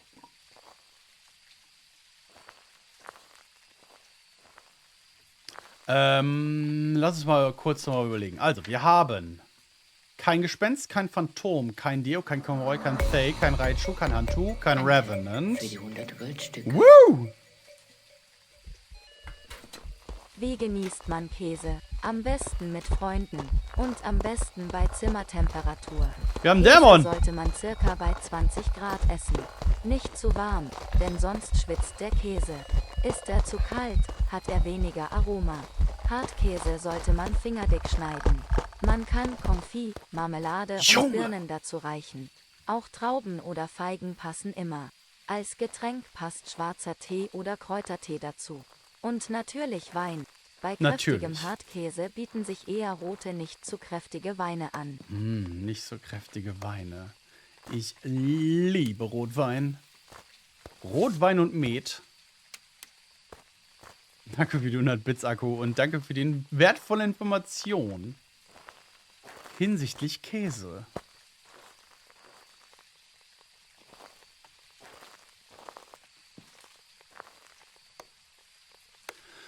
Oh, diese Knochensucherei, ne?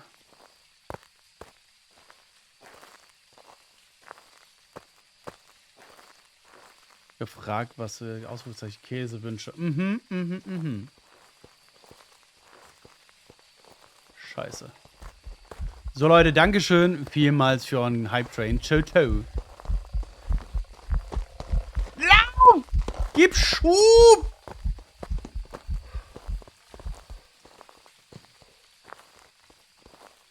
Junge, war das knapp. Okay. Ey, das kann doch nicht so schwer sein. Wir haben einen Dämon. Könntest du jetzt bitte das Kruzzi anknabbern?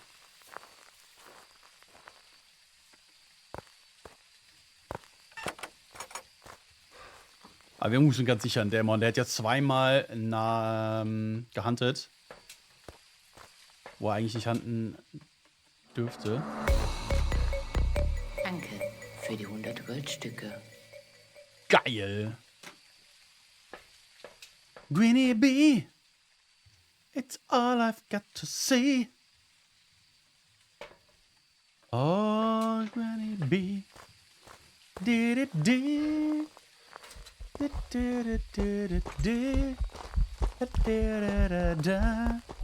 And listen to me. Ja, nee, ist klar.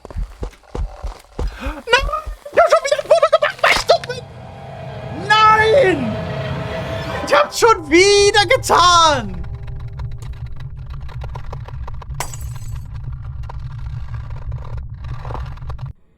Was ist denn Ich hab's schon wieder gemacht! Weil ich dumm bin.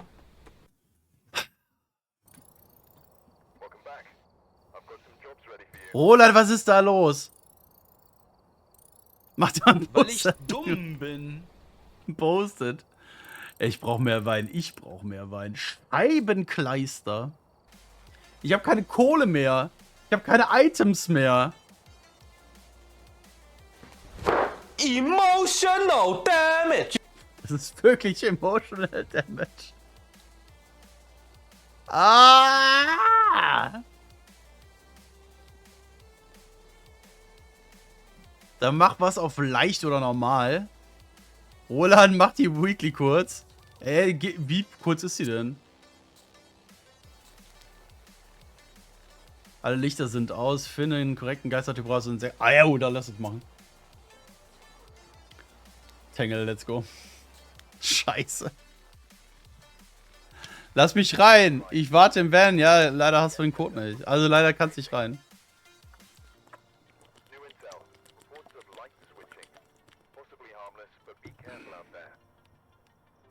Ja, geht schon. Boah, es tut schon weh, ne?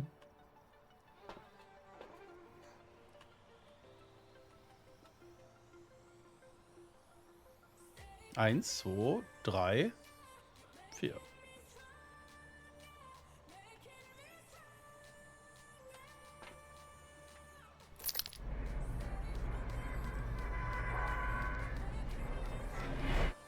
Ich habe so schön von dir gesungen, ist auch so.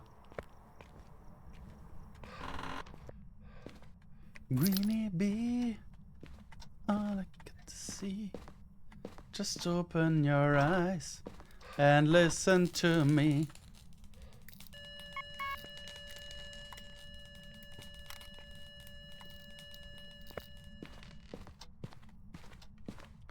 So, mal eben schnell den Geist rausfinden. Bis Sonntag möchte ich stabiles Equipment sehen. Was? Bitte was? Oh ja, der Stachel in deinem Namen. Wie war das so?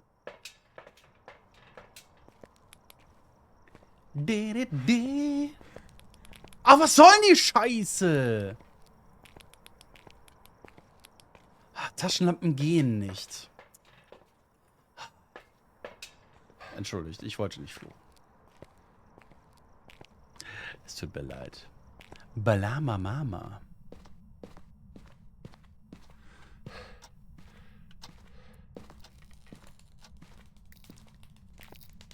And listen to me. Da da da da da da da da da. Just open your eyes and listen to me. Hier ist kein Orb.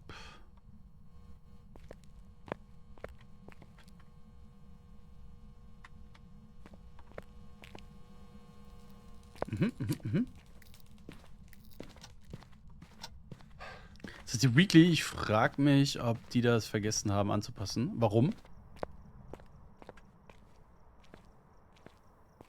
Ja, das ist die Weekly.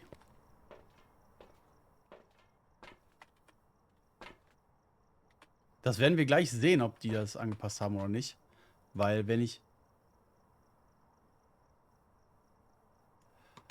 Oh nein, ihr habt das doch nicht angepasst. Ich muss das jedes Mal halten.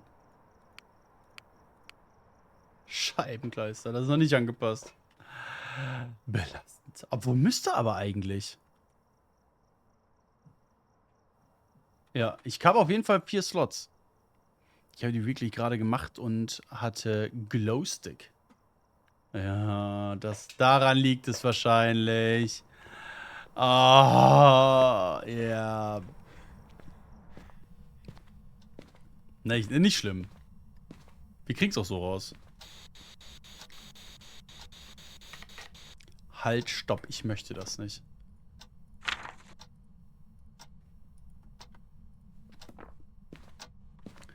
Jules, hi. Bist du hier? Bist du jung? Bist du alt?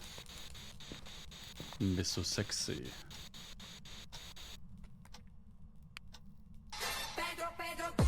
Petro.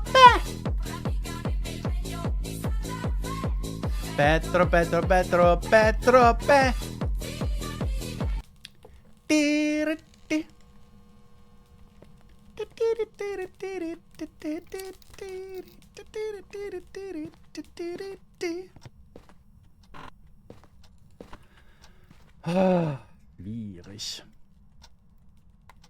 Kann man ein bisschen mitspielen? Tatsächlich leider nein.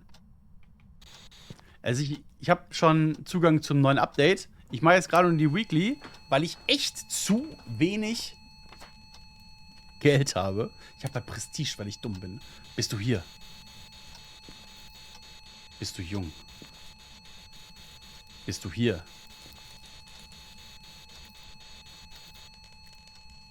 Warum macht er das?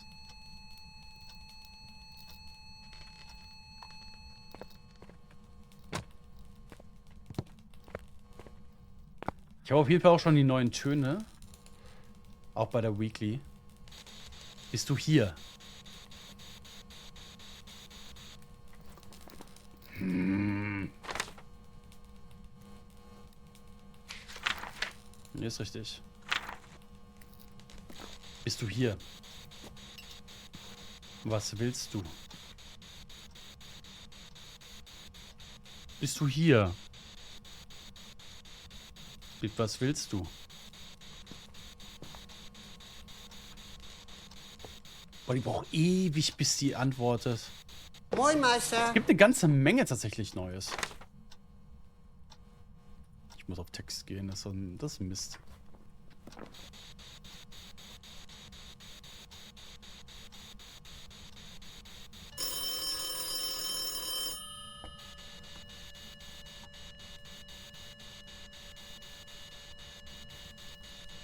Habe für Windows gestellt, ich stelle nie auf Windows, ich habe immer Blosk. Oder dieses Wosk.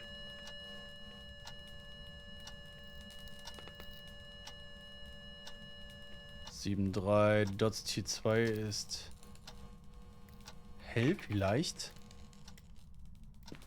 Meinst du?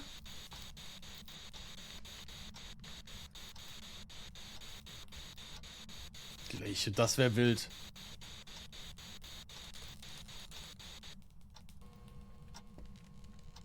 Ich glaube eher, dass wir einfach nichts haben.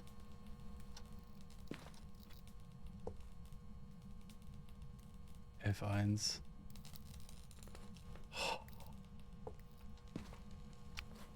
Ich vertraue dir. Ich vertraue dir.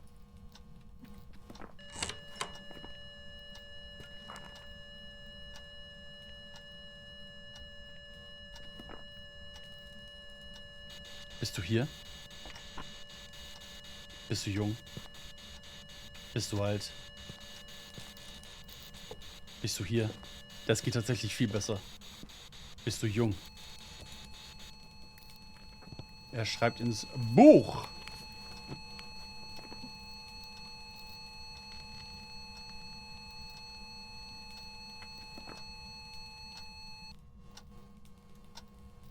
Hä? Also er schreibt, die Shade ist mittlerweile so, dass die nur ins Buch schreibt, wenn man in der Nähe, nicht in der Nähe ist. Das würde aber auch bedeuten, dass wir halt irgendwie, ja, Gefrier haben. Spirit wäre Box, was wir nicht haben. Dots haben wir nicht. Gefrier. Ultraviolett. Ultraviolett können wir nicht testen.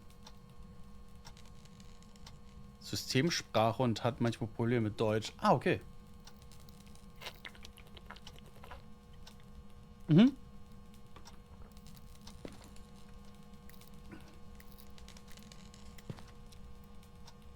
Wir haben aber kein Gefrier.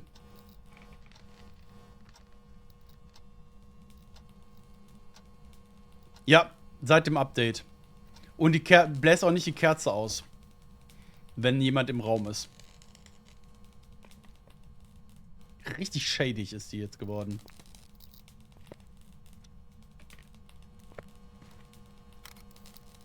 Weißt du was? Ich fahr. Vielleicht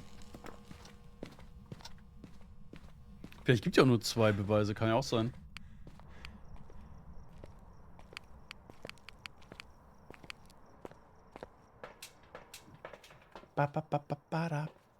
Guck mal hier, nix. Nichts passiert.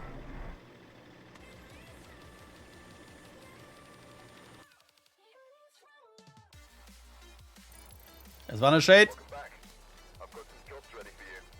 Schnell wieder rein. Hier ist auch Point Hope, ne? Also ich habe schon Zugriff auf Point Hope. Wir haben das heute auch schon sehr, sehr häufig gespielt. Ich werde gleich auch wieder Point Hope spielen. Keine Sorge. Aber wir gehen jetzt eben erstmal wieder ein paar Mal ja, die Weekly machen, damit ich ein bisschen Kohle habe. Tamina, hi.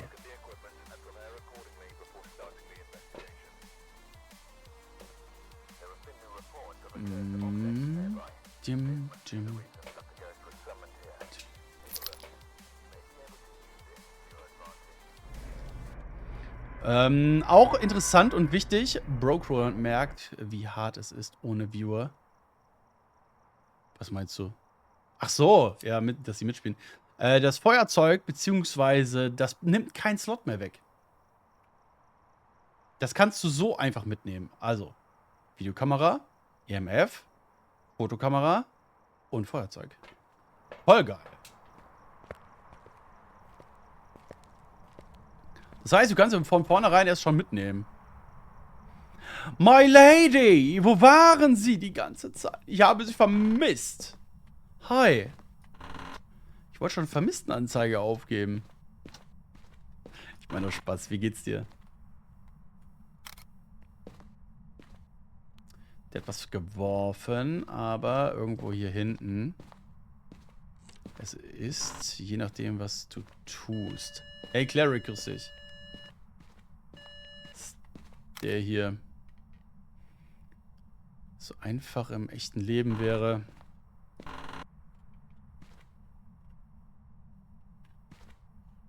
Das stimmt.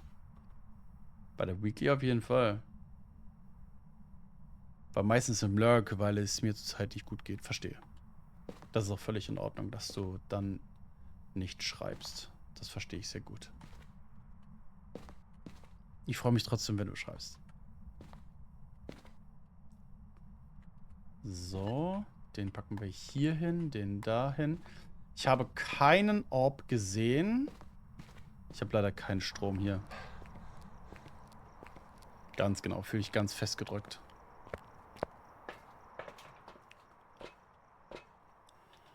Den und den nehme ich mit.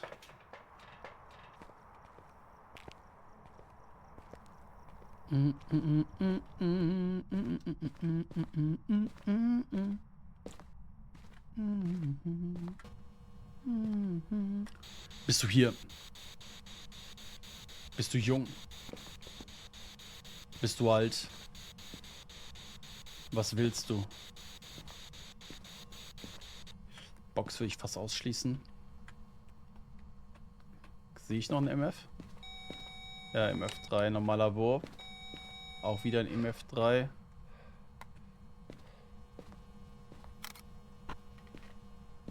%.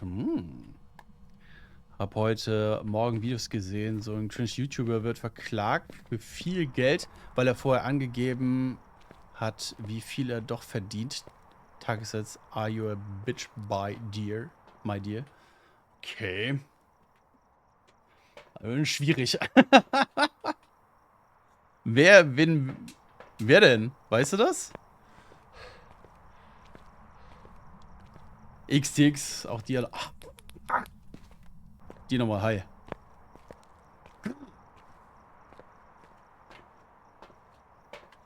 Den nehmen wir mit.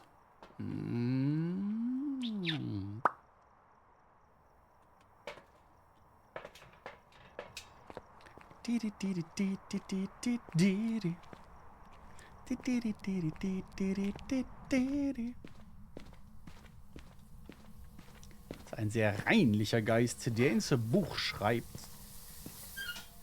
Ich liebe alles daran. Und wir haben Gefrier. Haben wir schon wieder eine Shade? Obwohl, eigentlich nicht, ne? Gefrierbuch. Ein Orb habe ich nicht gesehen, also sollte es nicht sein.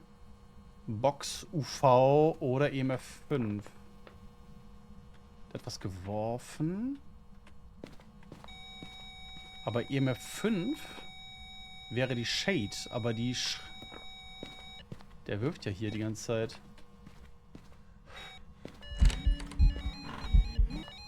Hi. Ich würde daher auf Moroi gehen. Haben wir verfluchten Gegenstand? Haben wir einen verfluchten Gegenstand? Ich glaube, ich habe die Musicbox gesehen. Kann das sein? Yes. Ganz kurz habe ich... Ja, Fotoapparat ist da. Ist hier frei? Nein. Ist hier frei? Ja.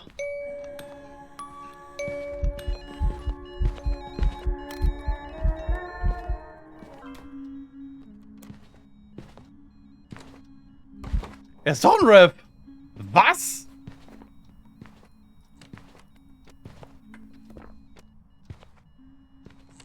Der Typ, der auch sagte 1500 Euro, die pisse ich.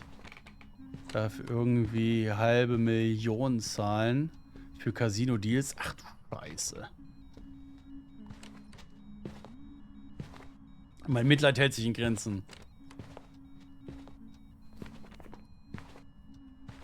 Aber wo war dann da bitte ein Orb? Ich gehe da gleich nochmal reingucken.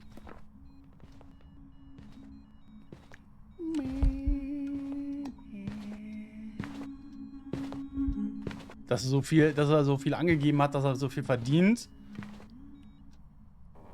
Und jetzt nachzahlen darf. Da hält sich mein Mitleid wirklich in Grenzen, ne? Das Orb. Never mind.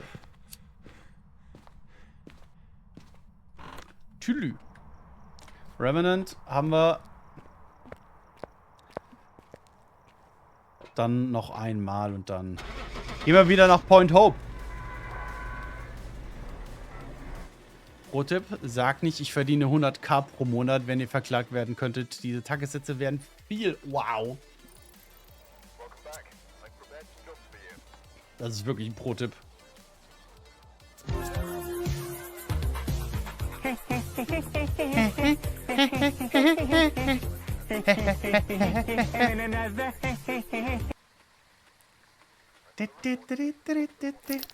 Die Griffins.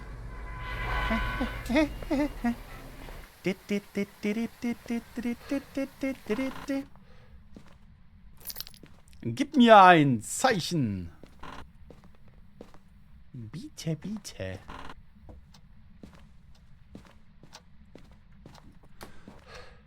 Hier ist frei, das ist gut.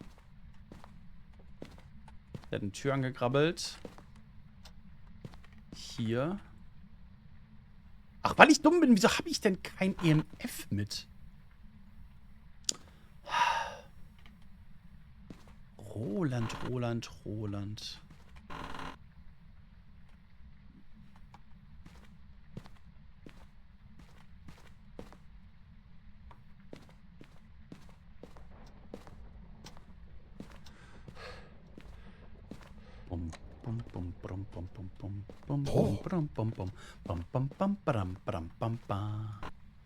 Das war hier. Die Frageschnur. Pack den mal hier hin. Ich habe halt keinen Orb gesehen. Den packe ich hier hin.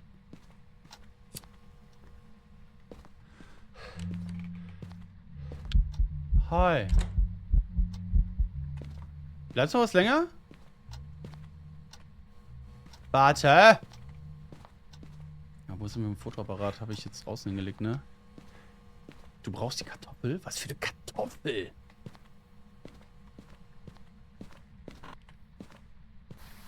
Wichtig und richtig.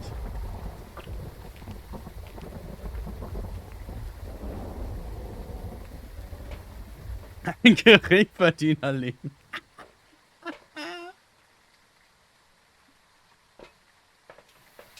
Die heilige Kartoffel Thorsten.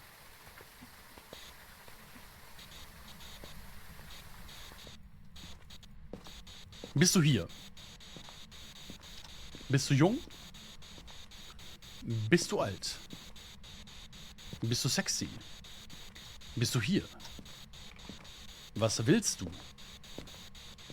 Bist du hier? Bist du hier? Bist du jung?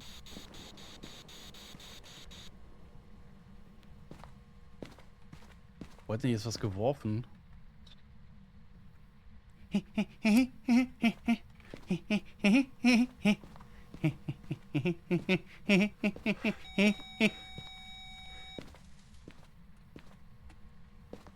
Bist du eher hier? Bist du hier? Bist du hier? Ach, du mich auch.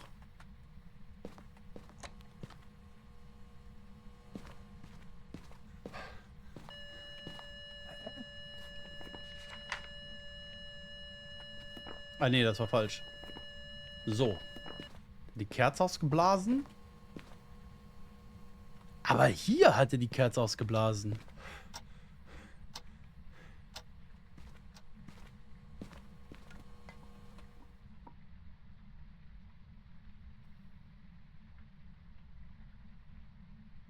Zwillinge. Und wenn Zwillinge nicht sind, dann irgendwas Wildes. Ja, ja. Twins. Der macht ganz viele unterschiedliche Events an unterschiedliche, oder zumindest Interaktionen an unterschiedlichen Orten. Moin! Was ist im Update passiert? Viel. Ach, komm, Poltergeist. Ich mache eben noch ein bisschen Kohle und dann gehen wir nochmal in Point Hope rein. Okay? Ist wirklich relativ viel passiert. Viele Kleinigkeiten, die aber in der Gesamtheit unser Leben nachhaltig beeinflussen werden in Phasmophobia. Ja, Poltergeist mit langen Armen, ich glaube auch. Was soll das jetzt, Cleric? Jetzt benimm dich doch mal.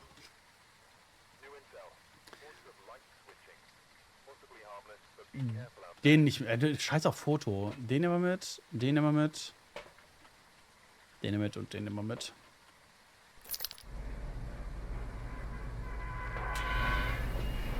Starker Regen. Finally, wieso hast du so viel Doppelkicks? Was ist denn passiert? Das muss ein Fehler sein. 4 Slots? Ja, aber nur mit dem Feuerzeug. Also das Feuerzeug nimmt keinen Slot mehr in Anspruch. Was absolut richtig ist. Also habe ich das richtig verstanden? Die Shade schreibt nicht mehr ins Buch, wenn du im Raum bist. Ja. Und bläst auch nicht die Kerze aus, wenn du im Raum bist. Ist halt schüchtern. Neben dem Teddy. Ja, die Spieluhr war da, ja. EMF 5. Nehme ich. Ist denn so? Wir haben einen Orb.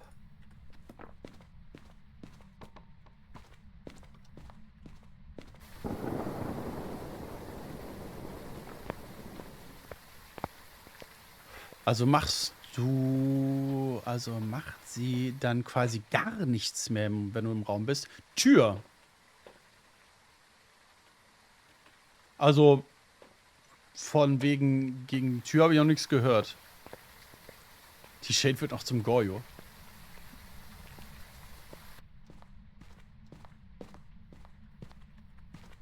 Honey, gib dem Verlangen nach. Gamble, du willst es doch auch.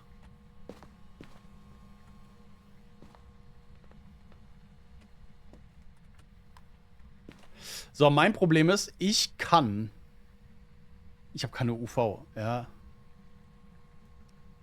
Keine Möglichkeit zu gucken, ob das ein Obak ist oder nicht.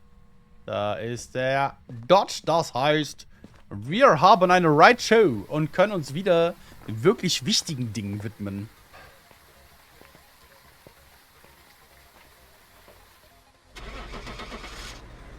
Natürlich will ich das, Roland, ich will auch. Konfektionsgröße 36 hast du doch, oder?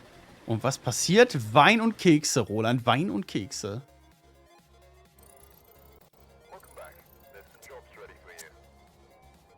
Nice, ich habe wieder ein bisschen Kohle. Wir können wieder Point Hope spielen.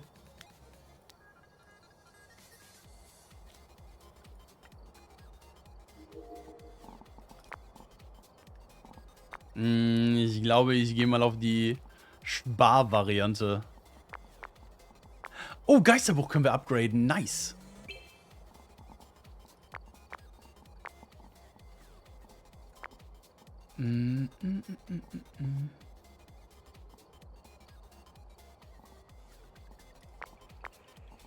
Aber das ist scheiße. Hab ich mich erschrocken. Greenie.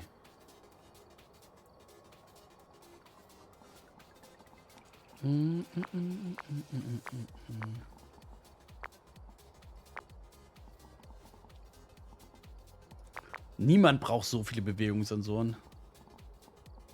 Sanity-Pillen, Stativ. Scheiß auf Stativ. Ein Stativ brauche ich. 2 Schalter benutze ich eh nicht. Fotoapparate brauche ich auch nur 2, das reicht. Brauche nur 2 Zünder. Die Kerzen sind schon wichtig, ne?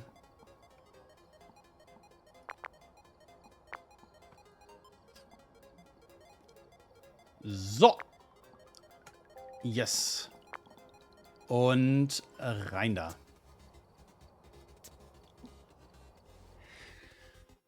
Was ist denn Konfektionsgröße 36? Wie sieht man denn da aus? Mann, Mann, Mann. Ich kann mir das gar nicht richtig vorstellen. Ich habe null Plan von Konfektionsgrößen. Konfektionsgröße 36. Bilder.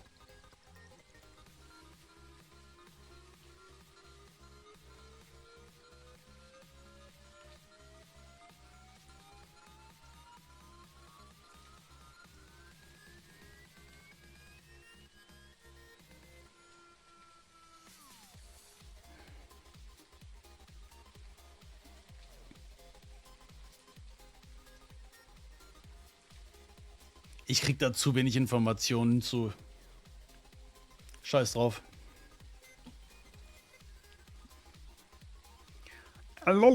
So. Meine Damen und Herren, die es noch nicht gesehen haben, dies ist Point Hope. Wir haben insgesamt 12 Räume auf 10 Level. Wir beginnen hier vorne, können wir reingehen. Haben hier Badezimmer, Flur, Wohnzimmer. Gehen dann nach oben in die Küche. Von dort aus erreichen wir natürlich erstmal die Weinetage. Hier haben wir, nennen wir es das Kaminzimmer. Gehen hoch ins Badezimmer, dann Elternschlafzimmer, Kinderschlafzimmer, Werkstatt.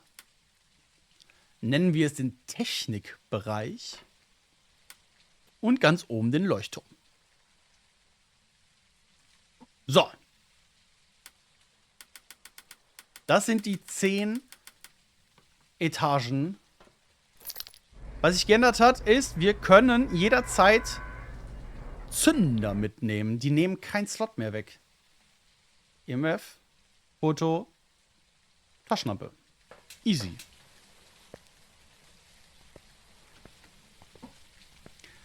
Ring the bell.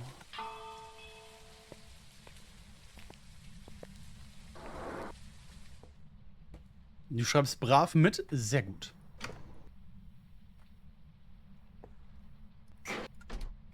Dies ist der Knochen.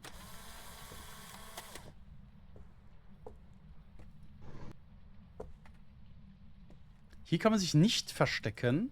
Teilweise sind die Verstecke auch... Roland, du spoilerst? Nein. Xenia? Nein. Nur wenn man aktiv zuhört. Die Glocke ist die Klingel, die in Sunny Meadow. Zeigst du uns, wo alles der Strom sein kann? Gerne. Hier kann der Strom sein. Ist der auch?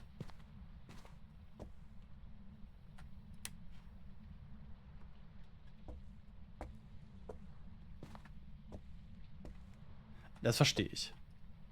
Das verstehe ich. Dieser Kamin lässt sich entzünden. Allerdings nur, wenn es draußen kein starker Regen ist. Hier kann auch der Strom sein.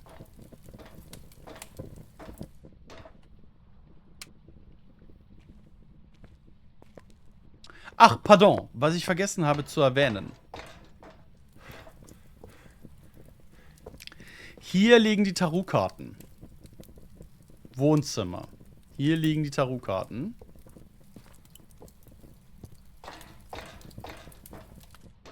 Ich gamble nicht versprochen. Wow.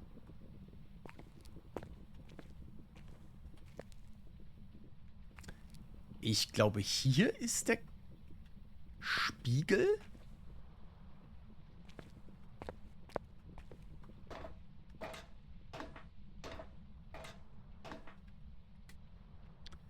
Hier im Weinzimmer.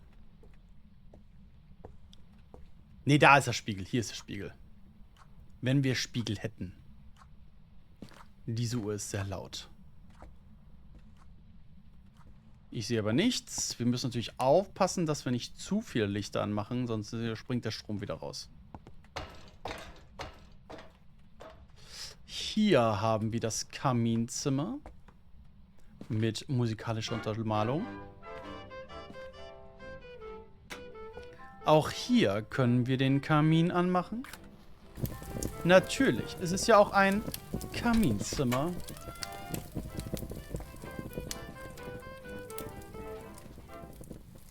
Wir hätten auch im Kaminzimmer, nein, nicht im Kaminzimmer, sondern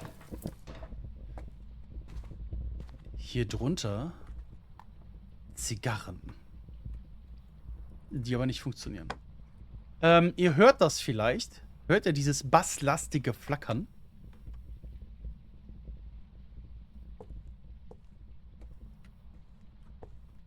Alles, was jetzt drüber passiert, ist jetzt sehr viel basslastiger.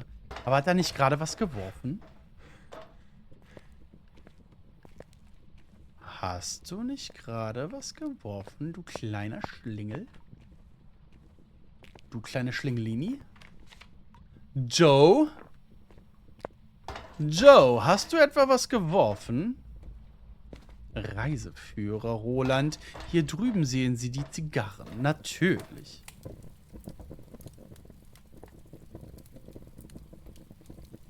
Hier ließe sich auch Schach spielen. Hier wäre das Ouija-Brett bei den Brettspielen. Wir scheinen hier den Geisterraum gefunden zu haben, weil der gehört da drauf. Finde ich gut. Und auch hier hat er eine Schachfigur, die man mit F platzieren kann, weggeschmissen. Bitte folgen Sie mir, nicht bummeln. Wir erreichen die Gemächer. Hier ist das Badezimmer. Das ist also Rolands Ferienwohnung, wo er mal seine Auszeit nimmt. Aha, natürlich. Zu beachten verraten, hier ließe sich gut verstecken hinter der Badewanne.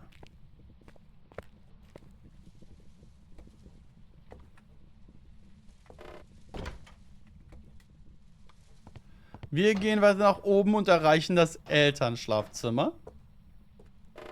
Ich bitte Sie hier, Hauptaugenmerk zu legen auf ein geräumiges Bett.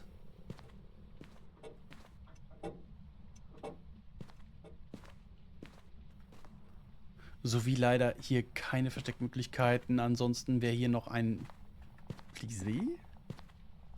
Nicht bummeln, sagt der gleich frisst der dreiköpfige Hund. Naja, passiert. Hallo.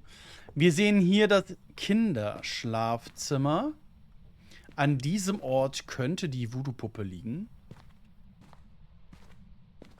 Habe ich, glaube ich, auch vergessen zu erwähnen, dass in diesem Raum hier die Musicbox stehen könnte, im Elternschlafzimmer. Wir gehen weiter nach oben und erreichen die Werkstatt, wo hier die Affenpfote liegen könnte.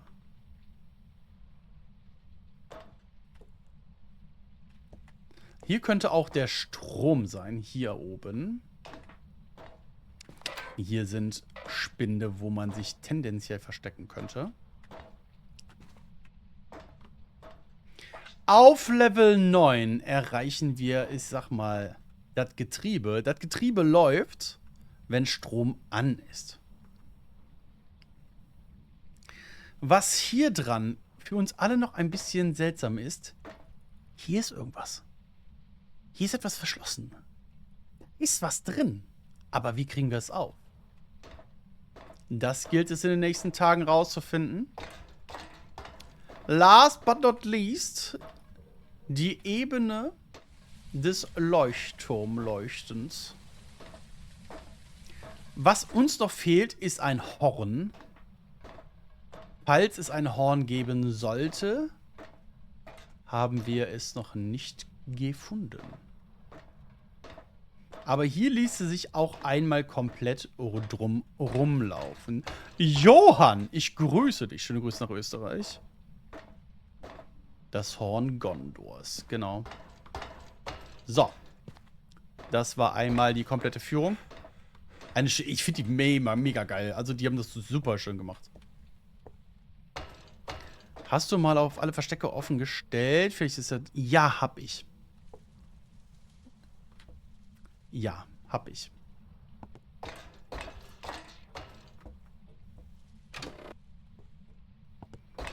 So, hier war der Geist. Wir hören EMF 3.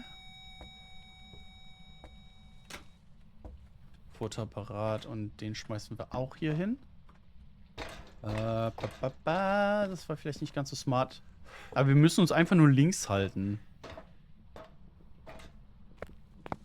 Halbes Training da rauf und runter. Aber hallo.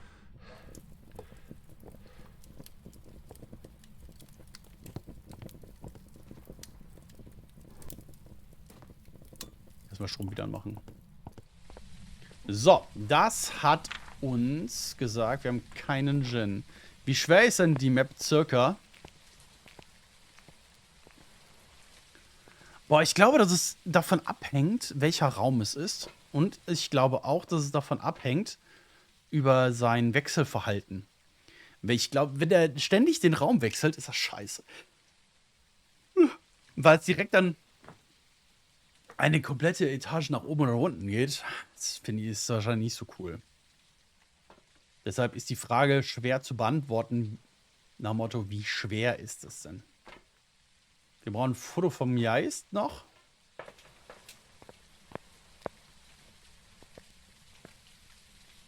So, da. Ja, passt.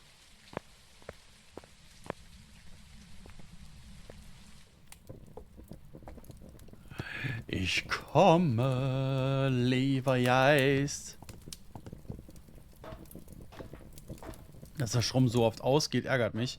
Ist vielleicht aber auch einfach dem Geist geschuldet. Er huntet. Er ist schnell.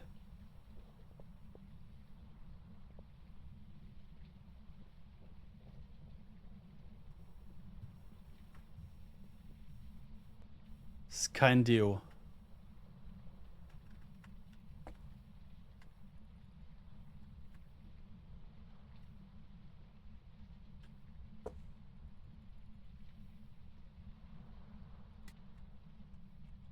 Huiuiuiui.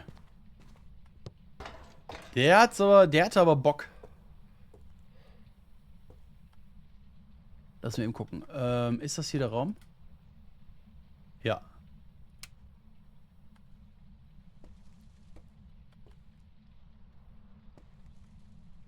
Kein Orb, schade.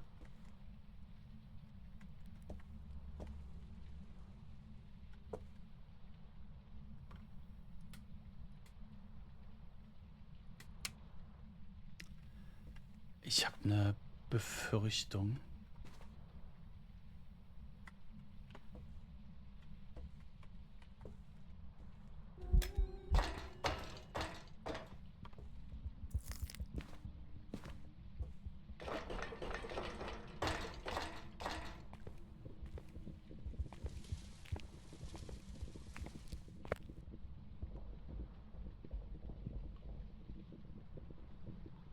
Ich glaube, das ist ein Handtuch.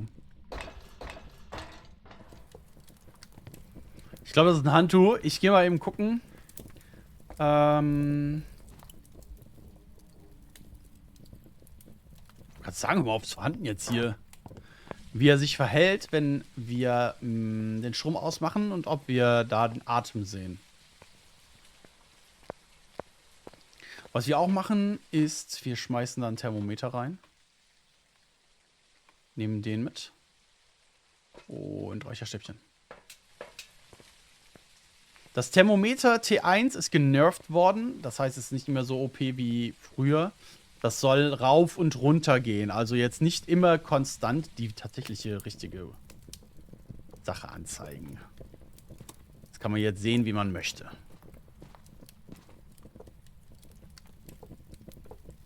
Eins, 2, 3, 4, ja. Ich hätte gern noch eine UV-Lampe mitgenommen. Oder eine Taschenlampe, einfach damit man mehr sieht.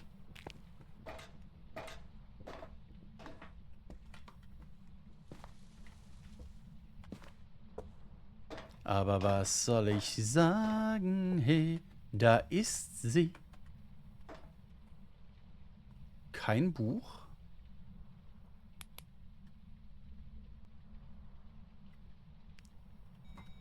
Ich kann 4 Dinge tragen. Jein! Ich kann nicht 4 Dinge tragen. Nur das Feuerzeug nimmt keinen Platz mehr weg. Schau mal, ob bei dir unter dem Sofa unten etwas liegt. Sofa? Meinst du jetzt hier?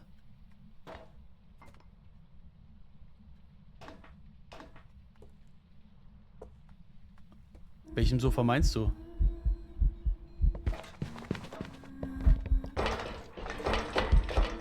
Habt ihr es gesehen? Habt ihr es gesehen? Genau, waren wir im Super Madagaskar. So nämlich. Wohnzimmer. Guck ich gleich.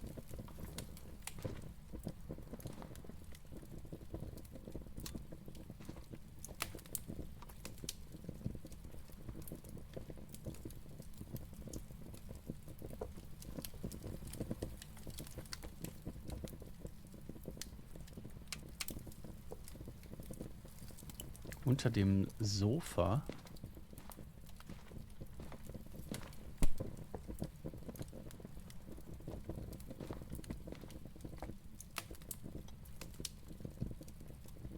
Ach komm, lass doch mal den Strom an. Spielverderber. Wie kommst du drauf, Daniel? Dem Rechten.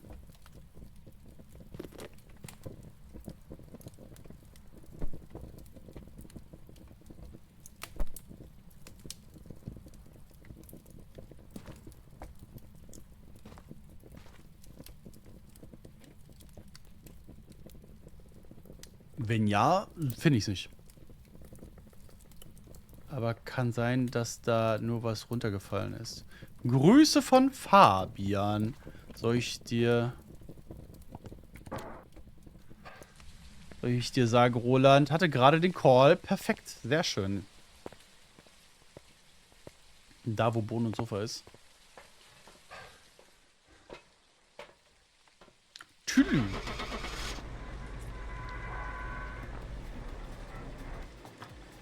Was denn gut, Nani?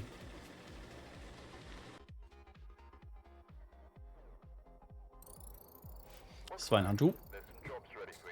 Nehm ich.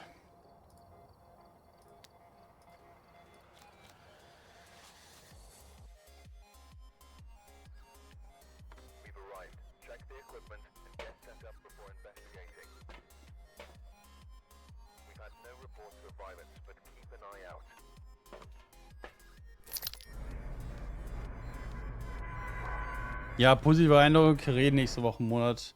Nochmal. Nice. Ist doch gut. Gut. Klasse.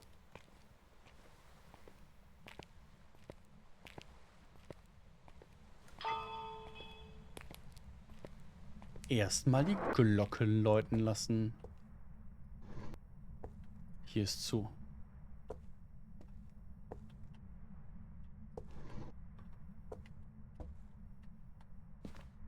Hier ist auch zu. Das, meine Damen und Herren, ist ein mordsmäßiger Knochen.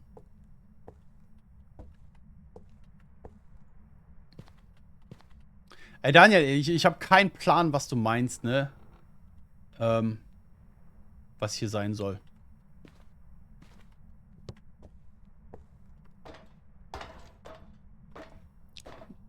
Nächsten Montag, okay. Gib mir ein Zeichen.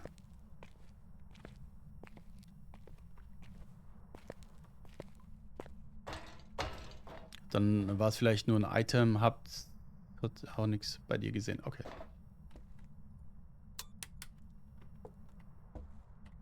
Weißt du, bei mir tönen schon wieder alle Alarmglocken, dass du irgendwie irgendwo in einem anderen Stream etwas gesehen hast. Was darauf hindeutet, wie wir diese Kiste aufmacht, dieses Schloss. Wir haben hier den Spiegel. Okay, Spiegelknochen haben wir. Jetzt ist nur noch mal interessant, wo ist der Geist? Gib mir ein Zeichen.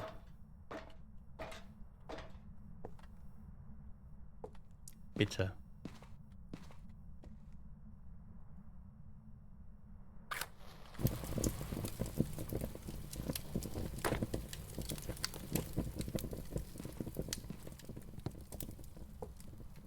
Sieht toll aus, oder?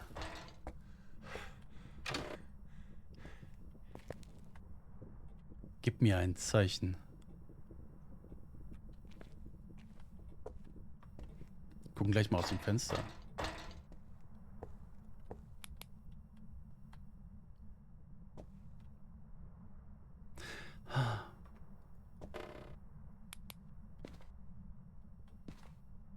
Gib mir ein Zeichen. He's not lurking. Danke für deinen Lurk, Daniel.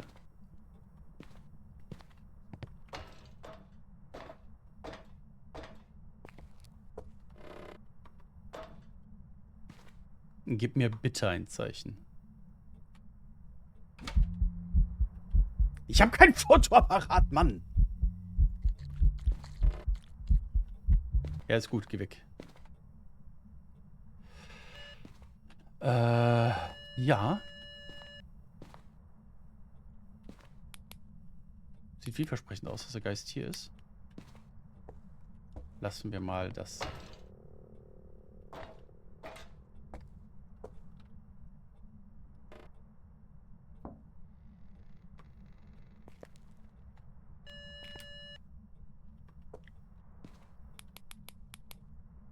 Kein UV. Kein UV. Okay.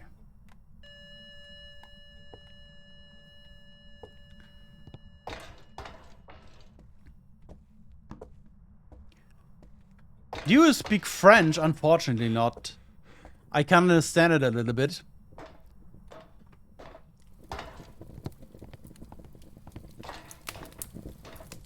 But my mod finally 88 can speak French, as you see. So, if you have any question, don't hesitate to get in contact with him.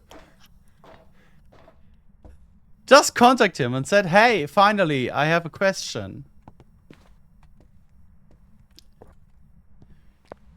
Un petit peu.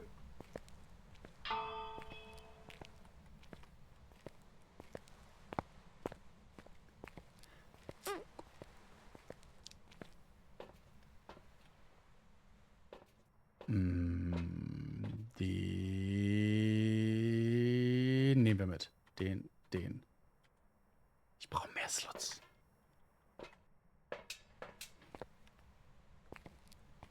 Je ne parle pas français. Aber bitte red weiter. Alles, was du so erzählst, hört sich irgendwie nice an. Und die Zeit bleibt einfach stehen. Ich könnte dich verstehen. Je ne parle pas français. Aber bitte red weiter. La la la la la la la la la. La la la la la la la. Meine Tochter kann dieses Lied tatsächlich auswendig. Und ich habe das jetzt mittlerweile so oft gehört.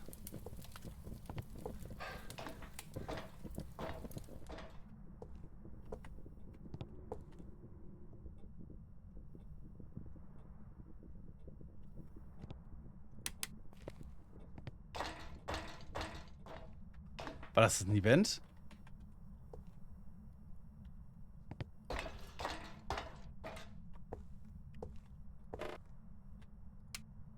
Der hat den Strom ausgemacht. Mann! Mach das nicht. Hat er jetzt den Lichtschalter gemacht? Oder was anderes? Bist du hier? Bist du jung? Bist du alt? Was willst du? Bist du hier? Bist du hier? Bist du jung? Bist du alt? Bist du sexy? Oh nein! Oh Gott. War eine Dreier-Interaktion. Ich liebe alles daran. Wo ist mein...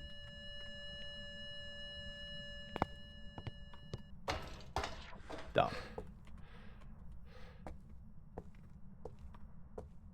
Siffler, hey, wie geht's dir? Und Sündchen auch dir einen wunderschönen Hallöle. Hi.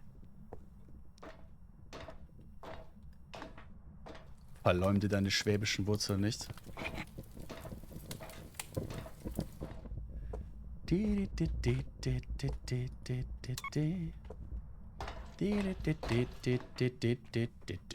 So, wir brauchen jetzt noch Thermometer. UV haben wir nicht, also Obake ist raus. Jin ist raus, er hat den Strom ausgemacht. Tendenziell ist noch eine Mare drin, hat das Licht wieder ausgemacht, Prestige gedrückt und Weekly gemacht, damit ich UV in der Challenge habe. Verstehe. Den nehmen wir mit. Den nehmen wir mit. Und... Ah, shit. Ich brauche den. Ah. Es wird Zeit, dass ich Kopfkamera kriege. Im Kartoffelsalat seid ihr eins? Na toll.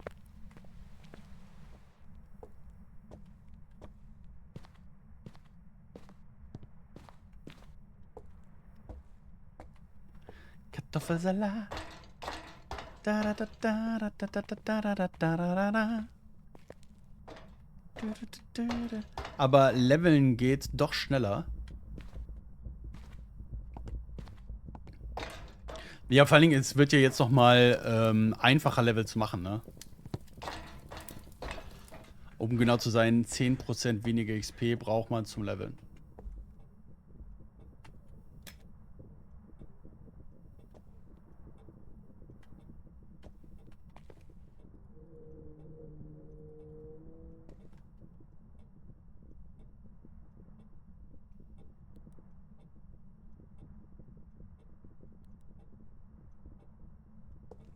Er huntet.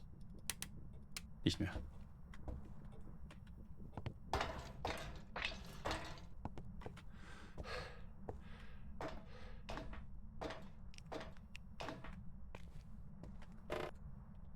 Ob.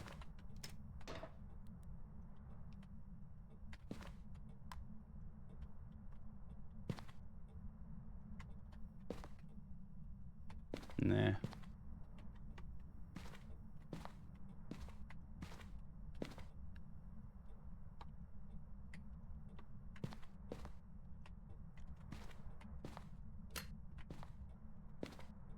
Oh, jojojojo, tschüss. Das ist ein Rev. Scheiße!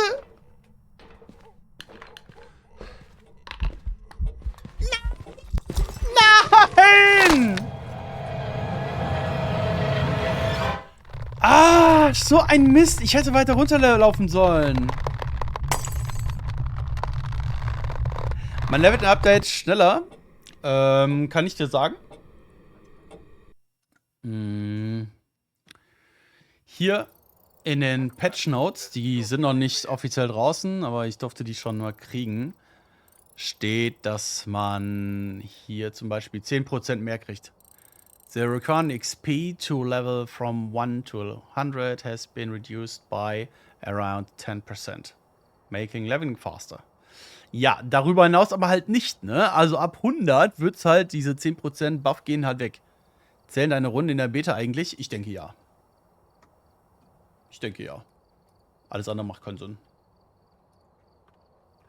Ja, war ein Revenant. Mist. Ich gehe nochmal eben auf Toilette. Ah, auch so dumm, halt einfach. Schon das zweite Mal, dass ich in Revenant hier jetzt gestorben bin. Der alte wäre viel, viel easier gewesen. Aber wie hat er mich denn darüber überhaupt gesehen? Also ich meine, ich habe die Tür zugemacht. Er hätte mich eigentlich nicht sehen dürfen. Schwierig. Schwierig. Wir gehen auf jeden Fall wieder in Point Hope rein.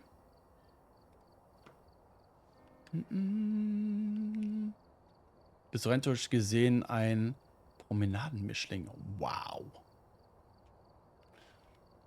Eine Praline ist er. Eine Praline. So, ich gebe euch nochmal Words. Bitte.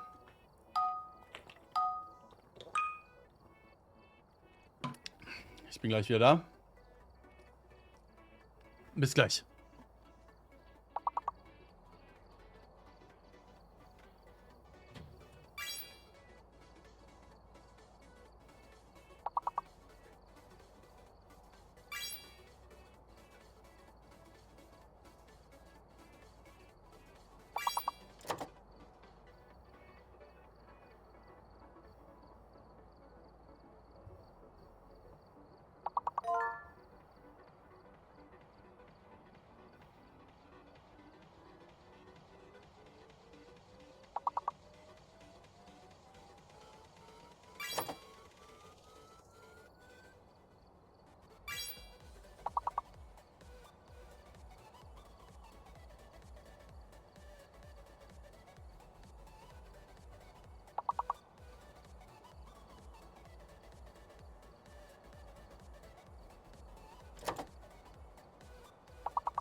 Leute, wir machen Wir machen einen Run.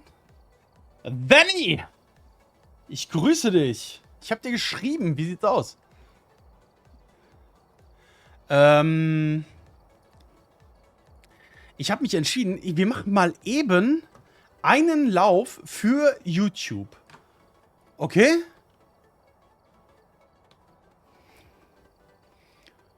Ich habe gerade geantwortet. Ah, okay.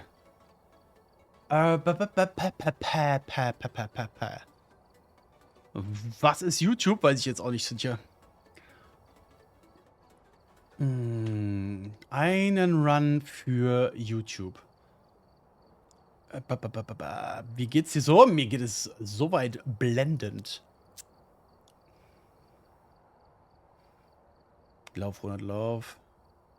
Hallo, Herr Knackarsch. Bist ja noch da? Ja, ich bin auch noch was länger da. Also. Hallo, YouTube. Ich grüße euch. Das neue Update wird am 25.06. erscheinen. Ich durfte das schon bereits vorher einmal sehen und testen. Wir gehen kurz durch, was hat sich möglicherweise geändert, die wichtigsten Punkte und natürlich das lang ersehnte Point Hope Update. In dem Sinne kurz rüber zu den Maps.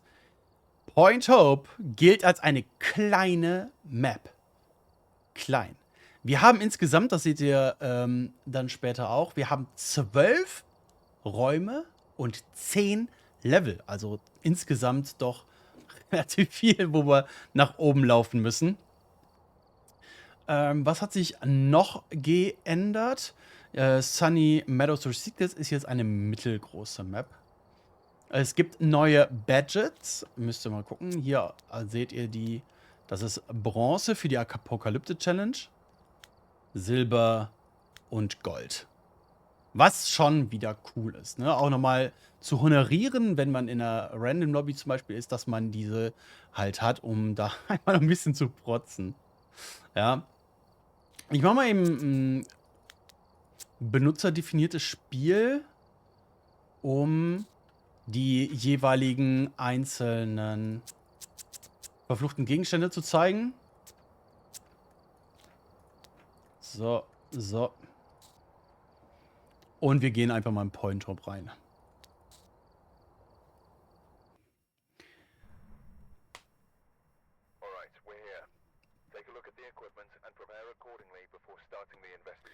Before starting the investigation.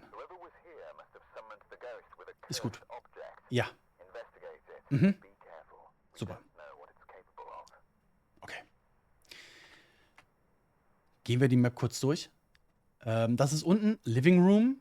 Dann haben wir hier noch ein Badezimmer. Interessant. Werden wir gleich nochmal zeigen. Eine Versteckmöglichkeit. Und hier im Grunde genommen der Vorraum. Zweite Level oder Floor ist die Küche. Dritte ist, nennen wir es den Weinsaal. Kaminzimmer mit Billard und Schach. Billard spielen kann man leider nicht, aber Schach spielen könntet ihr. Dann das Badezimmer. Da drüber ist das Master Bedroom für die Eltern. Dann das Kinderzimmer. Nennen wir es den Werkstatt. Hier ist auch der Strom. Es gibt mehrere Punkte, wo der Strom sein könnte. Hier oben ist es, nennen wir es ein Technikraum für die da drüber liegende Anlage des Leuchtturms. Gut? Gut. Mittlerweile kann man Audiosensoren einzeln muten, wenn man die aufstellt. Kann man machen, muss man aber nicht. Diese Knicklichter sind jetzt T2 und nicht mehr T1.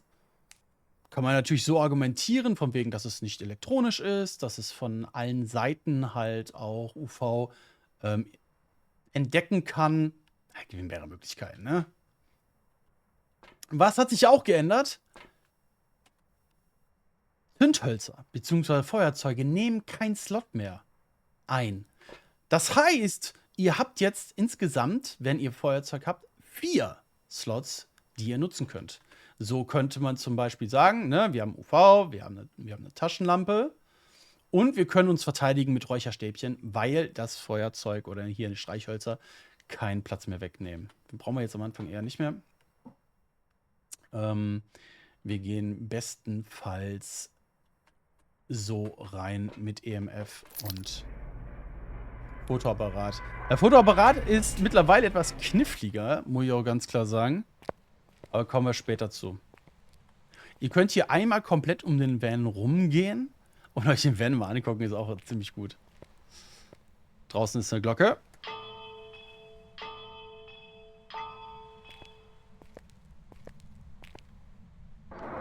Und wir gehen rein.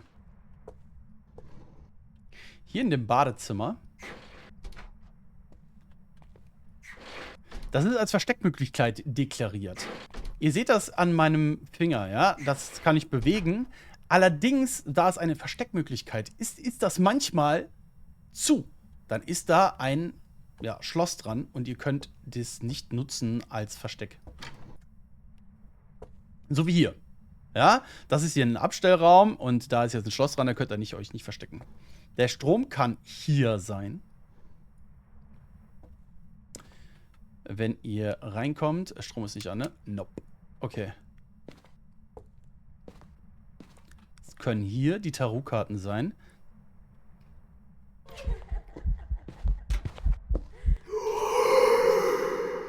Was ist denn los mit dir? Okay.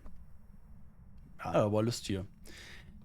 Fotos haben einen Cooldown. Das war vorher schon bekannt. Jetzt ist es so, dass ihr während des Cooldowns nichts machen könnt. Also das Item nicht wechseln. Ich gebe euch ein Beispiel. Und ich versuche jetzt das Item zu wechseln. Geht nicht. Ja, also während ihr im Grunde genommen den Cooldown habt, um ein neues Bild zu machen, könnt ihr die Items nicht wechseln und tauschen. Man könnte das natürlich jetzt umgehen, indem man die da droppt. Ja. Aber grundsätzlich ist das erstmal so geplant. Wir haben hier unten im Living Room einen Ofen, den man anmachen kann. Was super cool ist, ne? Ich lasse das eben einfach mal hier unten liegen. Also Tarotkarten sind hier unten. So, ich kann jetzt dann droppen. Aber selbst hier kann ich nicht wechseln. Ich kann nicht wechseln. Oh, das ist so bitter. Küche. Ganz nett, hier sind die Eiswürfel. Ja. Kannst du da drauf drücken, wenn Strom an wäre. Hier oben könnte auch ein Strom sein.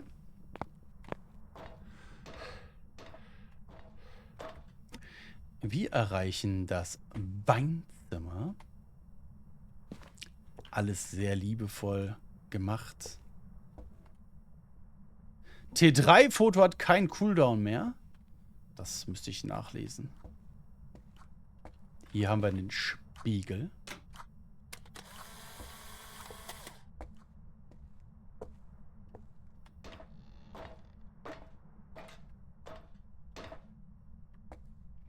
Hier oben ist hier das Ouija-Brett. Dann kann man sich merken, bei den Spielen, ne?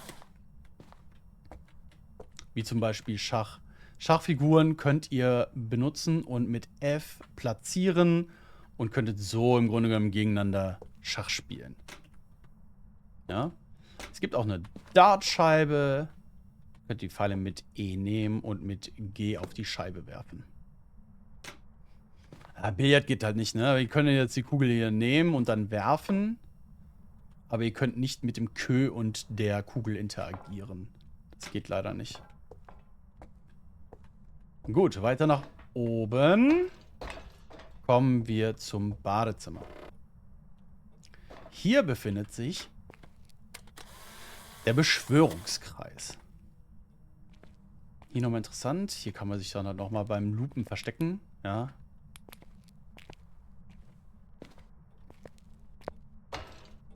Da drüber ist das Elternschlafzimmer. Im Elternschlafzimmer finden wir die Musicbox hier auf dem Schminktisch.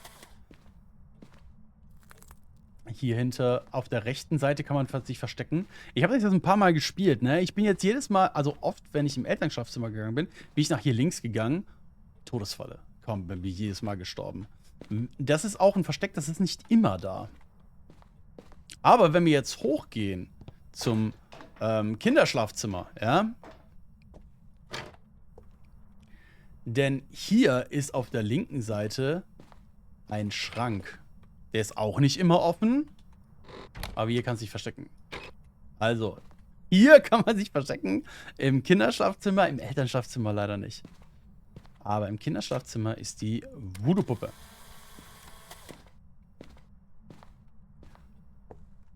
Weiter nach oben kommen wir in den Werkzeugbereich. Hier ist die spätmöglichste Strom Slot, ne? Also. Hallo? Da kommen wir später erst zu. Genau. Hier haben wir die Affenfoto. Habe ich davon jetzt ein Foto gemacht? Nein, habe ich nicht. Und hier sind nochmal 2 Spinde, wo man sich potenziell verstecken kann. Okay? Gehen wir hoch.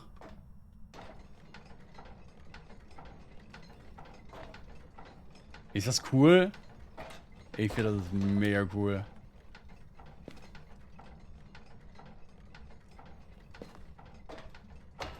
Oh, Papagei, da kommen wir gleich noch zu. Ja. Und hier haben wir einen wundervollen Ausblick auf das Meer. Ja, es ist interessant noch zu wissen, ob das hier hinten, weil man sieht ja einen Leuchtturm bei Maple, ob es das hier ist. Da sehen wir den Van.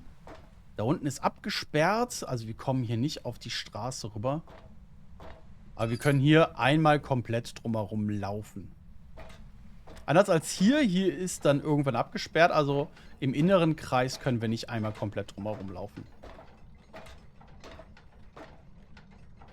Boah, ich würde es so feiern, wenn es hier irgendwo ein Nebelhorn gäbe. Aber entweder ich habe es noch nicht gefunden, oder es gibt leider keine. Ist bei der Hand die oberste Tür zu? Nicht, dass ich wüsste. Habe ich noch nicht gehabt. So, wir gehen jetzt wieder runter. Was sich auch geändert hat, das zeige ich mal, ist sehr viel mit der Akustik. Ja, aber erst machen wir noch. Oh, er huntet. Zum Thema Akustik, ne? Man hört hier nichts. Er hat aufgehört zu hunten. Der Papagei.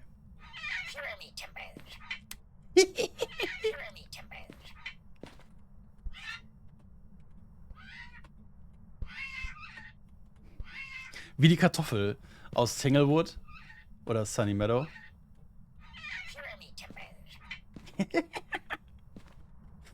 Ob das auch eine tiefer gehende Bewandtnis hat, keine Ahnung, aber ist mega witzig. So, was wollte ich euch zeigen? Beziehungsweise hören. Der Geist ist ja unten im Living Room, ne? Und der hat hier das Feuer ausgemacht. Was ist das denn? Hallo? Das habe ich so auch noch nicht gesehen. Ja, cool. Jetzt hört mal genau hin. Das Feuer. Wenn ich jetzt nach unten, also wenn ich nach oben gehe, ist es halt gedämpft. Man hört es noch, aber sehr stark gedämpft. Wenn ich drunter bin, unter dem Feuer, achtet mal auf den Bass. Es ist auch gedämmt, aber es ist deutlich basslastiger. Und so ist es dann später auch mit dem Geist, wenn er läuft, ne? Dann ist er, wenn er oben ist es basslastig. Und unten ist es halt dumpf, also wenn der Geist unter dir ist. Wir gehen jetzt nochmal eine Etage runter. Bass ist weg.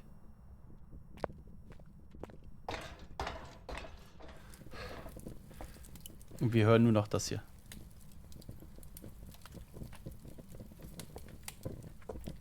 Okay, gut. Wir wissen, der Geist ist hier. Der Geist weiß auch, dass ich hier bin.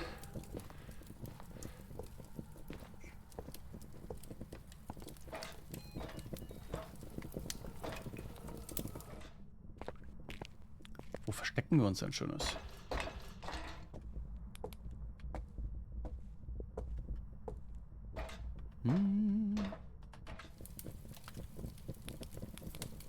Na komm. Na komm. Er darf kurz landen. Aber ein kurzer Hand. Hör mal. Ein kurzes Vergnügen. Ja, die können wir auch anmachen, ne?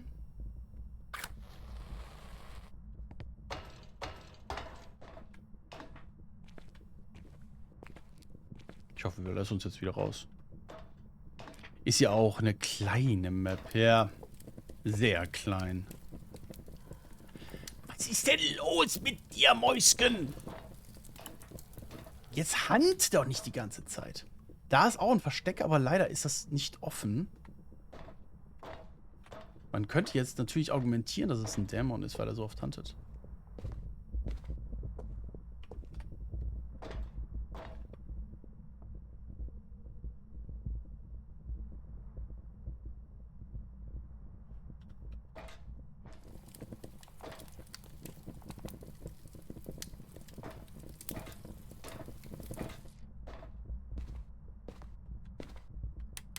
Mich würde mal interessieren, vielleicht wisst ihr das ja und schreibt das hier drunter. Ab wie viel Leveln, also Level heißt Stockwerke, der Geist sich nicht mehr für dich interessiert. Also, hi.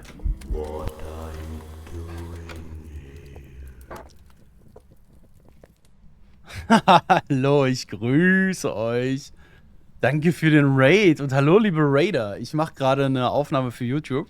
Aber kommt ruhig rein, freue ich mich sehr. Hallöchen, Yuki. Xenia, hallöchen, gerne, gerne. Wenn ihr mehr erfahren wollt über die neue Map, seid ihr herzlich willkommen. Ich möchte aber euch auch mal nicht zwingend spoilern, wenn ihr das selber noch sehen wollt. Aber ich freue mich auf jeden Fall, dass ihr hier seid. Und wir sehen uns ja, dann denke ich mal, alle am Sonntag beim Event, ne? Beim The Haunting Game. Normal doch 8 Meter, oder? Und der Yuka 2 Meter wäre die Frage, wie das mit über dir ist. Ja, richtig. Das wäre die Frage. Auf jeden Fall mega cool und vielen lieben Dank für den fantastischen Raid. Ja? Mega cool.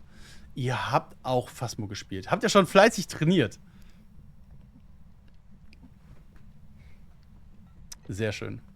So, wir gehen mal zurück in den Van und holen noch mal ein paar Sachen. Oder nehmen ein paar Sanity-Pillen, damit wir da noch mal investigieren können und dann nicht die ganze Zeit gestört werden. 11%. Dies zum Thema Dämon. Das wurde runtergesetzt von 30 Sekunden auf 20 Sekunden, dass das wieder voll ist. Also das ist auch nochmal eine Änderung. Das ist ganz gut, damit man nicht die ganze Zeit warten muss, bis die Sanity-Pillen wirken. Die hätte ich mal da lassen können. Wir nehmen den mit und den mit. Die Dots haben sich auch nochmal verändert. Voll geil. Ich zeige es euch gleich mal, wie ich das meine.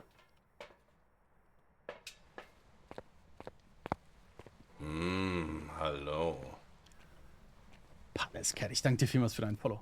Schön, dass du da bist. Und der Orb hat sich auch geändert. Ich weiß nicht, ob das gewollt ist oder nicht, aber der leuchtet ganz anders. Vielleicht liegt es aber auch einfach nur an meinem T1-Equipment. Ob das so ist oder nicht.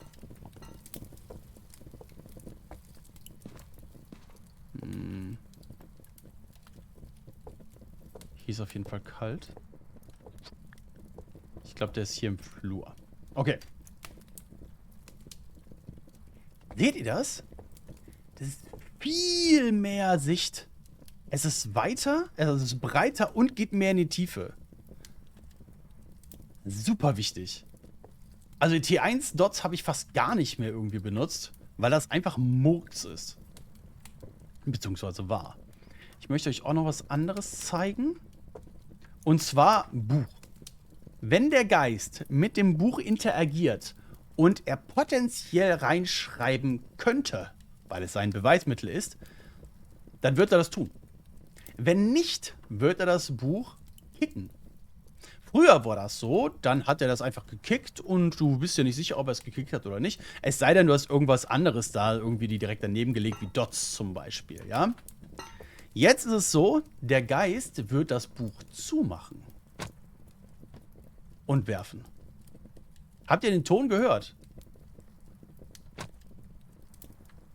Es gibt also nochmal zusätzlich einen Ton. Mega gut. Großartig. Okay. Ich bin mir immer noch nicht sicher, ob der Geist hier ist oder nicht. Wo können wir den denn sinnvoll jetzt aufstellen, dass wir davon profitieren? Vielleicht sogar geradeaus durch, dass der angeleuchtet wird. So richtig glücklich bin ich nicht. Aber lassen wir es erstmal so stehen. Bojano, grüß dich. Hi, wie geht's dir?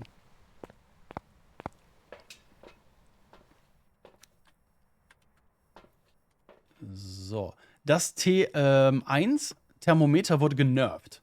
Das soll jetzt nicht mehr so akkurat sein, sondern halt auch mal ein bisschen mehr schwankend sein. Dagegen sollen die Stufe, also die höheren Thermometer, dass du dann nicht mehr die ganze Zeit mit der rechten Maustaste draufklicken musst, nur um den neuen Prozess zu starten. Das ist sehr, sehr gut. Was ich nicht habe, aber was auch noch zu sehen ist, bei der Kopfkamera gibt es jetzt eine eigene Taste. Ich habe das bei mir jetzt gelegt auf T. Ne? Kopfausrüstung, umschalten, T. Und bei Special, das ist einfach nur die Taschenlampe, die ich habe. Die ist dann bei mir auf der Maustaste. Ja. Was super, super wichtig ist. Das wurde mehrmals angefragt und es hat auch wirklich viele schon genervt, dass das dann nämlich nicht mehr zu sehen war. Wir sind immer noch bei 75 Sanity. Sehr gut.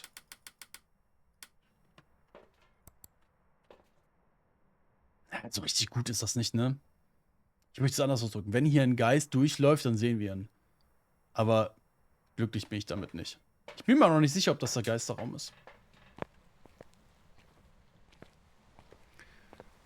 So, rein mit uns.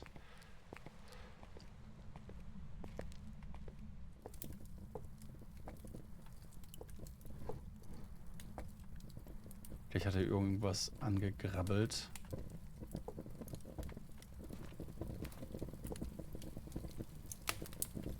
Oh, ich liebe das Knistern, ne?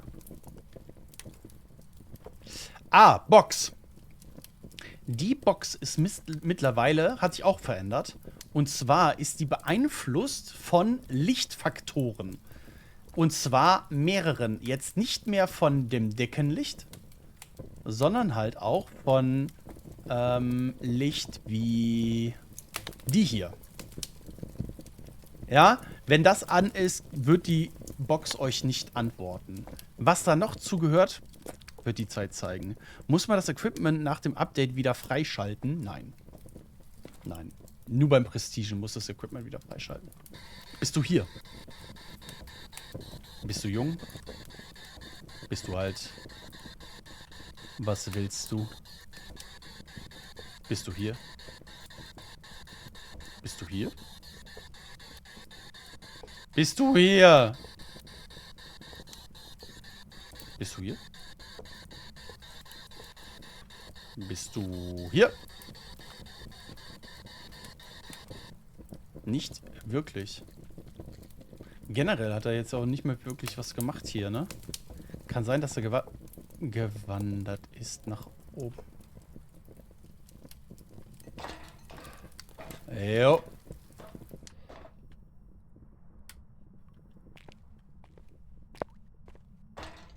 Die Frage ist, wie hoch ist er gewandert? Ist er nach hier hingegangen? Oder ist er hier? Schauen wir mal. Auch hier wieder Licht aus. Bist du hier? Bist du jung? Bist du alt? Bist du hier? Was willst du? Einzige Ausnahme ist laut Wiki die Benutzung der Affenpfote. Dass der Spieler in einem anderen Stockwerk nur durch LOS erkennen kann, während ich für Point Home seltsam ehrlichweise... Ja, finde ich auch komisch. Deshalb, muss ich zeigen. Also wir müssen das einfach noch ein bisschen im Auge behalten, was sich da tatsächlich ändert, was dazu kommt, was nicht dazu kommt. Und, ja. Das wird sich aber auch über die Zeit ändern, zeigen einfach.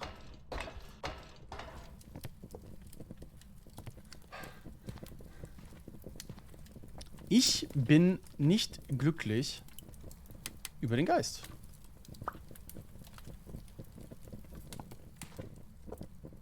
Ich bin mit der Gesamtsituation unzufrieden. Der scheint immer noch hier zu sein.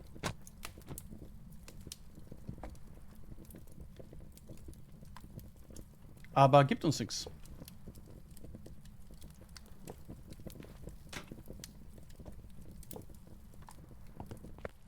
Okay.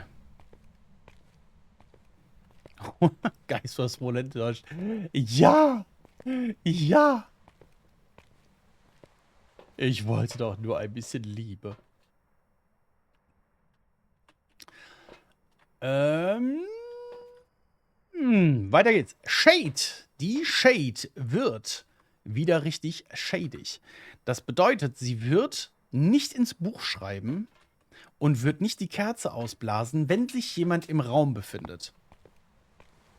Das macht die Shade wirklich, wirklich schüchtern. Weil, was soll es noch machen? Ne? Also sie kann die Tür angrabbeln, das kann sie noch machen, aber wirklich viel selbst... Was war das? Hat der Geist gerade genießt? So wirklich selbstständig irgendwas tun kann er halt nicht mehr, ne?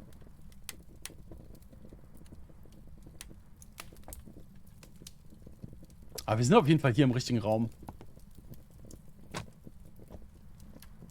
Jetzt ist das Buch nochmal woanders hin. Kommt her, Piraten, joho. Das EMF bringen wir rüber.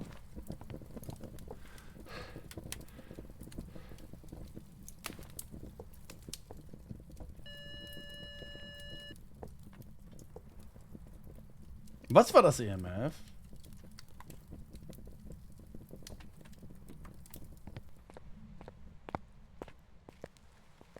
Die dort sind Mist. Boote, Boote, Boote. Oh Gott. Vexianer, Junge, du warst ja ewig nicht mehr da. Grüß dich. Ja, ich bin ein bisschen gewachsen, ja. Ein bisschen. Aber ich war auch durchgängig auf Sendung, ne?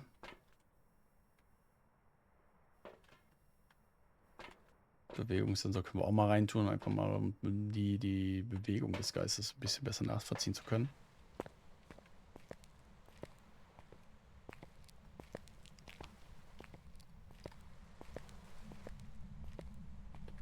Ist das geil, oder? Hallo?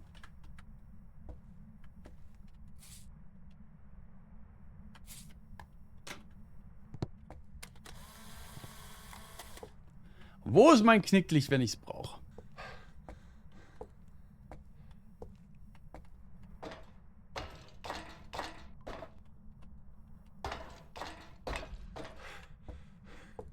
Schnell holen. Kannst du knicken. Entweder zu spät oder kein UV. Bist du hier? Bist du jung?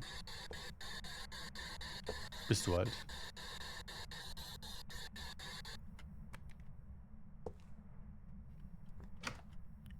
Was war das denn?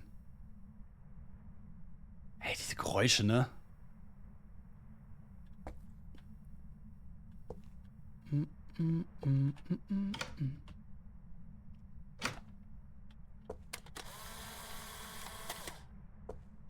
Wo ist dieses Buch?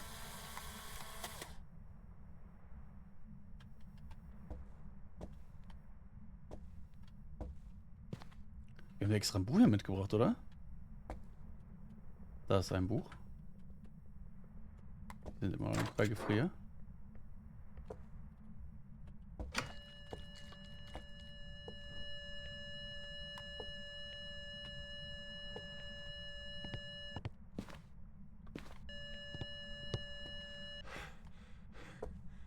Hat der die Tür angegrabbelt?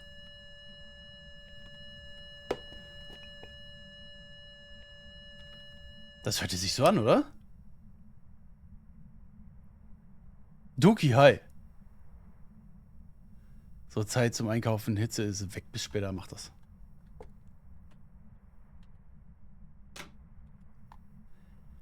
Aber dann wäre... Der niest doch hier. Ein niesender Geist. Der hat dann Strom ausgemacht. Beziehungsweise das Wasser. Das Feuer.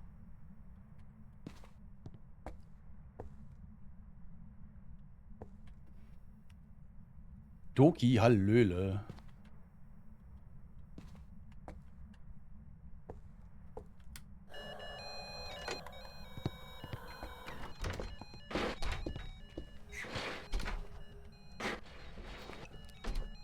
Können wir gleich mal einen Praxistest gucken, ob es funktioniert.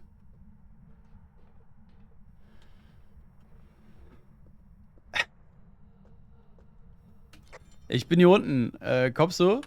Na, läuft soweit gut. Ich bin sehr zufrieden damit, doof. Battle King, moin, hi.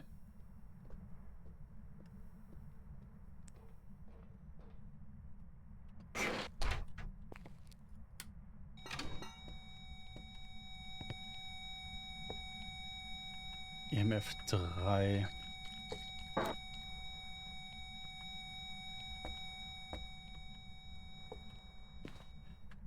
Nee, ist wirklich cool. Also ich bin positiv überrascht, wie cool das geworden ist. Also es mit sehr viel Liebe zum Detail.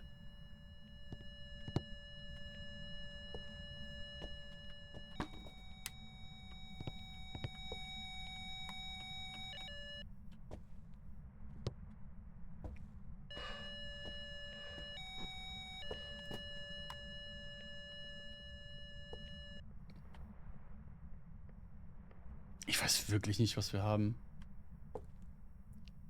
Ich weiß wirklich nicht, was wir haben. Das Ding ist, der schreibt dich ins Buch, gibt kein Gefrier, zumindest kein Oni. Ich könnte mir den Geist mal angucken.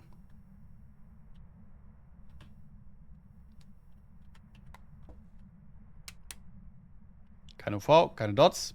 Ich glaube, wir haben einen Geist. Das freut mich. Ist eine schöne Map geworden. Hast du mitgewirkt?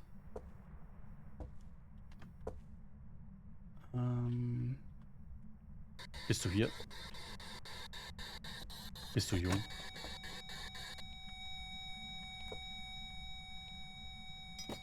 Hat ihr jetzt das Buch gemacht?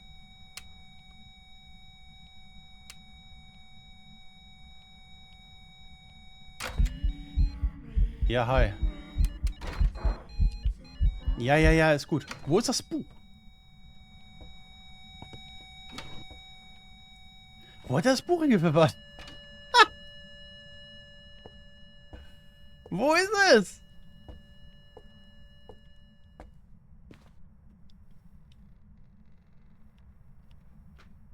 Auch kein Gespenst, das spinnt. Nee, soweit bin ich noch nicht, dass ich die Map selbst geschrieben habe. Nee, habe ich auch nicht gesagt. Ich habe gesagt, ob du mitgewirkt hast.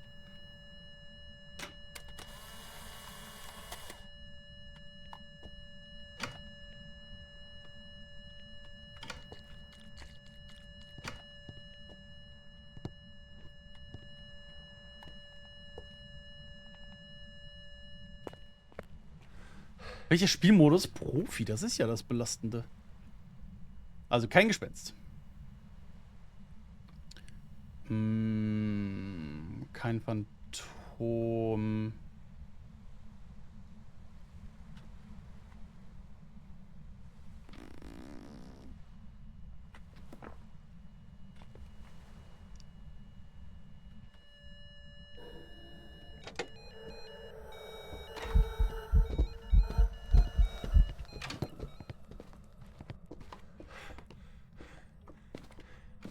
Kein Deo.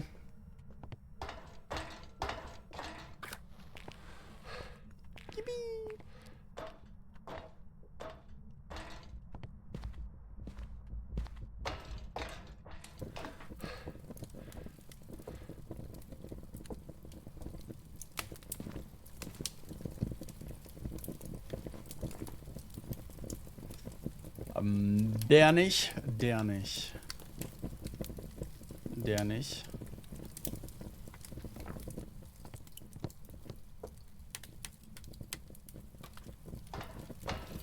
Jenny, hi, grüß dich. Schön, dass du da bist. Wie geht's dir? Das Buch nun geschmissen wurde, auch kein Buch. Das ist richtig, aber ich finde das Buch nicht mehr. Also, wo soll es hin sein? Ist es aus der Map raus?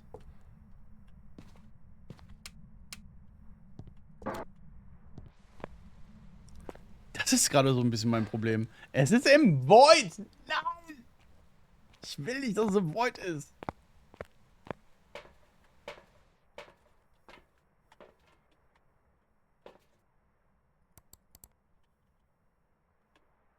Ich gucke mir das nochmal an. Das kann doch nicht sein.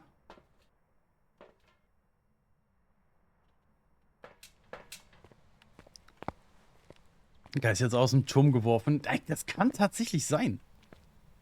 Warum nicht? Also wäre unschön, aber es kann sein, dass es rausgeworfen hat aus der Map.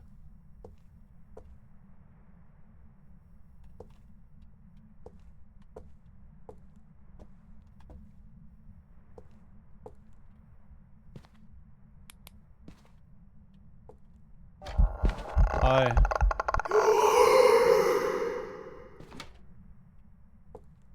Dieser Geist wird kein leichter sein. Dieser Geist ist steinig und schwer. Ich finde das Buch wirklich nicht. Überhaupt keinen blassen Schimmer. Auch so eine Sache, was sie auch verändert hat, ne? Ich kann jetzt hier, das ist ganz normal die Taschenlampe. Aber früher war das so, wenn ich lange gedrückt habe, ich drücke jetzt gerade die Maus, funktioniert es nicht. Also gar nicht. Ich muss es schnell machen. Ansonsten klappt es nicht. Dem Buch wird beim nächsten Update behoben. Ja, das mit dem Buch ist eigentlich ganz geil gemacht. Da ist es!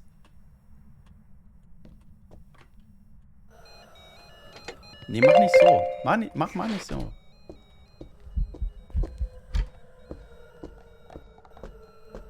Er findet mich nicht.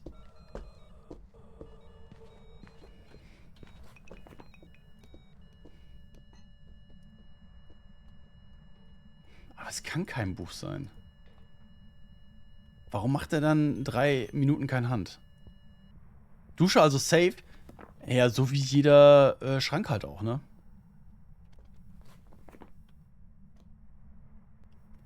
Es ist geworfen und war zu. Also heißt es ist kein Buch? Ja. Das heißt es. Und es ist auch kein schneller Geist.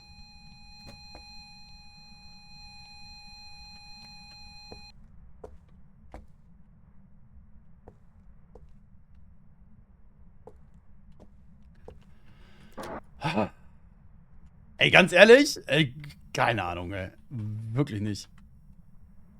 Bist du hier?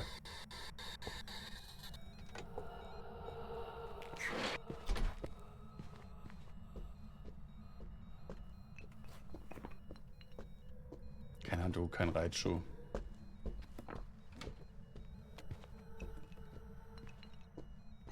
Darf man fragen, was alles neu dazugekommen ist? Ja, natürlich, Jenny.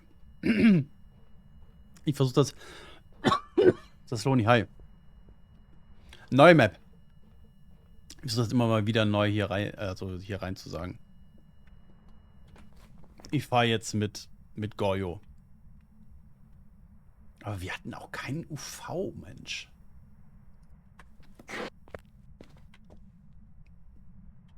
Aber wenn es ein Jura ist, hätten wir hier irgendwo ein Orb.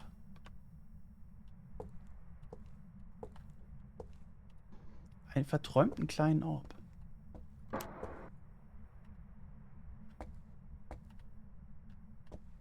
Einen kleinen süßen.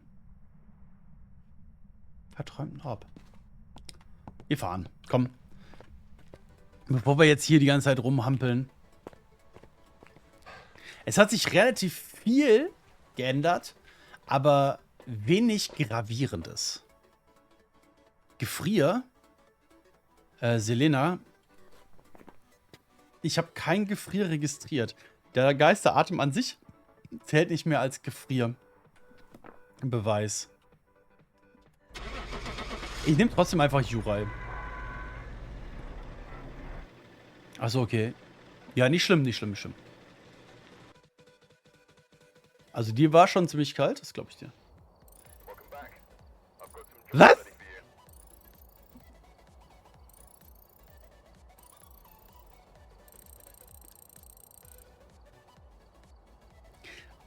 Wartet. Wurden alle Geister bearbeitet oder nur einige? Wenig.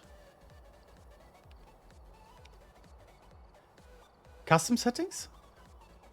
Wie war ein Custom Setting?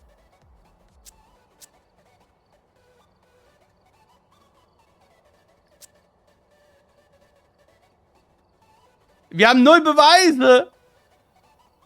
Warum haben wir denn 0 Beweise?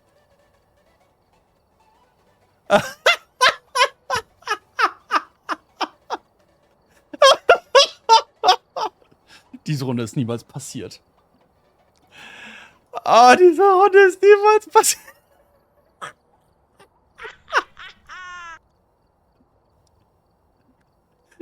Okay, pass auf. Pass auf, pass auf, pass auf. Wir machen ganz normal auf Profi, okay? Testrunde, Cookie, ja. Und du willst auf YouTube stellen? Nein. Diese Runde, die wir jetzt machen, werde ich auf YouTube stellen. Hast du denn noch genug Geld? Ja, ich habe ja nichts verloren jetzt gerade.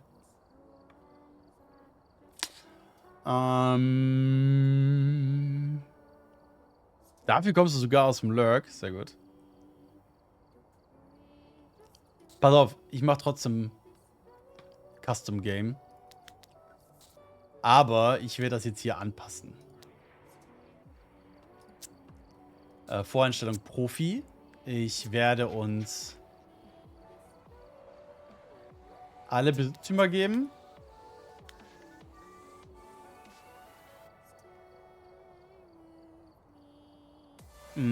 Ich werde auf freundlichen Geist stellen.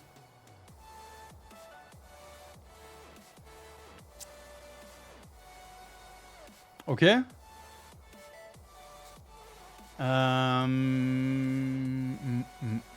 Sprinten unendlich.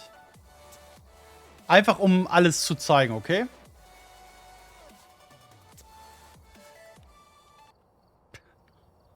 Oh Gott, war das erbärmlich. Okay, nochmal. Was war denn die Frage? Es wurde gefixt, dass der Geist nochmal nicht checkt, in welchem Raum er ist. Das wirkt sich vor allem auf die Shade und Goyo aus. Ändern in anderen Geistern direkt. Habe ich jetzt nicht im Kopf. Warte. Ich habe die Patch Notes für morgen habe ich schon mal. Optimization, New Changes. Hier. Ja, genau, das ist es nämlich, ne? Also eigentlich hier das mit dem Geisterwerfen des Buches, das macht er nicht. Ja, er schließt das jetzt anstattdessen. Oder er wirft es dann. Attack will knock down paintings. Also wenn irgendwelche Bilder runtergefallen sind, konnte scheinbar der Geist noch damit interagieren. Das ist weg. Schon der Name der anderen Eventkarte bemerken ihr natürlich. Ach so, und meinst du meine? Nee, die habe ich noch nicht gemerkt. Shades can no longer blow out fire sources or ghostwritings if the player is in the room. Also, die Shade wird die Kerze nicht ausblasen und nicht ins Buch schreiben, wenn sich noch Leute in dem Raum oder bei ihr befinden. Aber das ist natürlich sehr strong, also ist wirklich richtig schüchtern geworden. Improves the ghost ability to interact with closed doors. Okay. Kannst du mal Hardcore machen, also die höchste Belohnung da im Menü? Sorry, wenn ich nicht gut, kenne mich nicht gut aus. Was meinst du denn? Wahnsinn oder was genau meinst du? Ich freue mich, die Map morgen zu erkunden. Hoffe, ich schaff's bestimmt. Banshee, AI Targeting. Ja, I wish to see the ghost will now. Also auch ganz interessant, wenn du zum Beispiel sagst, ich wünsche mir den Geist zu sehen, kriegst du jetzt auch wirklich die Chance, den Geist erstmal zu sehen. Weil vorher war das halt nicht zwingend der Fall. Increase the sanity drawn of the ghost events to match other events. Okay, aber ansonsten hat sich an den Geistern eigentlich nicht viel geändert. Pass auf, ich mache jetzt einmal, versuche ich nochmal alle Änderungen so ein bisschen in ein YouTube-Video zu packen. Und danach spiele ich Wahnsinn. Okay? Geist of War spielt und der Spieler sehr langsam oder so. Nee, das mache ich nicht auf dem Möbel. Nee. Das kann man machen, aber ich muss jetzt nicht beweisen, wie toll irgendwas ist. Ich möchte eher zeigen, wie etwas hier aussieht und so. Ja. So. Hier geht es jetzt nicht um Kohle. Okay, ich mache das jetzt nochmal und versuche es, ja? Danke. Hallo YouTube, ich grüße euch. Das Point Hope Update ist da. Das heißt nicht Point Hope Update, sondern, wie heißt der Bums denn? Warte.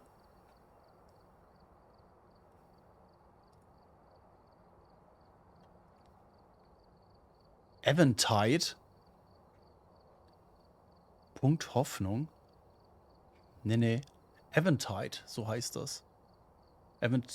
Heißt das Eventide? Ist das so richtig ausgesprochen?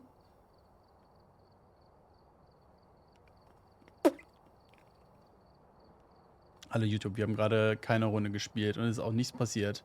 Eventide, ja. Okay, dankeschön. Hallo YouTube, ich grüße euch.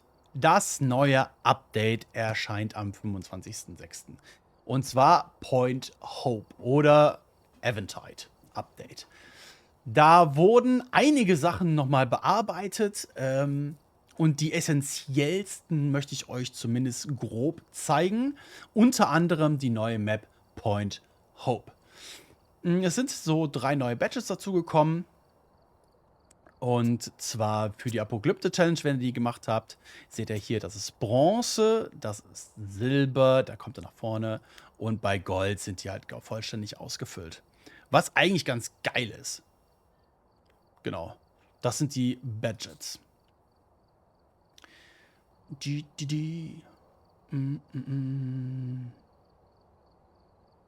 Ja, starten wir mal rein. Bist du hier? Wo bist du? Bist du jung? Bist du alt?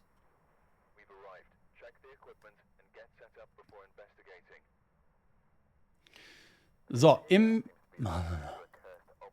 Servus YouTube. Das schneide ich. Im Van hat sich verändert, dass man die Schallsensoren, so man sie platziert, separat ausstellen kann. So ist gerade bei hier in dem Leuchtturm gewährleistet, dass das dementsprechend auch klar ist, in welchem Raum was gehört wurde. Als kann man machen. Ansonsten, interessanterweise ist das Knicklicht nicht mehr T1, sondern jetzt T2. Ja, der T1 ist jetzt die Taschenlampe mit UV, die kleine, und die große ist weiterhin T3. Ansonsten hat sich an den Items erstmal nicht so viel verändert. Fotoapparat werde ich aber gleich nochmal drauf zu sprechen kommen. Die Feuerzeuge oder Streichhölzer nehmen keinen Slot mehr weg. Richtig cool. Ja, ich zeige es euch einmal. Ich habe jetzt zum Beispiel die UV-Lampe, also in dem Fall das Knicklicht, Fotoapparat und EMF und Streichhölzer. Mega gut. So. Point Hope. Wir haben 12 Räume auf 10 Etagen.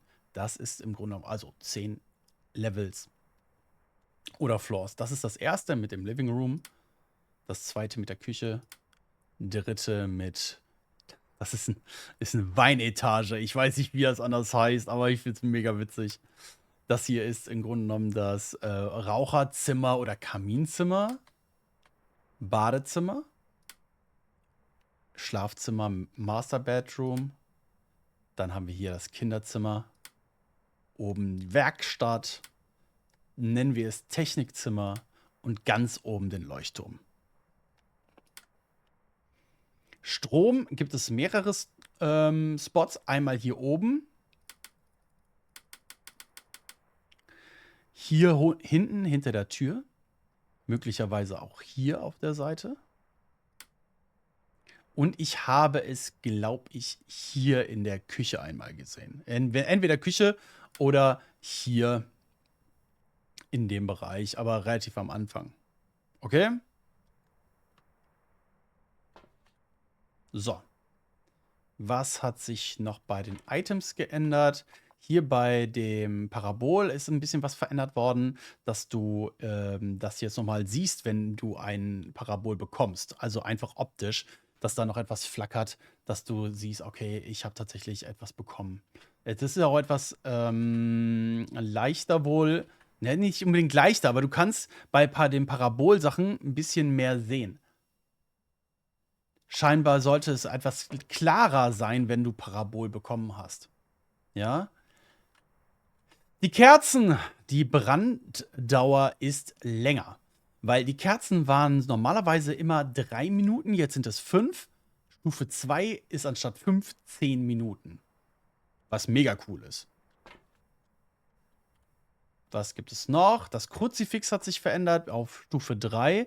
Verhindert das immer noch einen verfluchten Hand, aber dann ist es platt. Dann ist es kaputt.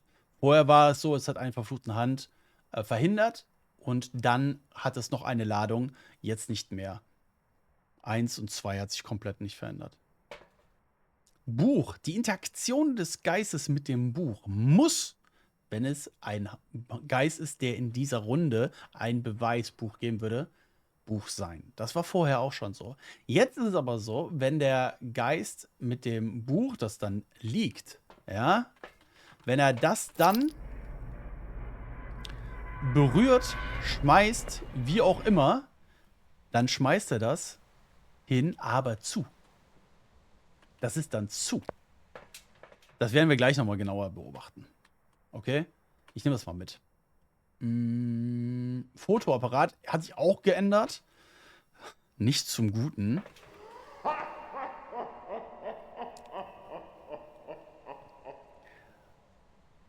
Schnapszahl. Prima Ballerina. Ich danke dir für 33 Monate Liebe. Vielen, vielen lieben Dank. So, wir gehen mal rein jetzt. Von außen sieht es schon sehr, sehr schick aus. Ich sollte vielleicht irgendwas mitnehmen, was Licht bringt.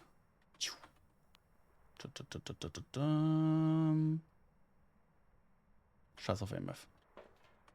So, Licht. Voll schöne Map. Gibt es sonst noch neue Maps? Nee. Das ist es werden noch die Farmhäuser überarbeitet. So, gehen wir rein. Ich habe jetzt mal auf höhere Geschwindigkeit und die Sprinten gestellt und freundlicher Geist. Einfach damit wir uns die Map in Ruhe angucken können. So, wir kommen rein. Oh, hier. Sehr gut.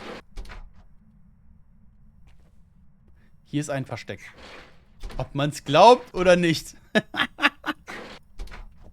Manchmal, wenn das Versteck dann halt nicht mehr so sein soll wie hier, ja, dann ist es abgeschlossen. Ich habe am Anfang gesagt, was ist das denn? Was will der denn jetzt von mir?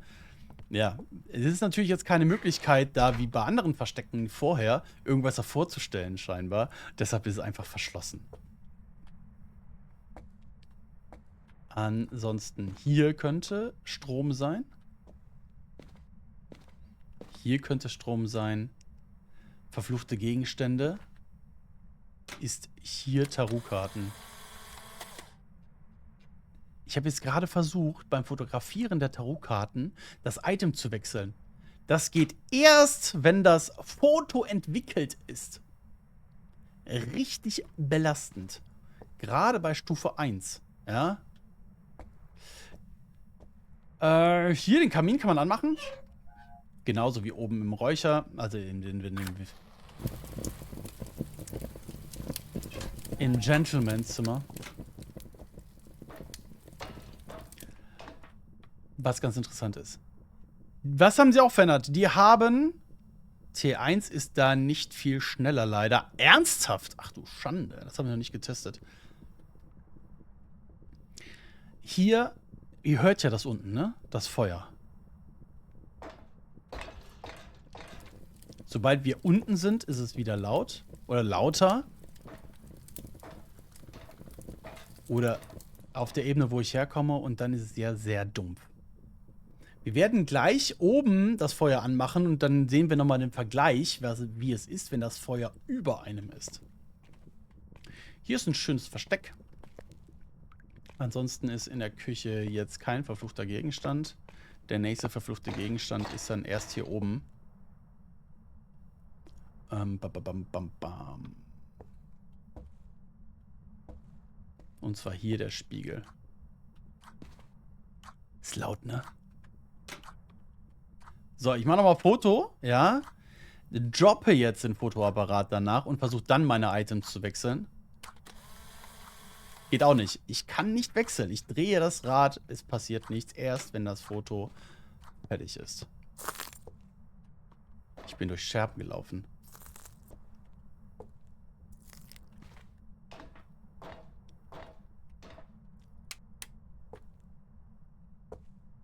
Wir sind hier in besagtem Kaminzimmer. Hier gibt es einen verfluchten Gegenstand. Und zwar könnt ihr euch so merken, hier ist so unter anderem das Schachbrett. Ouija-Brett. Nur bei T3 oder bei jeder. Ich habe das jetzt so verstanden, dass es bei jeder so ist. Oder jedenfalls nicht viel besser. Wir können Schach spielen gegeneinander. Mit F könnt ihr die Figuren setzen. Ihr könnt die aber genauso gut irgendwo anders hinsetzen. Also ist in dem Sinne ein cooles Gimmick. Aber wahrscheinlich in der Zukunft nicht besonders hilfreich. Ja. Hier der Plattenspieler, wenn der Strom an ist, funktioniert der auch. Wir machen jetzt hier den Kamin an. Achtet nochmal auf den Sound.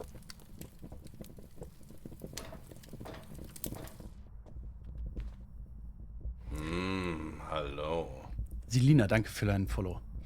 Hier hört ihr wie basslastig das ist. Also wenn etwas über euch ist und Geräusche von euch gibt, ist es so basslastig und dumpf. Wenn ihr über dem Geräusch seid, ist es nur dumpf. Wie gerade eben. Ja. Next Achievement wird a Chess Match against a Demon. Boah, das wäre mega witzig. Wir verlassen die funktionellen Räume und gehen Richtung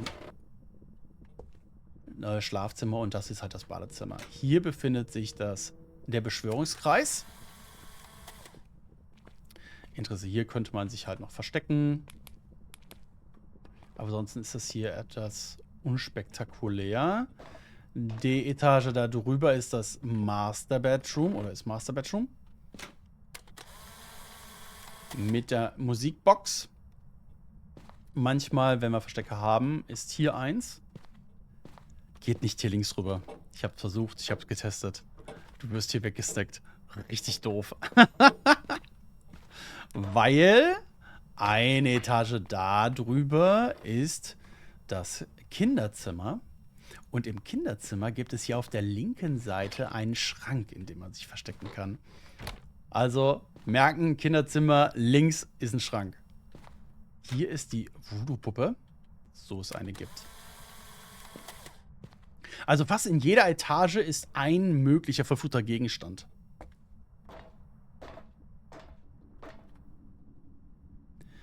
Hier in der Werkstatt ist die Affenhand.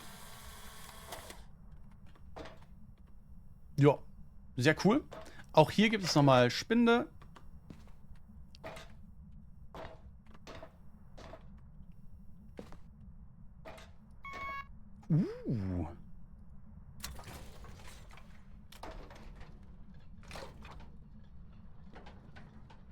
Der Strom ist an. Und der Leuchtturm nimmt langsam, aber sicher Fahrt auf. Mega cool. Der Geist scheint hier zu sein. Wir legen hier das Buch hin. Was sagen, hat er gerade hier Strom ausgemacht? Nein. Wow! Wo ist mein Buch? Wo ist mein Buch? Da! Aber genau das meine ich. Das Buch wird... Ich habe es hingelegt. Der Geist hat es geschmissen, aber er hat es auch zugemacht. Und das war früher anders. Sobald der Geist damit interagiert hat und nicht reingeschrieben hat, hat er es einfach nur weggestupst oder weggeworfen. Aber nicht zugemacht. Deshalb war es nicht immer eindeutig, ob es Geist war oder was anderes. Hier oben ist in dem Sinne erstmal soweit nichts mehr, ne? Aber wir können hier raus und die Aussicht genießen. Hier sehen wir zum Beispiel den Van, da unten, mit dem Weg zum Leuchtturm. Hier ist abgesperrt und wer weiß, was sich noch hinter verbirgt. Oder ob es vielleicht Maple ist da hinten. Wir wissen es nicht. Das mit dem Werfen klappt ja gut. Ja.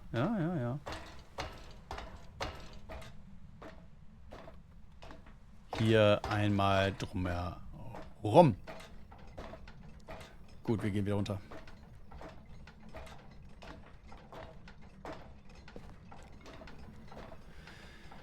So, was hat sich noch geändert? Ah, hier hat er was bewegt. Ich mache nochmal ein Foto und kann nicht scrollen. Er ist jetzt wieder. Kannst du meine Freundin grüßen? Ich bin doch kein Papagei. Apropos Papagei.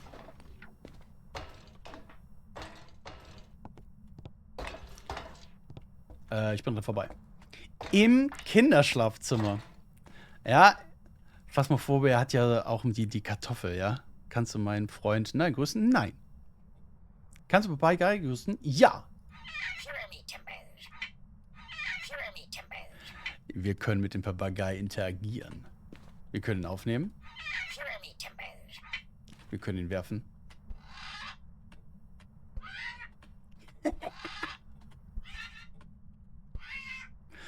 Mega witzig. Welche Funktion der hat? Ja, ob es hier noch bestimmte Rätsel gibt, die man lösen kann.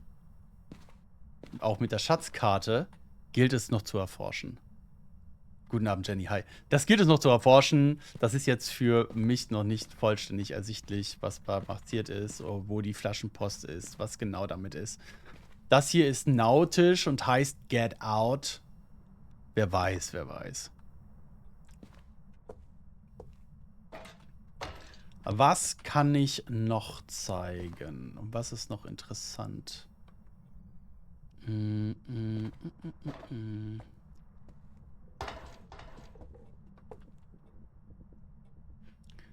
Was ist noch interessant? Chat, habe ich noch irgendwas vergessen? Fliegende Holländer. Wer wohnt in den Ananas? Ganz tief im Meer. Ganz genau. Was ich noch nicht gezeigt habe, ist hier, man kann Dart spielen.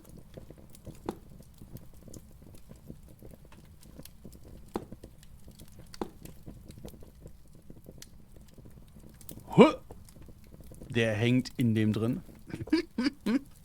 Wir können leider keinen Billard spielen und mit dem Kö können wir auch nichts machen.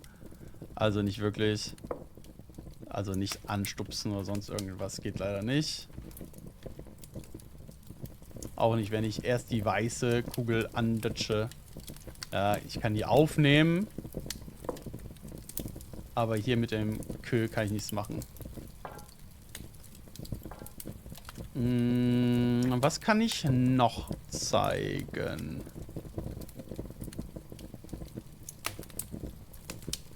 Wir könnten hier das anmachen. Das ist ja jetzt Stromer. Komm, wir tanzen.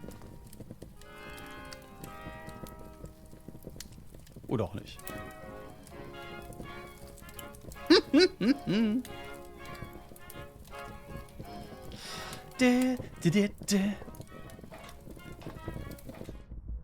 Ja, eins kann ich noch zeigen. Das ist tatsächlich relevant. Das ist wichtig. Und zwar... ich gehe mal eine Etage höher. Und zwar...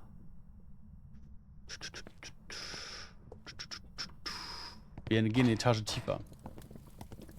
Wir gehen eine Etage tiefer.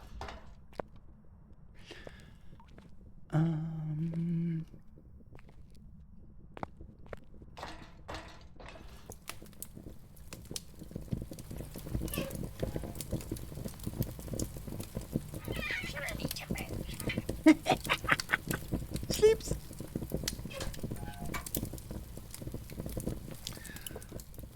Wenn wir mit der Box interagiert haben und wollten mit der Box, mit dem Geist kommunizieren, ne, mit der Geisterbox, dann war es immer extrem wichtig, dass das Licht, das obere Licht, das Hauptlicht aus ist.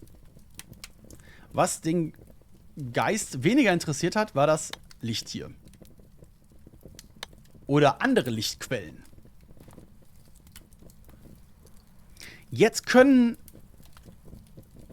Nee, das ist falsch. Was macht der denn jetzt hier?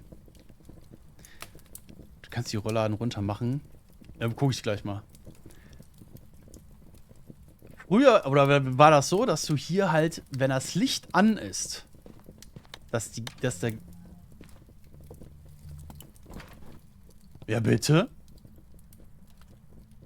Muss ich nochmal neu anfangen? Auf jeden Fall mit der Geisterbox in den Patch Notes steht relativ klar drin, dass sämtliche oder mehr Lichter in der Umgebung Einfluss haben auf die Geisterbox. Was genau, und die Pinky, Hallöchen, gilt es auch, das gilt noch herauszufinden. Das kann ich mir mehrere Sachen vorstellen. Ist dieses Leuchtturmzelt nicht auch ein Versteck? Auch das gilt es herauszufinden. Jetzt gerade eher nicht. Also ich konnte mich da reinsetzen, aber als ich dann zugemacht habe, war nicht wirklich richtig zu. Genau, also das ist noch wichtig mit der Geisterbox, dass sich das verändert hat.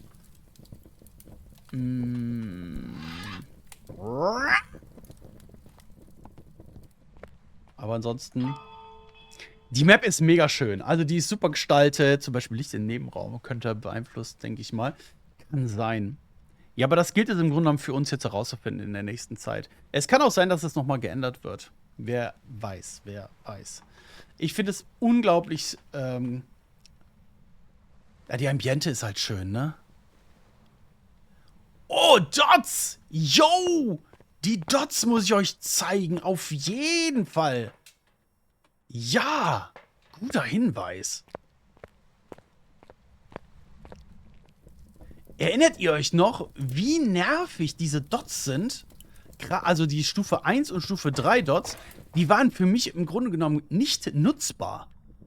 Habe ich nie genutzt. Warum? Die waren einfach super nervig. Jetzt haben die Stufe 1 Dots deutlich gebufft. Seht ihr, wie groß das ist? Also der Radius ist größer geworden und die Tiefe ist größer geworden. Mega geil. Was auch nochmal verändert worden ist die Stufe 3 Dots, die ich jetzt leider gerade nicht habe und euch nicht zeigen kann. Aber die kann man jetzt feststellen. Früher war das ja immer so, das ist wie so ein Rasensprenger nach vorne. Jetzt kann man das festmachen, sodass es sich nicht mehr dreht. Das hat zwei Vorteile. Erstens, du kannst einen kompletten Bereich besser, ähnlich wie jetzt hier mit den Stufe 1 Dots, ausleuchten, was sehr hilfreich ist. Und das zweite, dieses Geräusch ist weg. Das war ja super nervig. Schon alleine wegen des Geräuschs habe ich die T3 Dots nie mitgenommen. Ja. Wir werden das beobachten, wie sich das entwickelt hat oder wie das sich entwickeln wird. Kann auch sein, dass da nochmal Änderungen stattfinden werden, Anpassungen. Aber das ist nochmal extrem hilfreich. Wirklich. Und die zwei Geistervornamen. Es wurden neue Geistervornamen. Kate und Kathleen, glaube ich, mit hinzugepackt. Was an der unglaublich wichtig ist. Unglaublich wichtig. Habe ich noch irgendwas verpasst? Die Sanity-Pillen geben schneller Sanity. Und mit dem Orb, dass die anders aussehen. Ja, ich weiß nicht, ob das immer so ist, ne? Also ich habe das jetzt gesehen bei Stufe 1. Videokamera sind die Orbs so ganz komisch verschwommen. Ich weiß nicht, ob wir hier vorne einen Orb sehen oder kriegen. Der scheint ja hier unten irgendwo zu sein und Spaß zu haben. Ja, ganz, ganz komisch sehen die aus. Ich liefere das vielleicht jetzt hier nach, wie die aussehen. Ja. Keine Ahnung. Ob das jetzt nur bei Stufe 1 ist oder bei den anderen, werden wir dann sehen.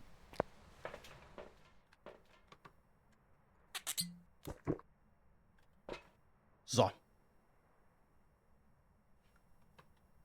Ja, seht ihr jetzt hier, die Sanity geht jetzt langsam hoch. Vorher war das immer deutlich langsamer. Jetzt geht es schneller. Was auch wichtig ist, oder die einen sagen wichtig, die anderen nicht. Die Reise zu Prestige 20 geht jetzt schneller. Die Erfahrungspunkte und das Geld zwischen Level 1 und 100 hat einen Buff von 10% bekommen. Ah, schon gut. Das ist schon ziemlich gut. Ja. Ja, es gibt auch noch auf Fernbedienungen gibt es jetzt nochmal Fingerabdrücke und auf so Lampen gibt es auch nochmal Fingerabdrücke, was die Wahrscheinlichkeit nochmal erhöht, wenn das ein Fingerabdruckgeist ist, dass man dort halt einfach Fingerabdrücke bekommt. Was haben wir noch? Ich glaube, das war es so im Großen und Ganzen. Es gibt nochmal ja, abzuwarten, wie das hier mit dem Parabol aussieht. Stufe 2 und Stufe 3 soll auch nochmal mehr kriegen. Zum Beispiel, dass man dort halt die Etagen halt jetzt besser auseinanderhalten kann. Was auch nochmal interessant ist, dass Stufe 3 EMF soll einen uniken Sound bekommen haben, wenn es EMF 5 ist. Das Stufe 1 EMF soll nochmal verändert worden sein, oder das ist verändert worden, dass es jetzt eindeutiger ersichtlich ist, ob es ein EMF 5 ist oder nicht. Also, dass es nicht mehr so stark schwankend ist. Apropos stark schwankend, das Thermometer 1 war Meter, also man hat es nur noch mitgenommen. Stufe 2 und 3 eigentlich fast gar nicht. Das Thermometer wurde genervt, dass es halt jetzt nicht immer die Konstante anzeigt, sondern halt auch ein bisschen schwankt. Ja, dass es halt auch ein bisschen schwächer ist. Und dafür wurde Stufe 2 und 3, oder vor allen Dingen Stufe 3, da musste man jetzt nicht immer die ganze Zeit mit der rechten Maustaste draufdrücken, sondern du kannst es durchweg halten, wie das eigentlich früher auch so war. Die Event-ID-Karten wurden umbenannt. Ganz wichtig, ja, doof, das ist ganz wichtig.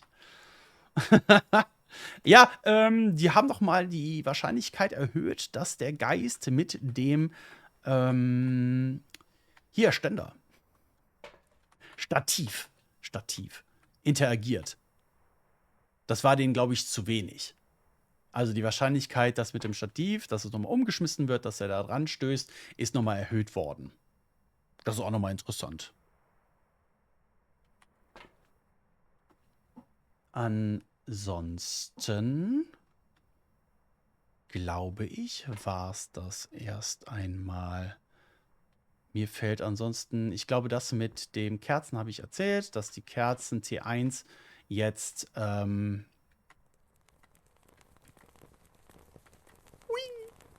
dass die Kerzen auf Stufe 1 5 Minuten brennen, auf Stufe 2 10 Minuten und 3 unendlich. Das hatten wir ja vorher auch.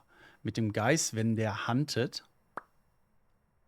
Ich finde es nervig, dass der Geist das Stativ umwirft, aber auch realistisch. Ja, realistisch, ja. Ja.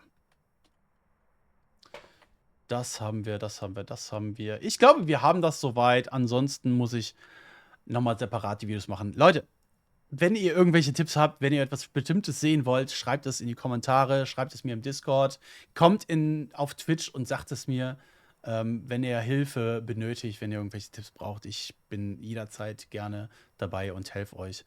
Ich meine, das ist in dem Sinne auch meine Mission, euch und euer Gameplay zu verbessern. So. In dem Sinne, fahren wir los. Tschüss.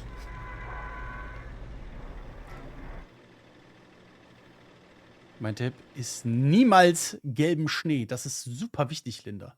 Super wichtig. So, das werde ich dann ein bisschen zuschneiden und dann auf YouTube stellen. Am besten heute noch. Damit ich der einzige deutsche Content Creator bin, der das machen kann. Jetzt gerade zumindest. So, wir haben gesagt, wir gehen jetzt einmal in den Wahnsinn rein. Und zwar in Point Hope. Mal gucken, was dann passiert.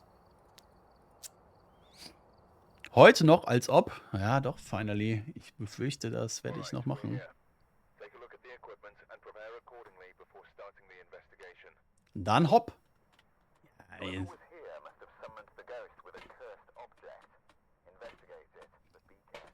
but be careful.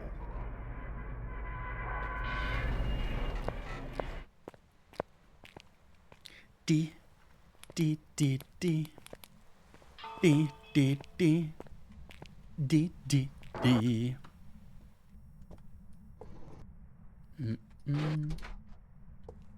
Hier ist offen. Hier haben wir keinen Strom. Das ist ein Knochen und kein Schiff. Wie witzig ist der denn? Kein Witcher. Kein Witcher, sondern keine Tarotkarten. Vanille? Gib mir ein Zeichen. Ja, es geht auch noch rauszufinden, was hier ist, ne? Hier mit Rent Angry. Weil in dem Jungs-Schlafzimmer, ich kann mir vorstellen, dass sie ein Rätsel eingebaut haben. Boah, das wäre auch schon ziemlich schwer, muss ich sagen.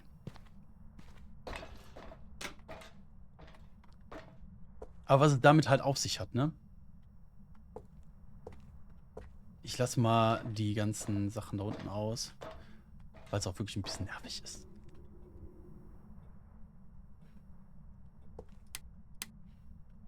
Es war ein einfaches Grölen.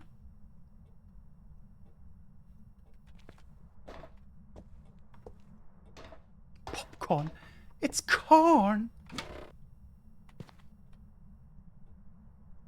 It has a juice. Gib mir ein Zeichen.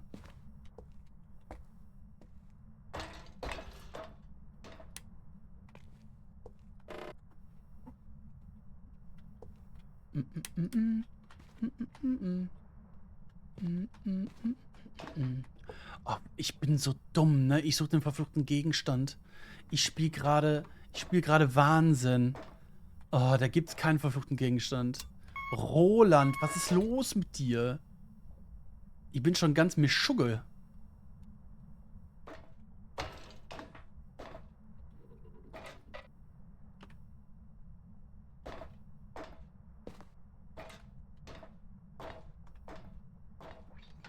Weil ich dumm bin. Ja, leider war. Marc, ist so.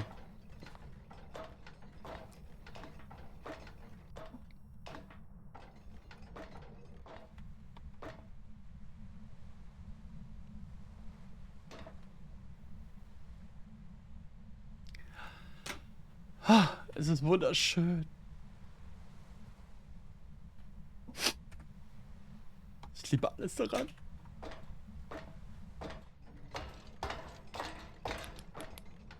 So, wo ist der Geist?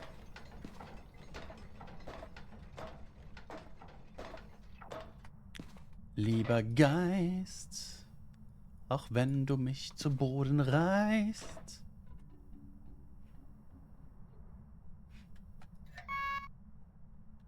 Na, ist ran. Gib mir ein Zeichen.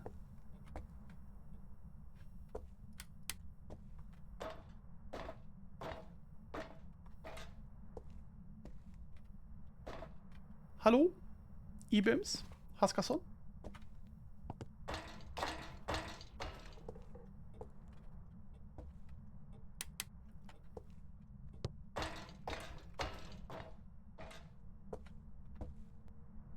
Where are you? Could you please give me a sign? So, wieder da und ich sehe, du bist noch live. Saugut. Ja, ich bin gleich 10 Stunden schon live. Und ob du es glaubst oder nicht, ich sehe mich noch nicht aufhören. Hier ist der Geist. Wir haben hier Atem. Schön beim Wein. Finde ich gut. Warum finde ich das gut? Es sind keine langen Wege. Gott sei Dank. Ey, wenn du jetzt überleg mal, du hast ganz oben den Geist, dann musst du jedes Mal da hochrennen. Holy, habe ich gar keinen Bock drauf. Kann ich die Woche nur heute und Sonntag anschauen? Ui. Hast aber einen strammen Zeitplan. Aber das YouTube-Video, Roland, ja, das werde ich diese Nacht schneiden, damit es morgen früh online ist und dann kann sich jeder das angucken. Das macht doch hochgradig Sinn. Aber so lange werde ich doch jetzt hier erstmal weitermachen. Ich bin arbeiten, wenn du streamst. Ja, Freunde, ich würde gerne morgen streamen. Ich habe nach Streamplan habe ich 3 Stunden eingeplant, aber ich weiß es ehrlich gesagt nicht, ob ich das schaffe. Ich habe eigentlich echt viele andere Dinge noch zu tun. Und die darf ich nicht so schleifen lassen. Unter Vorbehalt, Freunde. Mich ärgert das selber, dass ich das so machen muss, aber ich muss zum Beispiel, ich brauche 4 Honigräume. Ich muss eigentlich zu den Bienen und denen noch was draufknallen. Was ich nicht habe, sind Honigräume. Das bedeutet, ich muss eigentlich noch welche kaufen gehen. Unabhängig davon, dass da wieder x 100 € draufgehen, aber darum geht es ja jetzt erstmal nicht. Sondern es gibt halt nur bestimmte Zeiten, wo ich die kaufen kann. Ja, Roland geht Bienen knallen. Nee, nur die anderen Sachen.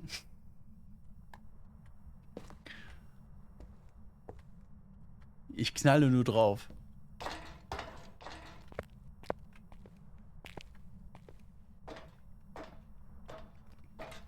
Und ich habe um 9 Uhr einen Termin, oder 8 Uhr, ich bin mir nicht ganz sicher, beim Kinderarzt mit meinem Sohnemann. Da muss ich hin. Und um 14 Uhr, 15 Uhr, ich bin mir nicht ganz sicher, muss ich den wegbringen zum Arzt und fahre dann nach Köln zum Twitch Connect Treffen. Hat absolut nichts zu suchen, der sieht nur gut aus. Wer? Wer, finally? Ich habe keine Ahnung, wovon du redest. Du redest wirr? Dots.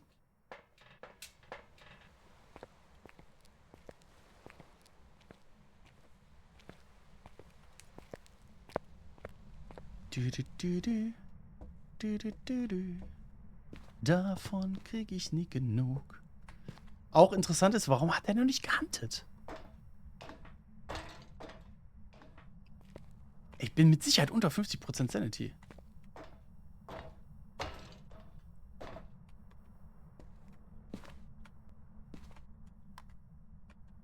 Wir haben Gefrier. Okay. Gefrier, aber kein Orb. Mal kurz checken.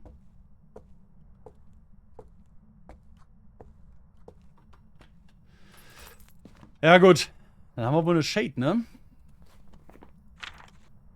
Also wir haben Gefrier. Wir haben keine Box. Wir haben keinen... Handtuch könnte es noch rein theoretisch sein. Wir haben keinen Mimic. Wir haben höchstwahrscheinlich keinen Dämon. Das halte ich für ein Gerücht. Wann startet denn das Update? Morgen 13 Uhr, genau. Paddy, guten Abend. Hallöchen, schön, dass du da bist. Das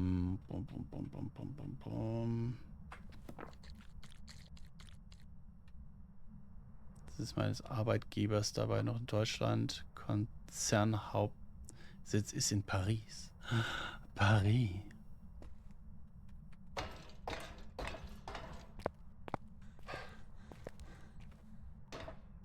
Dann sagen wir mal, es ist Shade, weil das hat ja wirklich nichts gemacht da oben, als ich da war.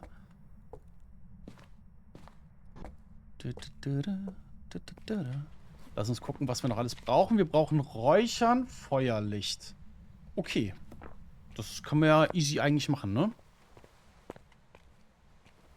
Den lassen wir hier. Oben müsste auch noch ein Fotoapparat sein. Dann haben wir die Sachen, die wir mitnehmen können. Voll gut. Kriegen wir auf jeden Fall easy noch 2 Bilder. Das mit der Kerze wird nur funktionieren. Das können wir auch einfach mal jetzt testen, wenn wir nicht im Raum sind. Nächsten Monat bin ich für eine Woche in Paris. Schön. Feuerlicht bleibt mal im Raum wegen Shade. Kann das nicht auspusten. Ja, genau. Das wollte ich jetzt auch testen. Wenn es eine Shade ist, darf der Geist die Kerze nicht ausblasen.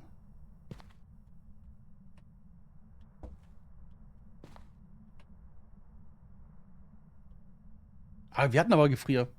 Das meine ich, ne? Mal geht er rauf, mal geht er runter.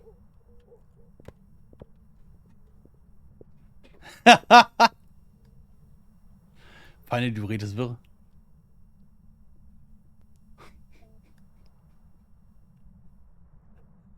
Nö, der Dame sagte mir nichts. War mir auch herzlich egal. Ich bin hier unten, kommst du mal?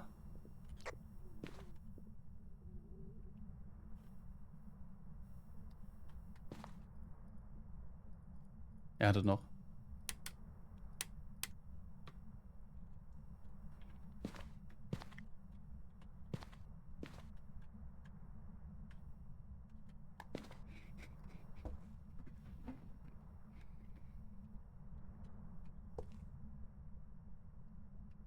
So, ich gehe jetzt runter, weil ich möchte fertig werden, dass er die Kerze ausblasen kann.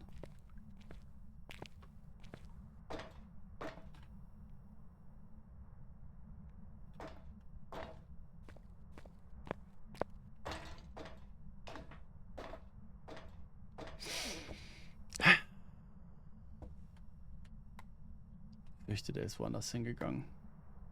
Shit.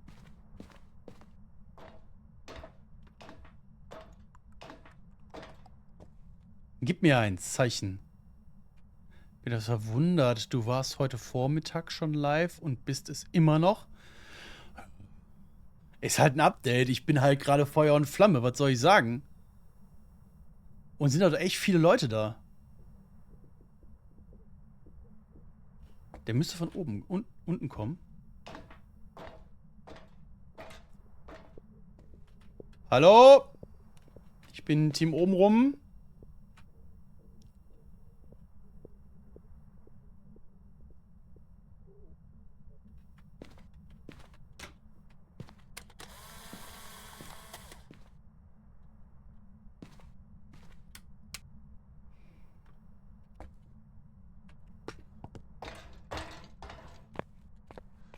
Stellen hier hin. Und schon mal eine neue Kerze.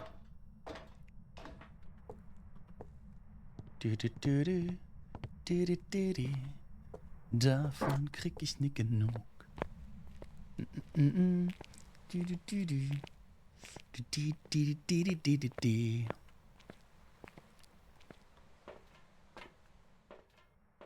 Jetzt Salz wollte ich mitnehmen, ne? Salz. Ja, okay, gut.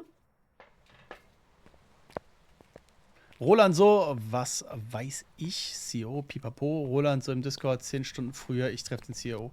Ja, weiß ich halt nicht, ob ich den treffe. Ich sag halt nur, dass der da ist.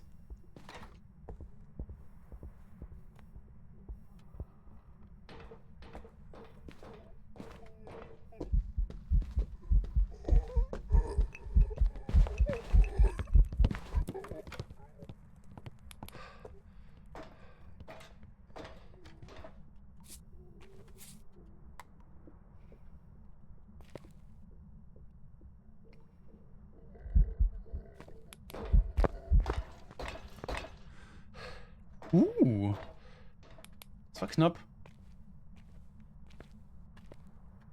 Jo, ist nur durch einen gelaufen. Ach komm. Kannst doch keinem erzählen hier.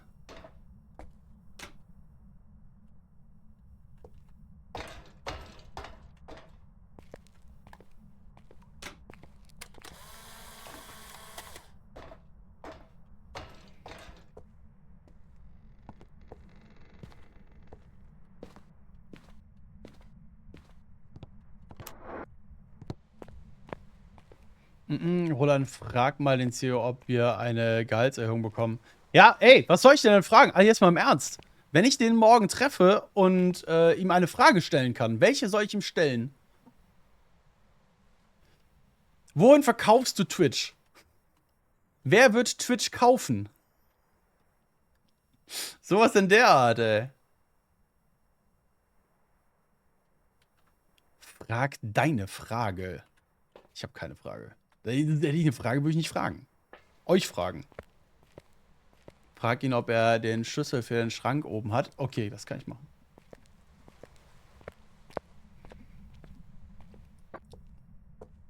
Bist du sexy?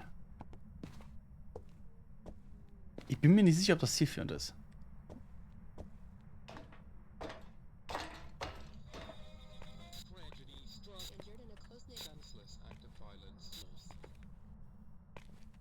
Gehaltserhöhung ist durch, was meinst du?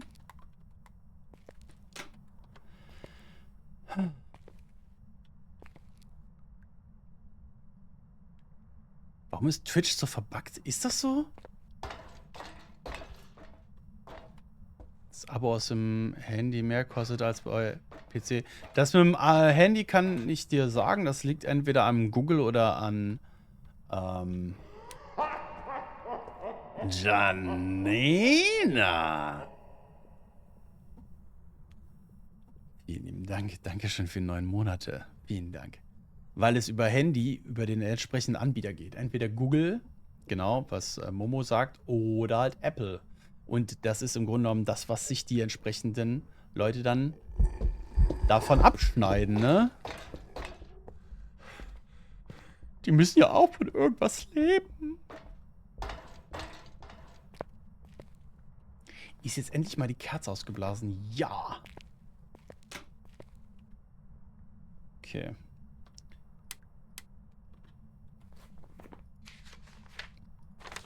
Boah, ich muss so viele Bilder machen. Nee, ich hau ab. Ich gehe. Wird halt kein perfektes Game. So what?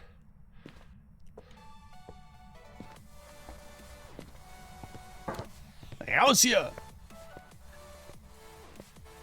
Ja, nee, schön, dass du wieder da bist, ey. Freue ich mich drüber.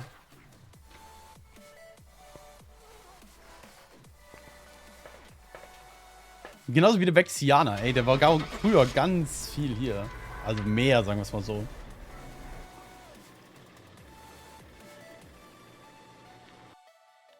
Bei mir laufen die EM-Ergebnisse durch, ja.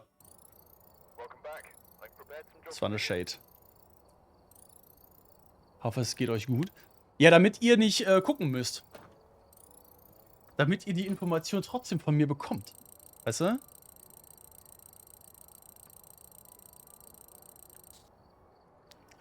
Geisterbox. Ja!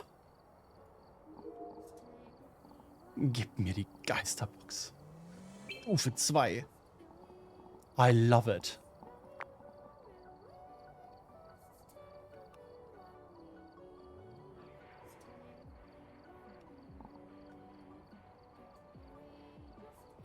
Musst du da so schnell über den Tisch ziehen, dass sie Reibungswärme als Nestwärme empfinden?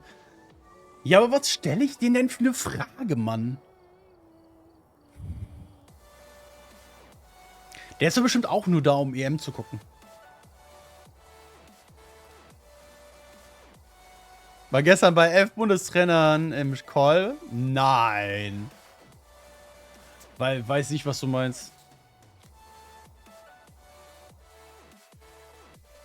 Du redest eh kein sinnvolles Wort mit dem. Keine Sorge. Ja, das kann sein. Aber wenn ich die Chance habe, sollte ich wenigstens eine gute Frage haben. Oh Gott, Nebel died. Stell ihn einfach, frage die, die auf der Seele brennt. Nee. Das mache ich nicht. Gib mir Shoutout. Ah, Falli. Was war das? War das diese Tür hier?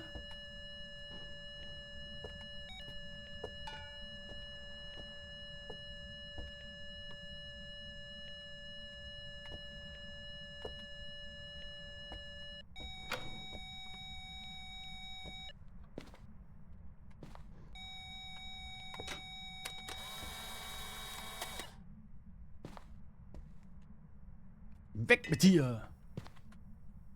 Okay, der hat auf jeden Fall Bock.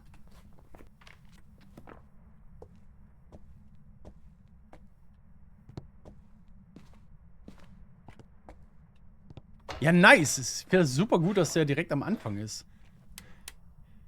Was wir noch brauchen, ist Strom und Knochen.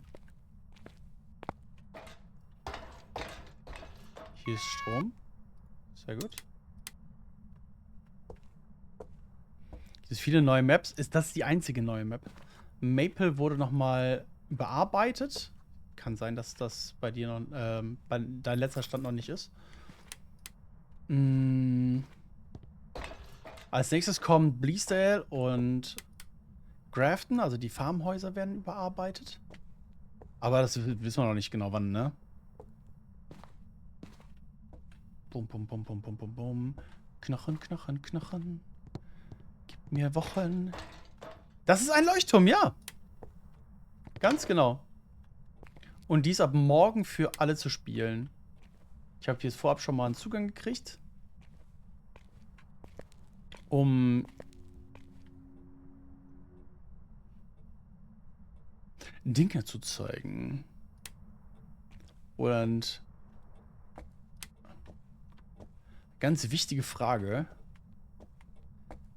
an den CEO. Warum ist die Yacht nur 90 Meter groß und keine 100 Meter? Nee, im Ernst. Was kannst ihn fragen? Nur das, was dich als Streamer beschäftigt.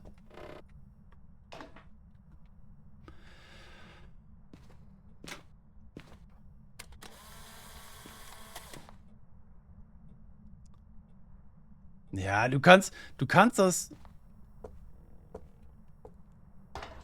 Also eine Frage, die du stellen kannst, ist zum Beispiel, wie sich Twitch langfristig gegenüber anderen Streaming-Plattformen wie Kick oder YouTube positionieren will.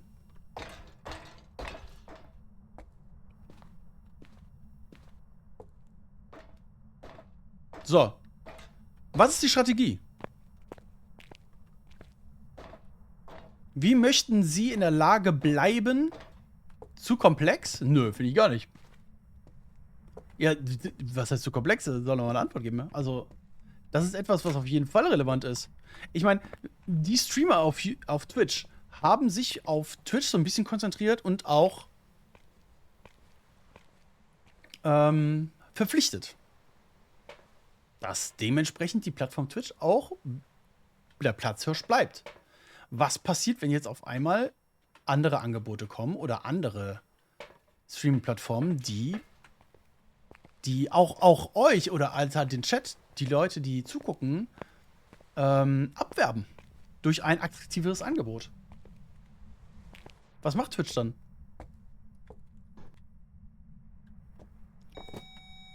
Finde ich nicht komplex. Das ist für sein Kapital und da muss er ja schauen, was abgeht. Das ist ein fucking Job als Geschäftsführer. Sich genau mit solchen Themen auseinanderzusetzen.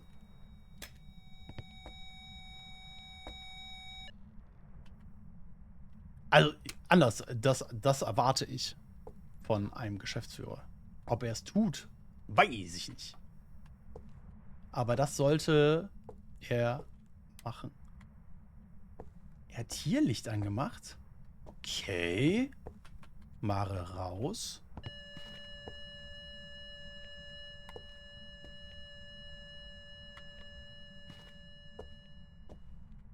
Mhm. Nur weil ein Thema sein Kapital ist, heißt es nicht, dass er nicht komplex ist. Hä? Nee. Ich sage ja nicht, dass es nicht komplex ist. Aber der darf auch gerne komplex antworten. Ich habe ja gar nichts dagegen, dass der ins Reden kommt, ne? Vielleicht ist er sogar dankbar über eine Frage, die mehr als 3 Sätze beinhaltet. Also eine Antwort, die mehr als 3 Sätze beinhaltet. Kann ja sein.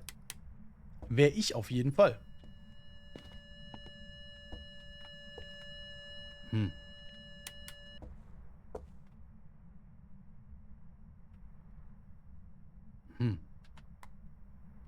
Jetzt die Frage, ist das hier im Living Room? Oder ist der da vorne in der Lobby? Er wird halt nicht auf die komplexen Themen antworten. Das ist nur PR-Drama. Ich hoffe nicht.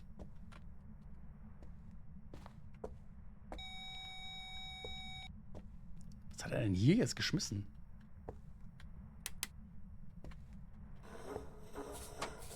Ne, mach doch nicht einen auf den.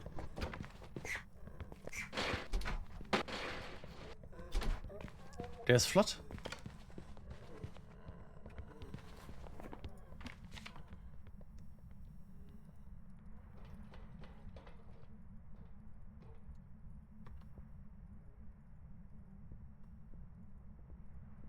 Jetzt entweder Hantu, Goryo, Hantu, Raichu oder Mimic.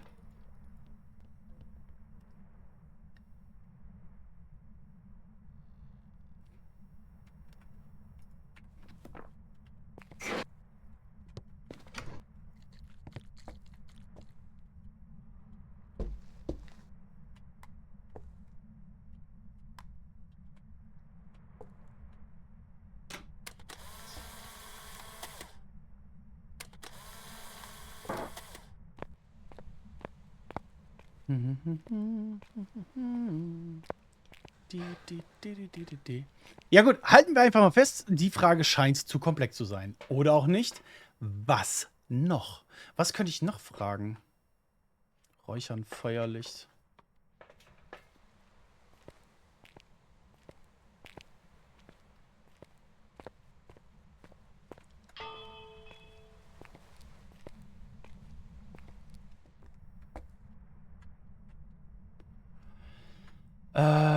Ich habe gesagt, stimmt, ich habe ja gesagt, es ist entweder das oder das andere.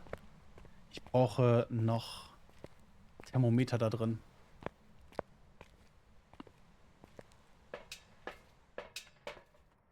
Also, entweder ist es Thermometer und wir haben Handtuch oder nicht und wir haben Raichu.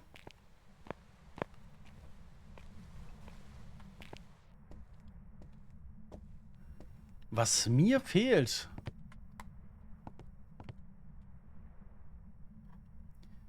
Sehr gute Frage. Was ist denn hier los? Anno, das ist doch mal, das ist auch eine gute Frage. Was ist denn hier los? Die packen wir hier hin. Ich hole mal eben ein Räucherstäbchen und dann sind wir fertig. Da sollte das klappen.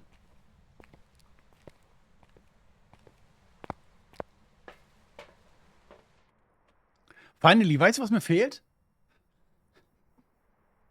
Eine kostenlose API an Twitch, sodass wir einen Bot programmieren können, der keine 20% als Firma abgibt. Das scheint ja so ein Standardding zu sein. Das fehlt uns. Was ist da los? Was kann man da machen? Aber ich befürchte, das ist sounds like a me problem. Ja, mit den Bits meine ich, ja.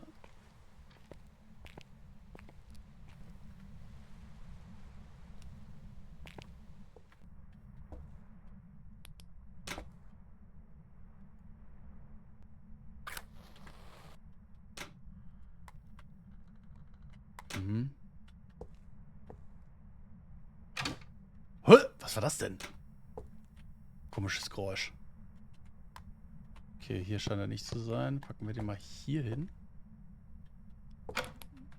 Den dahin. Wo ist mein EMF? Habe ich einen EMF hier? Ja.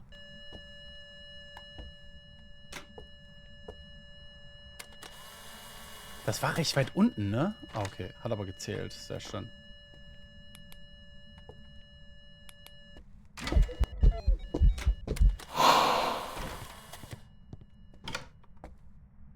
Ey, ich habe so Schiss, wenn ich ein Foto mache, dass ich keine Zeit habe, da irgendwie irgendwo irgendwas zu machen.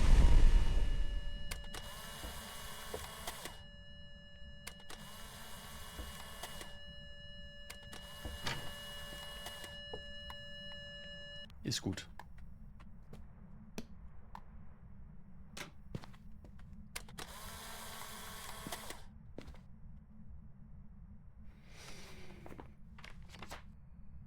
Wir sind durch.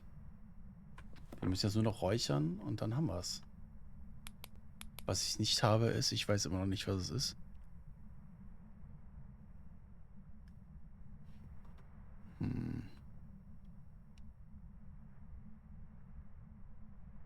Welcher Cooldown?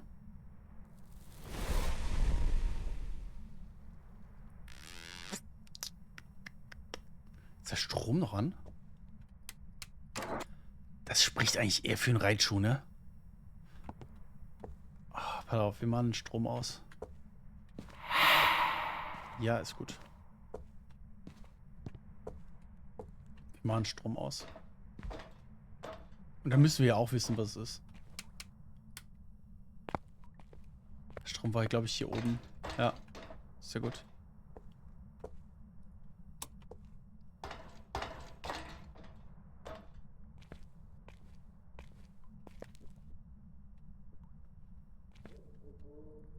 Okay, da kommt er.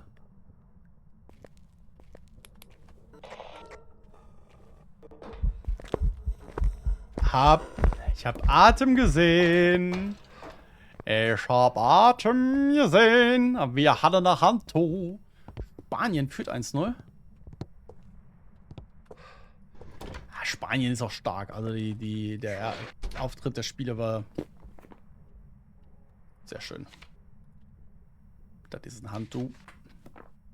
Sehr gut. Sehr, sehr gut. Kannst du dich mal... Ich bin raus! Lola, Hallöchen. Entschuldige, habe ich jetzt gerade erst gesehen. Wie geht's dir? Schön, dass du da bist.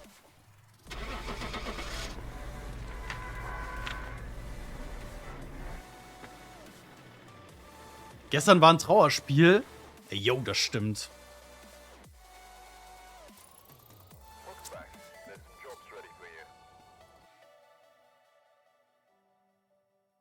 Danke, gut und selbst? Ja, mir geht's auch sehr, sehr gut.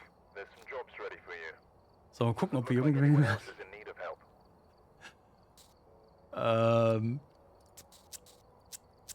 Egal. Es gibt genau 3 Spieler. Das seht ihr gerade gar nicht. Warte. Ich mach das mal eben weg. Hier. Da. 3 Spieler gibt es. Die gerade auf dieser Version sind. Und das sind wahrscheinlich... Obwohl, nee. 3 Streamer. Ja, genau.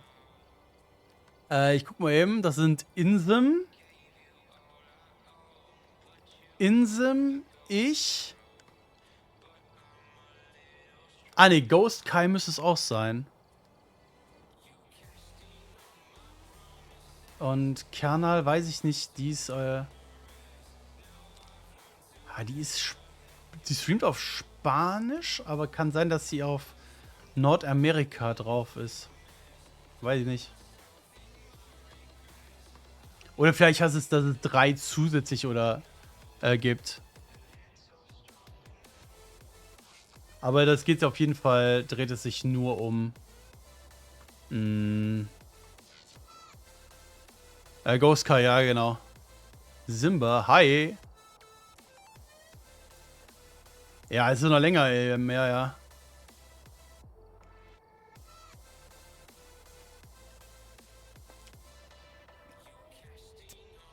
Ich werde trotzdem hier. Nordamerika. Auch 3 oder was? South Africa. Einer. Ah, krass. Asien.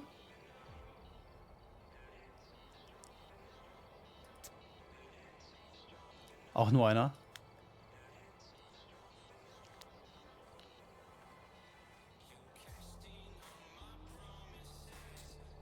3. Ich lasse es offen, ne? Ich lasse es offen, dass Leute bei mir reinjoinen können. Ah, ne, warte. Die sollen, Sprache soll egal sein. Damit die anderen das auch sehen.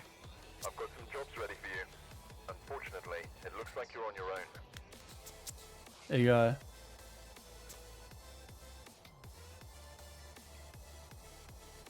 It's corn.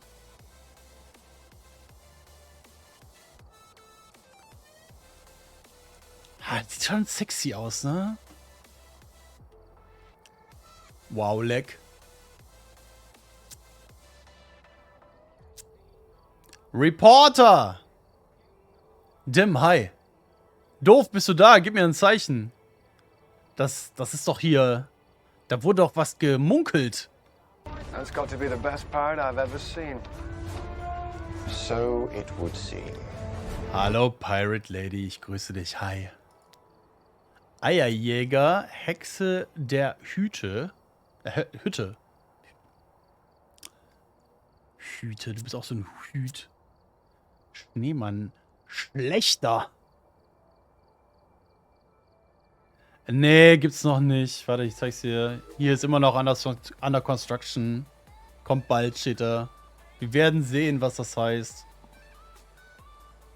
Ist das Update schon da? Ich habe Zugang. Wegen, hier, Content Creator. Deshalb habe ich den jetzt einen Tag vorher. Waldgeist, Legende der Apokalypse. Expert der Apokalypse, Meister der Apokalypse. Geile Namen.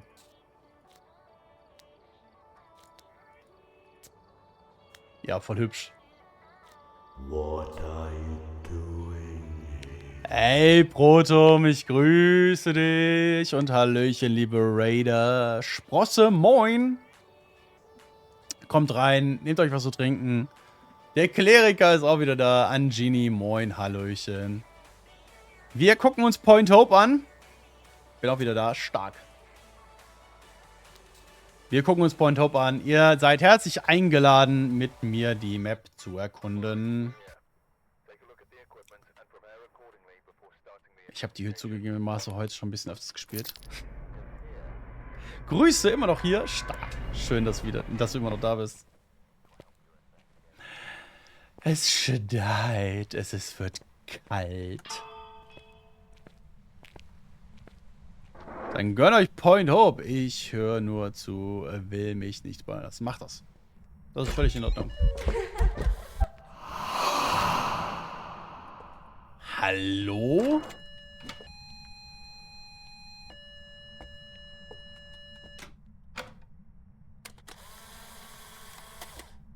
Sag mal, nur 10 Stunden bekommst du nicht genug, oder?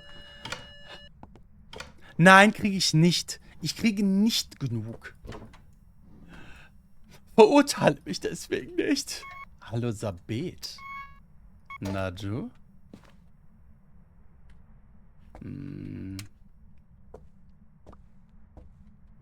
Knochen. Eine neue Map. Yes! Hat er gerade Licht angemacht? Boah, geil.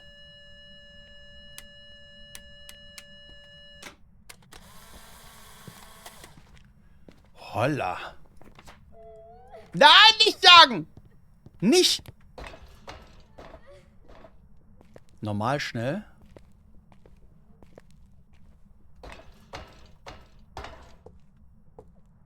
Ja, voll gut, dass der da unten ist. Gucken wir eben, wo der Knochen ist. Oder habe ich den schon? Nein. Hab auch das erste Mal seit Monaten wieder Phasmo gespielt auf dem Steam Deck. Das ist so kacke. Wow. Das hört sich auch tatsächlich nicht so schön an. Das Red Light Event sieht hammer aus. Habe ich auch gerade gedacht, ne? Das war auf jeden Fall beeindruckend. Wo ist denn der Knochen? Knie, Knochen, Knochi. Knie, Knochen, Knochi. Ist hier frei? Nein, ist zu.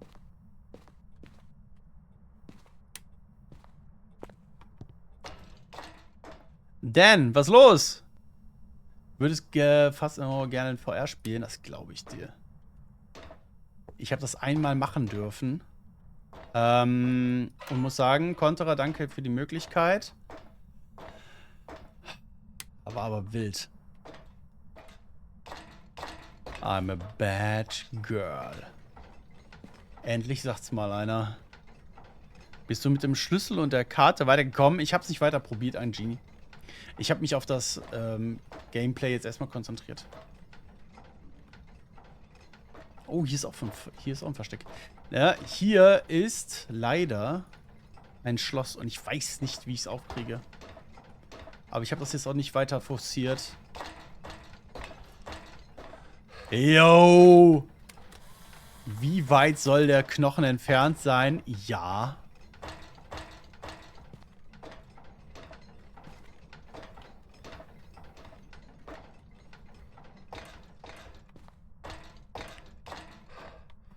Finally würde uns als Streamer alle überleben.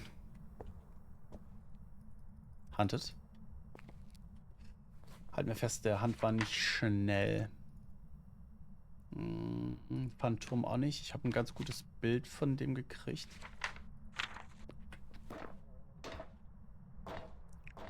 Ja, ist ein Leuchtturm, genau. Morgen Dixper Dienstag. Am Vormittag, nein. Leider nein. Ich befürchte, wenn wir Dixper machen, dann... Nee, wir machen kein Dixper morgen. Ja, das ist... Dixper ist was für abends, wenn alle können. Am Sonntag vielleicht, Momo. Vielleicht. Aber ich habe am Donnerstag, kann ich ja... Also, ich muss wahrscheinlich einfach das Event noch weiter planen. Oder finalisieren, oder was auch immer. Und deshalb wird es wahrscheinlich keinen Dixper diese Woche geben. Jetzt hör auf! Mach dich doch nicht lächerlich!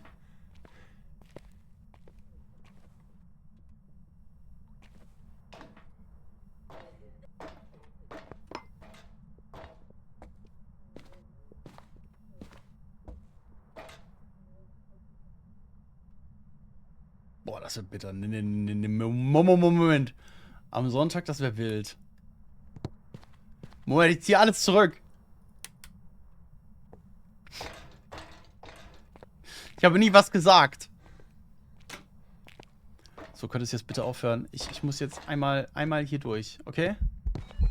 Ja, ist okay.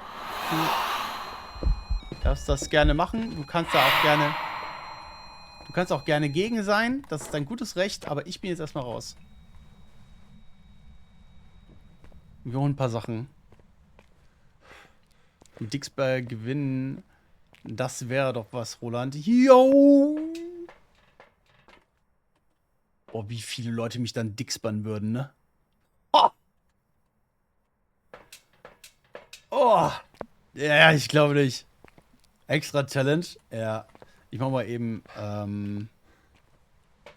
Sanity-Pillen rein, ansonsten macht es keinen Spaß mehr. Bewegung ist dann so okay.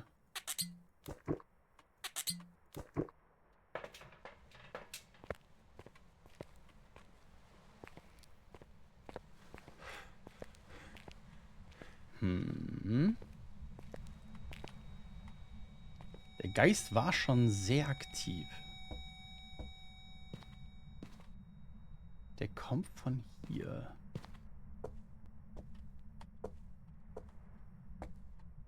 You see me rolling, they're hating.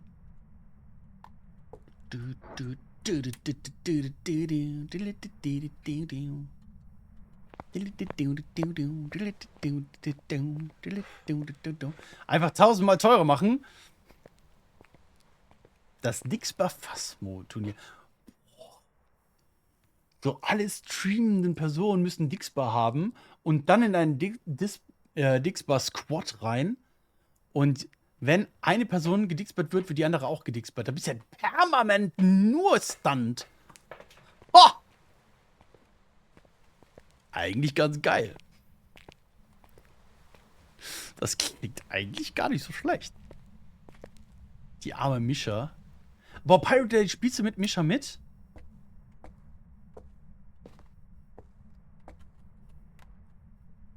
Bist du hier? Bist du jung? Bist du alt? Bist du sexy? Bist du hier? Bist du jung? Was willst du? Bist du hier? Ob du hier bist, habe ich gefragt.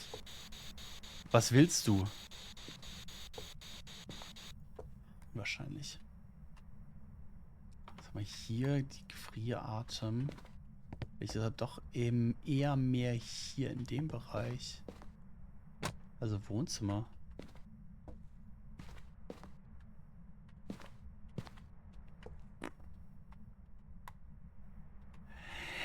Ich weiß es doch nicht. Ich weiß es doch auch nicht.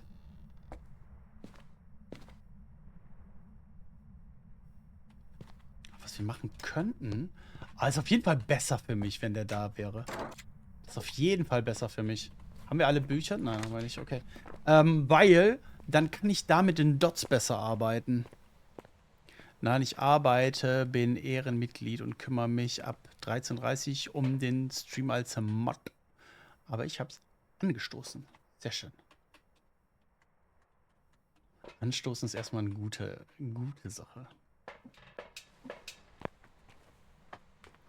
Dinge anzustoßen.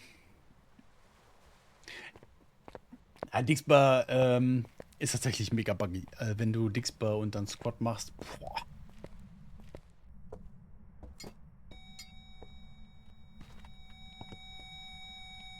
Warum schmeißt er jetzt hier?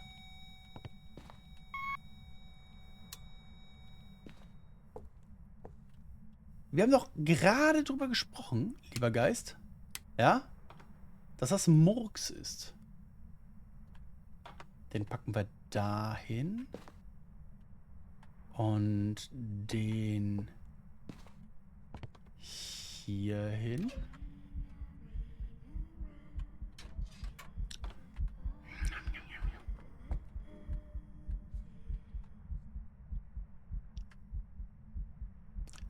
Ach komm schon. Muss auch anmachen, Roland. So. Er hat das Buch geschrieben. Ach, krass.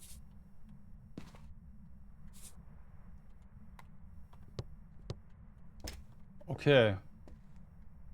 Das Buch also. Hätte ich jetzt nicht gedacht, dass er ins Buch schreibt.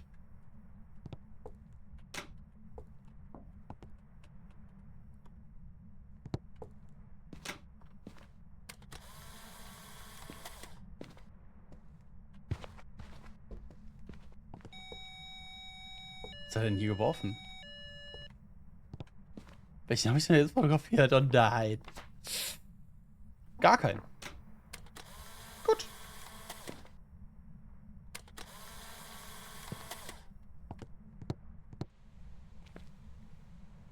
Weg mit dir.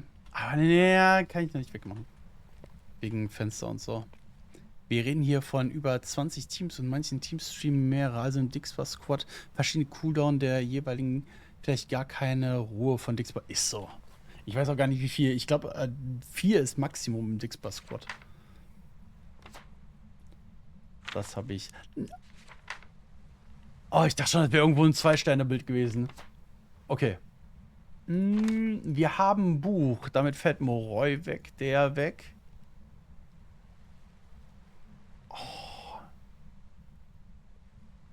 Fußball-Spielstandanzeige, ja. Damit ihr das nicht gucken müsst. Ah, Poltergeist. Sehe ich nicht.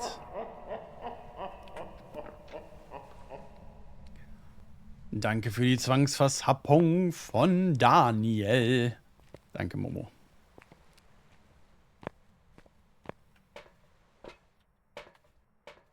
Genau, Bewegungssensor wollte ich mitnehmen und ich wollte den mitnehmen. Ja.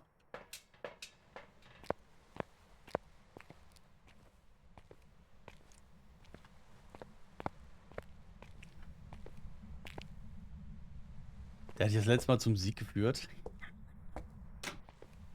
Love it. Sascha, von dir mit dem Fußballtoranzeiger mehr Zeit, um dich zu schauen. Ja, das war so meine Idee, ne? Das war mein Hintergedanke dabei. Ich meine, ich kenne das ja selber. Ich interessiere mich halt auch für Fußball, ne? Und wenn ihr dann wenigstens die Anzeige da ist, ist doch super. Nein, Momo war schon vorher nicht. Da tust du ja Unrecht.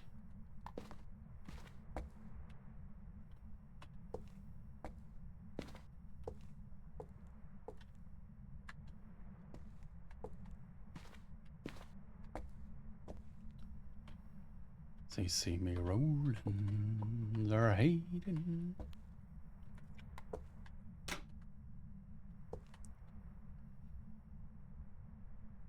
Was soll ich denn machen? Wir brauchen mehr Activity. More Footwork. More Footwork. More Energy. More Energy. Wow. Finally, du hast einen Fan. Wo kommt denn der Schuh her? Das ist aber nicht richtig.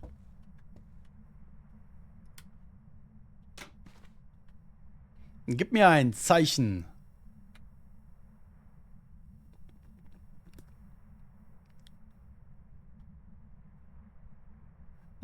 And another story Momo likes to tell.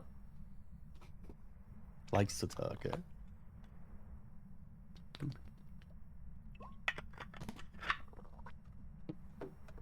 Der hat was geworfen.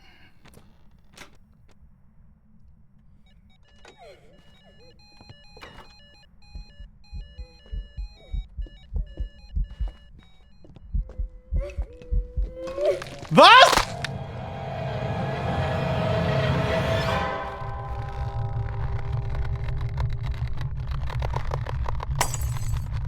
Was? Ich hab doch gedrückt. Ich hab doch. Was? Mühling. Aber ein kompletter Fail. Waren in dem... Boah, das hatte ich glaube ich noch nie. Kann es sein, dass in dem Streichholzschachtel keine Streichhölzer mehr waren? Turn around in the dungeon! Thought you ought to know. Eins wilder Konterer, ich grüße dich, hi. Gruß aus Ban.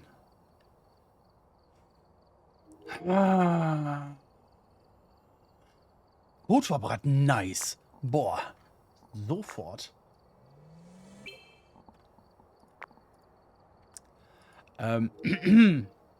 Freunde. Das war's. Ich habe sonst keine Kohle. Dafür brauchen VR. Ja, vielleicht. Weißt du, was ich jetzt brauche? Eine erfolgreiche Runde.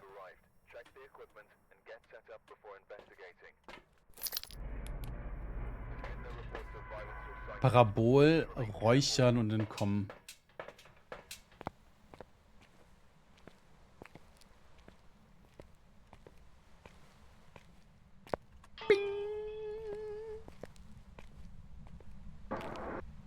Ich habe mega Items immer.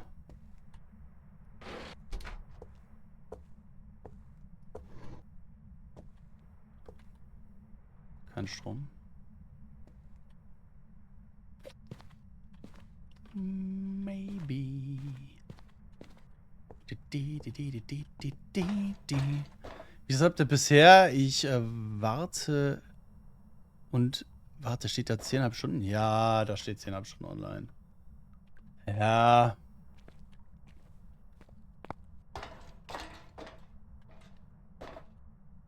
Streichholz für mich. Was bist denn jetzt so, Daniel? So bissig kenne ich dich gar nicht. Ist das die neue Map? Ja.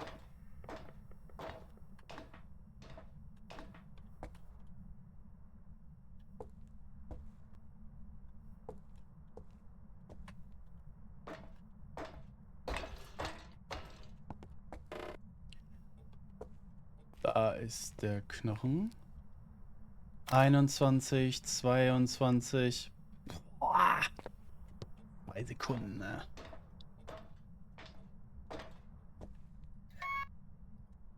Zackig, hast du gesagt? Ich spiele immer zackig. Gib mir ein Zeichen.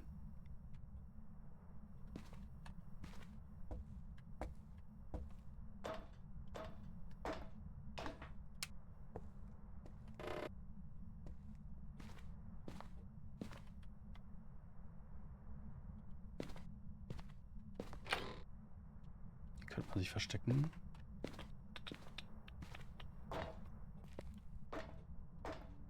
Mit rosa Schwimmreif. Ich liebe alles daran. Gib mir ein Zeichen.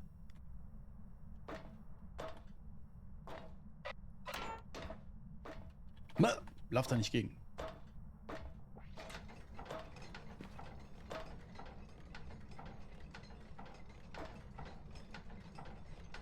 Gib mir ein Zeichen.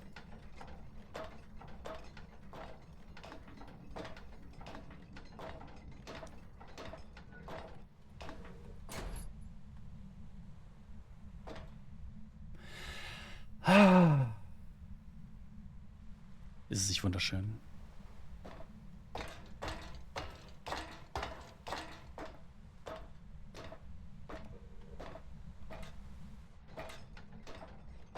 Erstmal dann wieder die Dunkelheit gewöhnen hier.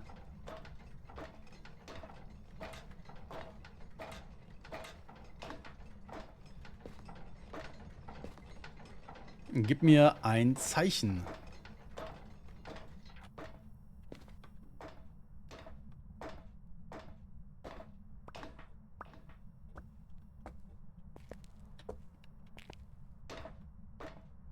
Wait. Okay, an.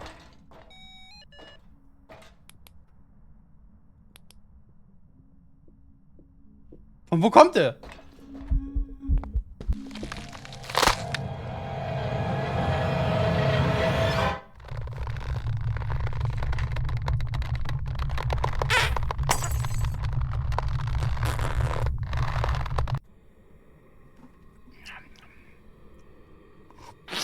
Ja.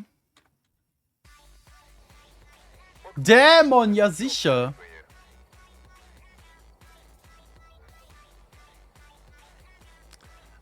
Das war's mit meiner... Ich habe $28. Ah. 28 $.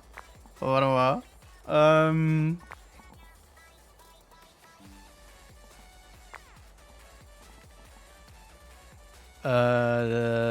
Wenn ich jetzt hier einkaufe und einen Zinder. $70 habe ich nicht. Wie viel hattest du? Ich habe noch nicht so viel gehabt. Ich bin halt Prestige, ne? Aber ich bin jetzt noch ein paar Mal draufgegangen. Geistes, so dass wir noch zeichnen muss ich mal üben. Ja, stimmt. Ach, Kid. Was kostet das denn, wenn ich jetzt hier ein Feuer kaufe?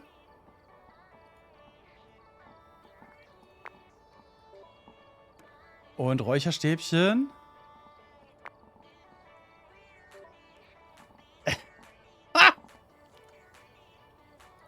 Let's go! Geil! Kein Fotoapparat. Nein!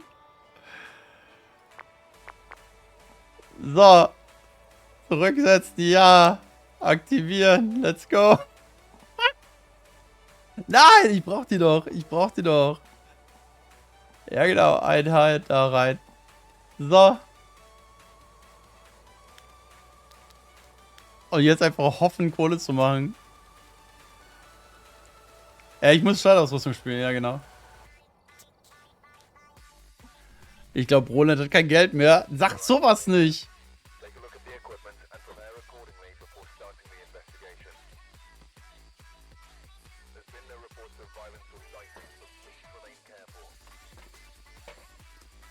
Ja.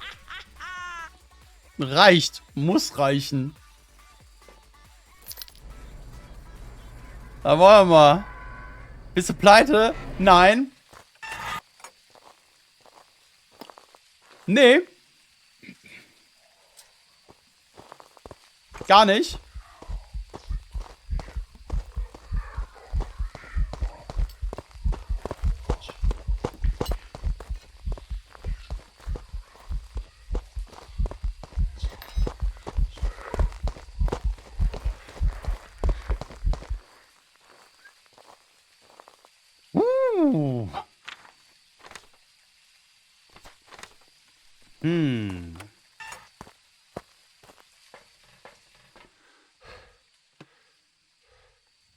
Er sieht bald, der muss das hier nur gewinnen, sonst ist das Spiel vorbei. Lass mal kurz überlegen.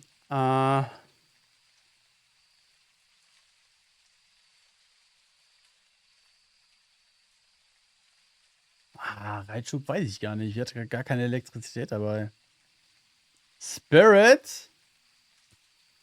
Kann genauso gut ein Gespenst sein, aber wahrscheinlich eher weniger. Banshee ist es, Poltergeist ist es nicht. Rife ist es nicht. Handtool ist es nicht. Obak, ich habe keinen Shapeshift gesehen. Sag mal, Mimik ist es auch einfach nicht. Der war nicht schneller oder langsamer.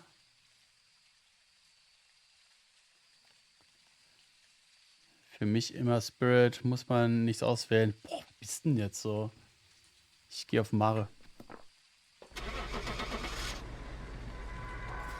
Ich habe 2 Sachen. Das reicht, um nächste Runde einen Fotoapparat zu kaufen oder einen Bewegungssensor. Das hat Shade natürlich. Guck mal, 360. Ja! Wann soll das Update morgen kommen? 13 Uhr. 13 Uhr. Ich guck mal ganz eben kurz, was es Neues gibt in der Phasmophobia Partnergruppe.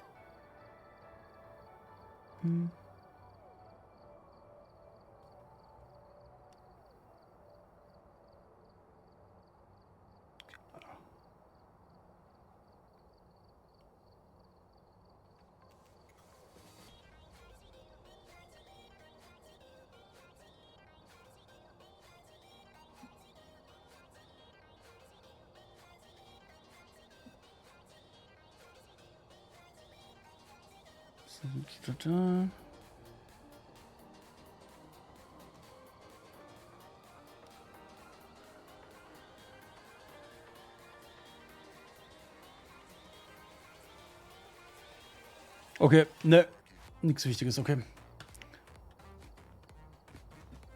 Also Point Up ist teuer. Nee, Point Up ist nur für mich teuer.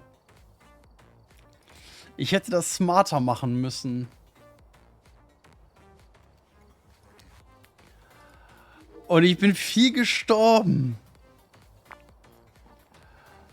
Den nehmen wir mit. Das Projektor können wir auch upgraden.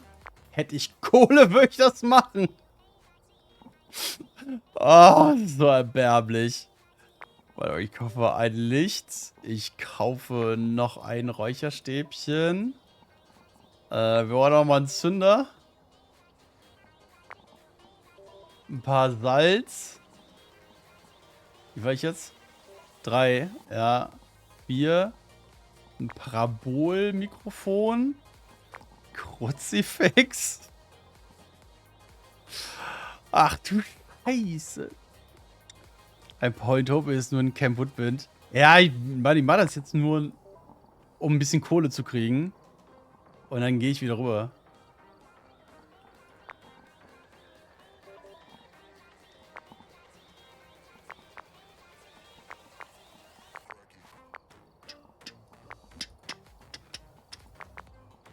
So. Er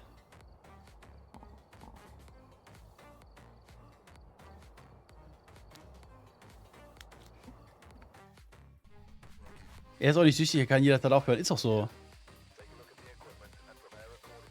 Da wird Roland wieder zum Anfänger? Was bist denn jetzt so? Ich hab kein Fotoapparat. Wieso hab ich kein Fotoapparat mit dir? Ah, siehst du, Foto machen vom Geist. So ein Mist. Mist, Mist, Mist. EMF. So. Und ich habe auch EMF 2. Warum habe ich dann das 1er? Ach, weil ich keins gekauft habe. Ah, nevermind.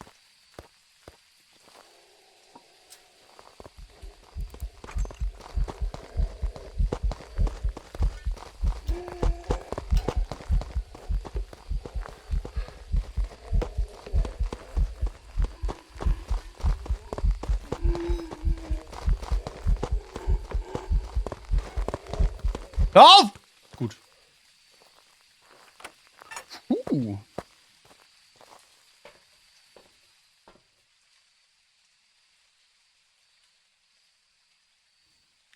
Ich hatte keine EMF. Nein! Er hat was geworfen da hinten. Schnell!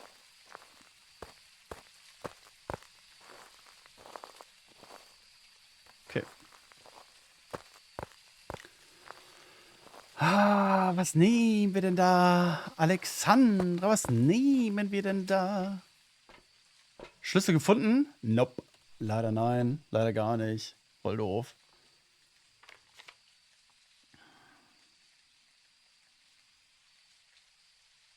Wurde er schneller?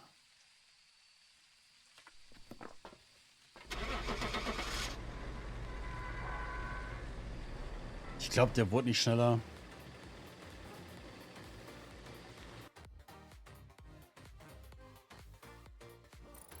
Stark. So, ich habe ein bisschen Kohle. Nee, Wante, der. Danke, Daniel. Danke, danke. Wir gehen mal auf Albtraum rein. Dort kann ich mir nicht leisten. Fotoapparatstufe 2. Okay. Ab wieder nach Point Hope. Wir haben wieder Kohle. Und nun wieder alles ausgeben. Ja, ist so. Klassiker. Warum sollte sich auch was ändern?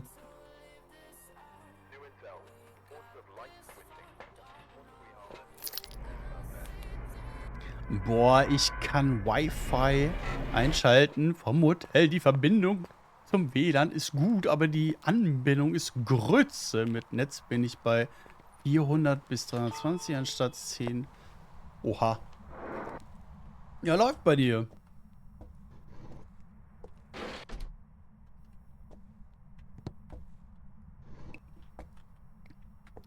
Gimme more Huhn.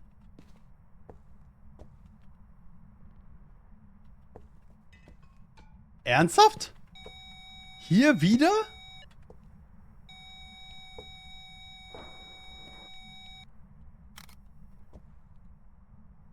Ja gut. It is what it is. Wir suchen eben einen Knochen, einen verfluchten Gegenstand und dann sind wir auch schon wieder hinten drin. Und gut, dass wir auf jeden Fall 2 Beweise kriegen und 100% Sanity haben. Fantastisch.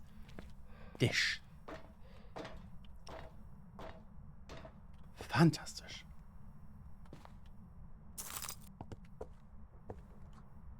Kein Spiegel. Kein Knochen.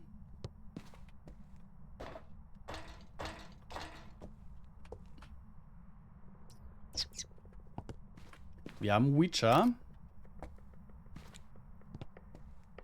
Ist gut.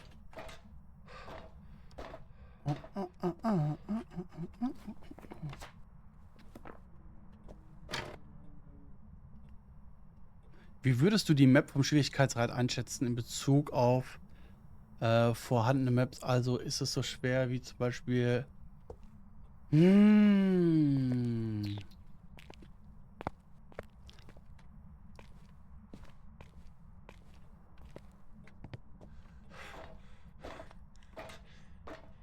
Gute Frage.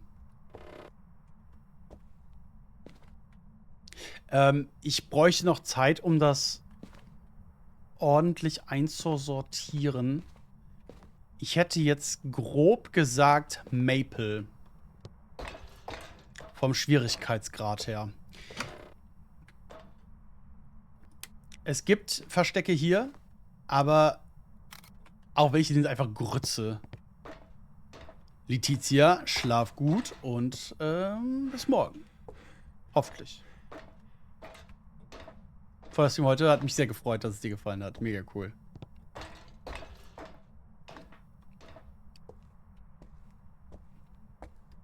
Maple hat viele Verstecke. Ja. Alte Maple?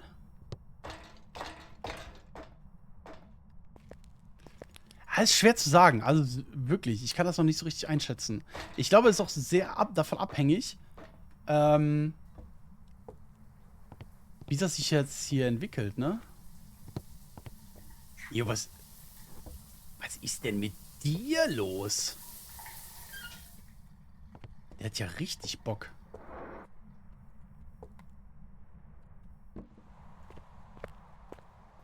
We have chaos to do.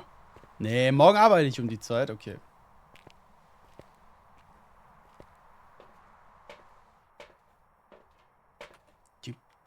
Den nehmen wir mit und den nehmen wir mit.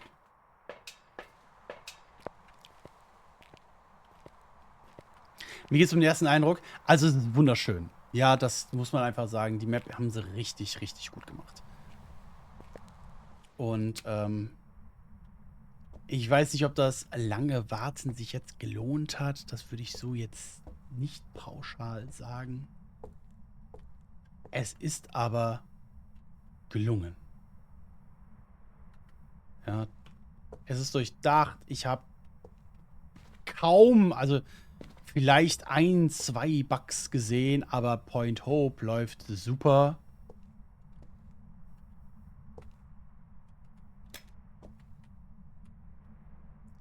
Und ich bin der Meinung, da darf man wirklich nicht meckern. Wir machen das andersrum. Wir machen den hier hin.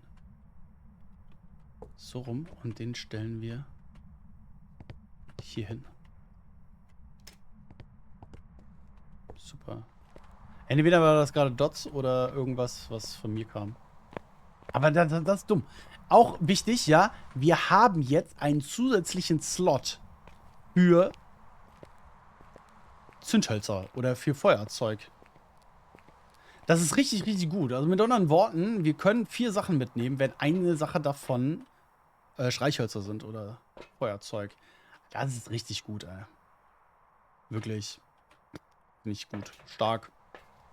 Dann das vielleicht, aber ich habe gerade echt mega viel wegen des Umzugs um die Ohren. Alles gut. Mach was, wie du kannst. Labelein, mach, wie du kannst. Hier ist erstmal nichts. Hier ist erstmal auch nichts. Hier finde ich auch direkt erstmal keine Fingerabdrücke. Okay. Gut. Er hat noch nicht ins Buch geschrieben. Alles klar.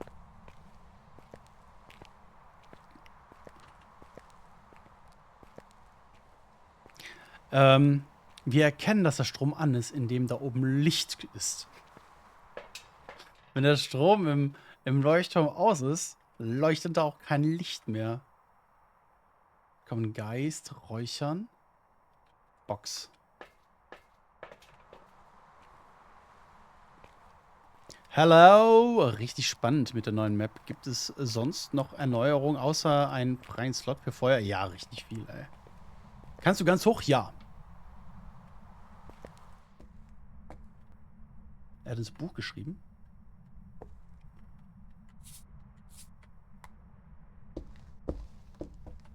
Wir haben keine Fußabdrücke. Könnte ich bitte... Nein, das war falsch. Das war falsch. Da ist der Fotoapparat.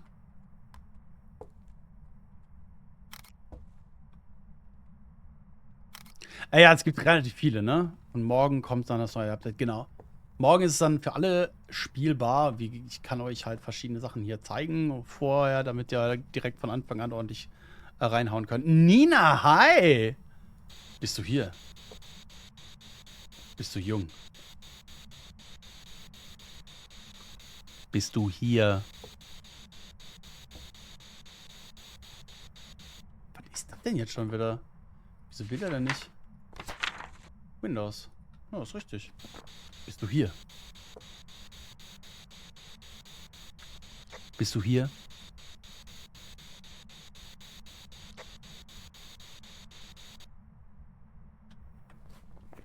Er kennt meine Stimme nicht.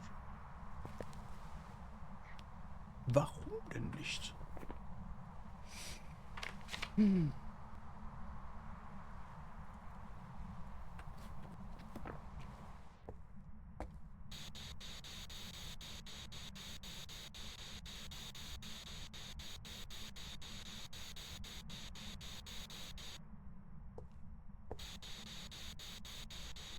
Freundlich, wo bist du?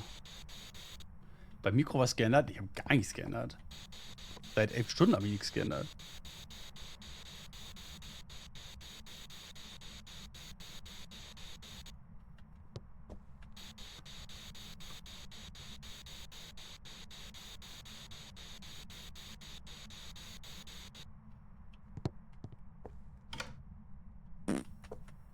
Das schmeißt da Dinge.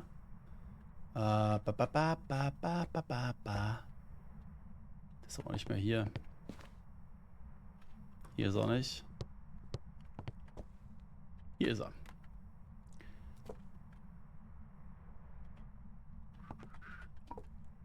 Warum macht er jetzt nichts? Ist das eine Shade?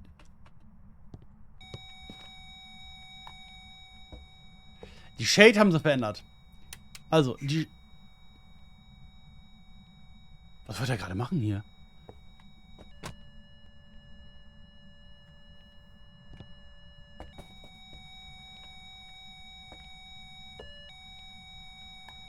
Nervt ja gar nicht, ne?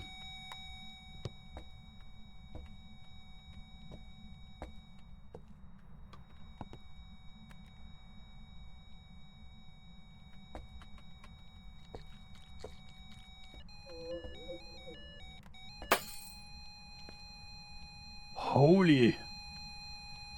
EMF4-Event. Ist klar. Wo ist meine Taschenlampe? Da. So. Muss ja nicht die ganze Zeit im Dunkeln hocken. Die haben die Shade geändert. Und zwar wird die Shade, wenn jemand im Raum ist, nicht ins Buch schreiben und nicht die Kerze ausblasen. Und der war jetzt gerade schon wieder sehr, sehr ruhig.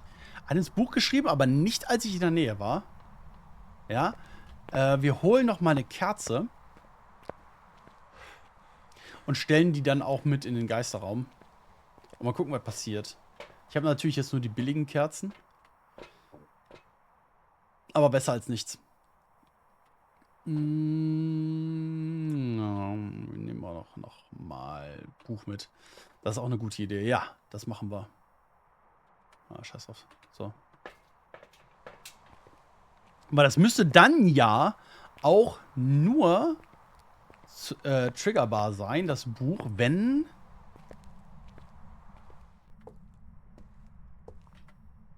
ich nicht im Raum bin. Wir haben Gefrier. Wir haben Gefrier. Okay. Ja, schon. Moroi kann es nicht sein. Da braucht Box. Revenant, Dämon ist schon längst gehandelt. Was geht, Ufi? Das ist eine gute Frage. Debbie, moin. Debbie, hast du Bock? Ich hab dir geschrieben. Hast du Bock? Hast du schon? Hast du? Geisterbuch, das ist das... Oh! War das untere Salz oder das obere? Das hier. Ja. 4 Bilder noch. Hier stört. Junge, Mali, hallo. Nagun Gaming, vielen lieben Dank. Chained Together, das habe ich auch. Ich habe es noch nicht gespielt. Hallöchen, liebe Raider. Malfoy, moin. Elias, hallöchen. Erratic, moin. Hazard, moin, moin. Kampfgnomi, hi. Bibi, huhu. Eisbaby, auch dir ein wunderschön. Ich bin gerade total verwirrt. Was ist das für eine Map? Das ist Point Hope. Das ist Point Hope.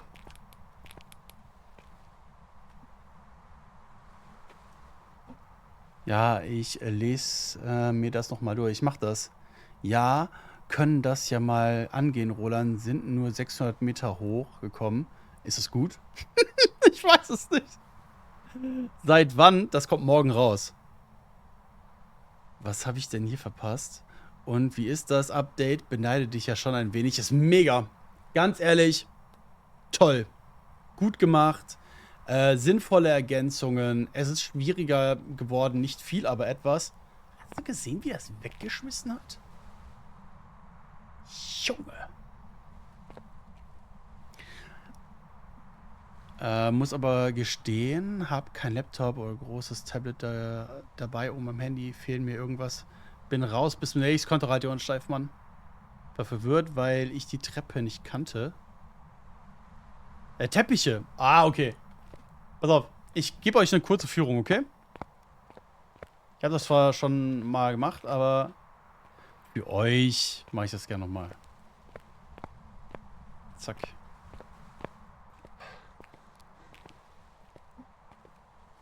Also, Point Hope. Leuchtturm. Es gibt 12 Räume auf 10 Ebenen.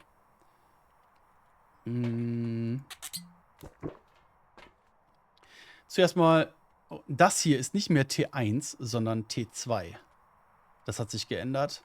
Die zeigt nicht mehr konstant die Temperatur, sondern die schwankt jetzt mittlerweile. Es hat also quasi genervt worden.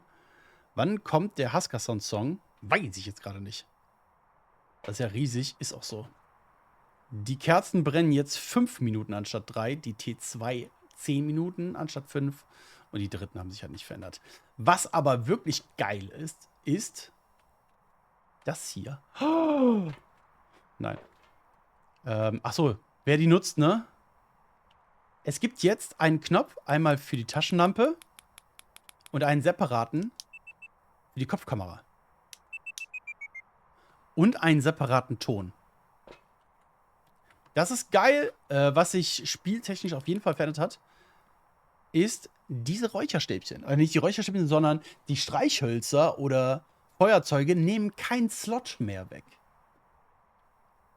Ich kann also Räucherstäbchen, Taschenlampe, Box und die Streichhölzer mitnehmen, ohne einen Slot zu verballern.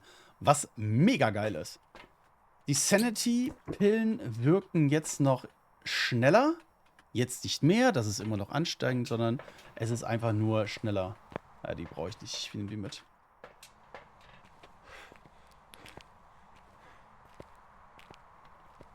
Okay, ihr kommt an, haut auf die Glocke.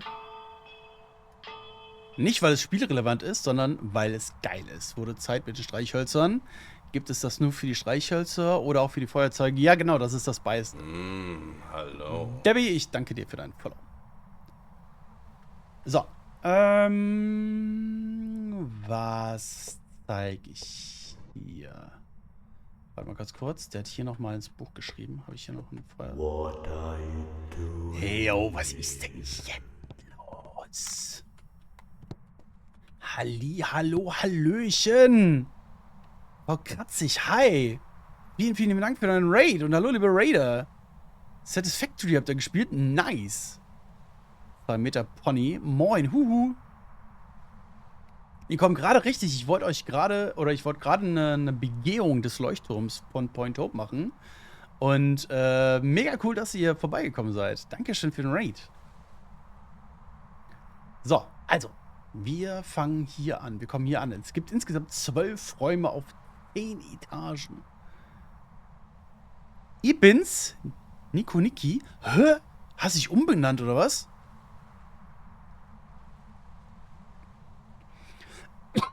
Oder zweiter Account.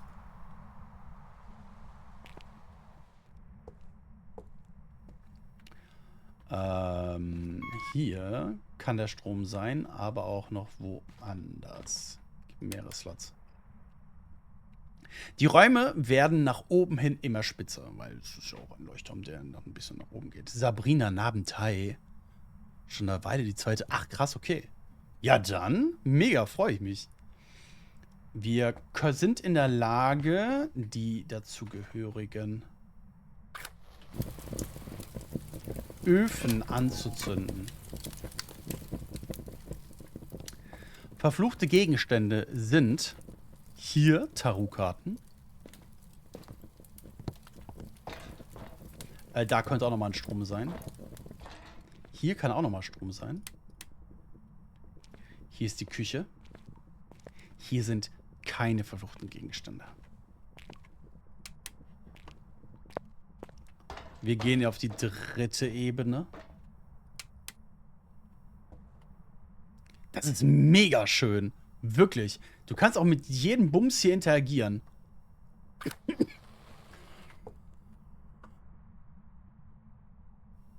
Also wirklich toll. Hier ist der Spiegel auf der dritten Etage. Also dritte Ebene. Sehr laute Uhr. Das ist die neue Map, genau. Das ist kein Blut, sondern Rotwein. Wir gehen auf die vierte Ebene. Aus meiner Perspektive eine der schönsten Ebenen. Auch hier haben wir wieder einen Ofen. Ja, nicht, dass ich gleich keine mehr habe, das stimmt. Hier haben wir das Ouija-Brett. Das könnt ihr euch merken, da wo das Schachbrett ist. Wir können nämlich jetzt Schach spielen. Aber nur gegeneinander. Ne, mit F kannst du die dann hinstellen. Das ist möglich. Moin, moin, hi. Dann verlassen wir die Ebene der Gemeinschaftsräume. Hallo. Danke für dein Follow. Hast du eigentlich schon die Uhr geschaut? Auf die Uhr geschaut? Hast du eigentlich schon auf die Uhr geschaut? Welche? Meine? Oder was?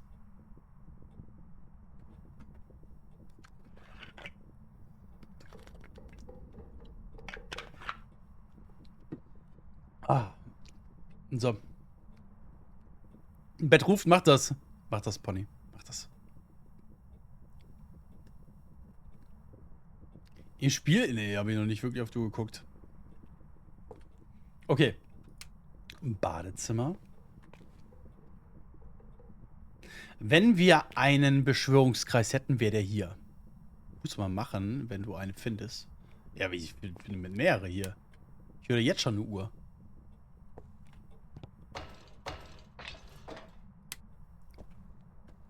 Dies ist das Master Bedroom. Ich mache mal Licht wieder aus, nicht, dass er überlädt. Hier wäre die Musicbox. Geht die Spülung? Ja. Machen wir auf dem Rückweg, okay? Hier könnte man sich verstecken, aber dieses Versteck ist nicht immer da. Nicht auf der linken Seite. Hier ist eine Uhr.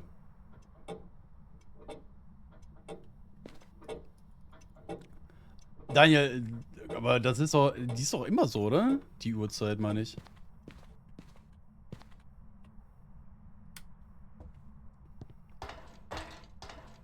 Hier haben wir das Kinderzimmer.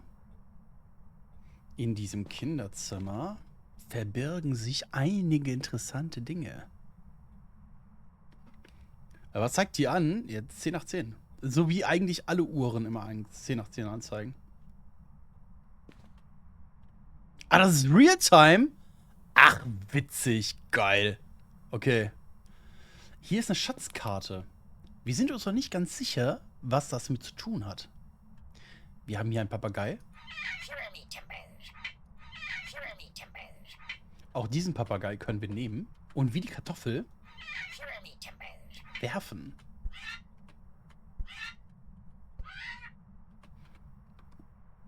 Welche Rolle er noch spielt, wissen wir nicht. Auch hier haben wir rätselhaft den Papageien. Mom, Dad, Me, Friend. Friend ist der Typ mit dem Gesicht nach unten, der böse aussieht. Wie hier. Will er eine Flaschenpost? Wo ist die Flaschenpost? Prawns, die Kartoffel. Ne, der Toast, die Kartoffel.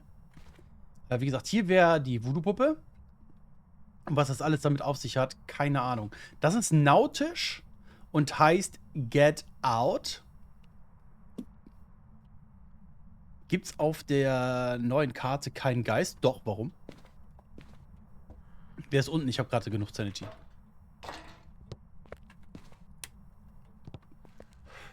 Freya, Hallöchen. Nadjo. Schön, dass du da bist. Hier ist der Bereich, sagen wir mal, ich bin mir nicht ganz sicher.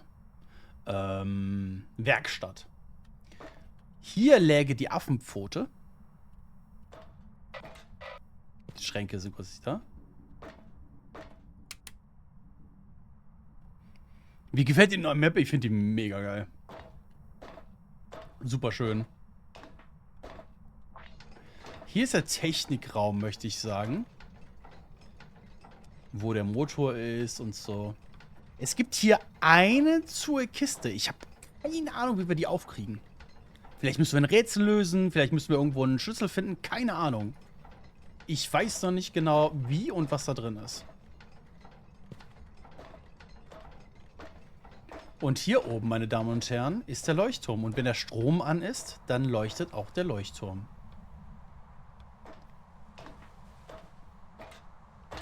So, und hier unten ist der Van.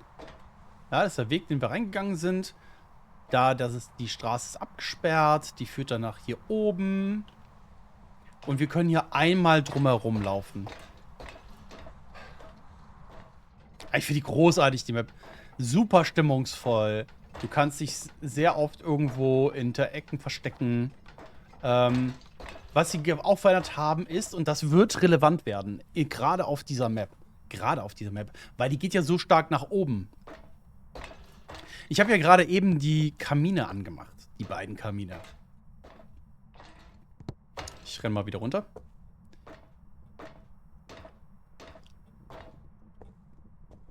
So, in der nächsten Ebene drunter habt ihr den Kamin, ne?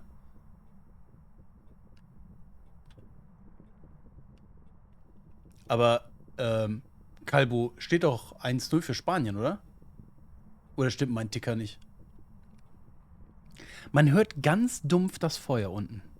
Okay? Ich muss ins Bett, Bibi. Viel Spaß noch. Schlaf gut. Schön, dass du da warst. Da ist das Feuer. Jetzt ist das Feuer über uns. Und es ist viel basslastiger. Das hat jetzt nicht nur allein etwas mit dem Feuer zu tun, sondern generell. Generell ist das einfach deutlich basslastiger. Ich habe schon die Patch Notes. Habe ich die jetzt geschlossen, weil ich dumm bin? Ja, habe ich. Aber das wird relevant, wenn jetzt die Geister irgendwie oben Sachen machen und dann Handen und so weiter. Danke für die Führung, voll gerne. Dann müssen wir uns ja irgendwie auch orientieren können. Weil wenn ich jetzt hier runtergehe, höre ich von da oben gar nichts mehr. Das Feuer ist jetzt von unten. Also ist nicht ganz trivial, ne? Ja, ansonsten sind einiges noch verändert worden, ja. Aber das ist jetzt so Point Hope. Das ist das, was ich euch zeigen wollte. So, Liebelein, wie sieht denn hier aus?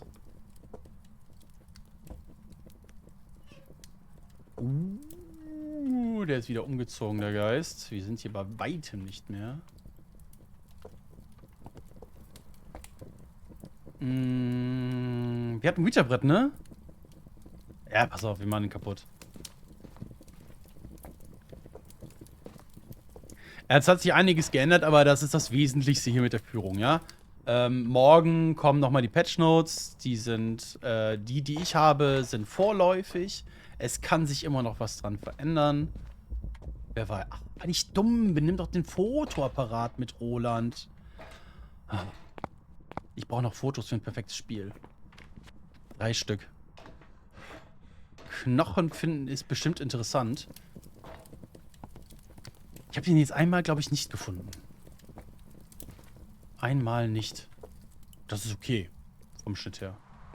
Ich hole mir einen neuen Fotoapparat. Und vielleicht auch neue Zündstürzer. Ich habe ja schon wieder so viele verballert, ey. So, Zündhölzer. Fotoapparat. Glaube ich, einen Räucherstäbchen zu viel gehabt.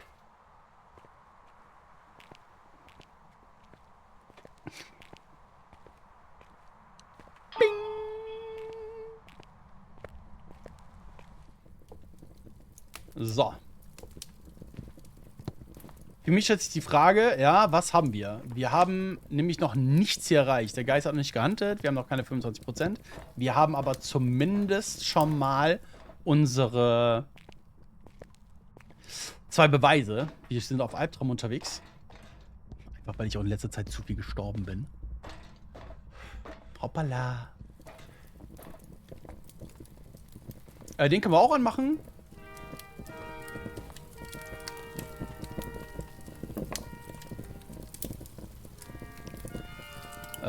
Nee, nicht Sanity. Ich möchte wissen, Informationen. Wo bist du? Wie alt bist du?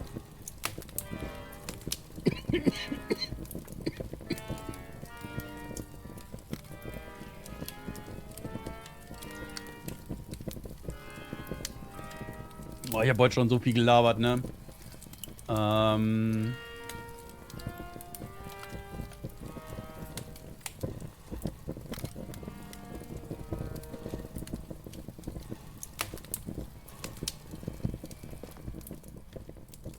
Mach's mal aus. Hat er die Interaktion ordnungsgemäß gemacht? Was ist das?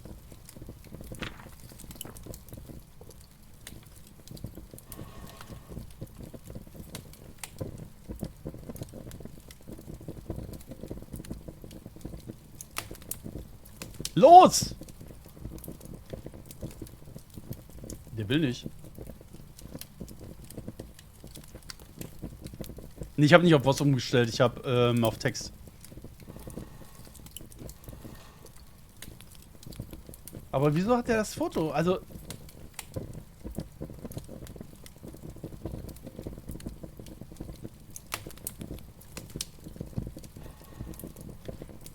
Das verstehe ich nicht. Ja, und das hat jetzt wieder funktioniert. Ach, Franz. Abgekartetes Spiel hier. So, ich bin unter 25.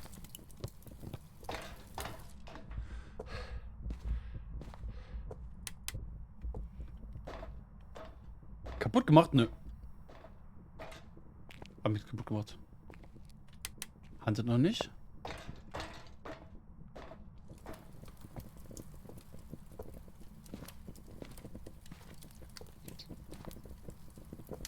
Ich hoffe, Roland, du bist auch genügend getrunken. Ja. Bruch, aber richtig Bruch.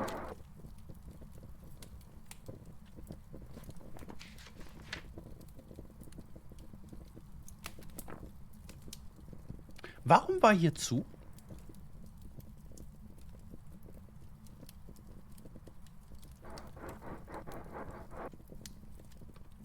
Warum ist da zu gewesen? War da irgendwie ein Event? Hat er zwischendurch gehuntet? Hallo. Ara. Discord Overlay ist wieder aktiv. Was heißt das? Ach! Marcel, was bist du denn schon wieder am Streamen, Mann? Ja, ja, ja.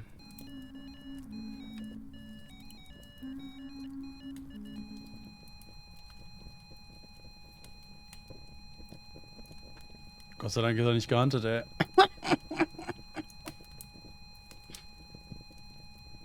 So, ist weg. Nein, macht's nicht.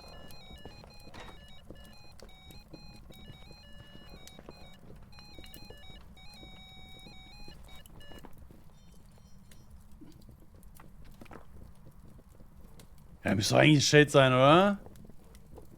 Ey, komm mal bitte runter, bitte. Ich bin hier.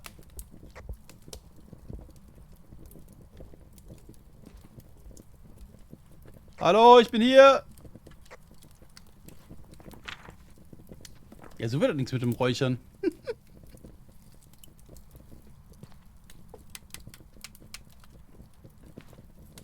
Okay, ich muss den auf jeden Fall... Jetzt ist auch egal. Raus mit dir.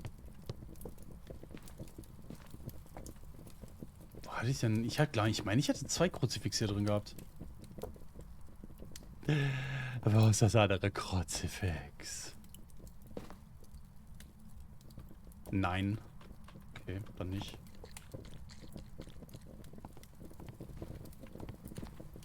Wir kommen dem Geist etwas entgegen.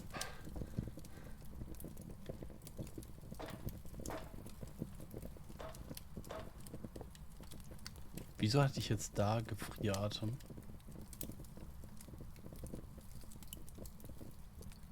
Halt, stopp, ich will das nicht.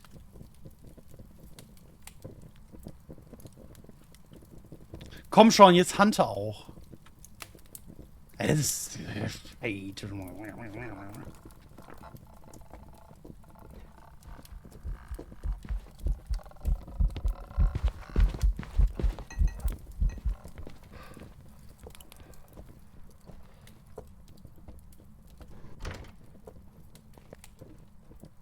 Unter die Dusche. La la la la la la la la la la la la la.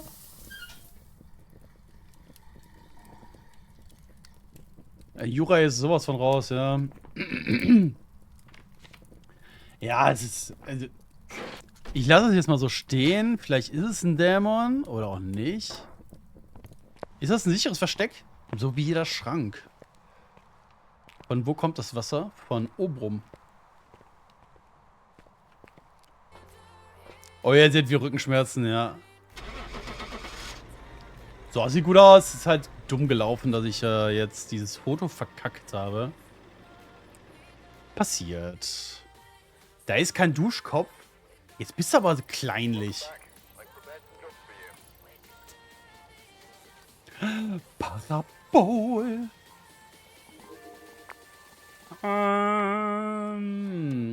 Ich habe keine Kohle.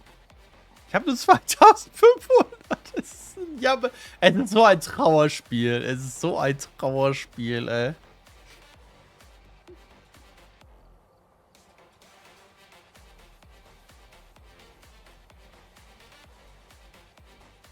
Ja, ich habe wieder ein bisschen Kohle.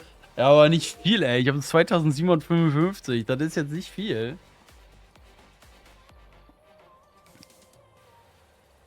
Wird es auf Point Hope eine neue Challenge geben? Ja. Also was meinst du? Meinst du jetzt so eine Weekly? Oder meinst du jetzt für unser Event?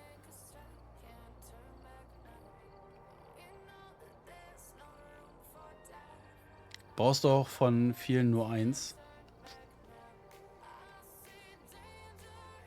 Ja, ja, ich bin halt ein Gewohnheitstier. Ich mache einfach voll und fertig normalerweise. Das ist die Box. Was meinst du? Meinst du jetzt die Capture Challenge auf Sunny Meadow? Ja. Ja, zeige ich dir. Steht in den Patch Notes sogar drin.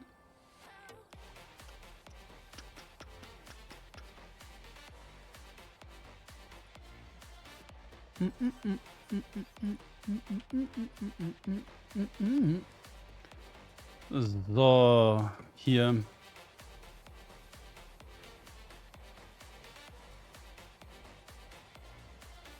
Gib mir eine Sekunde.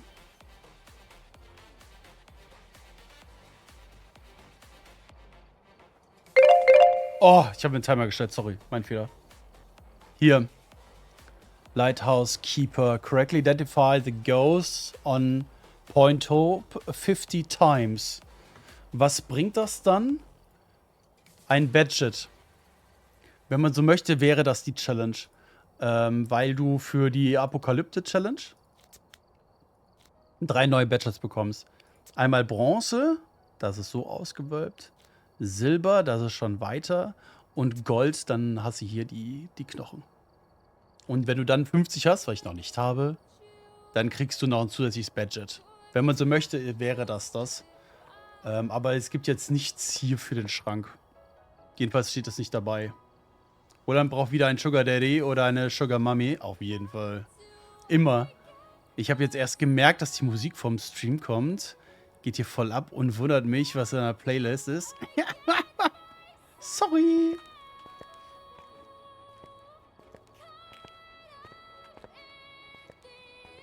War die Wand immer schon da? Er fühlt sich geil, eher über die Zeit kriegst du die auf jeden Fall. 1000 wäre gut. Hallo? Ich veralbern auf gar keinen Fall. Du bist ja nur noch dabei, das zu grinden. Boah, ich hab gar keinen Bock drauf.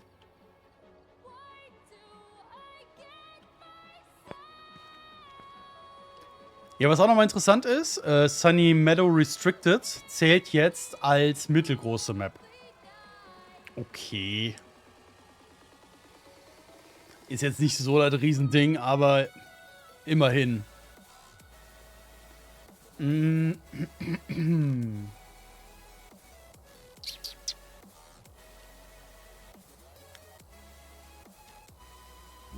are you doing? Hey, Bunny! Hallo, hallöchen, ich grüße euch. Ihr habt auch fast mal vorher gespielt. Ist der eine Raum in der Lobby inzwischen offen? Nein. Glaube nicht. Bunny Raid. Meryl, hallöchen. Soll ich vielen fragen? Nee, kannst du. Frag doch, was. Alles cool, ey. Frag. Medi, hallöle. Wie waren die Runden bei dir?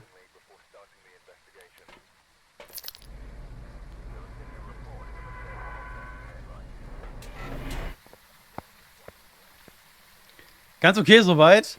Alles freut mich.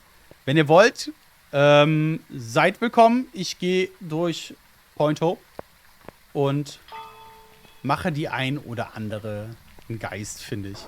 Sarah, schlaf gut, meine Liebe. Träum süß.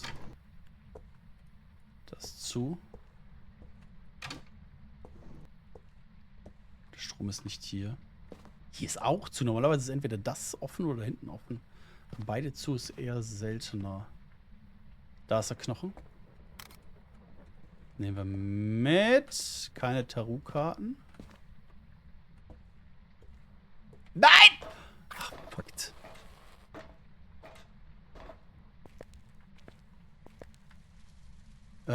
Untersuch bitte die... Ja, mach ich gleich. Wenn das so wichtig ist für dich.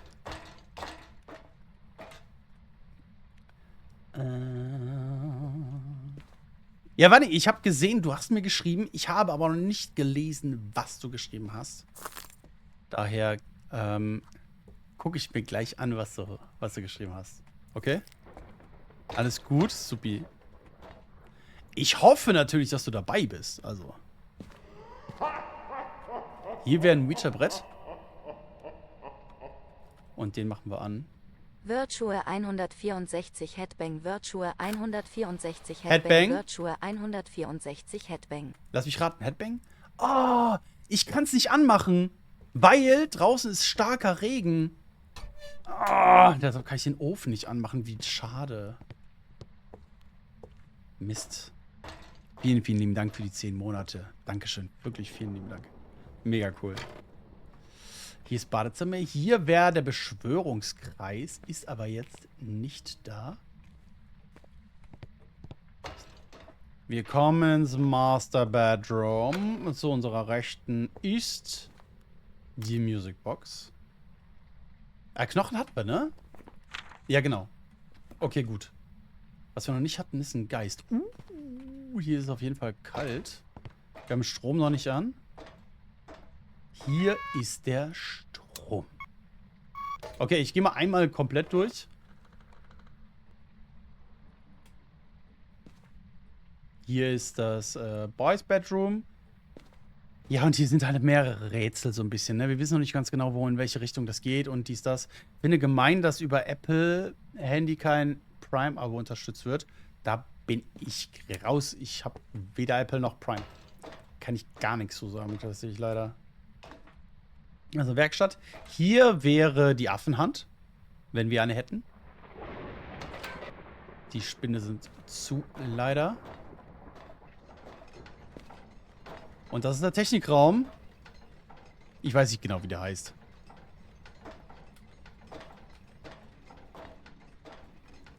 Und es wird interessant, wie kommen wir hier dran? Das wird noch wirklich spannend werden. Hoffe ich. Die sind random. Oder?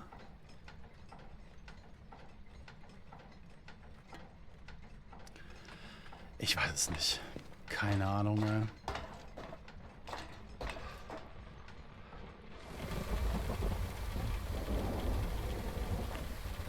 Und hier geht's nach draußen. Da ist unten ist unser Van. Also wir können hier ganz oben drauf. Und hier ist die Straße.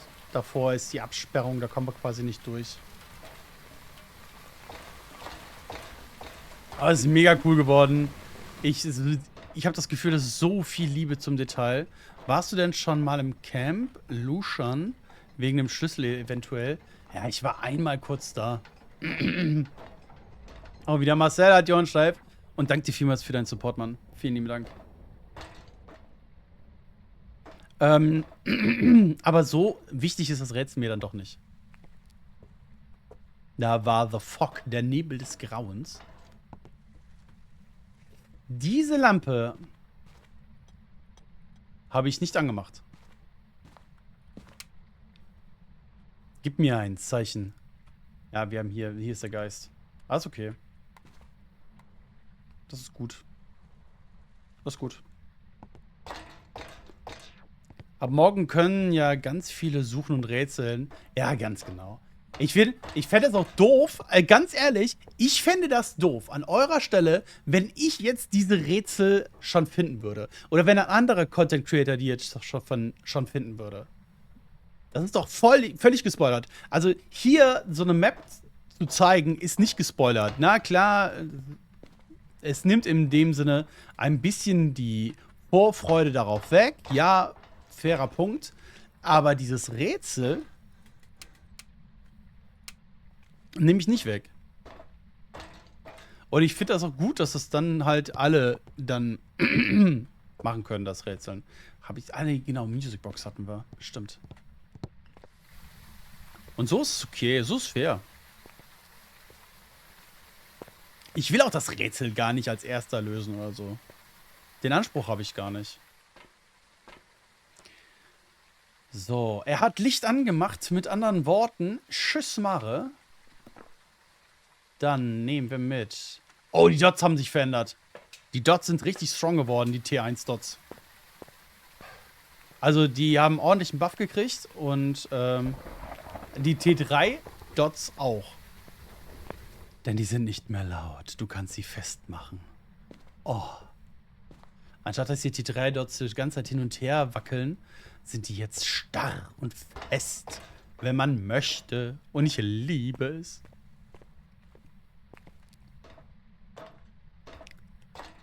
Ja, morgen selbst suchen, ja, das ist auch cool. Das ist auch gut so. Aber ich meine, ich habe jetzt auch 11,5 Stunden gestreamt, ne? Ich hoffe, dass ich so einiges zeigen konnte. Ich habe extra viel gestreamt und früh gestreamt, dass die Leute, die halt vormittags arbeiten oder nachmittags arbeiten mussten, dann später, also jetzt noch mal reinkommen konnten und bisschen was gucken konnten. Ich muss auch ganz klar sagen, ich habe das natürlich auch genossen. Jetzt sind es immer noch 227 Leute, die zugucken. Es sind viele neue Gesichter da gewesen heute. Und darüber freue ich mich natürlich wahnsinnig. Ich hatte ja erstmal die große Befürchtung, dass das nicht funktioniert wegen meiner Magenspiegelung. Die hatte ich heute. Um 10. Bin da so schnell wie möglich nach Hause. Hab den PC angeschmissen. Auch Event, kein Oni. Wie lange machst du noch circa? Ich mache jetzt gleich Schluss. Ich mache vielleicht die und noch eine. Oh, guck mal, da ist Dots. Da ist er durchgelaufen. Oni ist es nicht. Goyo ist es nicht. Und ja. Ich war ein bisschen in Sorge, ob ich streamen kann oder nicht, wie ich das vertrage. Ist meine erste Magenspiegelung gewesen. Das. Aber ich freue mich riesig, dass so viele Leute da waren und dass es alles so gut geklappt hat. Ui, Magenspiegelung. Ach, meinst du 12 Stunden reichen dann mal? Ich weiß nicht, ich könnte noch. Janice, ich bin ausdauernd.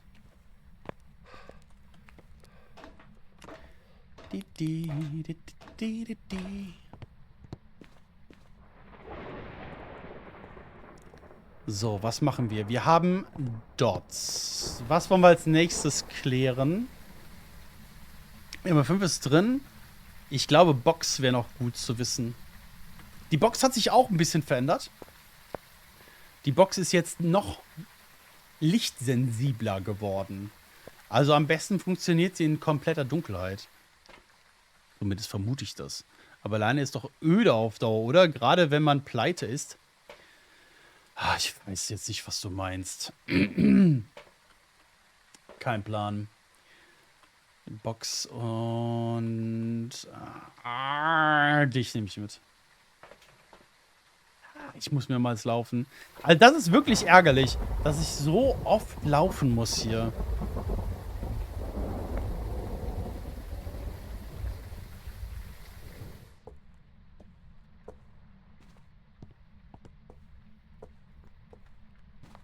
Aber it is what it is. Mach hin. Er huntet!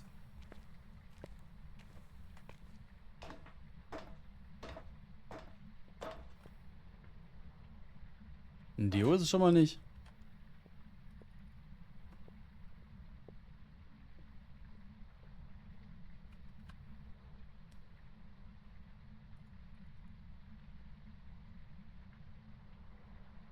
Erstmal Kerzen sparen hier.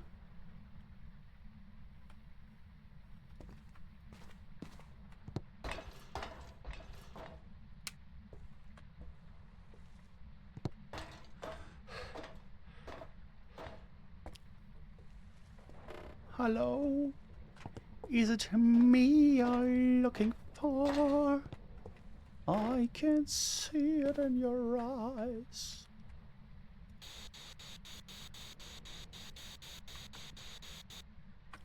Das ist so nervig, ne?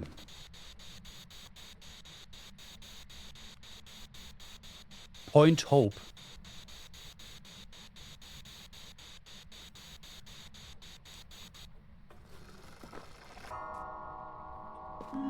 Nein! Nein! Nein, ich will das nicht.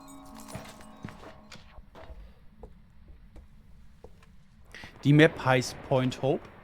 Sie ist ab morgen für jede Person spielbar. Ich finde auch, wenn man alleine spielt, wären 4 Slots besser, aber weiß nicht, wie kompliziert das wäre, das umzusetzen. Das wäre nicht kompliziert umzusetzen. Ah, cool zu wissen. Vielen Dank. Voll gerne. Gar kein Problem. Mir ist das egal mit den Caps. Das ist für mich ersichtlich, dass du nicht so laut schreien wolltest. EMF 5. Hi. Meine Damen und Herren, wir haben ein Gespenst. Ich liebe alles daran. Aber Roland, wie kommst du darauf, dass wir ein Gespenst haben? Gute Frage. Ich laufe eben nach unten und dann sag ich's dir.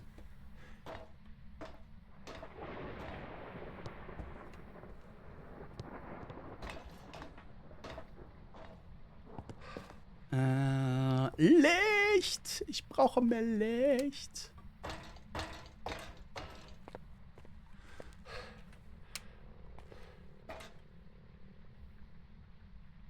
Das war nicht mein Magen. Aber ich habe auch lange nichts mehr gegessen heute. Ich müsste mal was essen. Ich habe kein Abendessen gekriegt von meiner Familie. Was jetzt nicht schlimm ist, aber ist aufgefallen. Also, wir haben Dots und die haben die Dots gesehen. Wir haben EMF 5. Kalbo halt die Ohren steif. Bis morgen, Mann. Das heißt, Goryo fällt raus. weil wir haben die Dots gesehen. Oni fällt raus, wir hatten ein Hauch-Event. Ja. Raichu fällt raus, weil der hat angefangen zu hunten, ist im Strombereich gewesen und war langsam, also normal schnell. Deshalb muss es eigentlich ein Gespenst sein. Hoffmann, Junge! Hi! Hast du mir schon geantwortet? Ich habe dich eingeladen fürs Event und es tut mir leid, dass ich dich so spät erst eingeladen. Ey, das war so ein Murks. Ich habe halt eine ganz große Welle gemacht von Einladungen, aber ich habe deinen Account Hoffmann nicht direkt gefunden. Und dann musste ich halt über Umwege gehen und ich hatte einfach keine Zeit mehr, alle hintereinander zu schreiben. Und deshalb kamen die verspätet. Wäre cool, wenn du mitmachst. Wenn nicht, dann ist das leider so. Aber schön, dass du da bist, Mann. So, entkommen dem Geist während einer Jagd. Das sollten wir hinbekommen. Wir haben genau, das wollte ich noch machen. Perfekt. 1, 2, 3, 4. Ich finde das so geil, dass wir keinen extra Slot mehr dafür brauchen. Mega, überragend.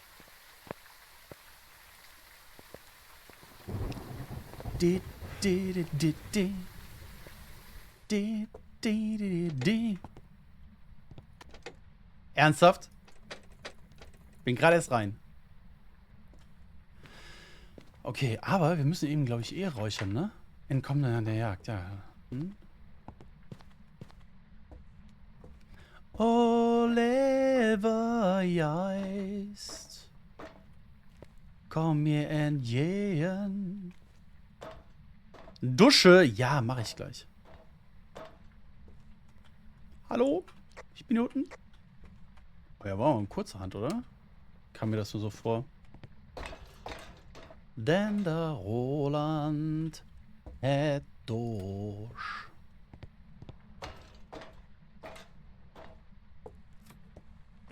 Ne, wo waren wir denn nochmal? Genau, im Boys Bedroom oder so. Ne, Master Bedroom sogar. Hi! Ist gut. Ich habe jetzt nicht den Anspruch, ein perfektes Spiel zu machen.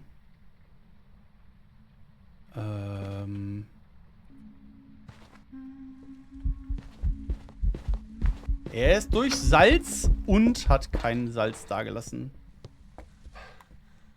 Sehr gut.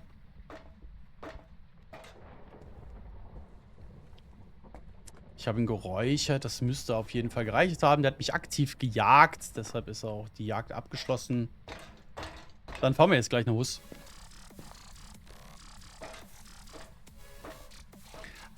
Dusche. Ja, ich gucke jetzt nach der Dusche. Schrei mich nicht an.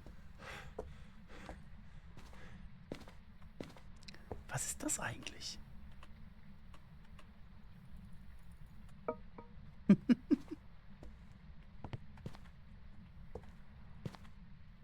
Tanni, meine Liebe, träum süß.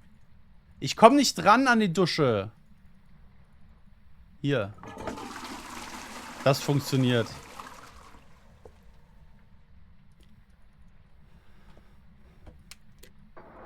So, ihr Süßen. Ich habe jetzt gleich die 12 Stunden voll. Es wird Zeit für mich ins Bett zu gehen. Beziehungsweise ich habe noch ein kleines Video aufgenommen. Das werde ich jetzt noch schneiden, hochladen. Und das ist eine kleine Führung. Was hat sich vielleicht ein bisschen geändert?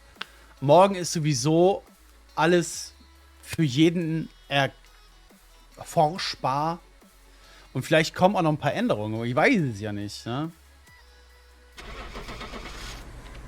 Haben wir auch ganz klar gesagt, das ist alles vorläufig. Es kann halt passieren, dass noch was verändert wird. Dass noch was anderes dazukommt. Aber der Hauptteil war jetzt hier mit dabei. So, jetzt hat der dicke Roland auch mal wieder ein bisschen Kohle. Dots 2. Ich nehme das Parabol. Ich finde die Dots 1 ganz okay. Eine Runde geht noch für 12 Stunden. Daniel, was willst du denn? Nein.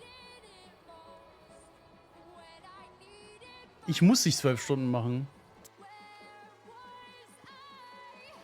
Brauche ich jetzt nicht zwingend.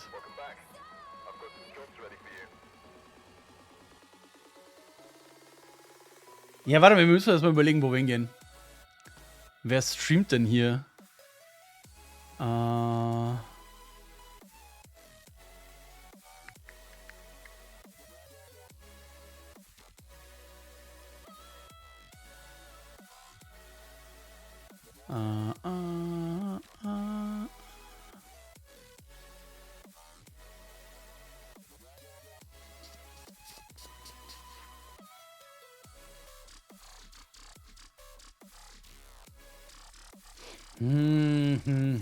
Ich bin mir nicht sicher. Jemand der Phasmo streamt jetzt gerade irgendwie in Deutschland.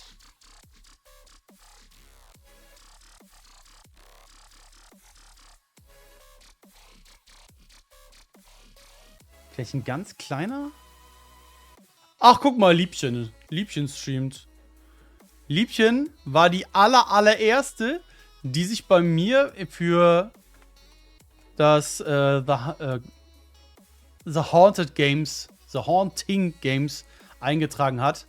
Und ich glaube, ich habe sie noch nie geradet. Ihr Lieben, die Leute, die einen Sub haben, nutzen bitte den Raid-Befehl mit der Raid-Biene und der Hand. Die Leute, die keinen Sub haben, gar kein Problem. Copy-pastet einfach den mit dem Herzen, um dort Liebe zu verbreiten. Ihr Süßen, ich bin mega dankbar, dass ihr so wahnsinnig viele heute wart. Es war für mich ein sehr geiler Stream. Ich war so unsicher, ob ich streamen kann oder nicht, wegen der Markenspielung heute Morgen. Bin heilfroh, dass das Update so geil ist. Also es ist wirklich geil. Freue ich mich riesig drüber. Ich war nämlich auch skeptisch, ob das alles so ist oder nicht. Wir haben so lange auf das Update gewartet. Und morgen könnt ihr alle das selbstständig erkunden. Mega geil. Ich freue mich drauf. Die Woche wird fantastisch. Mit Sonntag haben wir ja unser Event. Und dann geht eine großartige Woche zu Ende. In dem Sinne. Schlaft gut, träumt süß. Bis morgen. Haltet die Ohren steif und tata. Ab wann kommt das live? 13 Uhr. 13 Uhr morgen. 13 Uhr ist das Ding live. Okay? Also 12 Uhr UK-Time. Ciao.